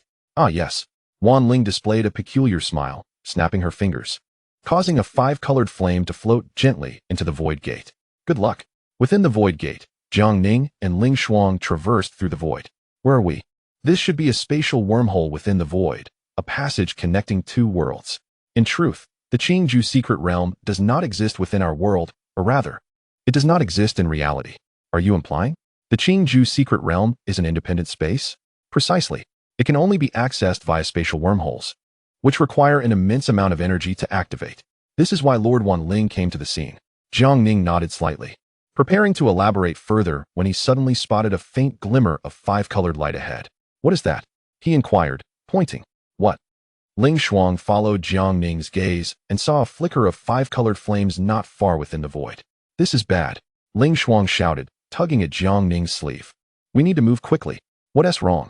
Jiang Ning was still trying to comprehend the situation when Ling Shuang grasped his hand, pulling him away at incredible speed.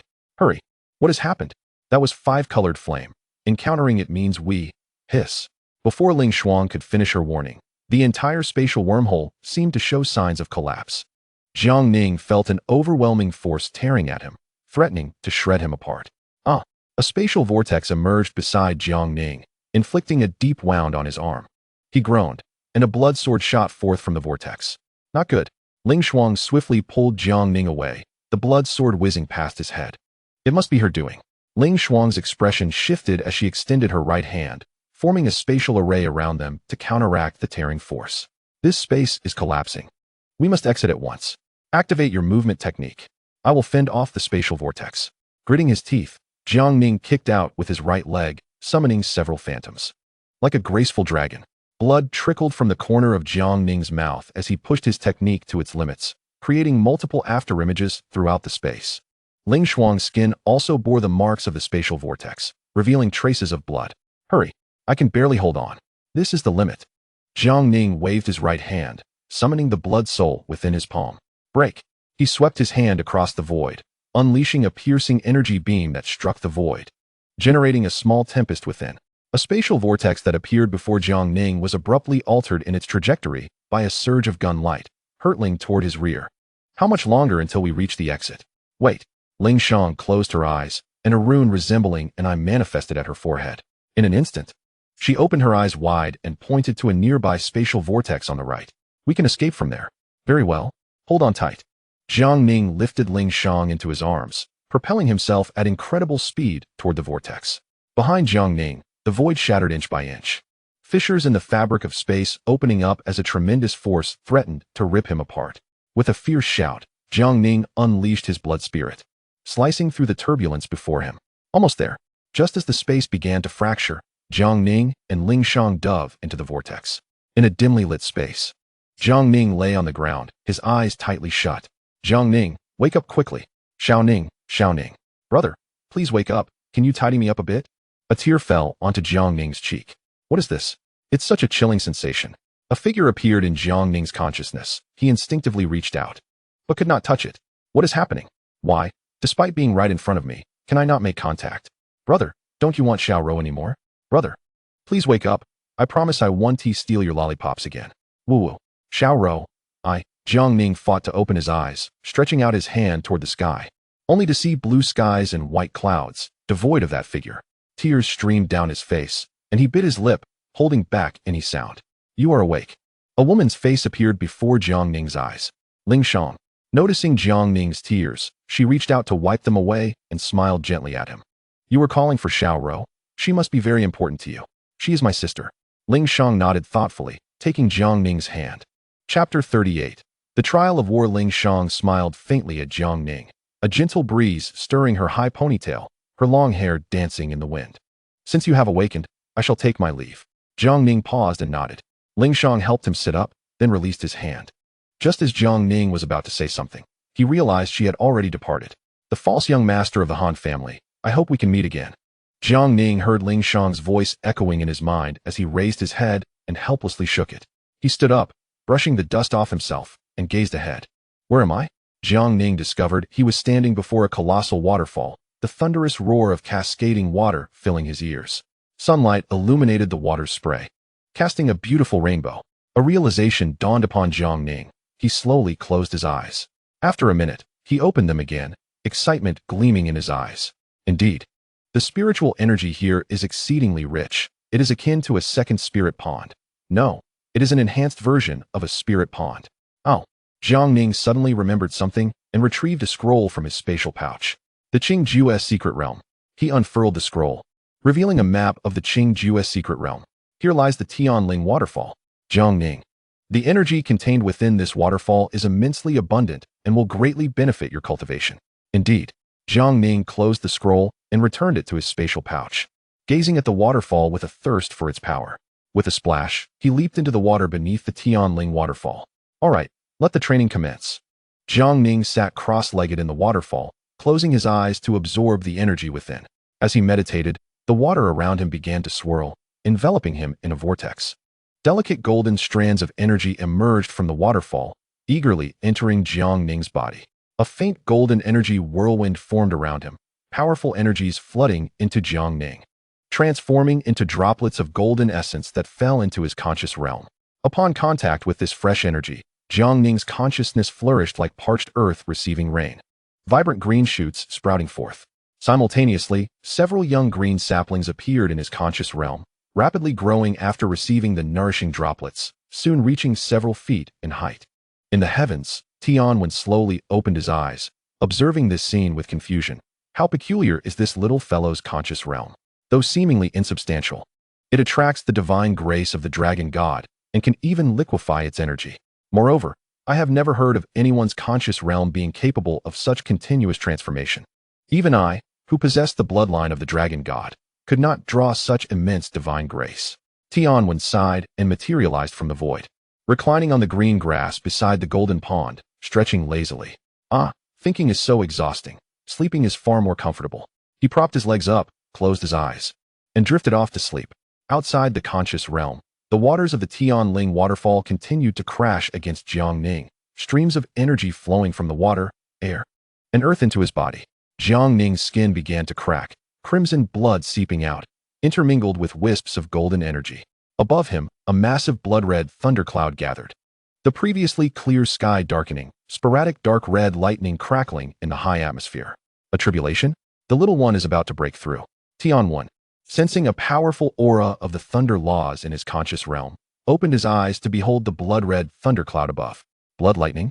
How could this appear at the moment of a Xian-level spirit communicator's breakthrough? Tianwen appeared beside Jiang Ning, witnessing the golden energy flowing from his cracked skin. A faint smile gracing his lips. What a clever boy, to draw the energy of the dragon god into his body. If he succeeds, he will surely undergo a transformation, greatly enhancing his physical strength. However, Tianwen raised his head, observing the formidable thunder laws above, furrowing his brow. Can he truly withstand such power? He looked at Jiang Ning, worry etched on his face, extending his hand to create a formation beneath him, a golden energy shield enveloping Jiang Ning. With a wave of his hand, the energy formation gradually contracted, ultimately forming a thin energy robe draped over Jiang Ning. I hope this energy battle robe can provide some protection. Within Jiang Ning's conscious realm, what was once a small oasis-like golden pond began to expand under the continuous nourishment of energy, droplets of golden essence pouring in, transforming it into a large, radiant golden lake in his ethereal consciousness. Jiang Ning sensed the signs of a breakthrough emerging within him as the energy from the Tianling waterfall nourished his conscious realm. With a crash, the surrounding water shattered, and a golden energy storm swirled around him. Boom! The strands of energy snapped, and Jiang Ning abruptly opened his eyes, looking up at the blood-red thundercloud. Just as he did, a bolt of dark red lightning plummeted from the sky, crashing down toward him as if the very air were being torn apart by the overwhelming force of the thunder laws, accompanied by a hissing sound. This is perfect. Jiang Ning's face lit up with excitement as he soared from the water, the blood spirit materializing in his right hand, charging toward the dark red lightning overhead. Flash! He made a sweeping motion forward, sending a beam of gun light hurtling toward the dark red lightning. Boom! Upon impact, a powerful energy whirlwind erupted, propelling Jiang Ning backward. Jiang Ning's blood soul struck the ground, landing with a thud, as he spat a mouthful of fresh blood that shimmered with faint golden energy. How intriguing! Let us do this again. Jiang Ning erupted with fierce combat intent, facing the blood-red thunderclouds above. The heavenly lightning in the sky seemed to sense Jiang Ning's inner resolve. instantaneously manifesting several dark red bolts. Each bolt resembled a long spear of thunder, spiraling with overwhelming power towards Jiang Ning, seeking to obliterate him. With a disdainful smile, Jiang Ning hurled the blood soul into the sky and formed a seal with his hands. The Run Wang seal. Instantly, a formation emerged beneath Jiang Ning, and the blood soul, feeling his battle spirit, transformed into a crimson dragon shadow that soared forth. With a wave of his right hand, a dragon-shaped totem gleamed in his palm, and a dark red dragon shadow burst forth. In the sky, the two dragon shadows entwined, spiraling around one another, as runes inscribed themselves in the air, ultimately coalescing into a colossal blood-red jade seal. Go! The jade seal soared into the air, directly confronting the dark red lightning. Upon collision, the entire Tianling Falls trembled. Boom! Jiang Ning coughed up blood and rolled backwards, gazing skyward as the thunderclouds gradually dispersed, transforming into countless fragments that reassembled into a blood-red thunder dragon. Roar! The thunder dragon opened its massive jaws, radiating potent, thunderous energy, sweeping towards Jiang Ning. Hold your ground. Jiang Ning cut his palm, allowing a drop of blood to fall onto the blood soul. Instantly, the blood soul emanated a blinding radiance. Hiss! A thunderous dragon roar erupted as the blood soul morphed into an enormous crimson dragon, charging towards the thunder dragon in the sky. The two colossal dragons opened their mouths simultaneously, unleashing world-ending energy as they collided in midair. In that moment of impact, Jiang Ning felt his body harmed by the laws of thunder, blood streaking across his skin. The energy battle robe enveloped him, absorbing much of the damage. Yet he was still injured by the residual waves, spitting another mouthful of blood as he flew backwards. Jiang Ning crashed into a boulder, coming to a halt before finally collapsing to the ground. As he gazed at the dissipating thunderclouds, he extended his hand, observing the faint golden energy entwined in his bloodstains. A grin breaking across his face. Success! Huh. Xuanji Liuxing. Chapter 39. Blood Pool in the Mijing of Qingjue, within the dense forest. Jiang Ning executed the elegance of the Pian Rua Yolong technique to its fullest, darting through the woods at astonishing speed. The Tianjue altar. It appears this is the very heart of the Qingjue Mijing. Jiang Ning unfurled the scroll, observing the colossal heavenly altar depicted at the center of the map. The true fortune of the Qingjue Mijing must lie at this altar. Jiang Ning nodded slightly, stowing the scroll away. Realizing their current location was in the northwest of the Qingjue Mijing, with considerable distance remaining to the altar. Tianwen was preparing to say something further when the ground suddenly quaked violently. Tianlao, what has happened ahead? Tianwen activated his spirit to probe into the distance. Jiang Ning, it seems there are numerous fierce beasts ahead. Hearing Tianwen's words, Jiang Ning's eyes sparkled with excitement as he hurriedly inquired. What level of fierce beasts? Most are in the early to mid stages of the Chuiling realm, with two at the peak level. The corners of Jiang Ning's mouth lifted slightly, manifesting the blood soul in his palm, revealing a look of longing towards the front. Tianwen had already guessed Jiang Ning's intentions, taking a grass stalk between his teeth. Closing his eyes to lie down, Jiang Ning's lips moved slightly, and several phantoms appeared beside him. Bang! A tremendous sound erupted from the woods ahead as a giant gray bear was sent flying, crashing through several colossal trees.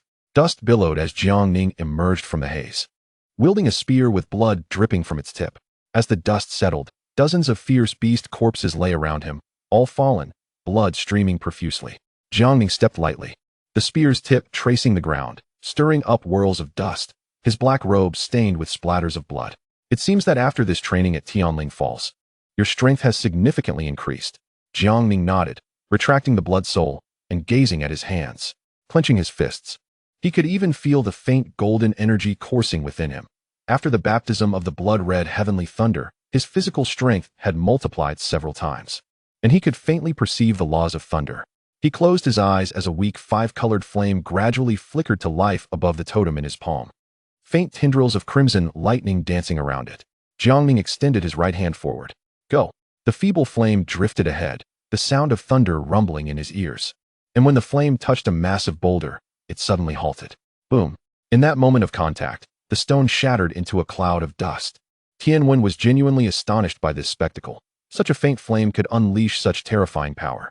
If it were to strike a person. Jiang Ning withdrew the flame, excitement glimmering in his gaze. Jiang Ning, try to keep the existence of this flame a secret, or it may bring you unnecessary trouble. Jiang Ning nodded and continued racing towards the heart of the Mijing. Another trump card added to my arsenal. In a cave within the Qingju Imaging, a group of individuals gathered, with a young man clad in armor sitting at the center, his expression grave. Young master, what shall we do now? A burly man in armor looked at the young man and respectfully asked, Elder Tiefeng, how many of us have perished? 17, and 10 are gravely injured. Currently, including you and me, only 12 can move. Upon hearing Tiefeng's words, the young man's face darkened, his palm striking the nearby rock with force. The Han family and the Tiger Gang, those wretches, dared to schemingly seize the Xue Qinghua. The others fell silent at the young man's furious exclamation. Young master, shall we still attempt to reach the blood pool? If not, shall we allow 700,000 spirit stones to slip away? However, both the Han family and the Tiger Gang are now hunting for us. With our scant numbers, how can we safely transport the Xue Qinghua to the blood pool for it to bloom? Hearing Tiefeng's words, the young man furrowed his brow, resting his chin on his crossed hands. Young master, I have a plan. An elderly man with white hair stepped forward from the crowd, bowing respectfully to the young man. Share it with us. The young man beckoned, and the elder approached, whispering to him. After hearing the elder's proposal, the young man's face brightened with a smile. Young master, what do you think of this plan? Ha ha ha. Excellent. We shall proceed as you suggest. Command the others. In a desolate area in the northwest of the Qingju Imaging. Since entering this territory, Jiang Ning felt an unsettling sensation in his heart, as if his essence was being continually drawn in. And the ground here bore an exceedingly eerie dark blood hue. Jiang Ning surveyed his surroundings, noting the absence of any living beings. Yet strong waves of heat intermittently washed over him. Tianlao, do you not feel that since we entered here, the surroundings have become significantly hotter? The deeper we go, the more pronounced the scorching sensation becomes. Jiang Ning slowly crouched, touching the soil beneath him. It seems this place is an independent force field, drawing energy from the surroundings while preventing it from flowing out. Furthermore, the air here carries a peculiar aura that seems to influence one's emotions. Jiang Ning, be cautious. Understood. Jiang Ning took out the scroll and gradually unfurled it. Red blood demon domain. What does this signify? Jiang Ning gazed at the skull-like symbol marked on the map, puzzled. Never mind. Jiang Ning rose, stowed the scroll, and with a gust beneath his feet, sped towards the distance. I must traverse this place swiftly. By the blood pool. Li Hu, surrender the Xue Qinghua, and we shall spare you. Han Shan gripped his sword tightly, coldly regarding the members of the Tiger Gang. Oh, who do you think you are? Humph. Li Hu supported herself with her right hand on the ground, blood trickling from the corner of her mouth, and spat towards Han Shan. Good, very good. Han Shan regarded the woman before him, a cold smile gracing his lips. Since you refuse to surrender willingly, I shall first eliminate you and then seize the Xue Qinghua. Han Shan hurled his sword into the air, forming intricate hand seals, causing the celestial sword to instantly manifest thousands of illusory shadows. With a powerful push from his right foot, he soared into the sky. Fall. All celestial swords instantaneously redirected, flying toward Li Hu in unison. Elder, a disciple behind Li Hu shouted. Quickly, form the formation. The disciples of the Hu gang advanced together, forming hand seals. And an energy shield arose beneath them, enveloping all the Hu gang disciples within its protective embrace. Humph, mere trifles. Han Shan scoffed disdainfully, wielding his sword to slash horizontally at the shield, unleashing several sword energies that tore through the air and struck the energy barrier. Thousands of celestial swords descended simultaneously, crashing against the barrier, shattering it in an instant, and sending the Hu gang disciples flying backward. Young master, magnificent. The disciples of the Han family cheered behind Han Shan, and upon hearing their praises, he could not help but feel a surge of confidence. Han Ziyu stood behind Han Shan, cradling a pipa, her face partially obscured, her gaze indifferent and devoid of mirth. Han Shan slowly stepped forward, approaching the members of the Hu gang. He pressed his sword against Li Hu's chin, looking down at her with cold disdain. Surrender, or perish alongside your comrades. Gritting her teeth, Li Hu clenched her right fist, ultimately relenting, choking back her emotions as she extended her right hand, revealing a blood-red flower in her palm. Xue Qinghua.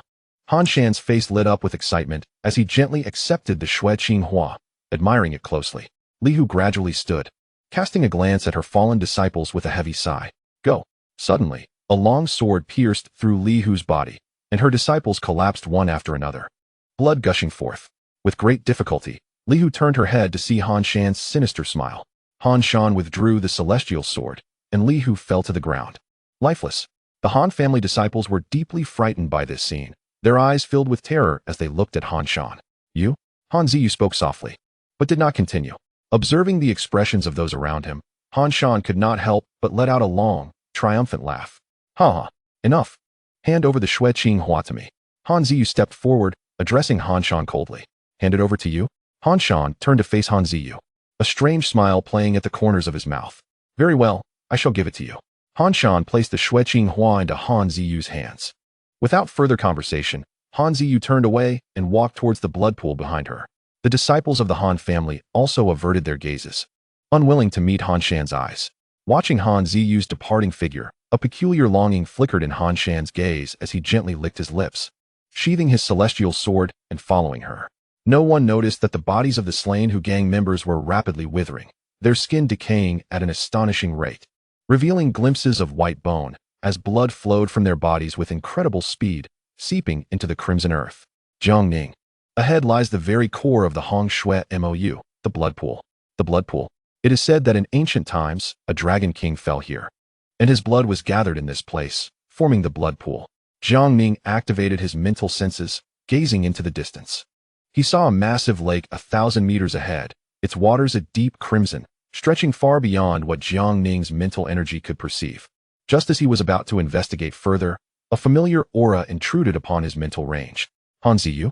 Jiang Ning sensed Han Ziyu and Han Shan standing beside the blood pool, surrounded by dozens of Han family disciples. Their gazes were fixed intently on the blood pool, as if awaiting something. What are they doing? Like a graceful dragon, Jiang Ning slipped to a position several hundred meters away from the blood pool, hiding behind a large rock, peering at the Han family members. Jiang Ning, there is another distinct aura in your southeast direction, approximately a dozen individuals. The voice of Tianwen resonated in Jiang Ning's consciousness, and he nodded, noting the faint silhouettes emerging from a cluster of rocks in the southeast. How intriguing. A faint smile graced Jiang Ning's lips as he activated his mental energy to survey the surroundings, quietly observing the Han family members. Chapter 40. Bloodshed in the Exquisite Secret Realm, Blood Pool. The Han family stood beside the blood pool, quietly awaiting the bloom of the Shui Qing Hua. Han Ziyu gently placed the Shui Qing Hua into the blood pool before stepping back to a safe distance from the shore. The moment the flower entered the blood pool, the once still crimson waters suddenly began to boil, enormous blood bubbles rising from the depths and flowing towards the Shui Qing Hua. Upon entering, the Shui Qing Hua seemed to come alive, its 10 petals intertwining to form an eerie pattern. The other 8 petals, nourished by the blood water, began to show signs of blooming, their stamens eagerly plunging into the blood pool, fearing any delay in absorbing energy. The disciples of the Han family exchanged astonished glances, their eyes filled with shock as they gazed at the Shui Qing Hua. Han Shan's eyes fixated on the flower, a strange yearning surfacing within him. The moment he beheld the Shui Qing Hua, he felt an inexplicable emotion ignite within, as if his deepest desires were being stirred. He glanced at Han Ziyu, a cold smirk crossing his lips. Han Ziyu, too, remained transfixed by the Shui Qing Hua, beads of sweat forming in her palms as she clutched the pipa tightly, her teeth biting down nervously. This flower is peculiar. The voice of Tianwen echoed in Jiang Ning's mind, causing him to momentarily pause. Tian Lao, what is it? Tianwen appeared before Jiang Ning, fixating intently on the Shui Qing Hua, his brow furrowing slightly. This flower gives me an unsettling feeling. It seems familiar, as if I have encountered it before. Upon hearing Tianwen's words, Jiang Ning turned his gaze towards the Shui Qing Hua, an unsettling sense of familiarity and even fear rising within him. The Shui Qing Hua continuously absorbed the blood water from the pool, the blood bubbles growing larger, causing the entire blood pool to tremble as if it were boiling. The crimson flower stamens, nourished by the energy of the blood pool, emitted a mesmerizing blood-red glow, casting an eerie ambience over the entire area. Soon, Han Shan suddenly shouted, his eyes gleaming with a blood-red light. The Han family members looked towards Han Shan, many of them displaying expressions of fear. Do you not feel it? It seems as if someone is watching us, a male disciple whispered. Please, do not frighten me. Han Shan cast a cold glance at them, his eyes icy. The disciples fell silent, none daring to utter another word. As the 8 petals absorbed the energy from the blood pool, they gradually unfurled, emitting 8 beams of blood-red light, while the stamens began to emerge from the buds, releasing an eerie fragrance. Suddenly, the Shui Qing Hua emitted a sound resembling that of an infant's cry, and 18 drops of blood-red liquid appeared on its 18 stamens, resembling the tears of a child. Han Ziyu's expression shifted slightly as she moved to retrieve the Shui Qing Hua, only to have a large hand grasp her arm. Startled, She turned to meet Han Shan's gaze. What are you doing? Han Shan did not respond, merely revealing a sinister smile, his teeth glinting terrifyingly in the blood-red light. Cackling, Han Shan's grip on Han Ziyu's arm drew forth a trickle of blood, as strange hollows formed upon her arm, dark red blood seeping from within. Han Ziyu's expression changed, and she lightly plucked the strings of her pipa, producing a clear, melodious sound. Qing Xian Zhao. Han Shan's gaze momentarily blanked. Allowing Han Ziyu to push him away, her steps light as she moved aside. Han Ziyu's eyes remained fixed on Han Shan, her grip on the pipa tightening. Han Shan, what has happened to you? Blood continually streamed from Han Shan's eyes, and he gazed at Han Ziyu with a twisted grin. Young master, what has befallen you? Young master, young master. The disciples of the Han family retreated in unison, their eyes filled with dread as they regarded Han Shan. Some were so terrified that they fell to the ground, succumbing to nausea. Han Shan extended his hand toward the crowd, revealing a gory hollow in his palm from which countless minuscule, blood-red maggots slowly emerged and crawled toward the Han family members. What are these abominations? One disciple felt a maggot crawl upon him, and in a panic, he fell to the ground, desperately swatting at the creature. Yet, the maggot feasted upon his flesh, burrowing into his body. Help! Help me! The disciple writhed on the ground, shrieking in agony, while others of the Han family attempted to assist him, only to be halted by Han Ziyu. With a grave expression, she looked at the stricken disciple and began to strum her pipa, producing a melodious sound. Heart control spell. Han Ziyu believed her music could dispel the maggots. However, the creatures were completely unaffected, continuing to swarm over the disciple and invade his being. Ah! Ah! The disciple's cries echoed as he endured what felt like the most brutal of tortures, prompting the other disciples to recoil in horror. The maggots seemed to perceive his body as an ideal breeding ground, burrowing in relentlessly, and within mere moments, he was reduced to a mere skeleton, his flesh consumed entirely. Monster! Monster! The Han disciples scattered in fright, viewing Han Shan as a demon. Han Ziyu cast a glance at Xue Qinghua, and with a determined stomp of her foot and deft fingers upon the pipa, a sound akin to a battlefield erupted, her music vibrant and fierce. Battle command. The notes of the pipa resonated like warriors clashing on the field, conjuring ethereal soldiers wielding weapons to attack Han Shan. Han Shan, licking his lips, waved his right hand, causing the blood pool to surge and form a curtain of blood that thwarted Han Ziyu's assault. As the mist dissipated, Han Shan's visage emerged, twisted with a ghastly smile, yet Han Ziyu was nowhere to be seen. Sensing something amiss, Han Shan glanced back towards the blood pool and beheld a group of individuals standing above it, with Han Ziyu facing them, clutching her pipa. A young man leaned casually against a rock, a smile playing at the corners of his mouth as he regarded Han Ziyu. Tai Yin, what are you doing? The young man ignored Han Ziyu entirely, casting a glance at the figure behind him, Tai Feng. The young sect master has acquired Xue Qinghua. Tai Feng presented the precious flower to Tai Yin. Indeed. Tai Yin nodded, turning away. Let us go? The members of the Tai Mountain Society nodded and took flight into the distance.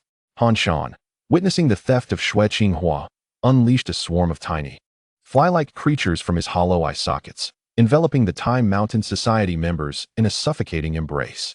Behind Han Shan, a blood wing appeared, and he slowly flapped it, ascending into the air. Caw caw caw. Han Shan gazed at the Tai Mountain Society with a sinister grin.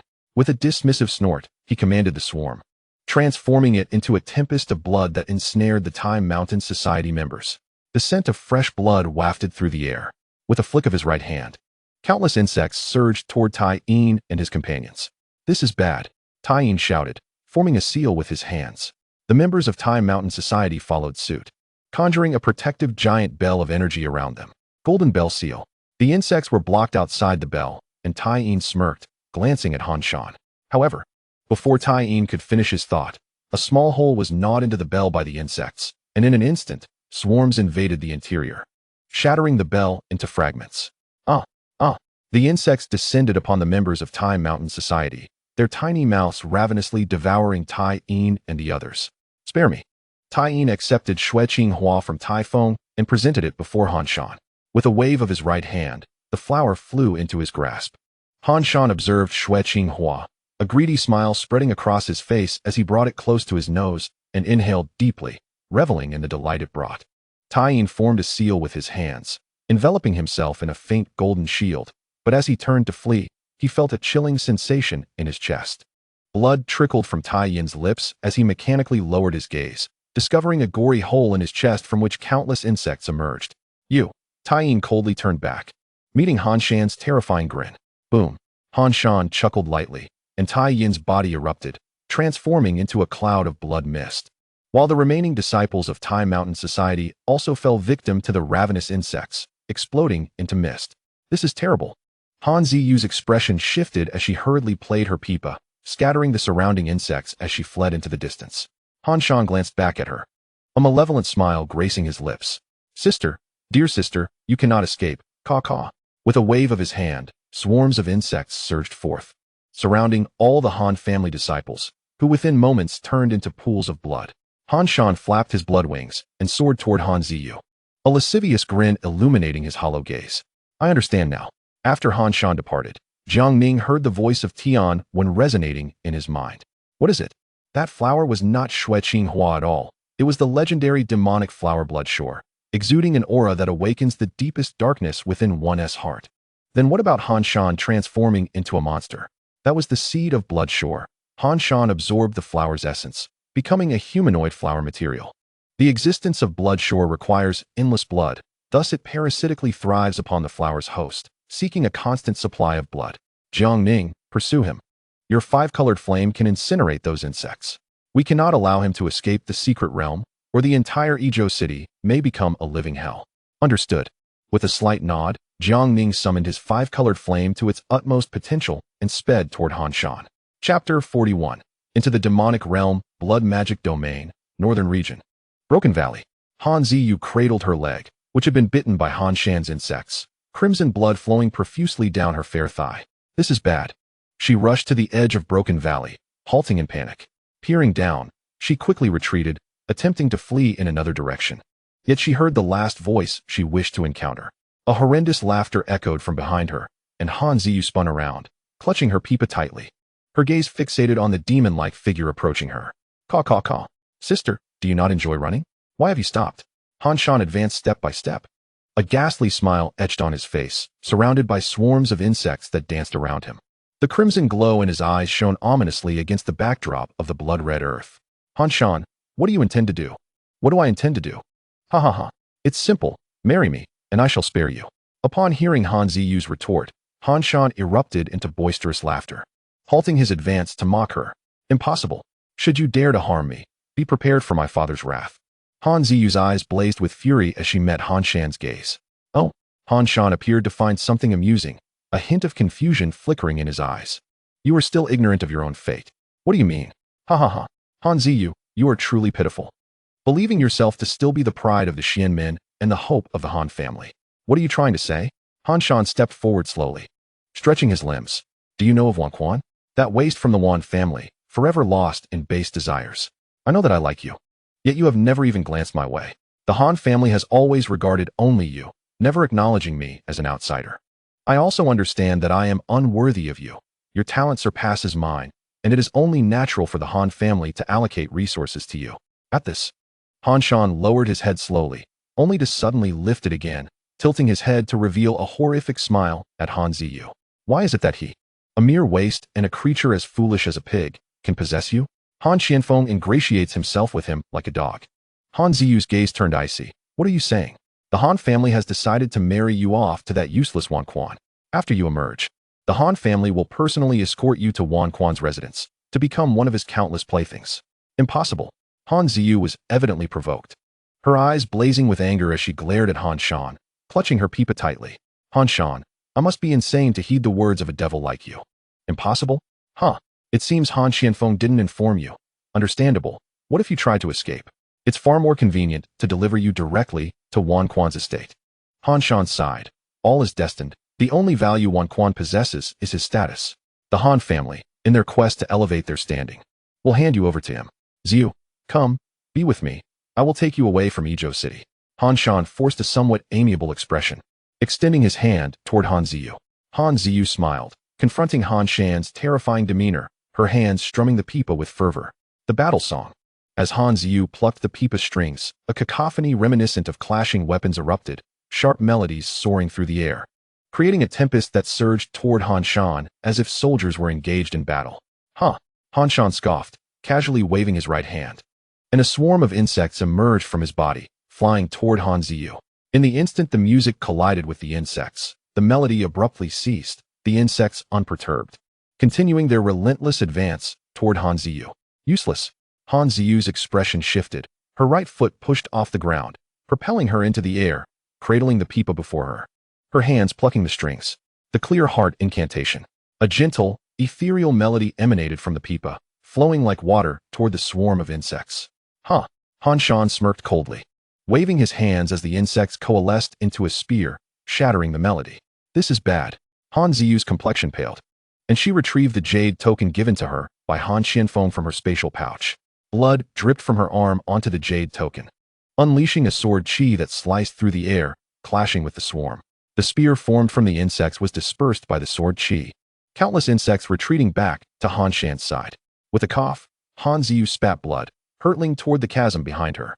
Han Ziyu attempted to halt her descent, but the backlash from the dissipated attack shattered her spiritual energy, leaving her at the mercy of gravity. Casting a glance at the chasm, a cold smile graced Han Ziyu's lips. I never expected this would be the conclusion, huh?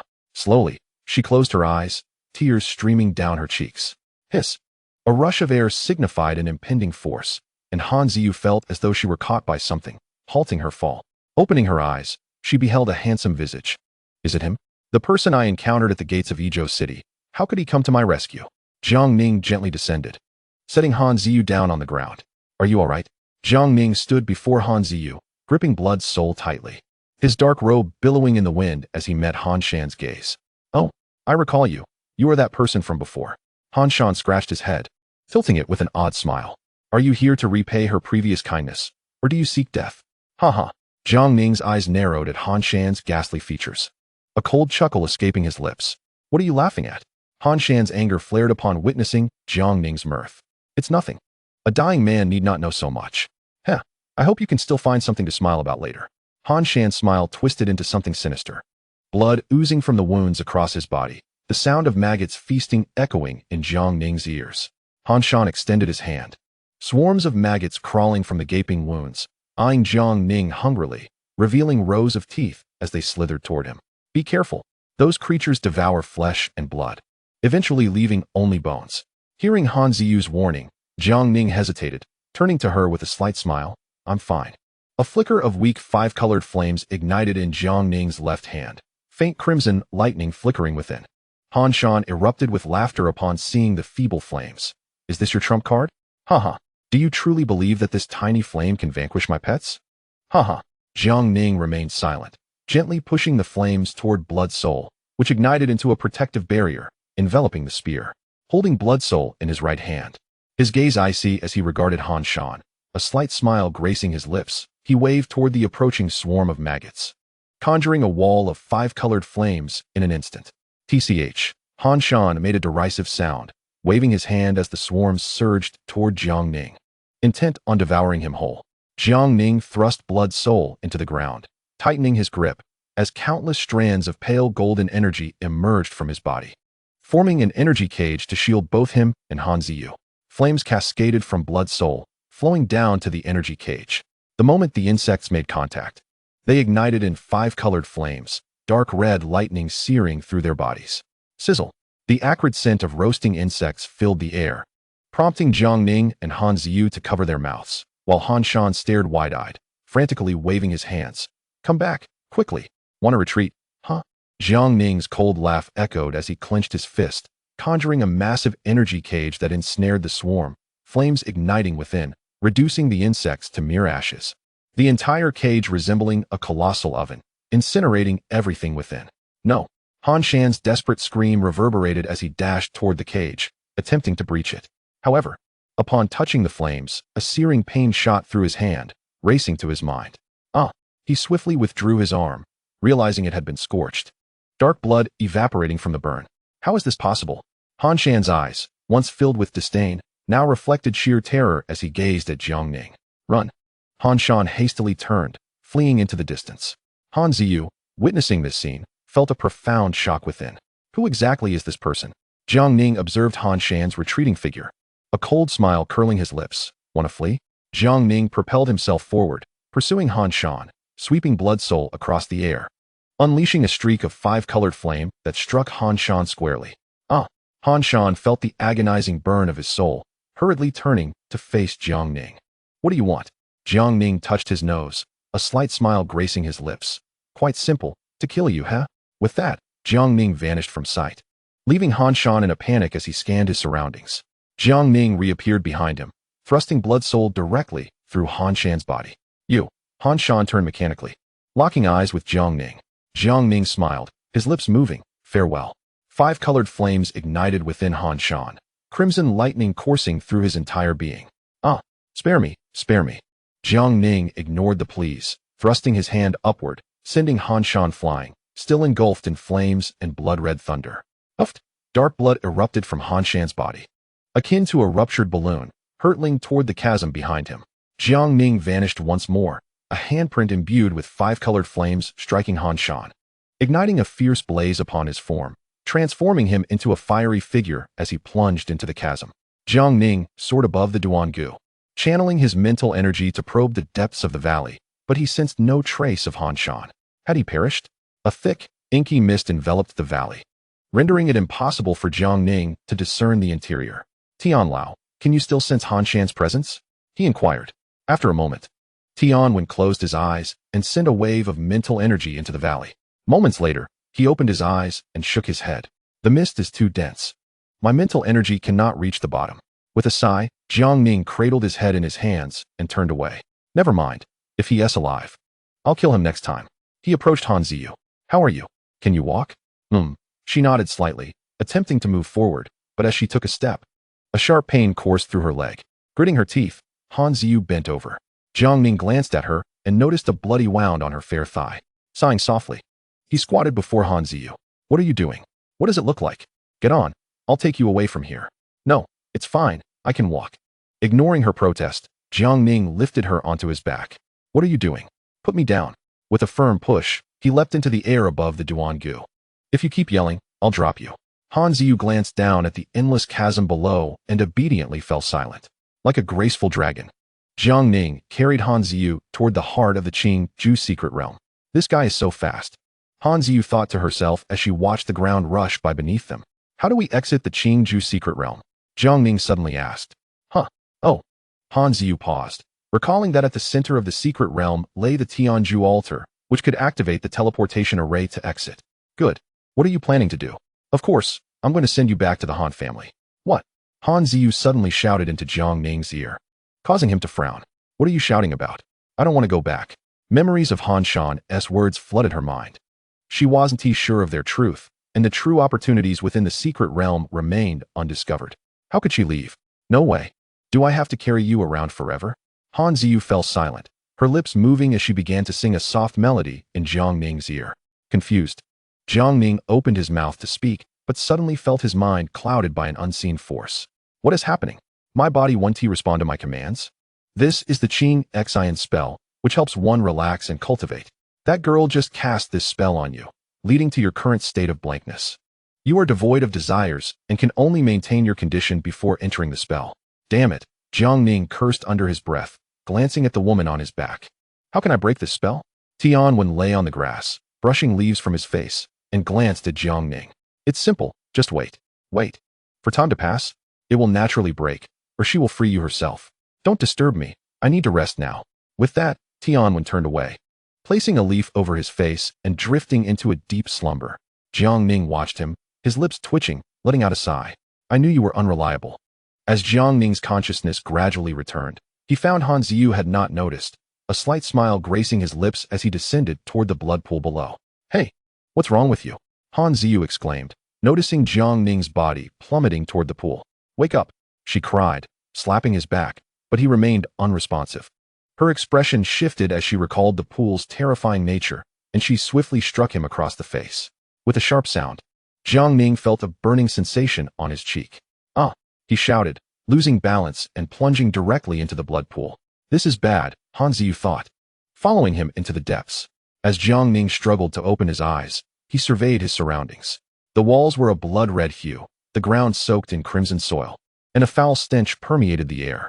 What is this place? He wondered as he felt droplets of an unknown liquid dripping onto him from above.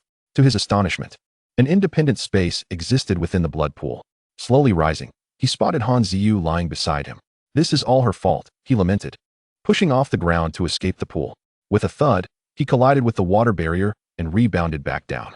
Damn it, he muttered, summoning the blood soul. Aiming at the barrier above, he unleashed a rapid shot, but it merely rippled without effect. Cursing under his breath, he unleashed several more shots, manifesting a dark red dragon shadow that spiraled around the energy, striking the barrier with a thunderous boom. A few drops of blood splashed down upon him. Jiang Ning brushed off the blood, shaking his head as he realized the barrier could not be breached from within. With a glance at Han Ziyu, a smirk formed on his lips as he licked them. To harm your savior, a small interest seems reasonable, doesn't it? Rubbing his hands together, he lifted Han Ziyu. What is going on? She murmured, slowly awakening to find herself bound. Struggling to break free, she realized her hands lacked strength. You're awake at last, Jiang Ning said, leaning against a rock, a feather dangling from his mouth. What are you doing? With a serious expression, Han Ziyu regarded him, annoyance flickering across her face. I'm not doing anything, just borrowing something from you. He approached her slowly, toying with the feather. Let me go? Sure, but... A lewd grin spread across Jiang Ning's face as he licked his lips. What do you want? Panic sparked in Han Ziyu's eyes. I am from the Han family. If you harm me, be prepared for their vengeance. Feigning ignorance, Jiang Ning produced a small knife from his belongings, a strange smile gracing his face. Hey, what are you doing? She stammered, retreating. What am I doing? Hee. Jiang Ning pressed the knife against her fair cheek, whispering dangerously close to her ear. Who? In a flurry, Han Ziyu turned her head to avoid his gaze. Jiang Ning chuckled, raising the knife as if to strike. As she tightly shut her eyes, she felt no pain. Han Ziyu opened her eyes and discovered that her arms and legs had been freed, the energy threads binding her severed. Jiang Ning, holding a feather, gently placed it on her head, meeting her gaze, and could not help but chuckle. You. Han Ziyu extended her hand, ready to strike Jiang Ning. He smiled lightly and swiftly darted to the edge of a rock. You scoundrel, just wait. Han Ziyu produced a pipa, her body slowly levitating as her fingers delicately plucked the strings, sending forth a chilling, lethal melody. Bing Fa Ju. A glint of cold determination flashed in Han Ziyu's eyes as the sound of the pipa resonated like the clash of soldiers, surging towards Jiang Ning. Are you serious? Jiang Ning exclaimed, promptly turning and running into the distance. You little thief, don't run. Han Ziyu mused. So, after we fell into the blood pool, we ended up here. She touched the blood-red rock wall, slightly astonished. Indeed, Jiang Ning replied, glancing back at her while patting his backside. You really hit hard. He muttered under his breath. Umph. Han Ziyu placed her hands behind her, puffing her cheeks and huffing lightly. How do we get out? I don't know. I tried to escape, but it seems there is a barrier above us that cannot be breached from the inside. Then it appears we must continue forward. Han Ziyu placed her right hand on a protruding rock and gently pushed. Suddenly, the rock wall before them collapsed. With a loud rumble, a massive passage appeared in the once blood-red wall. Jiang Ning gazed at the scene, slightly stunned. How did you discover this? Upon hearing Jiang Ning's question, Han Ziyu chuckled softly, turned her head, and, with a slight flutter of her veil, pointed to her temple, shaking her head gently. Here. Jiang Ning furrowed his brow, as if recalling something. Mental energy? Han Ziyu did not answer but turned and walked deeper inside. Jiang Ning glanced around before following her. Inside the cave, a rhythmic dripping sound echoed as foul-smelling blood water cascaded from the ceiling, splattering near Jiang Ning and Han Ziyu. What is this place? Jiang Ning waved his right hand, conjuring a dark red barrier that enveloped the two of them. Han Ziyu surveyed their surroundings and summoned her pipa, her fingers deftly plucking the strings, sending sound waves crashing forward. With a thunderous roar, a barrier appeared before them. Han Ziyu stepped forward, gently reaching out her right hand toward the barrier. The moment her fingers made contact, countless blood-red runes materialized on the surface. These runes intertwined and coalesced, ultimately forming a blood-red dragon emblem. Before either could react, the ground beneath them suddenly cracked, shaking violently, and they both fell into the abyss. With a crash, Jiang Ning and Han Ziyu landed on a hard surface. Jiang Ning slowly stood, surveying their surroundings and realizing they had fallen into a colossal cauldron. Han Ziyu, beside him, also rose to her feet. A cauldron? Jiang Ning approached the wall of the giant cauldron, lightly touching it. The instant his right hand made contact, a massive magical array illuminated at the center, with runes inscribed upon the cauldron. Suddenly sensing a rush of air behind him, Jiang Ning turned to find Han Ziyu staring intently at him. Clutching her pipa, She began to pluck the strings, waves of energy surging toward Jiang Ning. What's wrong? Jiang Ning's eyes sharpened, his right hand glowing with a faint crimson light. Jiang Ning, beware of what's behind you. Behind me?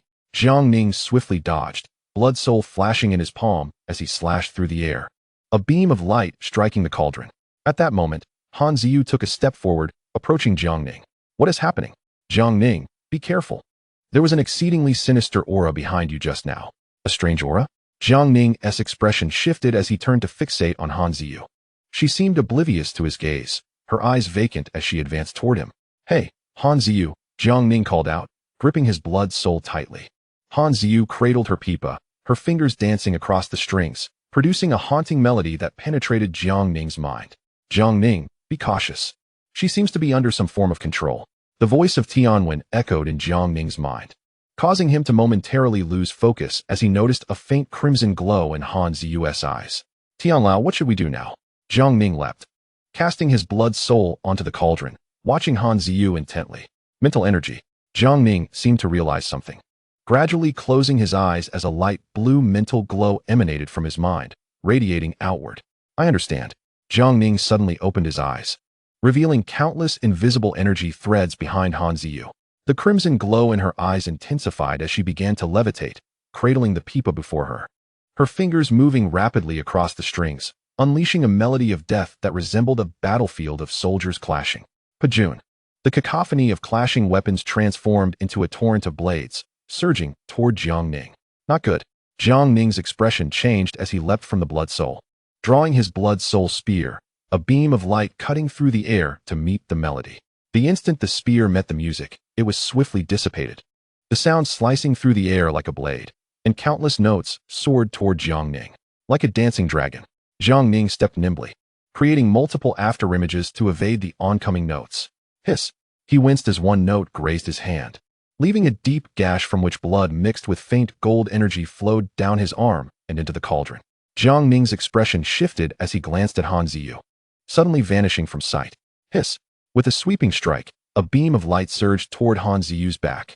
Sensing the movement, she mechanically turned, her crimson gaze locking onto Jiang Ning. Her fingers plucked the strings, unleashing a torrent of melodic blades that clashed with Jiang Ning's beam. Hiss! Jiang Ning grunted, landing inside the cauldron, blood soul positioned before him. Jiang Ning, use your mental energy. Right. The energy threads were essentially manifestations of mental energy. As long as my mental strength surpassed that of the controller, I could sever the threads. Jiang Ning retracted his blood soul, extending his right hand toward Han Ziyu as streams of faint golden energy flowed from his fingers, transforming into 5 golden threads that drifted toward her. Han Ziyu turned, her fingers numbly plucking the pipa, a soothing melody rising from her hands, flowing toward Jiang Ning like a gentle stream. Qingxinzhou. Jiang Ning's consciousness momentarily wavered, yet the golden threads continued their advance toward Han Ziyu. Quickly regaining his focus, he waved his right hand, the 5 threads soaring above her, forming a golden energy cage that enveloped her entirely. Break! Jiang Ning shouted, and the 5 threads sliced through the energy threads behind Han Ziyu. The crimson glow in her eyes vanished, prompting Jiang Ning to rush forward and embrace her. Han Ziyu had closed her eyes, lying peacefully in Jiang Ning's arms. Jiang Ning gently caressed Han Ziyu's forehead, a stream of faint golden energy flowing into her body. After a minute, he slowly lowered Han Ziyu and stood up, surveying his surroundings. Come out. Hiding is rather tiresome. His voice echoed within the giant cauldron, yet no one appeared. Jiang Ning sighed and shook his head slightly, snapping his fingers, and a shadow of a dark red dragon emerged behind him. Go! The dragon surged forward, roaring as it opened its massive jaws, unleashing a torrent of dark red flames that engulfed the area ahead, transforming it into a colossal fiery inferno. Are you not coming out yet?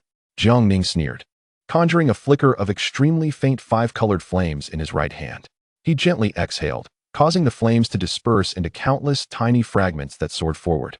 With a soft grunt, he watched as the multitude of flame fragments adhered to the dark red flames, instantly amplifying their intensity, causing the very space before him to tremble slightly. Ah! A pained moan emanated from the flames. Put out the fire, extinguish it, or I will be burned alive. A youthful voice emerged from within the flames. Jiang Ning turned toward the sound to see the silhouette of a small girl gradually appearing against the wall of the cauldron. Humph! Jiang Ning smirked coldly, waving his right hand. A myriad of five-colored flame fragments shot forth, transforming into fiery chains that ensnared the girl tightly. With a clap of his hands, the dark red dragon opened its jaws, inhaling the flames back, shrinking in size to re-enter Jiang Ning's body. Who are you? Why do you possess five-colored flames? The girl's gaze was filled with trepidation. No, this is not ordinary five-colored flames. There are hints of powerful lightning principles within them. Hearing her words, Jiang Ning revealed a smile that lacked kindness, stepping closer to her. The sound of his footsteps echoed in the cauldron as he gripped his blood spear tightly, the tip producing a hissing sound against the cauldron's interior. Who am I? He. Jiang Ning approached the girl, gently stroking her deep red hair, his eyes glinting with mischief. Before inquiring about someone's name, one ought to introduce oneself first. Do you not know this? A faint flicker of five-colored flame ignited upon his fingertip, which he began to trace across the girl's face. The girl, terrified by the sight of the flames, quickly turned her head away, tightly shutting her eyes, and stammered, I will tell you. I will tell you. The place you are currently in is called Ling Huading. I am the spirit of this cauldron. I have been here for countless years. And upon finally seeing two living beings, I thought to play a little trick on you. But who would have thought? The red-haired girl began to weep. Noticing her distress, Jiang Ning found it amusing and withdrew the five-colored flames. Stop crying. Tell me how to get out. Upon hearing Jiang Ning's words, the girl slowly opened her eyes, revealing a mortified expression as she stifled her tears, puffing her cheeks, and weakly murmured, Well, I seem to not know how to get out. What did you say? Jiang Ning's fingertip ignited with five-colored flames again as he touched the girl's chin, his gaze turning fierce. You had better think carefully before you speak. Wah.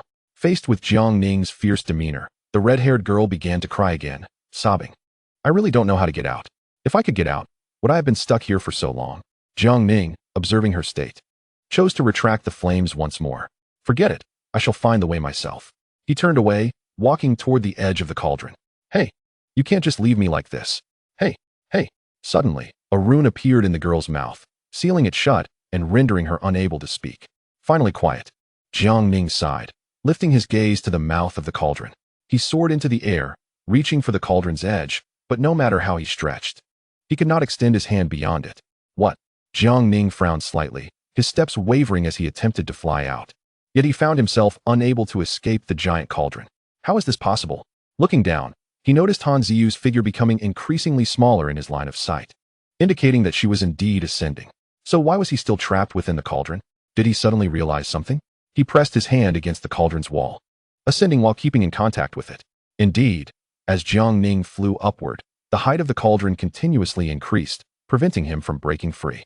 Jiang Ning returned to the cauldron's base, opening his palm to find that the skin he had touched against the cauldron had been severely burned.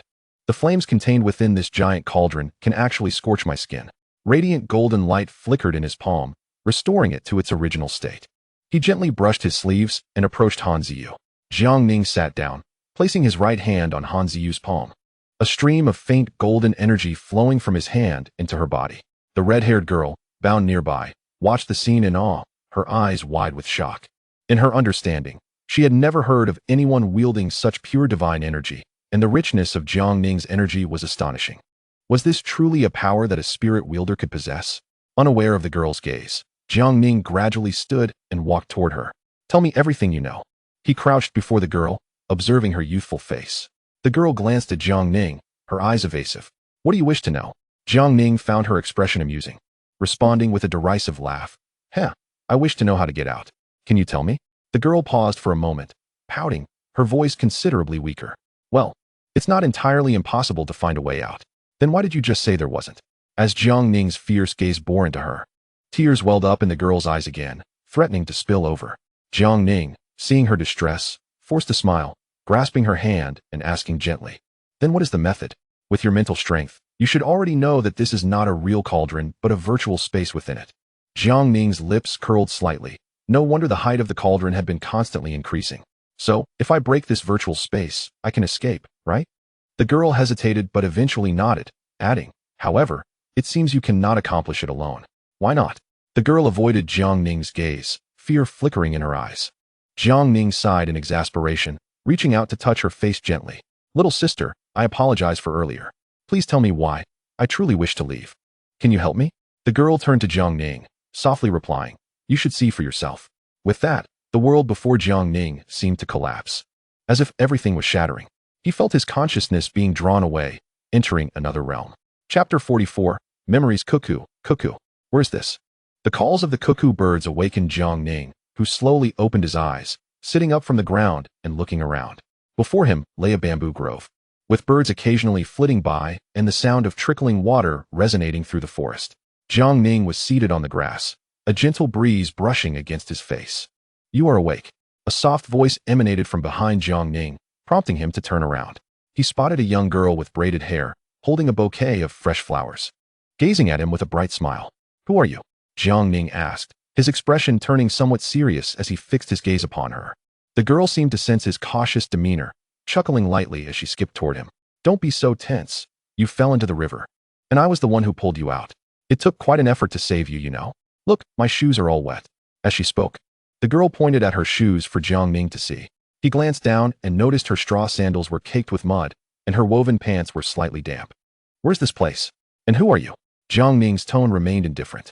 Hearing his words, the girl's eyes sparkled with delight as she turned around, placing the flowers atop her head and striking a pose that Jiang Ning found rather childish, exclaiming, This is the Yuan Yu Xianling Jing. As for me, I am the renowned first beauty of the Xianling Jing, Hua Linger. Xianling Jing? Does such a place exist in Yuanyu? Jiang Ning pondered in silence for a moment, eyeing Hua Linger before rising to his feet, intending to move forward. Hey, where are you going? Hua Linger called out, hastily running to block his path with her outstretched arms. Jiang Ning looked down to meet her gaze, replying coldly, What do you want? I saved you. And you just going to leave like that? Oh, thank you for your help. Jiang Ning turned away, attempting to sidestep her. Noticing his dismissal, Hua Linger felt a flicker of irritation, her expression shifting to one of annoyance as she once again positioned herself in front of him. What do you intend to do? Jiang Ning's tone shifted from its initial coldness to a hint of anger. You cannot leave yet. Huh, what is this?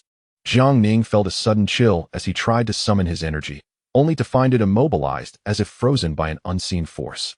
Observing his confused expression, Hua Linger smirked. Can't use your energy, can you? To be frank, the Xianling Jing is enveloped by a massive magnetic field.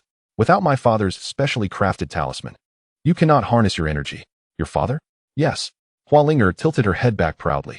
My father is the greatest smith in all of Yuanyu. Jiang Ning recalled the words of the red-haired girl, wondering if her master was indeed Hua Linger's father. He crouched down and gently stroked Hua Linger's head. Can you take me to meet your father? Hua Linger swiftly dodged his hand, turning away and stammering. All right, fine, just follow me. With that, she skipped toward the nearby bamboo forest, and Jiang Ning glanced around before following her, both entering the depths of the bamboo grove. After they departed, several figures clad in black emerged from where they had just been, with one leader holding a jade pendant, speaking to it. Tian Shi, we have located them. Follow them and bring back all three of them. Yes. With that, the jade pendant shattered, and the black-clad figures vanished, retreating into the bamboo forest. By the way, what is your name? Hua Linger trotted back to Jiang Ning, excitedly holding the bouquet. Jiang'an, he replied. Hua Linger nodded and resumed her forward pace. Why are you holding onto that bouquet? This. Hua Linger glanced at the flowers in her hands, puffing her cheeks. I had prepared this for you. I thought you might not survive, so I wanted to place a bouquet by your side. Hearing her words, Jiang Ning couldn't help but twitch his lips. I truly appreciate your kindness. Hee. So, what do you want from my father? Is it for that talisman? Yes. Actually, I want to know what happened back then. Hua Linger nodded thoughtfully, as if recalling something, then turned to Jiang Ning, extending the flowers toward him. What is this for? I don't need it. Jiang Ning chuckled helplessly. Hua Linger giggled lightly and placed the flowers in his hands. The Bai Xian Hua symbolizes both remembrance of the deceased, and she did not finish her sentence. Turning to walk ahead. Hey, what else does it symbolize? Hua Linger flashed a playful smile, turned back, and stuck out her tongue. I won't tell you. With that, she dashed ahead. Jiang Ning glanced at the pristine flowers in his hands, a wry smile forming on his lips as he tucked them into his spatial pocket and hurried after Hua Ling. Don't let me catch you. You won't. The sounds of their playful banter echoed through the forest. Are there many people in the Xianling Jing? Why have I never heard of it? Jiang Ning inquired. Having been in Izhou for several days without any mention of the Xianling Jing. 3 people. Now with you, there are 4. Jiang Ning paused in surprise. 3. Could it be? Yes, just my father, my mother, and me. The first beauty of the Xianling Jing truly lived up to her reputation. The Xianling Jing is a separate space created by my father using a formation. No one from the outside is aware of it. He says it's because someone intends to harm us, so our family must remain hidden. And you would simply lead me to your father without fear? Hua Linger shook her head, her foot poised to step forward when a butterfly fluttered gently from beneath her. Crouching down, she delicately cupped the butterfly in her hands, then stood and blew gently, watching it ascend into the vast sky. Before I met you, my only companions were flowers, insects, and the gentle breeze. My parents are always busy forging at home. I possess a unique ability to foresee danger, and when I encountered you, my ability gave no warning, indicating you harbor no ill intentions. The joy in Hua Linger's voice faded, replaced by a hint of melancholy. Jiang Ning felt a stirring within him, gradually bending down to stroke Hua Linger's head, offering a gentle smile. Linger, my friend, where shall we go now? Upon hearing Jiang Ning's words, Hua Linger trembled slightly, lifting her head, tears glistening in her eyes as she smiled at him. Yes, we've arrived, this is my home. With a skip, Hua Linger approached a bamboo hut, gently knocking on the door, a light-hearted smile gracing her face. Mom and Dad, I'm back. Jiang Ning took in his surroundings, noting that the bamboo hut was nestled within a valley surrounded by mountains, with a small waterfall cascading down from the cliffs, flowing past the hut and forming a stream. The spiritual energy here was indeed exceptional, a testament to the craftsmanship of a master smith. After Hua Linger knocked, the bamboo door slowly creaked open, revealing a handsome middle-aged man in a long robe, exuding an aura of graciousness. Father! Hua Linger leaped into his arms, and the man affectionately ruffled her hair. Beaming with joy, Linger has returned. A woman's voice emerged from behind him, prompting Jiang Ning to look over and see a woman gracefully stepping out from the hut, her hands gently cradling her belly, radiating warmth and elegance in her simple long dress. Who is this? The man inquired, glancing at Jiang Ning with mild curiosity. Hua Linger jumped down from her father and rushed to Jiang Ning's side, linking her arm with his. Both the man and woman exchanged glances, revealing traces of displeasure. This is my friend, Jiang Ning. He accidentally wandered in here and wishes to obtain a talisman to leave. Jiang Ning noticed their expressions and felt a wave of unease wash over him. He released Hua Linger's hand, stepped forward, and respectfully clasped his hands, addressing them. Esteemed elders, I unintentionally intruded and apologize for any offense caused. Please forgive me. The young woman gazed at Jiang Ning, a gentle smile gracing her lips as she approached him slowly. There's no need to be anxious, little brother. Come, lift your head, she said, as she helped Jiang Ning raise his hands. In that fleeting moment when their eyes met, two faint blue beams of light suddenly ignited within her pupils, piercing into Jiang Ning's eyes. Instantly, his vision darkened, his mind blank, and he stood frozen in place. Jiang Ning! Hua Linger exclaimed upon witnessing the woman's actions, rushing to Jiang Ning's side. A man stepped forward, embracing Hua Linger to prevent her from interfering. Let go of me. Dad, what are you planning to do? Hua Linger struggled against the man's hold, but her efforts were in vain. The man turned to the woman, inquiring, how is it? The soft blue light in the woman's eyes faded as she turned to the man, offering a slight smile and a shake of her head. The man exhaled in relief, releasing Hua Linger. At that moment, Jiang Ning regained his consciousness, his head swirling. Hua Linger hurriedly approached him, supporting him as she anxiously asked, Jiang Ning, are you all right? Do you feel unwell? Jiang Ning glanced at the man and woman, and upon seeing their smiles, he understood what had transpired. He returned a gentle smile to Hua Linger, reassuring her, do not worry, I am fine. Hua Linger, relieved by Jiang Ning's words, released her grip and turned to the man and woman, hands on her hips, her eyes flashing with indignation. Dad, Mom, what on earth are you doing? Jiang Ning chuckled helplessly and stepped forward, ruffling Hua Linger's hair. Do not fret, the elders meant no harm. They were merely here to protect you. The man and woman exchanged surprised glances before the man took Jiang Ning's hand, smiling as he said, Little brother, your journey must have been long and tiring. Why not come inside for some refreshments and tea? Sure, Jiang Ning nodded, and the man and woman promptly led him into the house. Elders, I can walk on my own, Jiang Ning stated. As a guest, little brother, you mustn't say such things. With that, he was guided into the bamboo house, leaving Hua Linger standing in a daze. When did my parents become so friendly with Jiang Ning? No, I am their daughter. Realizing something, Hua Linger hurriedly followed them inside. Little brother, this is a unique spirit mushroom from the Xianling Jing. It replenishes spiritual energy. Please, give it a try. Little brother, this is a spirit beast soup that aids cultivation and restores vitality. You must taste it. Little brother, this is... Jiang Ning sat at the table, while the man and woman continuously served him food. Feeling overwhelmed, he could only chuckle helplessly, his bamboo chopsticks aimlessly waving, unsure of what to eat first. Hua Linger sat across from him, her mouth agape in astonishment as she watched the three. As the dishes piled up in his bowl, Jiang Ning steeled himself and grasped the hands of the man and woman. Elders, this is quite sufficient. The man and woman paused, then smiled as they set down their chopsticks. Jiang Ning glanced at them, preparing to speak, only to be interrupted by the man. Little brother, what is your name? I am Jiang'an, he replied. Jiang'an, splendid. By the way, little brother Jiang'an, you need not call me elder, just address me as Yunhai. This is my wife. Her name is Lin Wanner. You may call her Wannerjia. Lin Wanner offered Jiang Ning a subtle smile and a gentle bow. Jiang Ning's lips twitched, and he nodded, about to speak. By the way, little brother Jiang'an, do you have a family? Jiang Ning was taken aback, shaking his head. Perfect. Hua Yunhai suddenly clapped his hands, gripping Jiang Ning's hand. Little brother Jiang'an, what do you think of my daughter? Jiang Ning was utterly astonished, and Hua Linger was equally taken aback. Dad, what are you doing? Do not interrupt. This is all for you. Hua Yunhai hushed Hua Linger. She glanced at Lin Wanner, who smiled slightly and placed her finger to her lips. Little brother Jiang'an, marriage is a significant matter in life. To be honest, I am also a divination master, and the moment I saw you, I knew that your encounter with my daughter was a fated connection. Jiang Ning was incredulous. Are practitioners in the cultivation world so hasty?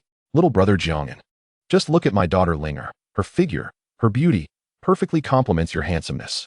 Elder, this seems rather rushed.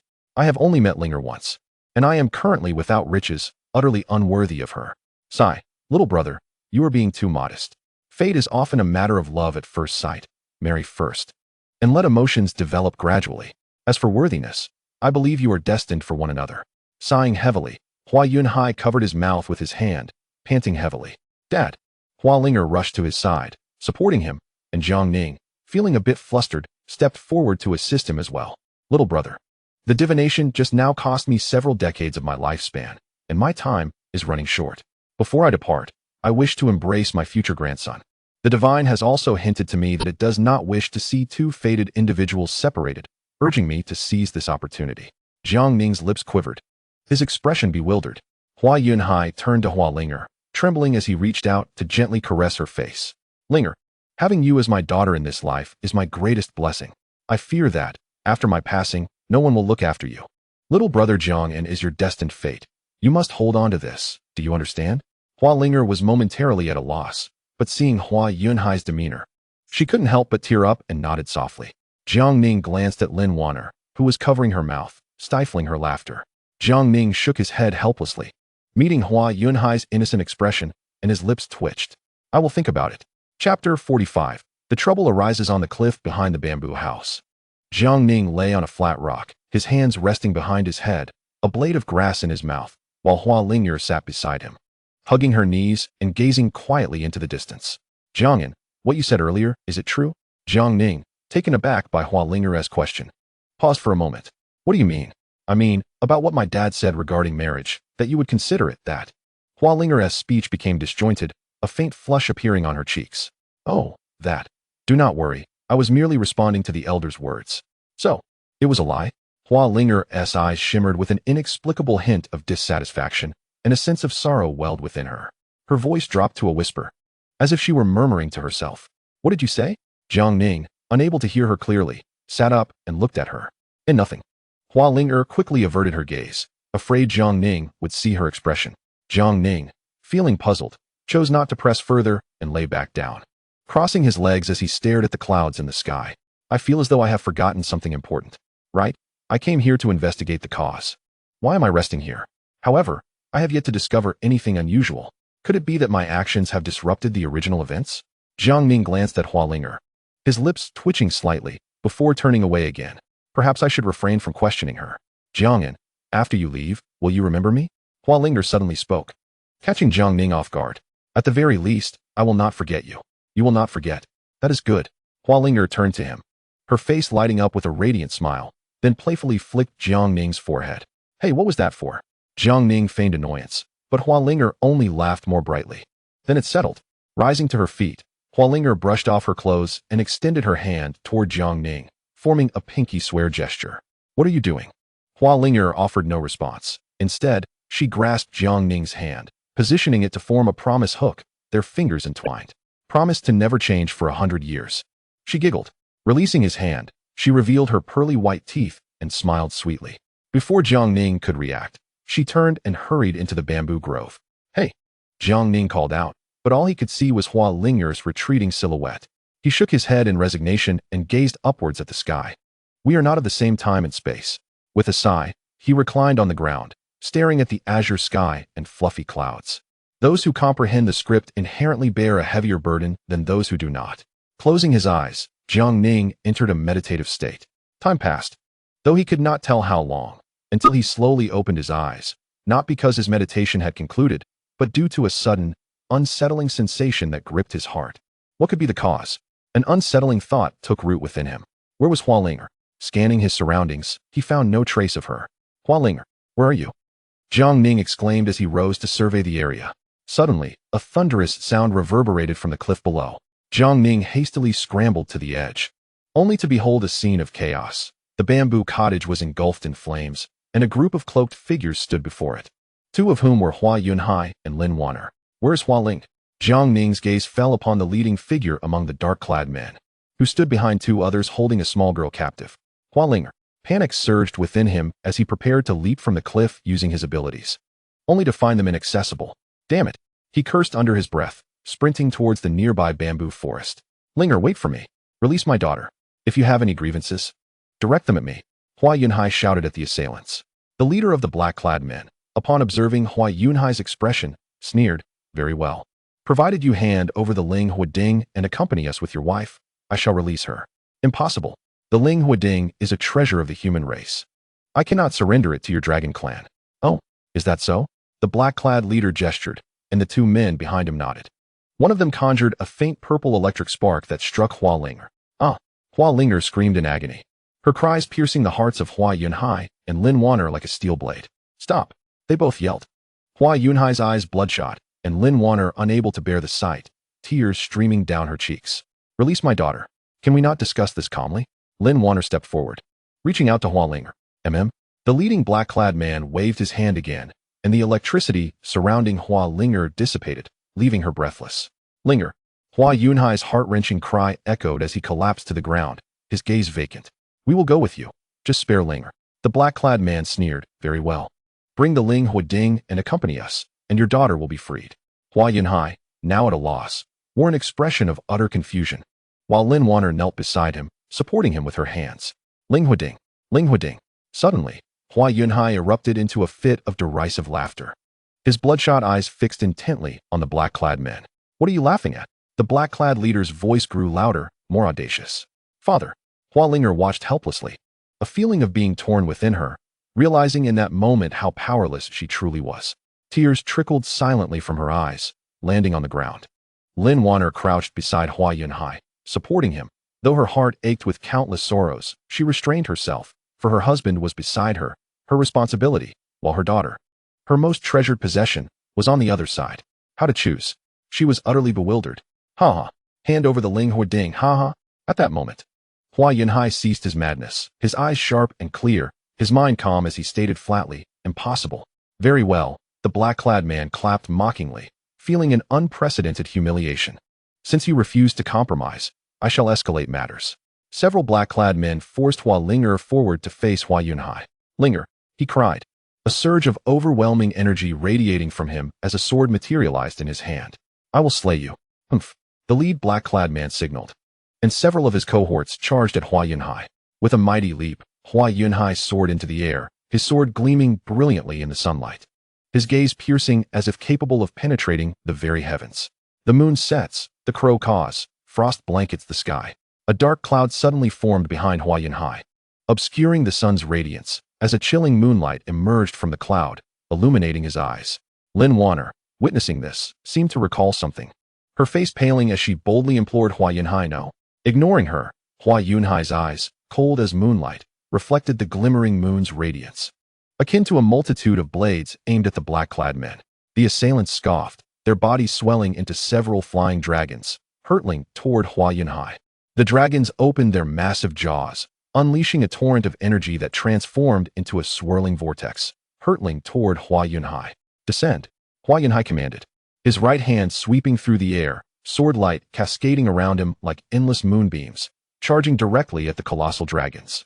Upon the collision of swordlight and vortex, a massive energy storm erupted in the sky, repelling the dragons, who bore deep wounds as blood spilled from their bodies, crashing to the ground.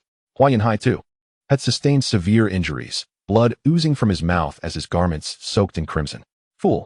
The lead black-clad man spat, rising into the air, his dragon wings seemingly capable of tearing through space, and in an instant, he appeared before Hua Yunhai. What? Before Hua Yunhai could react, the dragon wings, sharp as blades, pierced his body. Thud! Hua Yunhai spat blood. Yumph! The black-clad man coldly retorted, retracting his wings, causing Hua Yunhai to plummet to the ground like a deflated balloon. Yunhai? Lin Wanner rushed to his side, embracing him as silent tears fell onto his wounded body. Father! Hua Linger, restrained, could only watch as her father was harmed. Why? Why am I so weak? Why is it all my fault? If it weren't for me, how could father have ended up like this? Power, I crave power. Linger. Jiang Ning's voice resonated within her consciousness. She trembled and turned to see Jiang An, the one she longed to see. Jiang and Jiang Ning, unable to summon any energy, relied solely on his physical strength to run, sweat trickling down his cheeks. Yet Hua Linger cared little for it. She simply knew he had come. Jiang An, thank you for coming. Even though I know you are but a mirage, and I am but an illusion. Suddenly, a virtual barrier appeared before Jiang Ning, and he collided with it, being forcefully thrown back. What is this? Jiang Ning charged at the colorless barrier, only to be repelled time and again. Why? He knelt upon the ground, his eyes fixed upon Hua Linger and the others outside the barrier, yet it seemed no one noticed him. He beheld no miracle, none at all. Hua Linger's body suddenly ignited with a crimson flame, and a small cauldron slowly emerged from her heart meridian. The Ling Huading. So it has been with you all along. Ha ha ha, what a stroke of luck. The man in black observed this scene with a wicked grin. He reached out to seize the Ling Huading, but it flew back into Hua Linger's body once more. You all shall perish. A scarlet light burst forth from Hua Linger's eyes, and the flames surrounding her intensified, transforming into a raging inferno that engulfed the man in black. Initially dismissive, he sneered, but soon terror filled his gaze. Ah, what kind of flame is this? It cannot be extinguished. The acrid scent of charred flesh wafted from his body. And the other men in black were also consumed by the flames, each flicker of scarlet fire silently devouring their forms, leaving only ruin in its wake. Ah, ah, ah. The cries of despair resounded, and even though they belonged to the dragon clan, they were powerless against such flames, which penetrated their bodies and delved into their souls, seemingly intent on incinerating them completely into ashes. Jiang Ning slowly lowered his head, the voices in his mind dwindling into a whisper. Ultimately, all he could hear was Lin Wanner's pain sobs. Linger, Yunhai, why have you abandoned me? Please do not leave me behind. Lin Wanner knelt before Hua Yunhai and Hua Linger, her tears cascading like a broken string onto the ground. In the world around her, color faded away, leaving behind nothing but endless flames, burning and obliterating. Lin Wanner no longer felt the warmth of Hua Yunhai's smile, nor the charm of Hua Linger. The entire world had shrunk to her solitary existence. The men in black had long since turned to ashes beneath the flames, and the Xianling realm had also been destroyed, transforming into a fiery sea that became the grave for the three of them. After a long while, Lin Wanner rose, gently placing Hua Yunhai and Hua Linger side by side, and she picked some pure white flowers, delicately laying them upon their forms. Bai Xianhua. Bai Xianhua symbolizes not only the commemoration of the deceased, but also conveys an unspoken sentiment. The voice of Hua Linger echoed in Jiang Ning's mind, and he raised his head, staring blankly at the three of them. They are gone. Lin Wanner lay alongside them, all together in the fiery abyss, all together in the fragrance of Bai Xianhua, eternally at rest. Jiang Ning's gaze dimmed, devoid of color and stars. Linger, I am sorry. Please ask me once more, and I shall answer you properly. Why was I so dismissive? Linger is beautiful, graceful, gentle, and delightful. Why did I not agree to her? Why did I not grant her a perfect dream, even in her slumber? Linger, why do you harbor feelings for me? After a lengthy silence, a voice resonated in Jiang Ning's consciousness, one he could never forget. Jiang Ning, your name is Jiang Ning, is it not? Suddenly, the sound of Hua Linger's voice filled his mind, and he hurriedly looked around, filled with trepidation and urgency. Linger, is that you? Where are you? Yes. Linger, where are you? But Hua Linger's voice faded away, leaving no reply. Linger? Linger. Jiang Ning called out into the void, tears streaming silently down his cheeks. Linger. Jiang Ning's voice grew weaker, smaller, until he could barely hear it echoing in his own mind. Bai Xianhua symbolizes not only the commemoration of the deceased, but also conveys an unspoken sentiment. Uncertain how much time had passed, Hua Linger's voice reappeared in Jiang Ning's mind, though it was faint and distant. Jiang Ning felt as if a nerve had been triggered, his body trembling as he scanned his surroundings. Linger.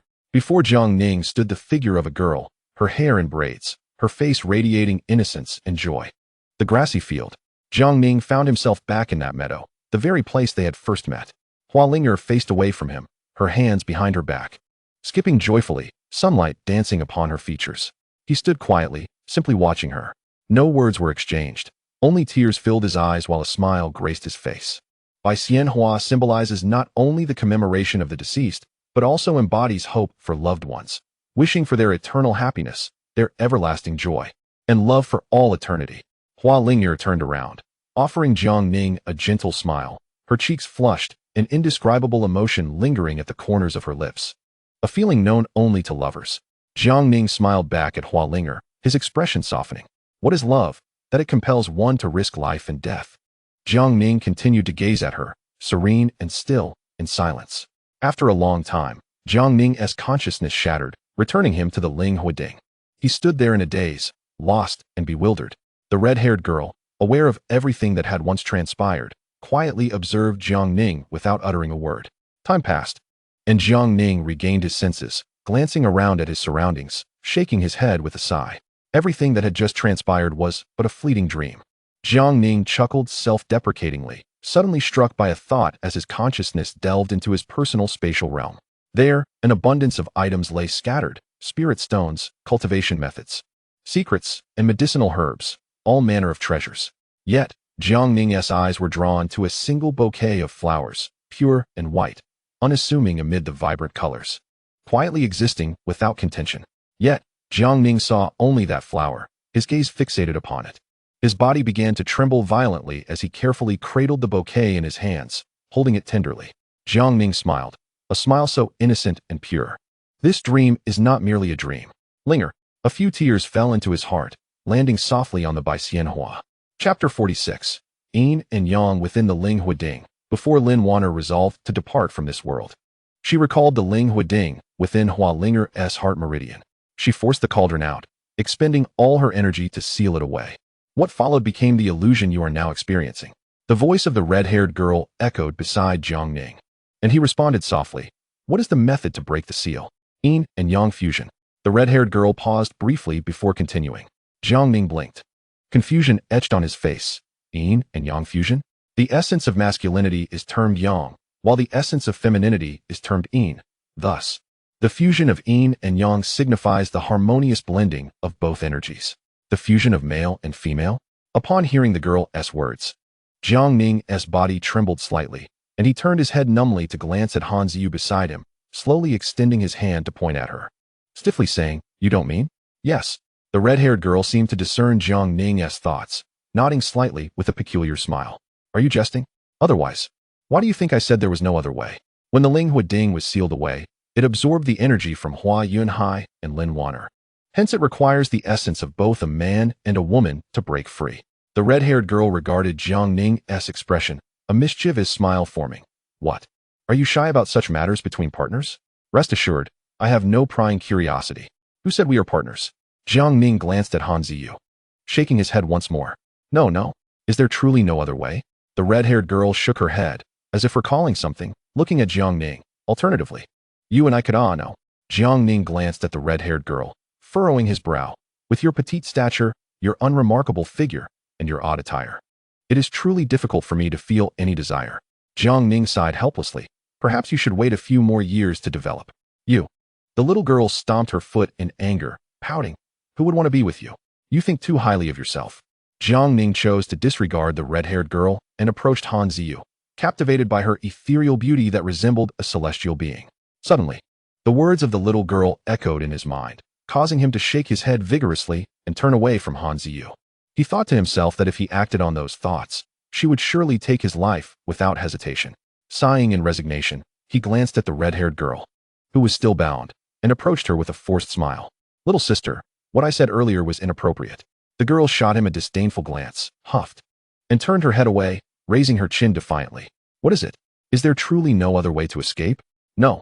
As if struck by a thought, she turned to Jiang Ning with a scornful smile. What? Now you're thinking of me again? Huh. Even if you were to kneel and plead, I would not acquiesce. Jiang Ning's lips twitched in frustration as he wiped his forehead, realizing he should not have hoped for her consideration. Feeling powerless, he decided to sit down on the ground. Suddenly, an idea struck him, and he turned back to the red-haired girl. May I ask you something? Humph. The girl ignored him, but Jiang Ning continued speaking. Since I am merely a fake, why was Hua Linger still kidnapped in the real situation?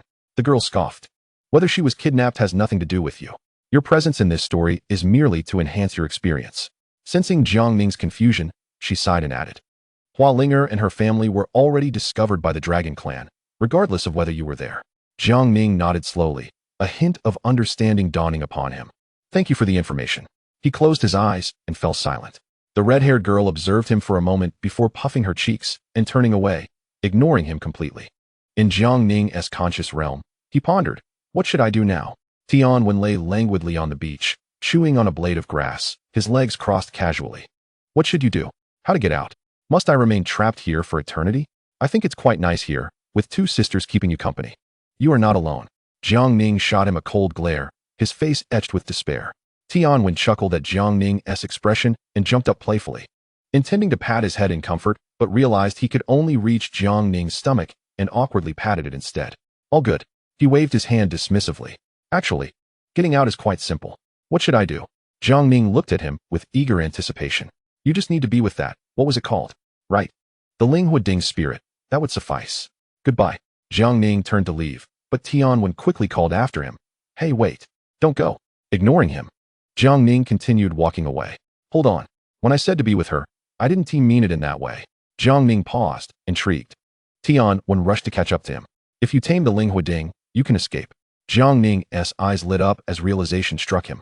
Of course. As long as I become the master of the Linghua Ding, this virtual space will be under my control. Thank you, Tianlao. With a deep bow, Jiang Ning soared out of the conscious realm.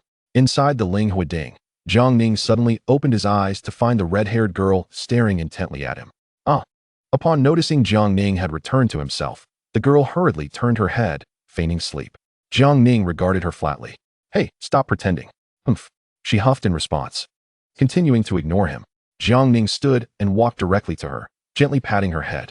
What are you doing? She rolled her eyes at him, shaking her head in an attempt to escape his grasp. Observing the energy threads binding her, Jiang Ning smiled. Little sister, can we discuss something? The red-haired girl scoffed. What do you want? If you agree to one condition, I will release you and never bother you again. The girl, puzzled, replied, spit it out. Jiang Ning's smile broadened. Could you allow me to be your master? Coughing abruptly, the girl stared at him wide-eyed. What did you say? Jiang Ning reflexively rubbed his hands together, grinning awkwardly. Let me be your master, will you? In your dreams. The red-haired girl shouted, turning away again. Jiang Ning felt rejected but remained persistent, leaning closer to her. Please consider it. The girl ignored him, shutting her eyes. Jiang Ning began to elaborate. Little sister, think about it. If you let me be your master, I can escape this virtual space, and you can leave here to see the wonders of the world. If I become successful, your name could once again echo throughout the dragon spirit realm. This is a win-win situation. The girl's body quivered slightly, seemingly swayed by his words. Seizing the moment, Jiang Ning continued. You wouldn't want to be trapped here forever, would you? Come with me, and I will show you the world's splendor and vanquish its darkness. The girl slowly opened her eyes, meeting Jiang Ning's hopeful gaze. So what is your decision? Jiang Ning crouched down, resting his chin on his hands, smiling at her. The red-haired girl felt a twitch at the corner of her mouth before sighing. Even if I agree to make you my master, it would be futile. The power I contain is far too great for you to bear. Jiang Ning shook his head slightly, smiling. How would you know it wouldn't work if you haven't tried? Do you want to die that badly? Hearing her words, Jiang Ning chuckled lightly. If I don't try, I might die anyway. Don't think I'm unaware. Your power is continuously dwindling here, and now only a fraction remains. The girl's expression froze as she gazed at Jiang Ning, silent. He continued, once your power, no, the Linghua Ding's power is completely depleted. You will cease to exist. The girl remained quiet, seemingly conceding to his words. Jiang Ning extended his hand toward her, radiating warmth.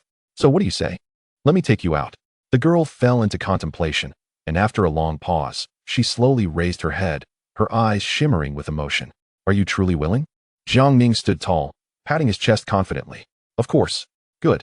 The girl's gaze turned resolute, and Jiang Ning mirrored her determination. After exchanging a few glances, the red-haired girl meekly asked, Could you please untie me first? Jiang Ning paused, then awkwardly scratched his head, waving his hand to sever the energy threads binding her. Pierce your brow. Jiang Ning complied obediently, and then, a hint of color flushed the girl's cheeks as she gently instructed, Come a bit closer.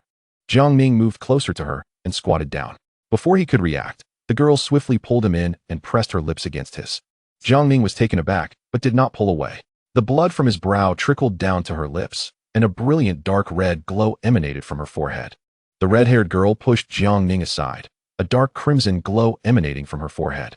Jiang Ning gazed intently at the girl, slowly stepping back while observing her closely. How beautiful!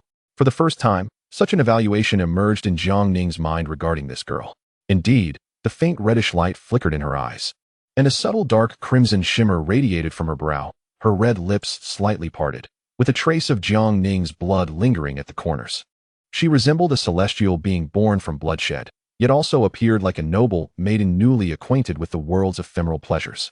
Jiang Ning was momentarily taken aback as the red-haired girl stood quietly in place, her porcelain-like face illuminated by the recurring dark crimson glow at her brow. Extend your right hand. Oh. Jiang Ning was momentarily stunned, then slowly stretched out his right hand, where 7 sun-shaped runes danced in his palm, encircling a dragon-shaped totem. One of the sun runes had already been ignited, subtly emitting a pale golden light. These were the 7 runes of restriction. After Jiang Ning's breakthrough, he could feel a warm current occasionally flowing through his palm, where the 7 runes laid as arranged by the elder Qing. Upon seeing the dragon-shaped totem in Jiang Ning's palm, the girl was initially taken aback, then a casual smile graced her lips. A royal-level spirit binder? No wonder. The girl murmured softly, though Jiang Ning seemed not to hear. He merely continued to watch the delicate figure before him. The girl brushed her brow, and a faint, reddish glow slowly drifted from it, gradually descending into Jiang Ning's palm, eventually merging into his body. Jiang Ning understood well what that glow represented.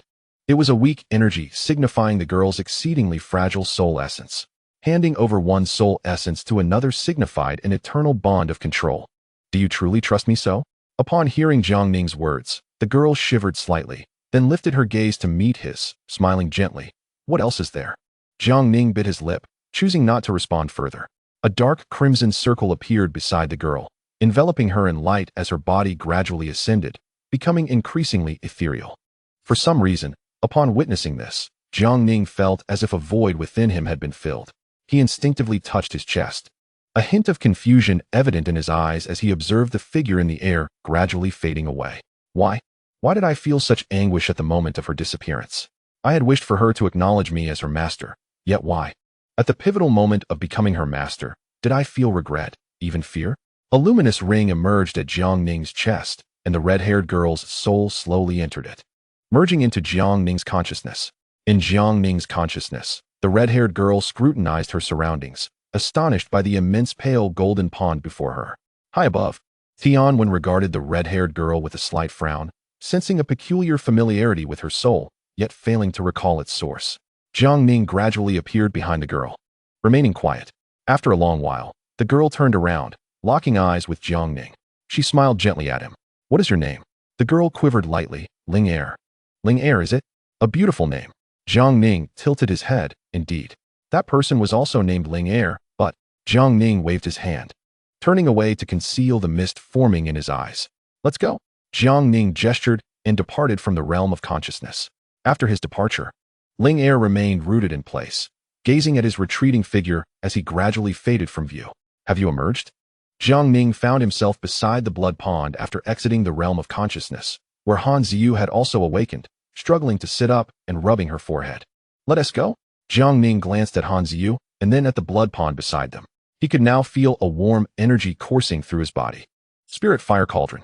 Jiang Ning opened his right hand, feeling warmth emanating from his palm, and a warm smile spread across his face. Indeed, Han Ziyu surveyed the surroundings, clutching her head as she struggled to stand. What just happened? Nothing much, just a dream. A dream? Jiang Ning fell silent, directly grasping Han Ziyu's arm and effortlessly lifting her onto his back. Hey, what are you doing? Han Ziyu exclaimed in annoyance, playfully striking Jiang Ning's back. Like a soaring dragon, Jiang Ning activated his agility, darting several hundred meters away. Tianju altar. I hope we make it in time. 3 days later. In the central region of the Qingju secret realm, at the Tianju altar, Jiang Ning donned a black cloak, standing beside Han Ziyu. This is the Tianju altar? Jiang Ning pointed at the massive stone altar at the center. Indeed. Han Ziyu nodded gracefully. It doesn't look particularly special. Just as Jiang Ning was about to approach the altar, Han Ziyu grasped his arm. What is it? Look. Jiang Ning followed Han Ziyu's finger and saw several individuals in white robes emerging beside the altar, led by a large, corpulent man. Is it him? Jiang Ning recognized him as Wan Quan, the one he had battled previously. He glanced sideways to see a figure in a black robe standing by the stone beside the altar, their face concealed, yet Jiang Ning recognized him immediately. A subtle smile crept onto Jiang Ning's lips. Ling Shang. To Ling Shang's right stood another figure in black robes, and upon a fleeting glance, Jiang Ning felt a twinge of apprehension. Who is he? Jiang Ning frowned. He sensed a hint of fear emanating from within him in response to the aura of this individual. Why was Ling Shang with him? As Jiang Ning pondered this, Han Ziyu tugged at his arm, pulling his focus back to the present. The altar is activating. Jiang Ning turned his gaze to the altar, where a towering beam of light erupted from its center, sending waves of energy radiating outward. Mental interference? Upon encountering the energy waves, Jiang Ning felt a slight impact on his mental state, the waves capable of disrupting one's mental fortitude. He steadied himself, activating his mental strength to counteract it. He glanced at Han Ziyu beside him. Her mental strength was comparatively weak, already affected, her expression contorted in pain. Jiang Ning placed his hand on her shoulder, a vast mental energy emanating from his palm, assisting Han Ziyu in resisting the energy waves. Thank you. Han Ziyu regained her composure, while Jiang Ning shook his head. Continuing to focus on the altar, Han Ziyu was astonished. Her mental strength was formidable among her peers, yet under this energy wave, she was utterly defenseless. That he could not only resist the mental interference, but also lend his strength to aid her with such ease left her questioning his true identity. Could an ordinary cultivator possess such mental prowess? Chapter 48. Jiang Ning fixed his gaze on the figure in black, brow slightly furrowed. Let us go? Han Ziyu pulled Jiang Ning, awakening him from his reverie as he turned his attention back to the altar. The light beam at the altar dispersed, revealing a phantom energy gate within its center. The door gradually opened, and a spatial vortex appeared before everyone. Enter. Wan Quan called out, and the Wan family members nodded. Following him into the spatial vortex, Ling Shang and the figure in black exchanged glances before also soaring into the void. Let us go? Jiang Ning grasped Han Ziyu's hand, pushed off the ground with his right foot, and soared into the air, heading towards the entrance. In the altar, a vast void unfolded before them. Where's this? As Jiang Ning gently landed, holding Han Ziyu, he surveyed his surroundings. The group that had just entered the spatial vortex had all been transported to a colossal, blank cavern. Before them lay 3 enormous, pitch-black tunnels. Jiang Ning attempted to probe ahead with his mental energy, but an inexplicable force obstructed him at the tunnel's mouth, rendering him unable to proceed. What's wrong? Han Ziyu looked at Jiang Ning as he slowly opened his eyes, a hint of confusion in her gaze. When we go in, stay close to me. I have an unsettling feeling about this place. All right. Han Ziyu nodded, turning her attention to the 3 tunnels. Wan Quan, accompanied by the Wan family, approached one of the tunnel entrances and attempted to enter, only to be halted by an invisible barrier. Damn it. Wan Quan threw a punch at the barrier, but it had no effect whatsoever. What is going on? Why bring us to such a place if we can't go in? Jiang Ning glanced at Ling Chang, noticing she stood beside the cloaked figure, motionless. Is this still her? Jiang Ning couldn't help but chuckle. The contrast was too great, almost unrecognizable. Jiang Ning, look at those 3 tunnels. Han Ziyu's voice drew Jiang Ning back to reality. He gazed at the tunnel entrances, where several large blood-red characters appeared, seemingly written in fresh blood. The left tunnel bore the inscription, Life. The central tunnel read, Deception. The right tunnel stated, Death. Life, deception, death? What does this mean? As Jiang Ning pondered, the scenes within each tunnel began to shift. The entrance to the Life tunnel blossomed with vibrant flowers, the path carpeted in blossoms and verdant grass, even sunlight filtering through, creating a pleasant atmosphere. In stark contrast, the Deception tunnel was shrouded in a swirling black mist, obscuring all visibility within. The Death tunnel's rocky walls were adorned with countless skulls, each with blood-red candles dangling from their mouths, the crimson liquid dribbling down their teeth. creating a truly horrifying sight. Simultaneously, changes occurred at the tunnel entrances, where massive stones appeared, inscribed with strange runes. However, the writing was incomprehensible to Jiang Ning. Long One. Han Ziyu seemed to sense Jiang Ning's confusion and pointed at the stone at the central tunnel's entrance, saying, "The inscriptions are in the ancient language of the Dragon Clan, known as Long One. I only encountered it in ancient family texts. Can you understand it?" "I'm not entirely sure. I only know a little. But I can give it a try." Han Ziyu contemplated the stone, slowly articulating, "The game of the wise." The left inscription reads, "The simplest path is for the cowardly." The right inscription states, "The game of the dead, a perilous gamble. How shall we choose?" Han Ziyu looked to Jiang Ning, who was intently focused on the three tunnels. Remaining silent, Wan Quan glanced at the three tunnels, his gaze landing on the inscription for life, and with a wave of his right hand declared, "Let us go." He strode directly into the life tunnel. Ling Chong turned to the cloaked figure. "Where to?" The cloaked figure glanced at the death tunnel, gritting his teeth. "This way." "Are you sure?" At Ling Chang's words, the cloaked figure hesitated, then turned to her. "Do you have any other options besides trusting me?" The cloaked figure then turned and rushed into the death tunnel. Ling Chong watched the retreating figure with a disdainful smirk before following suit. "I hope you keep your word." Jiang Ning cast a glance at Ling Chong, but remained silent. In his consciousness, Tian Lao, "Where are we headed?" Tian Wen lay on the ground, lifting the lotus leaf covering his face and looking at Jiang Ning. "Into the deception tunnel." "All right." Jiang Ning nodded, preparing to depart. "Wait, what is it?" Jiang Ning turned back to Tian Wen. "Aren't you going to ask me why?" Hearing Tian Wen's words, Jiang Ning smiled slightly and shook his head. "No need to ask. If even you don't believe me, who else can I trust?" Tian Wen's gaze faltered momentarily, his face flushing slightly, and he quickly turned away from Jiang Ning. All right, you should hurry along.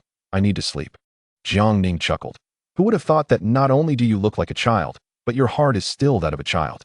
Jiang Ning clasped his hands in farewell and exited the realm of consciousness. Tian Wen turned back to where Jiang Ning had stood, shaking his head, covering his face with the lotus leaf, and drifting back to sleep. In the real world, Han Ziyu observed Jiang Ning without interrupting. Jiang Ning turned back to Han Ziyu, indicating the central entrance. "Let us take this one." Han Ziyu nodded. "Good." Jiang Ning took Han Ziyu's hand and, like a graceful dragon, flew into the deception tunnel. After everyone had entered the tunnel, a phantom figure emerged in the earlier cavern, observing the three tunnel entrances. A slight smile curling at the corners of its mouth. "The show has begun." Inside the deception tunnel, Jiang Ning and Han Ziyu followed the rocky path until they reached the end. Jiang Ning attempted to use his mental energy to probe further into the tunnel, but its range barely extended a meter. This black mist can actually sever mental energy. In darkness, one often feels an involuntary sense of fear. Once Jiang Ning's mental energy was obstructed, an unsettling anxiety gripped him. He and Han Ziyu walked in single file along the rocky wall until they arrived at a massive cavern, surrounded by black vines, the ceiling adorned with a grotesque pattern, resembling a ghoul. Blood-red candles illuminated the cavern, casting an eerily vibrant crimson hue across the entire space. Han Ziyu appeared frightened by the environment, her hand instinctively clutching Jiang Ning's sleeve, her face pale behind the purple veil. "Where's this place?" Just as Jiang Ning pondered, a colossal humanoid stone statue descended from the ceiling. The statue opened its enormous mouth, exhaling black and red flames. "Deception." A blood-curdling character was inscribed upon the statue's forehead. A truly terrifying sight. It seemed the secret of this deception tunnel lay within this statue. Jiang Ning approached the statue, gently touching its surface. The moment his hand made contact, the rock began to flake away, revealing a transparent, amber-like silhouette. Hee. The silhouette emitted an eerie laugh, startling both Jiang Ning and Han Ziyu. The amber figure opened its mouth and spoke slowly. "Welcome to the world of deception. I am the spirit of this place, known as Gui. I will pose 3 questions. If you answer all correctly, you may exit and uncover the true secret." "Oh." Jiang Ning stepped closer to the amber figure, scrutinizing it intently. "What happens if we cannot answer?"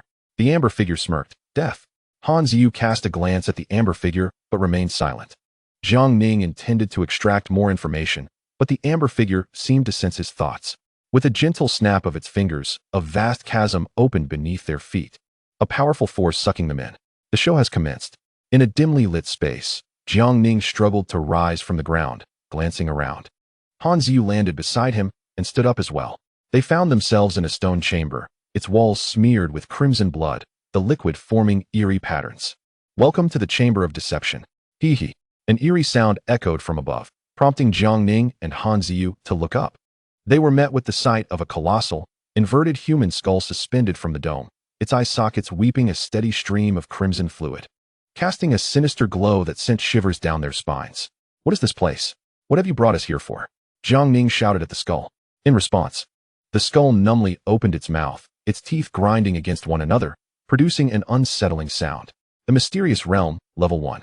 Ignoring Jiang Ning's question, the skull began to recite something akin to runes, a series of bizarre symbols emerging from its mouth and hurtling toward the pair. As these runes hovered above them, they transformed into chains that ensnared Jiang Ning and Han Ziyu. The moment the chains made contact with Jiang Ning, he felt as though his very soul was being tainted. A mental chain? This chain can actually bind the mind. What do you intend to do? The skull let out a chilling laugh. Level 1.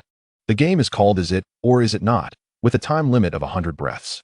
I will summarize a story, and once I finish, you may ask me questions. However, I can only respond with yes or no. You must deduce the essence or the motive behind the story based on my words.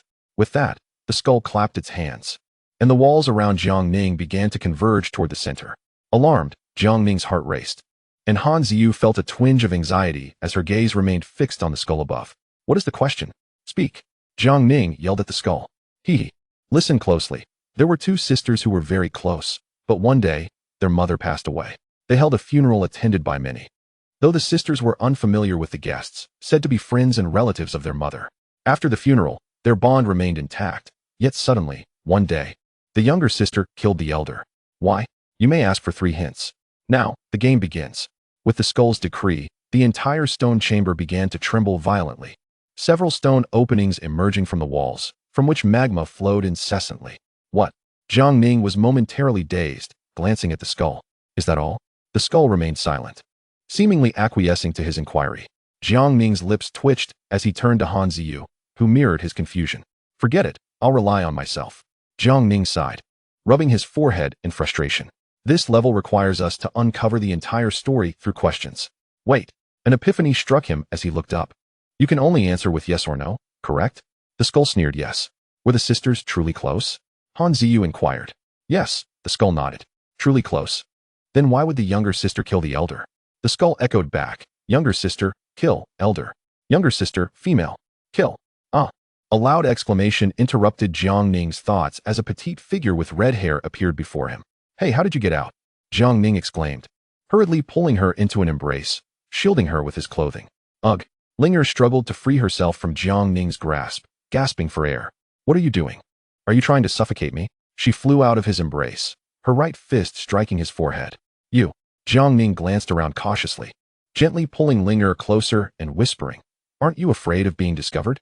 Upon realizing Jiang Ning's concern for her safety, Linger felt a warmth in her heart, turning her head away with a haughty stance, arms akimbo.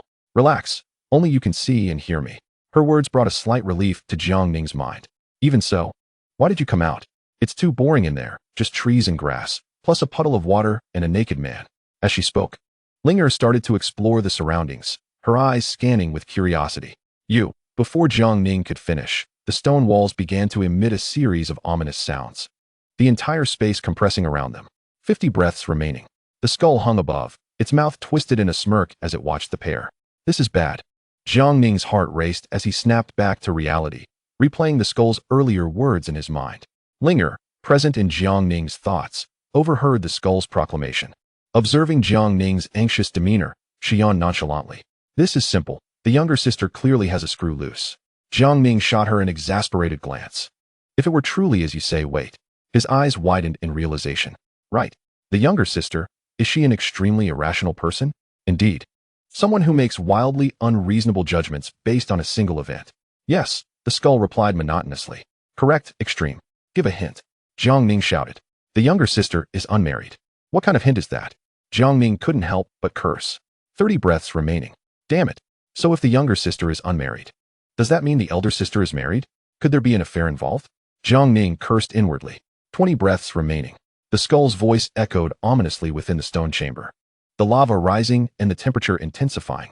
Han Ziyu glanced at Jiang Ning, but remained silent. What is happening to me? Why do I trust him so completely? Despite the dire circumstances, I still have faith in him. Han Ziyu gazed at Jiang Ning's face, a peculiar feeling washing over her, prompting her to shake her head and cover her face with her hands. No, calm down. Jiang Ning steadied himself. The younger sister killed the elder. The younger sister is unmarried.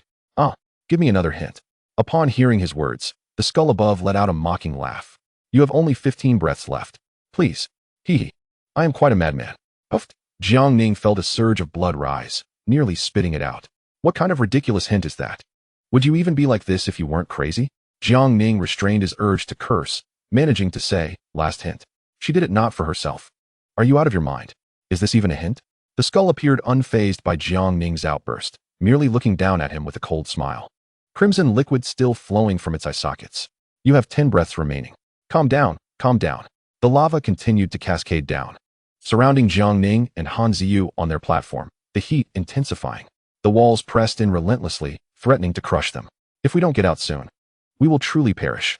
Linger stood quietly beside Jiang Ning, her playful demeanor overshadowed by worry. Jiang Ning. The skull had provided 3 hints. The younger sister is unmarried. I am a madman. She did not act for herself. Younger sister, kill. Elder, not for herself. Unmarried. Madness, madness, madness. Could it be? Jiang Ning's eyes widened as he seemed to grasp something profound. Is the younger sister trying to meet someone? Jiang Ning suppressed his urge to curse as he looked up at the skull. Yes, exactly. The invisible thread in Jiang Ning's mind had finally connected. The skull's hints, seemingly unrelated, pointed to a singular truth. Was this person only able to be met after killing the elder sister? Han Ziyu spoke up, her hands cradling her pipa, veins visible on her fingers. As the surrounding magma's temperature escalated, the available space for the 2 individuals diminished perilously. The skeleton nodded slightly, its ghastly white bones laid bare before the onlookers, evoking genuine terror. Indeed, did the younger sister only conceive the notion of murdering her elder sibling after their mother's demise? The skeleton cast a cold glance at Jiang Ning, its expression chillingly indifferent. You have but 5 breaths, do you not? Jiang Ning shouted vehemently at the skeleton. Everything has been elucidated. The sister's murderous intent emerged only after their mother's passing. The sister sought to meet someone, yet she remained unwed. However, there was one more thing. Jiang Ning fell into deep contemplation, furrowing his brow. I am a madman. I refer to the skeleton, for I am a madman.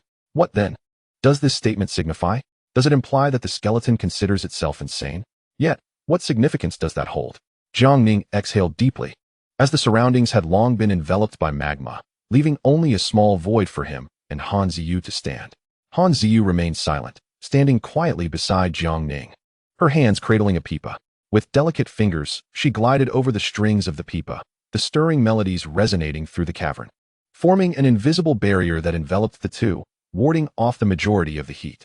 Beads of sweat trickled from Han Ziyu's palms and forehead, while her fingers, plucking the strings, were marked with crimson lines. Han Ziyu gritted her teeth slightly, employing her spiritual energy to fiercely repel the encroaching magma.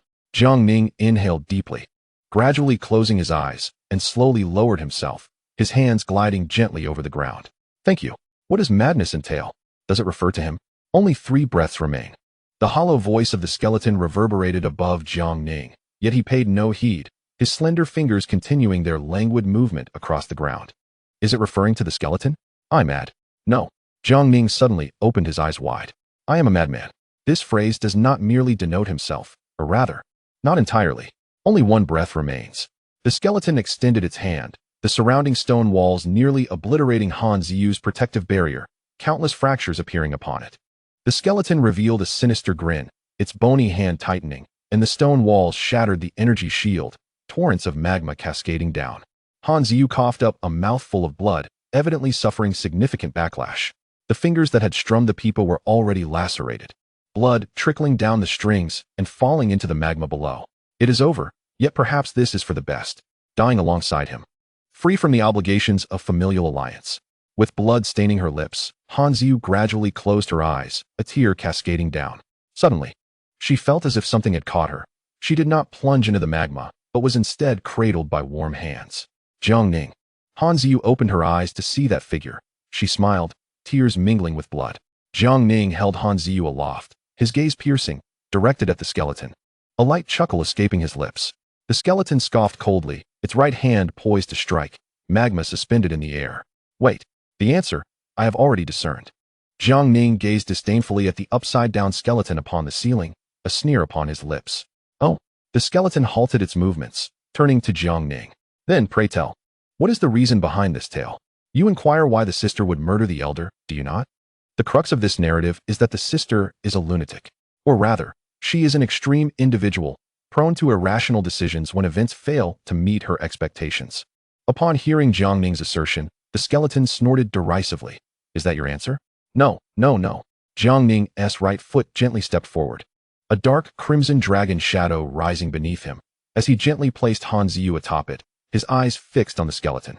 You previously stated that prior to their mother's death, the sister harbored no thoughts of killing her elder sibling and that she murdered her only to meet someone. Who might this individual be? The sister remains unwed, which, combined with my deductions, suggests that she fell in love with someone. To meet this person, she was compelled to slay her sister.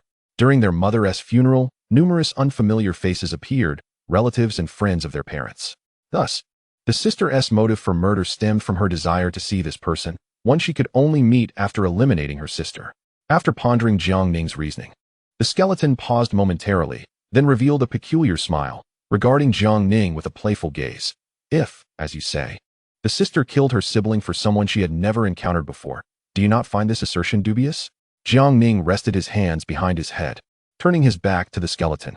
Ordinarily, one would not resort to such extremes, yet Jiang Ning turned back, showcasing a radiant smile towards the skeleton. It is you. Hee. A tremendous gust of wind surged forth, magma hurtling towards Jiang Ning. With a flick of his right hand, a protective barrier materialized around him and Han Ziyu, enveloping them. Jiang Ning's lips twitched slightly as a blood-red dragon shadow emerged from behind him. Blood soul. The blood soul spiraled in the air, opening its massive maw to consume the magma. The skeleton emitted a cold snort, a chilling bony hand soaring towards Jiang Ning, tearing through space with tumultuous force. Such formidable power. Han Ziyu watched the colossal skeletal hand, astonished. This force is insurmountable. But then Han Ziyu glanced at Jiang Ning, noticing that his expression remained unchanged, a subtle smile gracing his lips. Does he possess a countermeasure against this strike? Jiang Ning's body remained still, merely observing as the gigantic hand descended upon them. Jiang Ning chuckled lightly, turning back to Han Ziyu, tilting his head and gently placing a finger to his lips. Shoo! With a soft giggle, Han Ziyu beheld Jiang Ning's smile, her fears dissipating beneath its warmth. How delightful! Jiang Ning spread his arms wide as the enormous hand approached, and upon contact with his body, it transformed into a spectacle of fireworks, cascading down like petals. Jiang Ning smiled faintly, radiant as the stars, illuminating her heart. Slowly, he turned to face the skeleton. How did you know I could not kill you? Because you are not him, not the Dragon King. This is his realm, defined by his rules, not yours. Having articulated the answer, I have triumphed. The rules shall not permit my demise. The skeleton scrutinized Jiang Ning's face, his spirited gaze suggesting that everything unfolded as he anticipated. The skeleton chuckled, its ghastly white form undeniably terrifying.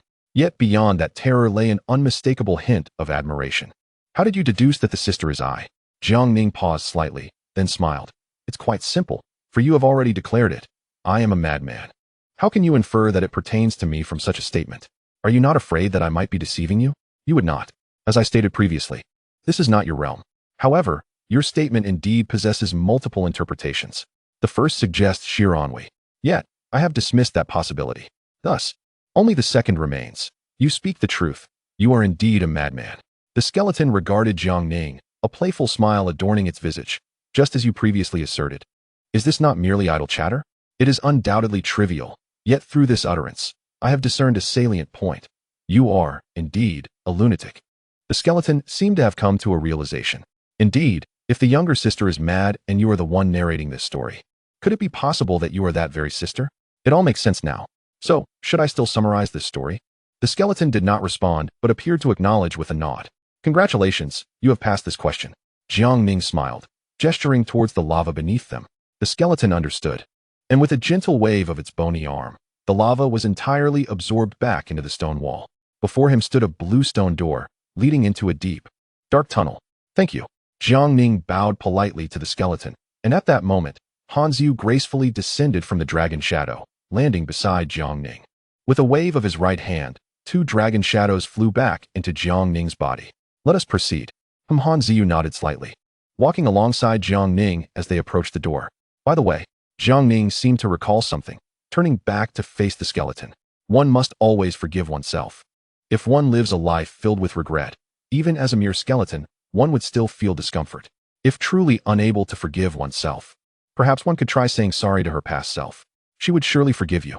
Across the vast expanse of eternity, what is there that time cannot erase? In that case, you might feel much better. Upon hearing Jiang Ning's words, the skeleton's body trembled slightly. After a long pause, she slowly lifted her head, gazing at the spot where Jiang Ning had just stood. Jiang Ning had already left, leaving only her lonely skeleton in this desolate world. Thank you. The skeleton smiled gracefully. Although still a skeleton, she seemed less terrifying. Indeed, one must always forgive oneself. The skeleton slowly raised her head, looking at the dome above. Letting out a faint sigh, "Sister, I am sorry. At that time, I apologize for hating you for so many years. This was all my madness. At my mother's funeral, I met that man who captivated me at first sight. I loved him so deeply that it drove me to madness, to the point of losing my sanity. After the funeral, I tried to find him, but despite my efforts, I could not trace his whereabouts. All I knew was that he was a friend of my parents. I longed to see him. Not being able to was more painful than death. My sister thought I was ill and came to care for me. I looked at her face, her beautiful smile, and the love she showed me. I found a way to see him. For a man I had only met once. I killed my sister who took care of and loved me. Truly, I was insane. Later, at my sister's funeral, I met that man again. I approached him and asked if he loved me. He laughed, a mocking laugh. I laughed too, crazily. Sister, do you think a person like me would go to hell after death? I miss you so much, sister. Thank you for revealing to me the true answer, stranger. Truly, thank you. Chapter 50. Who lies? The true sin harms not only the injured, but also the perpetrator. Jiang Ning and Han Ziyu walked together through the tunnel, arriving at another stone chamber adorned with totems etched in crimson blood, creating eerie patterns. In the center of the chamber stood a massive circular table, upon which rested a bowl of liquid, surrounded by 7 puppets of various colors: red, orange, yellow, green, cyan, blue, and purple. What is this strange object? Jiang Ning approached the table, scrutinizing it closely. What is this? He noticed a small bell hanging next to the bowl, from which crimson liquid dripped continuously. Han Ziyu joined him, arms crossed in front. What's wrong? Jiang Ning shook his head, uncertain. Just as he was about to reach out, the table suddenly emitted a series of creaking sounds, reminiscent of teeth grinding, sending chills down their spines. Hee hee. Who? A bizarre laughter echoed, causing Jiang Ning to involuntarily shudder and glance around. Hee hee. Look there. Han Ziyu pointed at the 7 puppets at the table. They had their mouths open, revealing wooden teeth, adorned with eerie smiles, fixated on Jiang Ning and Han Ziyu. Squeak, squeak, squeak. Welcome to the puppets table. Hee hee. Jiang Ning leaned down to examine one of the puppets. Are you the hosts of this round? The puppets gazed back at Jiang Ning, their sinister smiles sending a chill through him. The puppets nodded, their eyes stained with an eerie hue. The name of this round is Guess Who Lies. The 7 puppets will take turns telling a segment of a story. Among us, one will lie, causing the story to be incomplete. You must identify who is lying and recount the complete story. Each puppet knows only one part of the story. Then, what are the bell and the liquid for? Han Ziyu inquired, pointing at the bowl and bell. Hee hee. The liquid fuels our speech. The more we talk, the more we need to drink. However, you may allocate the liquid to us. In other words, once the liquid is consumed, you can no longer speak. The puppets looked at Jiang Ning, nodding slightly, as if in agreement. What about the bell? Well, if all 7 of us ring the bell, one puppet will die forever. Jiang Ning felt a slight shock. If one puppet dies, it would be impossible to learn its segment of the story. What if you all ring the bell? Wouldn't that mean instant death for us? Hearing Han Ziyu's words, the puppet's smiles grew more sinister. Do not worry. Ringing the bell requires a vote. After each round of speaking, we can organize a vote. The puppet with the most votes will ring the bell and face death. You have 1.5 votes and can participate in the voting. When the lying puppet dies, the game ends, and you lose. When only the lying puppet remains, the game ends, and you win. Jiang Ning nodded, beginning to understand. So we must ensure the lying puppet does not prevail. What did you just say? Only if the lying puppet survives do we win. The puppets nodded in unison, and Jiang Ning could not help but feel anger swell within him as he shouted. Are you toying with me? If you all vote for the lying puppet right from the start, even with our 1.5 votes, we would be eliminated immediately. The puppets erupted into laughter. Rest assured, we do not know who the lying puppet is either. What if the lying puppet reveals its identity? That will not happen. Jiang Ning shuddered, as if realizing something. The rules. Han Ziyu also recognized the inherent unfairness of this game. If the puppets were to vote without discerning truth from lies, the game would end swiftly. Thus, in the first 6 rounds, our 1.5 votes would essentially be useless. Han Ziyu stepped forward but glanced at Jiang Ning, noting his silence, and retracted his steps. He must have discovered the unfairness of the game as well. Jiang Ning slowly closed his eyes, remaining silent for a moment, his hands propping up his chin on the table. After a long while, he finally opened his eyes, gazing seriously at the puppets. May I ask one last question? The puppets looked at Jiang Ning, their chilling smiles unwavering, and nodded slightly. Will you offer it freely? Freely, meaning a self-destructive victory. No, we will not. Jiang Ning smiled. Very well, such are the rules. In truth, from the earlier encounter with the skeleton, he had begun to suspect that these puppets might not be mere puppets, but rather humans. No one is willing to die for others without reason. Even the sacrifice of one for the benefit of many evokes deep contemplation. This is the essence of the trolley problem. Jiang Ning's lips curled into a slight smile. If this is the case, perhaps this game can still be won. If each puppet yearns for survival while being bound by rules, the one who deceives may indeed have a chance to live. Thus, the game commences. The red puppet gently clapped its hands, causing a wooden plaque to rise from the center of the square table. Jiang Ning reached out to grasp it, revealing strange runes inscribed upon its surface. Long one. He passed the plaque to Han Ziyu, who glanced at it and slowly articulated. The story is titled The Cow Eats Grass. Among the 7 puppets, one tells a lie. The liar is the sinner, and one must discern who the true culprit is based on their statements. The narrative unfolds. A corpse abruptly appears in the forest, subjected to extreme cruelty, missing limbs, and with teeth forcibly extracted. Only 7 individuals inhabit the forest, and preliminary deductions suggest that the murderer is one among them. One must identify the true perpetrator based on their words. Han Ziyu tucked the plaque away, gazing at Jiang Ning. Jiang Ning turned his attention to the puppets and spoke deliberately. Let us begin. The red puppet commenced its tale. Jiang Ning nodded slightly, fixating intently on the 7 puppets before him.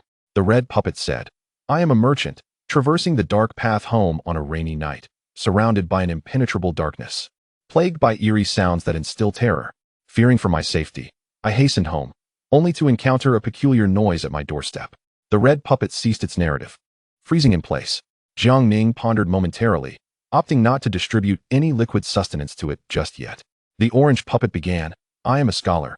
You see, we ordinary folk aspire to achieve distinction and lead mundane lives. My mother held high expectations for me, and that night, I was studying diligently on the 2nd floor. As the impending examination in the imperial capital loomed, while perusing my books, I was interrupted by strange knocking sounds from below, unsettling and bizarre. Before the puppet could finish, it too lost its energy and became still. Jiang Ning internally complained, wishing it could complete its thought before deciding to offer it some liquid. At this moment, the liquid was still abundant. Upon consuming it, the puppet gradually regained its vitality, turning to Jiang Ning. Please continue. The puppet shook its head, pointing to the plaque in Han Ziyu's hand. What is it? Han Ziyu opened the plaque, discovering an additional line of small runes on the reverse. Each round, every puppet may only speak once. Could you perhaps enlarge the script? Jiang Ning sighed in resignation, glancing at the yellow puppet. The yellow puppet began, I am a butcher, toiling late into the night over livestock, as my customers urgently needed my services the following day. After completing my work, as I prepared to rest, I heard faint chewing sounds from outside, barely discernible, yet reminiscent of a cow grazing. At this point, the yellow puppet fell silent, becoming still. Jiang Ning contemplated, but chose not to offer it any liquid. The green puppet spoke, I am the mother of the scholar. That night, my child was fervently studying for the upcoming examination. For us, ordinary people devoid of any cultivation talent, education is our sole means of altering our fates. I was deeply concerned for my child's well-being and decided to fetch some food. However, upon descending the stairs, I was met with a series of strange sounds, intermittent and disconcerting. The green puppet halted mid-sentence. Jiang Ning, still withholding the liquid, turned his gaze to the next puppet. The cyan puppet said, I am a farmer, toiling in this forest for many years. That night, as heavy rain fell, I was asleep when a thunderclap awakened me. Remembering that the rice I harvested earlier was still in the fields, I hurriedly dressed and took my old cow to retrieve it. The cyan puppet also ceased speaking, and Jiang Ning refrained from offering it any liquid. The blue puppet began, I am a fruit farmer, living with my wife, tending to an orchard in the forest. That night, just as we prepared for bed, Strange noises echoed from outside, prompting me to rise in irritation and investigate. My wife cautioned me to be careful, and I nodded, lighting an oil lamp as I ventured outside. Upon stepping out, I found nothing but darkness, illuminated only by my feeble lamp, revealing only the windswept grass at the scholar's doorstep. The blue puppet too fell silent. Next was the purple puppet. I am the fruit farmer's wife. Just as he described, I remained awake until he returned. Throughout the night, an odd sound, resembling a mix of human sobbing, echoed from outside, filling me with terror as I buried my head in the blankets amid the wind and rain. The purple puppet ceased its narration, leaving only one puppet active while the others remained frozen in silence. Jiang Ning, with 9/10 of the liquid still in hand, felt a throbbing headache after listening to the 7 puppets. He pressed his forehead with a sigh. Han Ziyu stood quietly beside him, not interrupting, wishing to assist Jiang Ning but feeling utterly perplexed. Jiang Ning surveyed the 7 puppets, noting their lack of expression, rendering any discernment through facial cues impossible. What are these entities? My mind is nearing its breaking point. I have gleaned nothing of value. Chapter 51. Truth and Falsehood. Jiang Ning glanced at the 7 puppets on the table, noticing that all but the orange puppet had lost their vitality and stood motionless. As he contemplated, a void suddenly appeared in the center of the table, from which a humanoid female puppet slowly ascended. The female puppet bore a vacant expression, with traces of blood on her lips, creating an unsettling appearance. What is this situation? The female puppet abruptly turned towards Jiang Ning, her mouth opening to reveal a sinister smile. The voting phase commences. Upon stating this, the orange puppet gradually turned and approached the bell in the center, while the other puppets remained still. Upon witnessing this, Jiang Ning's expression shifted as realization dawned upon him. This is dire. Han Ziyu also comprehended the implications. The puppets that had not been fed liquid could not act, indicating they were disqualified from participating in the voting phase. This meant that Jiang Ning's solitary vote would determine who would be eliminated in the first round. Yet he had not gleaned any useful information. Thus, this round would be entirely reliant on luck. With fortunate odds, one might survive this round, but with ill fate, the lying puppet could be eliminated, leading to immediate defeat. Unwanted outcomes often manifest with alarming probability. Han Ziyu watched Jiang Ning, subconsciously gripping her hands, her palms damp with perspiration. Jiang Ning hastily attempted to raise the cup to nourish the inactive puppet, only to find it firmly affixed to the table, rendering him unable to lift it. It seems that once the voting phase begins, one cannot replenish the puppet's energy. Jiang Ning observed the orange puppet nearing the bell, coming to a halt beside it. The yellow puppet. The orange puppet began to speak, and the female puppet nodded slightly, signaling the puppet to return to its place. The orange puppet slowly made its way back, while the female puppet turned her gaze towards Jiang Ning. Please begin the voting. Jiang Ning felt a slight tremor in his body, acutely aware that the vote in his hand could very well determine the outcome from the very start. To vote or not to vote. To abstain from voting is tantamount to placing the entirety of victory or defeat upon this orange puppet. Should it make an erroneous choice, it would face immediate elimination and punishment. However, if one were to cast a vote, the matter would be different. Jiang Ning paused for a moment, lifting his gaze towards the female puppet. Abstain. Upon hearing Jiang Ning's words, the female puppet's lips curled into a chilling smile. Her hands clasped before her as she gave a slight bow. Please proceed. As the female puppet's voice faded, the previously immobile yellow puppet seemed to regain its faculties in an instant, tremblingly advancing towards the bell at the center. Ding! A faint chime resonated, and the yellow puppet's body began to fracture, fissures appearing throughout. What is this? Jiang Ning perceived a glimmer of moisture in the yellow puppet's eyes. Tears. How could this be? Could these puppets still harbor inner thoughts? With a resounding crash, the yellow puppet shattered into fragments, scattering across the table. The game continues. Jiang Ning exhaled deeply, casting a glance at Han Ziyu, noticing the beads of sweat adorning her forehead, a clear indication of her anxiety. The second round commenced. Jiang Ning reached for the wine glass, observing the 6 puppets still present on the table. 9/10 of the liquid remained, with each puppet consuming 1/10 per turn.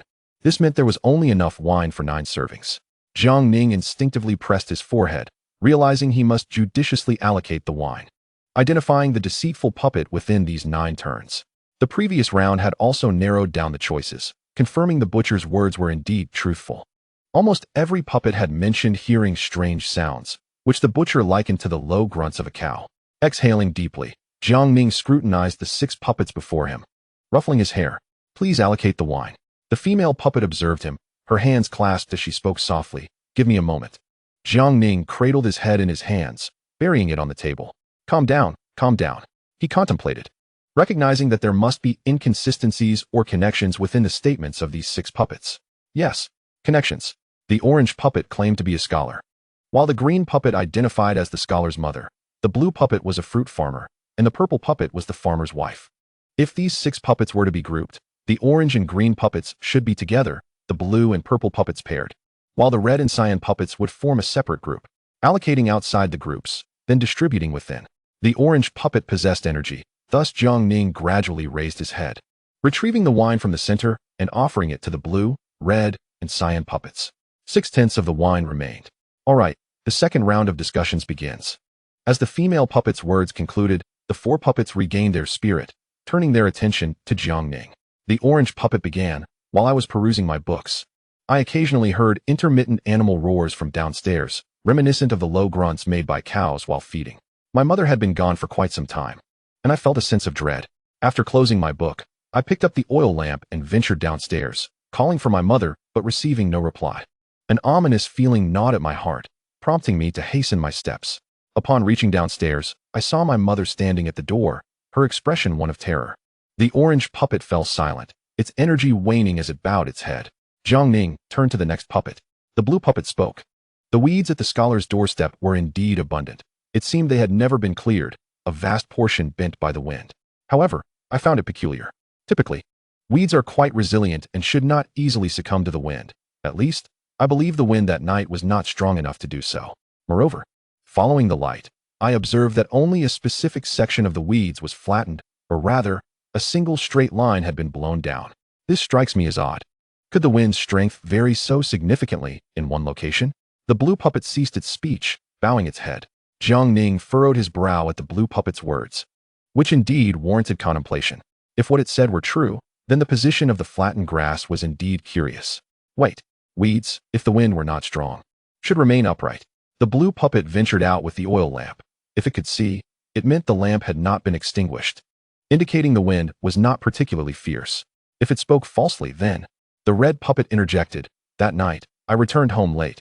It was windy and rainy outside, and without a lamp, everything was shrouded in darkness. Yet, as I approached my doorstep, I faintly heard animal roars emanating from the nearby woods. I felt a surge of fear and hurried my pace to enter my home. Once inside, I went to my bedroom to rest, but the strange animal sounds outside persisted. Annoyed, I moved to the window, peering through the light of my bedroom towards the forest, where I vaguely discerned a figure, too dark to make out its features. Yet it seemed to be creeping forward with something lying before it, while the figure observed from behind. The red puppet too fell silent, bowing its head. Jiang Ning gradually lowered his own, cradling his head in his hands. Animal sounds, a shadow. That shadow must be the perpetrator. But what was it doing? Lying before it. Animal sounds, animals, weeds, flattened, lying, crouching, crawling. Suddenly, Jiang Ning appeared to have an epiphany, abruptly raising his head to gaze at the blue puppet. The flattened weeds the blue puppet observed might not have been blown down by the wind, but rather trampled. Yes, in such a scenario, the weeds could indeed be partially flattened. His thoughts continued to intertwine as he turned his attention to the final cyan puppet. All this reasoning hinged upon the blue puppet's truthfulness. Should it lie, the entire edifice would collapse from its foundation. The cyan puppet began. I led the old cow to the fields, only to see that the grains I had toiled to cultivate were completely soaked by the rain, causing my legs to weaken and collapse to the ground. The old cow stood beside me, often said to possess a certain intuition. It seemed to understand my inner turmoil, remaining silent as it grazed beside me. Observing its serene demeanor alleviated my pain, and as it nudged against me, it felt as though it sought to share my burden. I felt fortunate to have such a companion. The cyan puppet too fell silent, bowing its head, energy depleted. The feeding time of half a stick of incense commenced. The female puppet regarded Jiang Ning with a slight bow. Jiang Ning cursed inwardly, surveying the 6 puppets on the table. No for puppets. After hearing the cyan puppet's statement, he had formed a general idea. He was certain that the current culprit, or rather, the liar, resided among these 4 puppets. However, in this round, it was imperative to ascertain whether the blue puppet spoke the truth. Its words directly connected to the red and orange puppets. If the orange puppet's statement was genuine, then the green puppet had evidently witnessed something, possibly the perpetrator. Presently, the prime suspect was the cyan puppet. as its words bore no correlation to those of the other puppets. Thus, in this round of voting, it should be. Chapter 52, Deception. Suddenly, Jiang Ning appeared to realize something, closing his eyes slowly while observing the 4 puppets on the table. If I abstain from feeding any wine, the power of voting will lie entirely within my hands. If, as I suspect, the puppets possess consciousness, then the unconscious puppets may not be able to hear our words. If this is the case, then the order of the puppet statements also partially determines their thoughts. In essence, the Azure puppet is the last to speak, suggesting it possesses the capacity to listen and analyze the utterances of the preceding puppets. Were I the one embroiled in deception, would I persist in my falsehoods upon hearing the words of the previous puppets? Or rather, would I continue to fabricate entirely? This situation illuminates the clarity of the involved parties. With a sigh, Jiang Ning slowly opened his eyes and offered the remaining liquor to the 2 puppets, which now amounted to a quarter. Given that the onlookers are perplexed, the authority to decide shall be bestowed upon them, allowing them to make their own choices. Ultimately, the power of decision still resides with me. Very well. Jiang Ning turned his gaze towards the female puppet, nodding slowly. The female puppet inclined her head in a slight bow. Let the voting commence. The female puppet addressed Jiang Ning, stating, as the arbiter, it is imperative that I reiterate the rules of this game. Before Jiang Ning could respond, the female puppet continued, among the 7 puppets present, 1 is a liar. You must identify this individual, allow them to survive, and recount the complete story. Listening to her words, Jiang Ning appeared somewhat impatient, waving his hand dismissively. Very well. Let us begin. Indeed. The female puppet bowed slightly and turned to the 2 puppets. You may now cast your votes. The 2 puppets approached in unison. First, the red puppet declared, blue puppet. The Azure puppet replied, red puppet. The female puppet gestured, and both puppets nodded before stepping away from the bell. Jiang Ning observed the voting process with a slight frown. 1 vote for the blue puppet. Had the red puppet discerned something amiss? But what of the Azure puppet's vote for the red puppet? Did it imply he had perceived an issue with the red puppet? Please commence the voting. The female puppet looked at Jiang Ning, bowing slightly. Regardless, from a perspective of maximizing benefits, it is crucial to determine whether the blue puppet is indeed lying. A gamble it shall be. Jiang Ning spoke slowly. The blue puppet. The female puppet nodded and waved her hand, and the Azure puppet seemed to regain its composure, slowly moving towards the bell. Ding! A clear chime rang out as cracks began to appear in the Azure puppet's form, gradually disintegrating. Jiang Ning also noticed tears welling in the Azure puppet's eyes. Snap! Bang! With a resounding shatter, the Azure puppet's body transformed into a cascade of fragments. The game continued. With the female puppet's words fading, Jiang Ning exhaled deeply, a hint of delight illuminating his expression. The blue puppet spoke the truth, thus affirming that the prior deductions were accurate. This implies that the assertions of the red and orange puppets are most likely genuine. The liar cannot be either the red or orange puppets. Now, 5 puppets remain on the stage. Red, orange, azure, green, and purple. The liar must be among them, with the Azure puppet now the prime suspect. Henceforth, let us proceed to allocate the liquor. Jiang Ning retrieved the liquor from the center of the table. Gazing at the 5 puppets, the red and azure puppets still possessed energy, with a quarter of the liquor remaining. Jiang Ning fed the liquor to the purple and green puppets. Half of the liquor now remained. Very well. The female puppet nodded and began to speak. Wait. Jiang Ning called out to the female puppet. May I choose the order of speaking? The female puppet seemed momentarily taken aback, but then bowed slowly. Certainly. Jiang Ning nodded. Looking at the puppets on the table. Azure puppet, you may begin. The Azure puppet gazed at Jiang Ning, numbly parting its lips. I am the sinner. Jiang Ning felt a surge of anger, nearly spitting in its face as he grasped the Azure puppet, shouting, What did you say? The Azure puppet remained unaffected by Jiang Ning's fury. After I returned home with the old ox, I saw the person I had just killed somehow still alive, trembling as he crawled towards the scholar's door. I stood behind him, quietly observing. I seemed to derive a twisted pleasure from this morbid scene. And just as he was about to reach the scholar's door, I pulled him back. At this point, the Azure puppet paused, lowering its head, devoid of energy. Huh. Fury etched on Jiang Ning's face. He slammed the Azure puppet onto the table and turned to the female puppet, shouting, Was it not stated that self-detonation would not occur? The female puppet appeared unperturbed by Jiang Ning's outburst, focusing on the other 3 puppets. The red puppet stared blankly at Jiang Ning. The direction the creature crawled towards seemed to be the scholar's residence. I was somewhat frightened and hid by the window. Watching secretly, the shadow stood behind that creature, and when it had crawled a fair distance, the shadow slowly approached, pulling the creature back. Bang! Before the red puppet could finish, Jiang Ning slammed his hand on the table, shouting at the female puppet, "I'm done playing." With that, he grasped Han Ziyu's hand, intending to leave. The female puppet observed Jiang Ning's retreating figure, a peculiar smile gracing her lips. Clap, clap, clap. She lightly applauded. And countless chains appeared around Jiang Ning. Mental chains. Jiang Ning cursed under his breath, attempting to harness the power within, as numerous iron chains shot up from the ground, binding both him and Han Ziyu. Confinement. The female puppet waved her hand slightly, and the chains formed a cage, ensnaring the two while countless chains bound Jiang Ning. Damn it! Blood soul. A dark red light flickered in the palm of Jiang Ning's right hand, but before the blood soul could emerge, the chains binding him ignited with a pale blue flame. Hiss, hiss, hiss. Jiang Ning felt as though his soul was being scorched, experiencing excruciating pain. Struggling. He looked towards the female puppet, gritting his teeth. What do you intend to do? The female puppet bowed slightly to Jiang Ning, esteemed challenger. You need only to navigate this round, and the Lord will naturally allow you to depart. Continue. Jiang Ning steadied himself. It was fine. He would wait until they finished speaking, for the ultimate power of decision still lay with him. The female puppet nodded, turning to the three puppets. The green puppet spoke.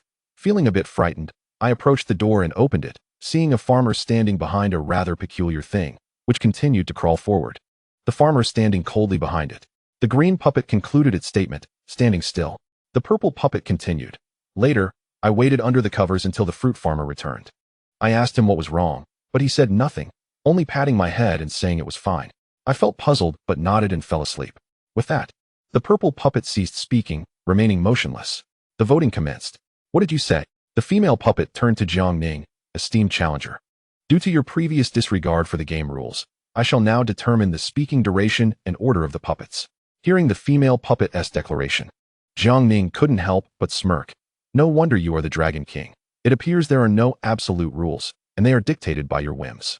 With that, Jiang Ning slowly raised his head, yet it mattered not, for rules are established by the powerful.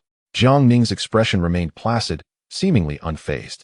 Han Ziyu observed Jiang Ning's face, and for some reason, the faint unease in her heart dissipated with his words. In truth, in Jiang Ning's conscious realm, Tian Lao, what shall we do now? Tianwen lay on the beach, a blade of grass clenched in his mouth. Jiang Ning rushed to Tianwen's side, shaking him vigorously. Let go of me. You little rascal, are you trying to shake this old bone apart? Tianwen sprang to his feet, striking Jiang Ning on the head. Ugh! Jiang Ning let out a soft hum, covering his head, and gazed weakly at Tianwen. Tian Lao, what should we do now? Tianwen glanced at Jiang Ning, and then lay back down, turning to the side. Think. But Tian Lao, he is deliberately trying to lead us to our demise. Do you remember what this door represents? Upon hearing Tianwen's words, Jiang Ning was momentarily taken aback. Gui men. Gui signifies the strange, the peculiar, the bizarre. When you chose this path, you should have anticipated a series of unforeseen events. Tianwen sat up from the ground, looking at Jiang Ning. Remember, regardless of how the situation changes, always adhere to one principle. That is, the strange. Having said that, Tianwen waved his hand. All right, you may leave now. I wish to sleep. Jiang Ning sighed, bowed slightly to Tianwen, and exited the realm of consciousness. Tianwen watched Jiang Ning's departing figure and sighed softly. The spirit dragon truly is ever-changing. Returning to the real world, Jiang Ning looked at the female puppet before him. Remaining silent. Begin voting. As the voice of the female puppet faded, unsurprisingly, the red, purple, and green puppets stepped forward, casting their votes for the blue puppet. Jiang Ning slowly closed his eyes, no longer paying attention. How to break this game? Jiang Ning did not notice the female puppet's meaningful smile as she softly spoke. Blue puppet, please step forward. The blue puppet opened its eyes in a daze and numbly approached the bell. Ding! With a crisp sound, the blue puppet's body began to shatter, cracks appearing all over its form. Bang! With a clear sound of breaking, the blue puppet turned into a pile of fragments. Jiang Ning closed his eyes, slowly raising his head, a faint dark red dragon shadow coalescing in his palm. No matter what, if all else fails, then let us fight. The female puppet seemed to have perceived Jiang Ning's expression, displaying a strange smile. The game continues. What? Jiang Ning abruptly opened his eyes, gazing at the female puppet before him. The female puppet slightly bowed to Jiang Ning, her vacant face revealing an eerie smile. The game continues. Which means the blue puppet is not the liar. If it spoke the truth, then it is indeed the murderer. But why? Wait. Jiang Ning's body stiffened, as if realizing something. His pupils widening. Yes, there is no definitive statement that the lying puppet is the murderer, or rather, the puppet that declares the lying puppet to be the murderer is the true liar. With this thought, Jiang Ning's lips curled into a slight smile. So, this is the strange nature of it all. From the very beginning, this game has been a ruse, and there is no need to heed their stories. These are mere illusions, designed to bewilder our thought process. The female puppet looked at Jiang Ning and slowly said, "Please begin feeding." Ha. Before the female puppet could finish, Jiang Ning burst into laughter, his mirth unrestrained and natural. The female puppet observed Jiang Ning's smile, seemingly aware of his inner thoughts, her lips involuntarily curving upward, esteemed challenger. "What are you laughing at?" Jiang Ning appeared not to hear her words, continuing to laugh heartily, even clutching his belly. Ha. Han Ziyu watched Jiang Ning, saying nothing. Yet a smile involuntarily emerged on her face. It seems he has already discovered the answer. After an indeterminate amount of time, Jiang Ning gradually ceased his laughter. Looking at the female puppet, "The liar is you, correct?" "No, it should be said, it is you and that red puppet." Han Ziyu was momentarily taken aback. "That can't be right. The red puppet said there is one liar among them, and yet." Han Ziyu paused, realizing the implication. The female puppet gazed at Jiang Ning, a playful smile gracing her face. "Esteemed challenger, what do you imply?" Jiang Ning ignored her and turned his attention to the red puppet. "You are the liar, aren't you?" The red puppet remained silent, seemingly acquiescing. Jiang Ning continued, "In truth, this game has been a sham from the outset. Participation in this game is inconsequential. The lies are not about this story at all. The words of the red puppet are its lies, for it is not the one lying." Han Ziyu struggled to keep pace, momentarily confused by Jiang Ning's statement. "What do you mean?" Jiang Ning turned to the female puppet, smiling. "Because the one lying is you, correct?" "I do not grasp your meaning." Jiang Ning smiled. "In fact, the red puppet's lie is that the liar does not exist among the 7 puppets. And you are the true liar, correct? As for you, the lie you told is that there are 2 liars in play, while you only mentioned one." Upon hearing Jiang Ning's words, the female puppet couldn't help but chuckle. "How did you discover this?" Jiang Ning sneered. "You revealed it to me. 7 puppets, not merely 7 dolls. Initially, I had not noticed this loophole, but after the demise of the blue puppet, I realized this point while organizing my thoughts. You played a word game. The stories told by the puppets are all true, and you are the true deception." After listening to Jiang Ning's revelations, the female puppet fell silent for a moment, then emitted a series of mechanical sounds. "So, how will you protect the red puppet now? You know I can control the puppets. I could easily vote it out. And then you would lose." "No, you may do so, for in that case, I would win, since the red puppet and you are both liars. If the lie of the red puppet is merely you, and your lie is simply an incorrect count, then it clearly does not adhere to one principle." At this point, Jiang Ning paused, his expression turning serious, strange. Without change, can it still be considered strange? The true rule is that if the liar dies, I win. Would you not agree? Hee. Chapter 53, The Final Act. Upon hearing Jiang Ning's words, the female puppet fell into a brief silence, then slowly took a step back. Bowing slightly to Jiang Ning, "Esteemed challenger, congratulations on passing this game." As she spoke, the female puppet waved her right hand, and the spiritual chains binding Jiang Ning and Han Ziyu loosened, releasing them. Jiang Ning was somewhat taken aback. "No need for voting?" The female puppet shook her head, revealing an eerie smile. "In truth, the real rule of this game is, when the challenger identifies the true liar, all 7 puppets will." As she spoke, the female puppet turned to look at the 4 puppets on the table, clapping her hands. The 4 puppets seemed to be controlled by an invisible force, moving in unison towards the central bell. Ding, ding, ding, ding. With the sound of 4 crisp bells ringing, the 4 puppets began to shatter, turning into countless fragments. Gazing at the scattered puppet remnants, Jiang Ning felt somewhat dazed, turning to the female puppet, and coldly remarked, "You truly live up to your reputation." The female puppet, hearing Jiang Ning's words, bowed to him. "Esteemed challenger, this is their punishment for failure. They are all guilty, and this is the decree of Lord Longwang." Jiang Ning retorted coldly, "Those who casually trample upon the lives of others resemble true sinners far more." Jiang Ning chose not to say more, turning away as an open stone door appeared behind them. He grasped Han Ziyu's arm. "Let us depart." Han Ziyu, observing Jiang Ning's somewhat angered demeanor, nodded slightly. After they left, the empty stone chamber was left with only the female puppet.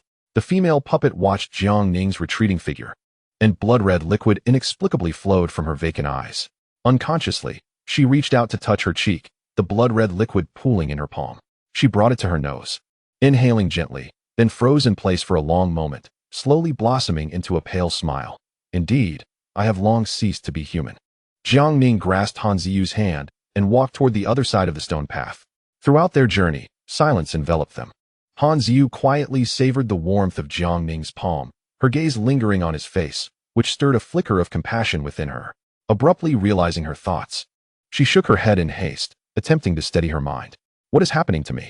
Why do I keep thinking about such things? Am I unwell? Before Han Ziyu could delve deeper into her musings, the world before them suddenly brightened, revealing an expansive realm. Jiang Ning led Han Ziyu out of the stone cave, and they were greeted by a vibrant landscape filled with the melodious chirping of birds and the fragrant scent of flowers. They stood amidst a cluster of roses, with a gentle stream trickling in the distance, the sound of the water flowing bringing a sense of tranquility. Where's this place? Han Ziyu approached a nearby rose, delicately touching its petals with her slender fingers, releasing a wave of floral fragrance. Jiang Ning joined her, casting his gaze toward a distant bamboo pavilion. It seemed this was the final challenge. Han Ziyu slowly rose, her exquisite eyes fixed on the solitary bamboo pavilion amidst the sea of roses. The pavilion appeared as a verdant gem, nestled among the myriad blossoms. Come forth. Jiang Ning walked slowly toward the pavilion, eventually halting before it. No one responded. He gently closed his eyes, extending his spiritual energy to survey the surroundings. Moments later, he opened his eyes, glancing at a nearby rose bush. Han Ziyu joined him. Following his gaze, gradually, a figure emerged from the rose thicket, clad in white attire, adorned with two pale blue horns atop his head. He crouched beside the flowers, lifting a rose to his lips, closing his eyes with a smile as he inhaled its scent, revealing a look of satisfaction. He rose slowly, holding the rose in his right hand, and suddenly vanished from sight, reappearing next to Han Ziyu. Presenting the rose before her with a smile, he remarked, "What a beautiful lady you are, akin to this flower, a rare beauty in this world."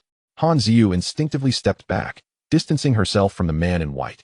Jiang Ning extended his right hand to shield her from the man's gaze. What is the game here? The man in white seemed oblivious to Jiang Ning's presence, savoring the rose in his hand. Spare me the suspense, Spirit Dragon King. Oh, the man in white appeared slightly surprised. You know who I am. A dead dragon. The man's fingers momentarily stilled, then he resumed admiring the rose with a smile. Are you not afraid of death? As his words fell, a vortex of energy swirled around the white-clad figure, stirring the nearby roses, which were swept into the air, gently cascading down. Jiang Ning observed the man in white, his black robe caught in the whirlwind, dancing with the breeze. He smiled, and as the man in white noticed Jiang Ning's calm demeanor, a subtle smile crept onto his face as he approached Jiang Ning, extending the rose and bowing slightly. Might I invite you, handsome sir, to join me for dinner? Han Ziyu, watching the interaction, displayed a look of astonishment. No way, are you out of your mind? Jiang Ning silently cursed but maintained his icy composure, gripping the arm of the man in white and coldly inquiring, what is the question? The man in white glanced at Jiang Ning's hand, somewhat taken aback. Oh, you have some audacity. Jiang Ning's thoughts raced. I am actually holding the hand of a dragon king. If he were to anger, I would surely perish. The rules of the game are set by him. Surely, he would not kill me before I complete the game. Calm down, no matter what. I must maintain an unyielding facade. The two locked eyes, a silent understanding passing between them. Heh, the man in white snorted lightly, releasing Jiang Ning's hand and turning away to continue examining the rose. Boring. After millennia, a rare visitor appears, yet he turns out to be a fool. Jiang Ning's lips twitched, suppressing his irritation. Do you not wish to know what the question is? Allow me to enlighten you. With that, the man in white vanished, reappearing behind Jiang Ning. Why did you choose the Gui men? Jiang Ning paused, startled, and turned to find the man in white had vanished again. Now standing in the bamboo pavilion, the rose transformed into a cup of bamboo wine, which he leaned against the pavilion to savor. What kind of question is this? Why choose the Gui men? I cannot simply say it was the heavens that led me to choose. Why are all the questions so peculiar? Jiang Ning felt a sense of helplessness. Spirit Dragon King, do you harbor some madness? The Gui man is beautiful. The man's wine cup momentarily halted, a rose petal drifting down with the wind, landing at Jiang Ning's feet.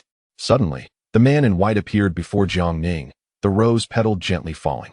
Fixing his gaze on Jiang Ning, he wore a teasing expression. Oh, the Gui man is beautiful? Within my spiritual barrier, all you can see is but a veil of mist. As the wine cup slipped from his grasp, a pale, slender hand seized Jiang Ning by the throat. Your words seem rather presumptuous. Jiang Ning sensed the murderous intent in the man's eyes. Against the spirit dragon king, no defense would hold. All mental fortifications would crumble under his spiritual might. Jiang Ning steadied himself, speaking in a calm tone. Why have you appeared in the Guimen? The man in white appeared taken aback, his grip on Jiang Ning's arm trembling slightly. What do you mean? The Guimen is a game for the wise. Are you the wise one? Upon hearing Jiang Ning's words, the man in white froze, his arm loosening as he turned, bursting into laughter. What? Do you wish to compete in wits? Jiang Ning regarded the man's back, speaking placidly. No, I wish to compare cunning. Cunning? The spirit dragon king halted, laughter fading as he turned to face Jiang Ning. You wish to compete with me? The spirit dragon king observed Jiang Ning's expression, devoid of jest. Ha ha. Very well. For millennia, you are the first person I have encountered so intriguing. Speak. How would you like to compare? Why have you appeared in the Guimen? The same question. As Jiang Ning's words fell, the man in white vanished once more, reappearing in the bamboo pavilion, leaning against the bamboo while holding a cup of bamboo wine. The man in white gulped down a large mouthful of the wine, liquid spilling down his lips and onto the ground. What a fine wine. I am the Dragon King. All here is mine. I shall go where I desire, and do as I please. Before the man in white could finish, Jiang Ning interrupted. A chilling aura radiated from him, enveloping Jiang Ning in a suffocating domain. Oh, what do you mean? Jiang Ning involuntarily swallowed hard, maintaining a calm facade as he replied. You are here because you feel lonely. The man in white's body trembled momentarily. An overwhelming force surged toward Jiang Ning like a blade aimed at his throat.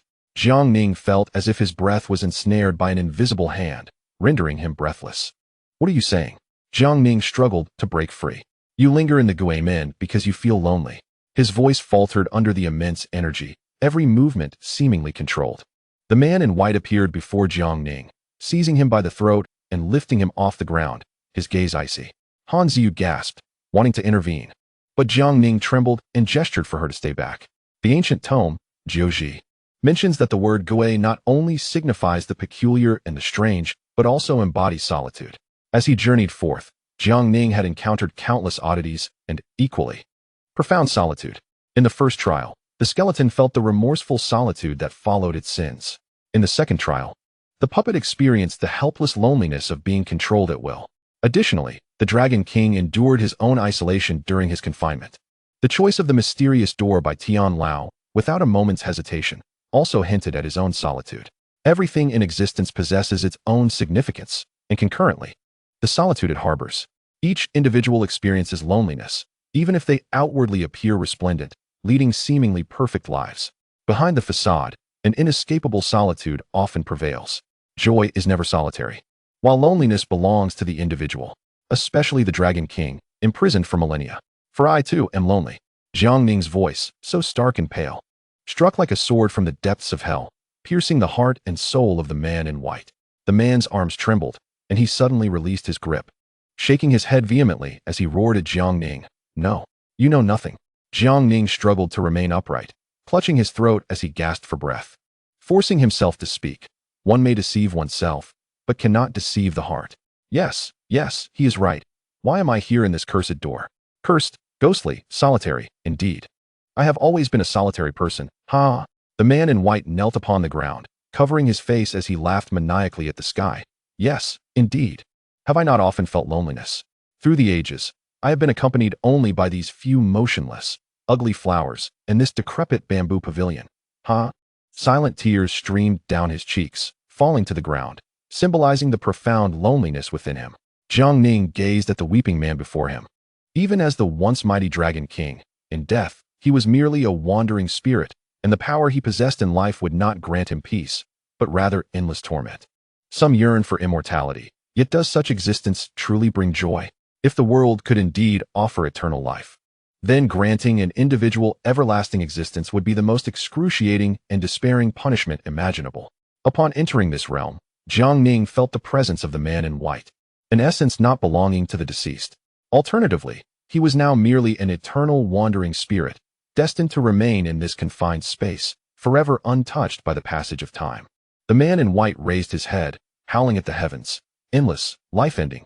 Come, kill me. Let me vanish forever. Suddenly, a thought crossed his mind, and he turned to Jiang Ning, rising to grasp his arms, speaking fervently. Young one, Do me a favor, will you? Dig up the graves of endless and life-ending for me, and preferably, exhume their bones, burn them to ashes, and feed them to the beasts. No, my friend. Your change of heart is too swift. Jiang Ning shook his head. I am sorry, but I have my own mission to fulfill. A hint of regret flickered in the man's eyes as he released Jiang Ning's arms, sighing. Very well, very well. What is there that time cannot smooth over? It has been millennia. Long gone are the deep-seated grudges. He extended his right hand towards Jiang Ning, a black-blue flame shimmering within it. What is this? This is the spirit prison flame, a manifestation of my spiritual power in life. It can directly scorch the soul, amplify your mental strength, and simultaneously protect your own spirit.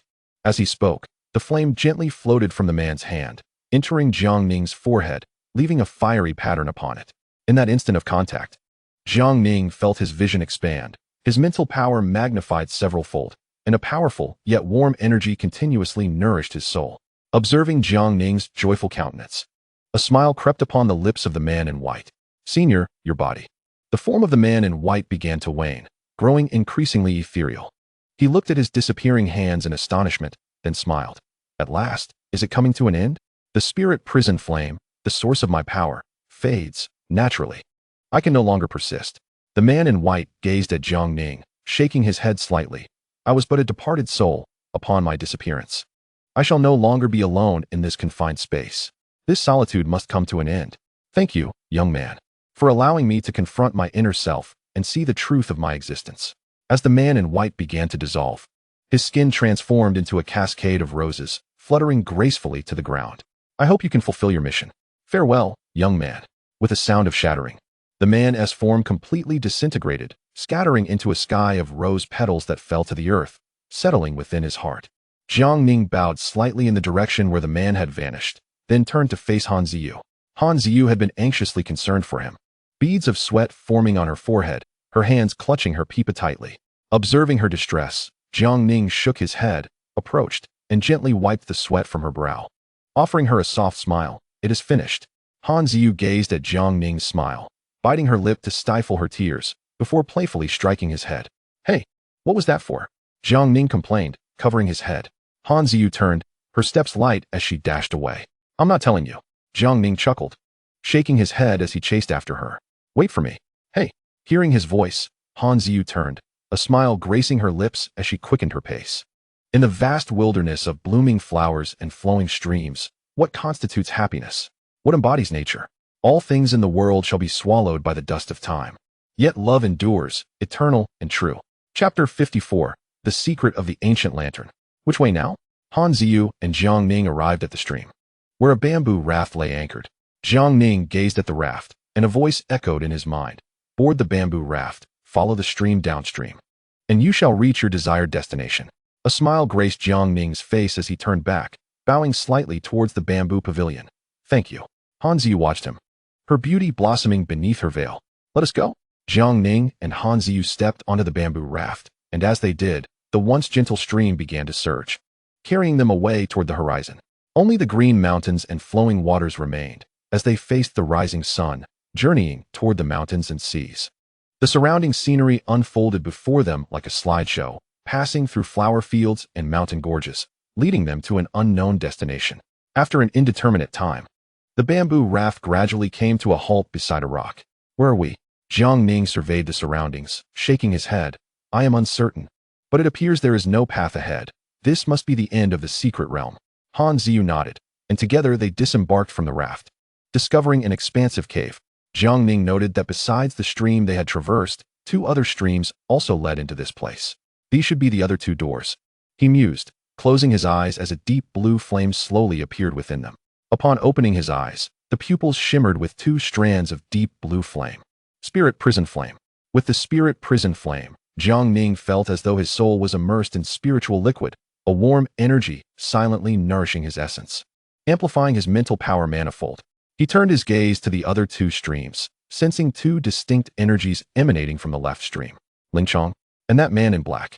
Jiang Ning recognized those 2 presences, but felt a strange familiarity with the energy of the man in black. What was this peculiar sensation? Ling Chong exuded an aura of death, leaving one to ponder the harrowing experiences they had endured. Jiang Ning cast his gaze towards the stream on his right, yet failed to discern any trace of life. This path appeared to signify the end of the passage to life. The absence of any presence implied that no soul had traversed this way. Indeed, those who seem most resplendent often harbor the darkest intentions. As Jiang Ning closed his eyes, the cerulean flames flickering within vanished. Upon reopening them, he turned his attention to Han Ziyu. There must be a hidden mechanism here. Let us search separately. Han Ziyu nodded and approached the surrounding stone walls. Jiang Ning surveyed the area, making his way to an unremarkable stone wall, where he had detected peculiar energy fluctuations during his earlier examination. Upon reaching the wall, he extended his hand to touch it, feeling an inexplicable warmth emanate from his palm. With a slight frown, he noticed the totem in his grasp beginning to shimmer. As a multitude of strange patterns emerged on the stone surface, depicting mountains, rivers, and the heavens.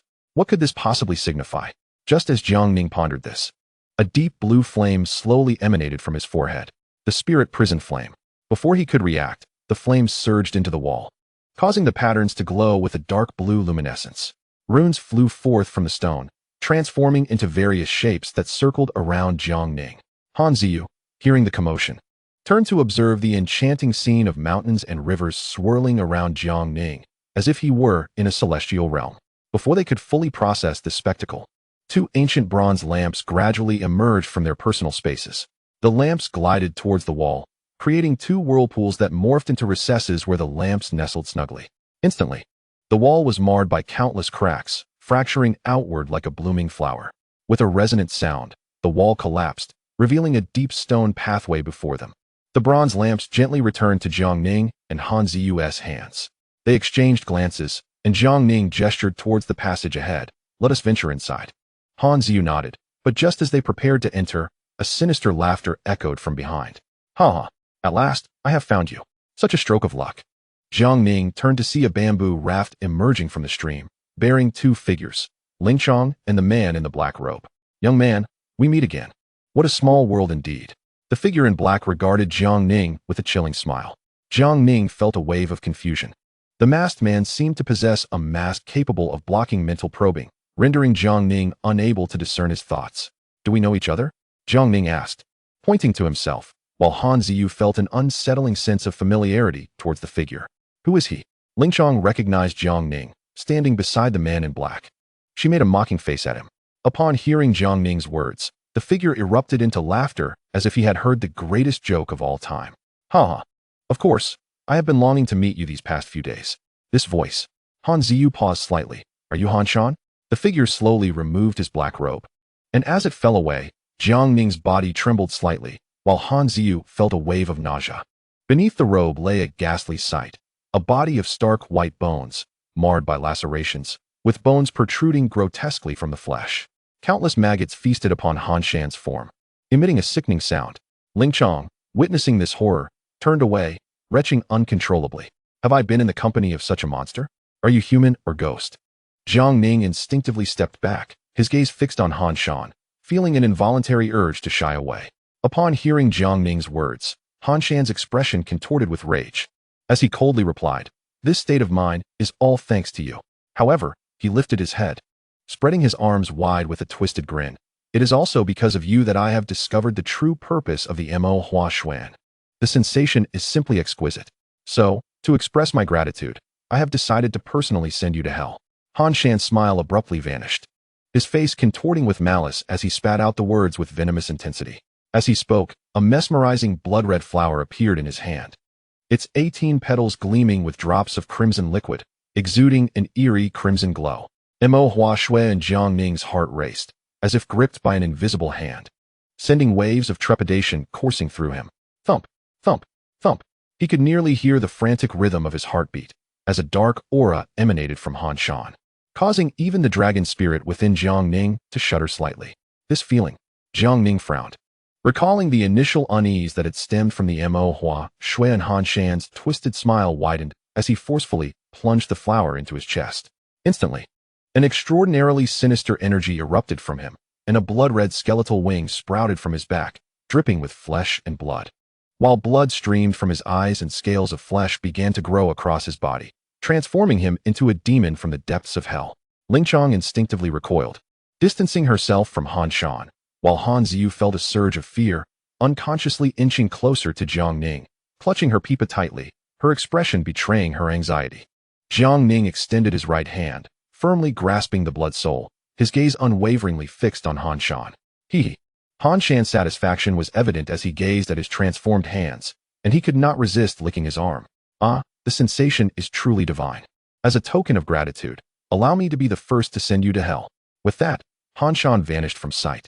An ominous energy wave surged towards Jiang Ning, laden with a thick, metallic scent of blood. This is bad. Jiang Ning felt alarmed. As the blood soul in his hand suddenly radiated a blinding light, launching a piercing shot toward the oncoming wave. Boom! A thunderous sound erupted, shattering the wave and dispersing the mist. Jiang Ning gripped the blood soul tightly, refusing to let his focus waver, intensely scrutinizing the swirling dust before him.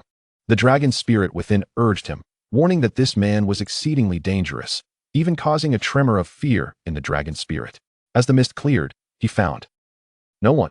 Jiang Ning paused in surprise, suddenly realizing something. He spun around and dashed towards Han Ziyu. Get back!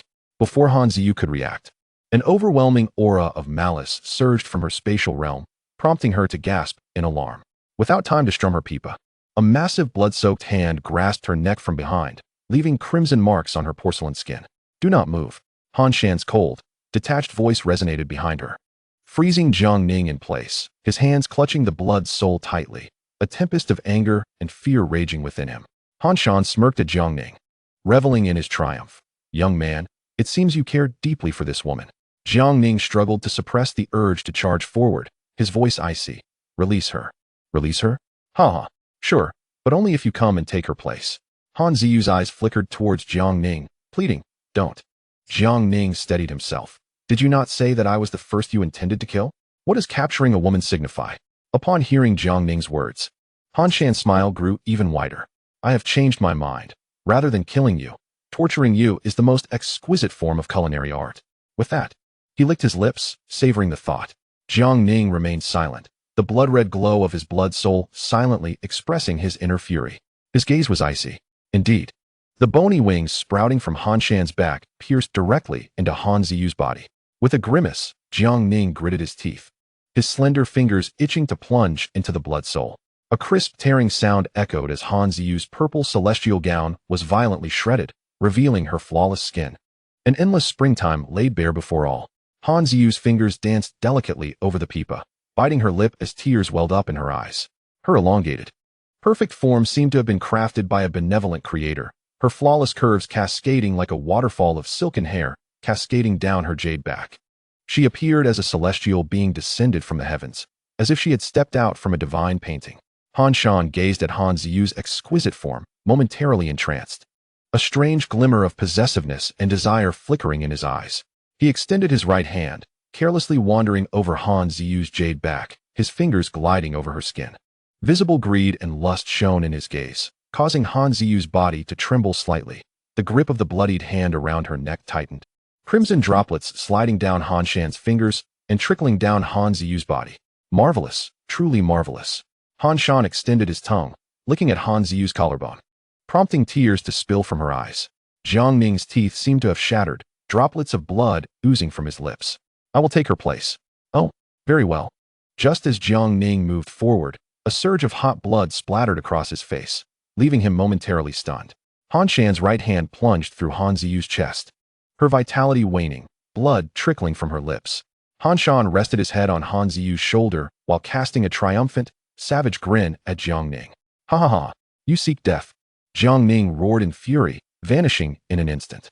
Like a dancing dragon, a shockwave erupted, a piercing beam aimed directly at Han Shan. Die! Jiang Ning ground his teeth, the blood soul in his hand resonating with his blood, emitting a haunting melody. Han Shan sneered, withdrawing his arm from Han Ziyu's chest, unleashing a powerful aura that forcefully shoved Han Ziyu aside. Dread coursed through Jiang Ning as he executed his maneuver to perfection, swiftly arriving at Han Ziyu's side. Catching her midair, Jiang Ning's spiritual energy delved into Han Ziyu's body, his expression freezing. Her vitality was being relentlessly devoured. A bloody hole gaped in her chest, dark energy surging from her body, consuming her life force. Jiang Ning, quickly seal this dark energy with the 5 colored flames. Otherwise, Han Ziyu's life essence will continue to wane. The voice of Tianwen echoed in Jiang Ning's mind, prompting a flicker of weak, five-colored flames to appear in his palm.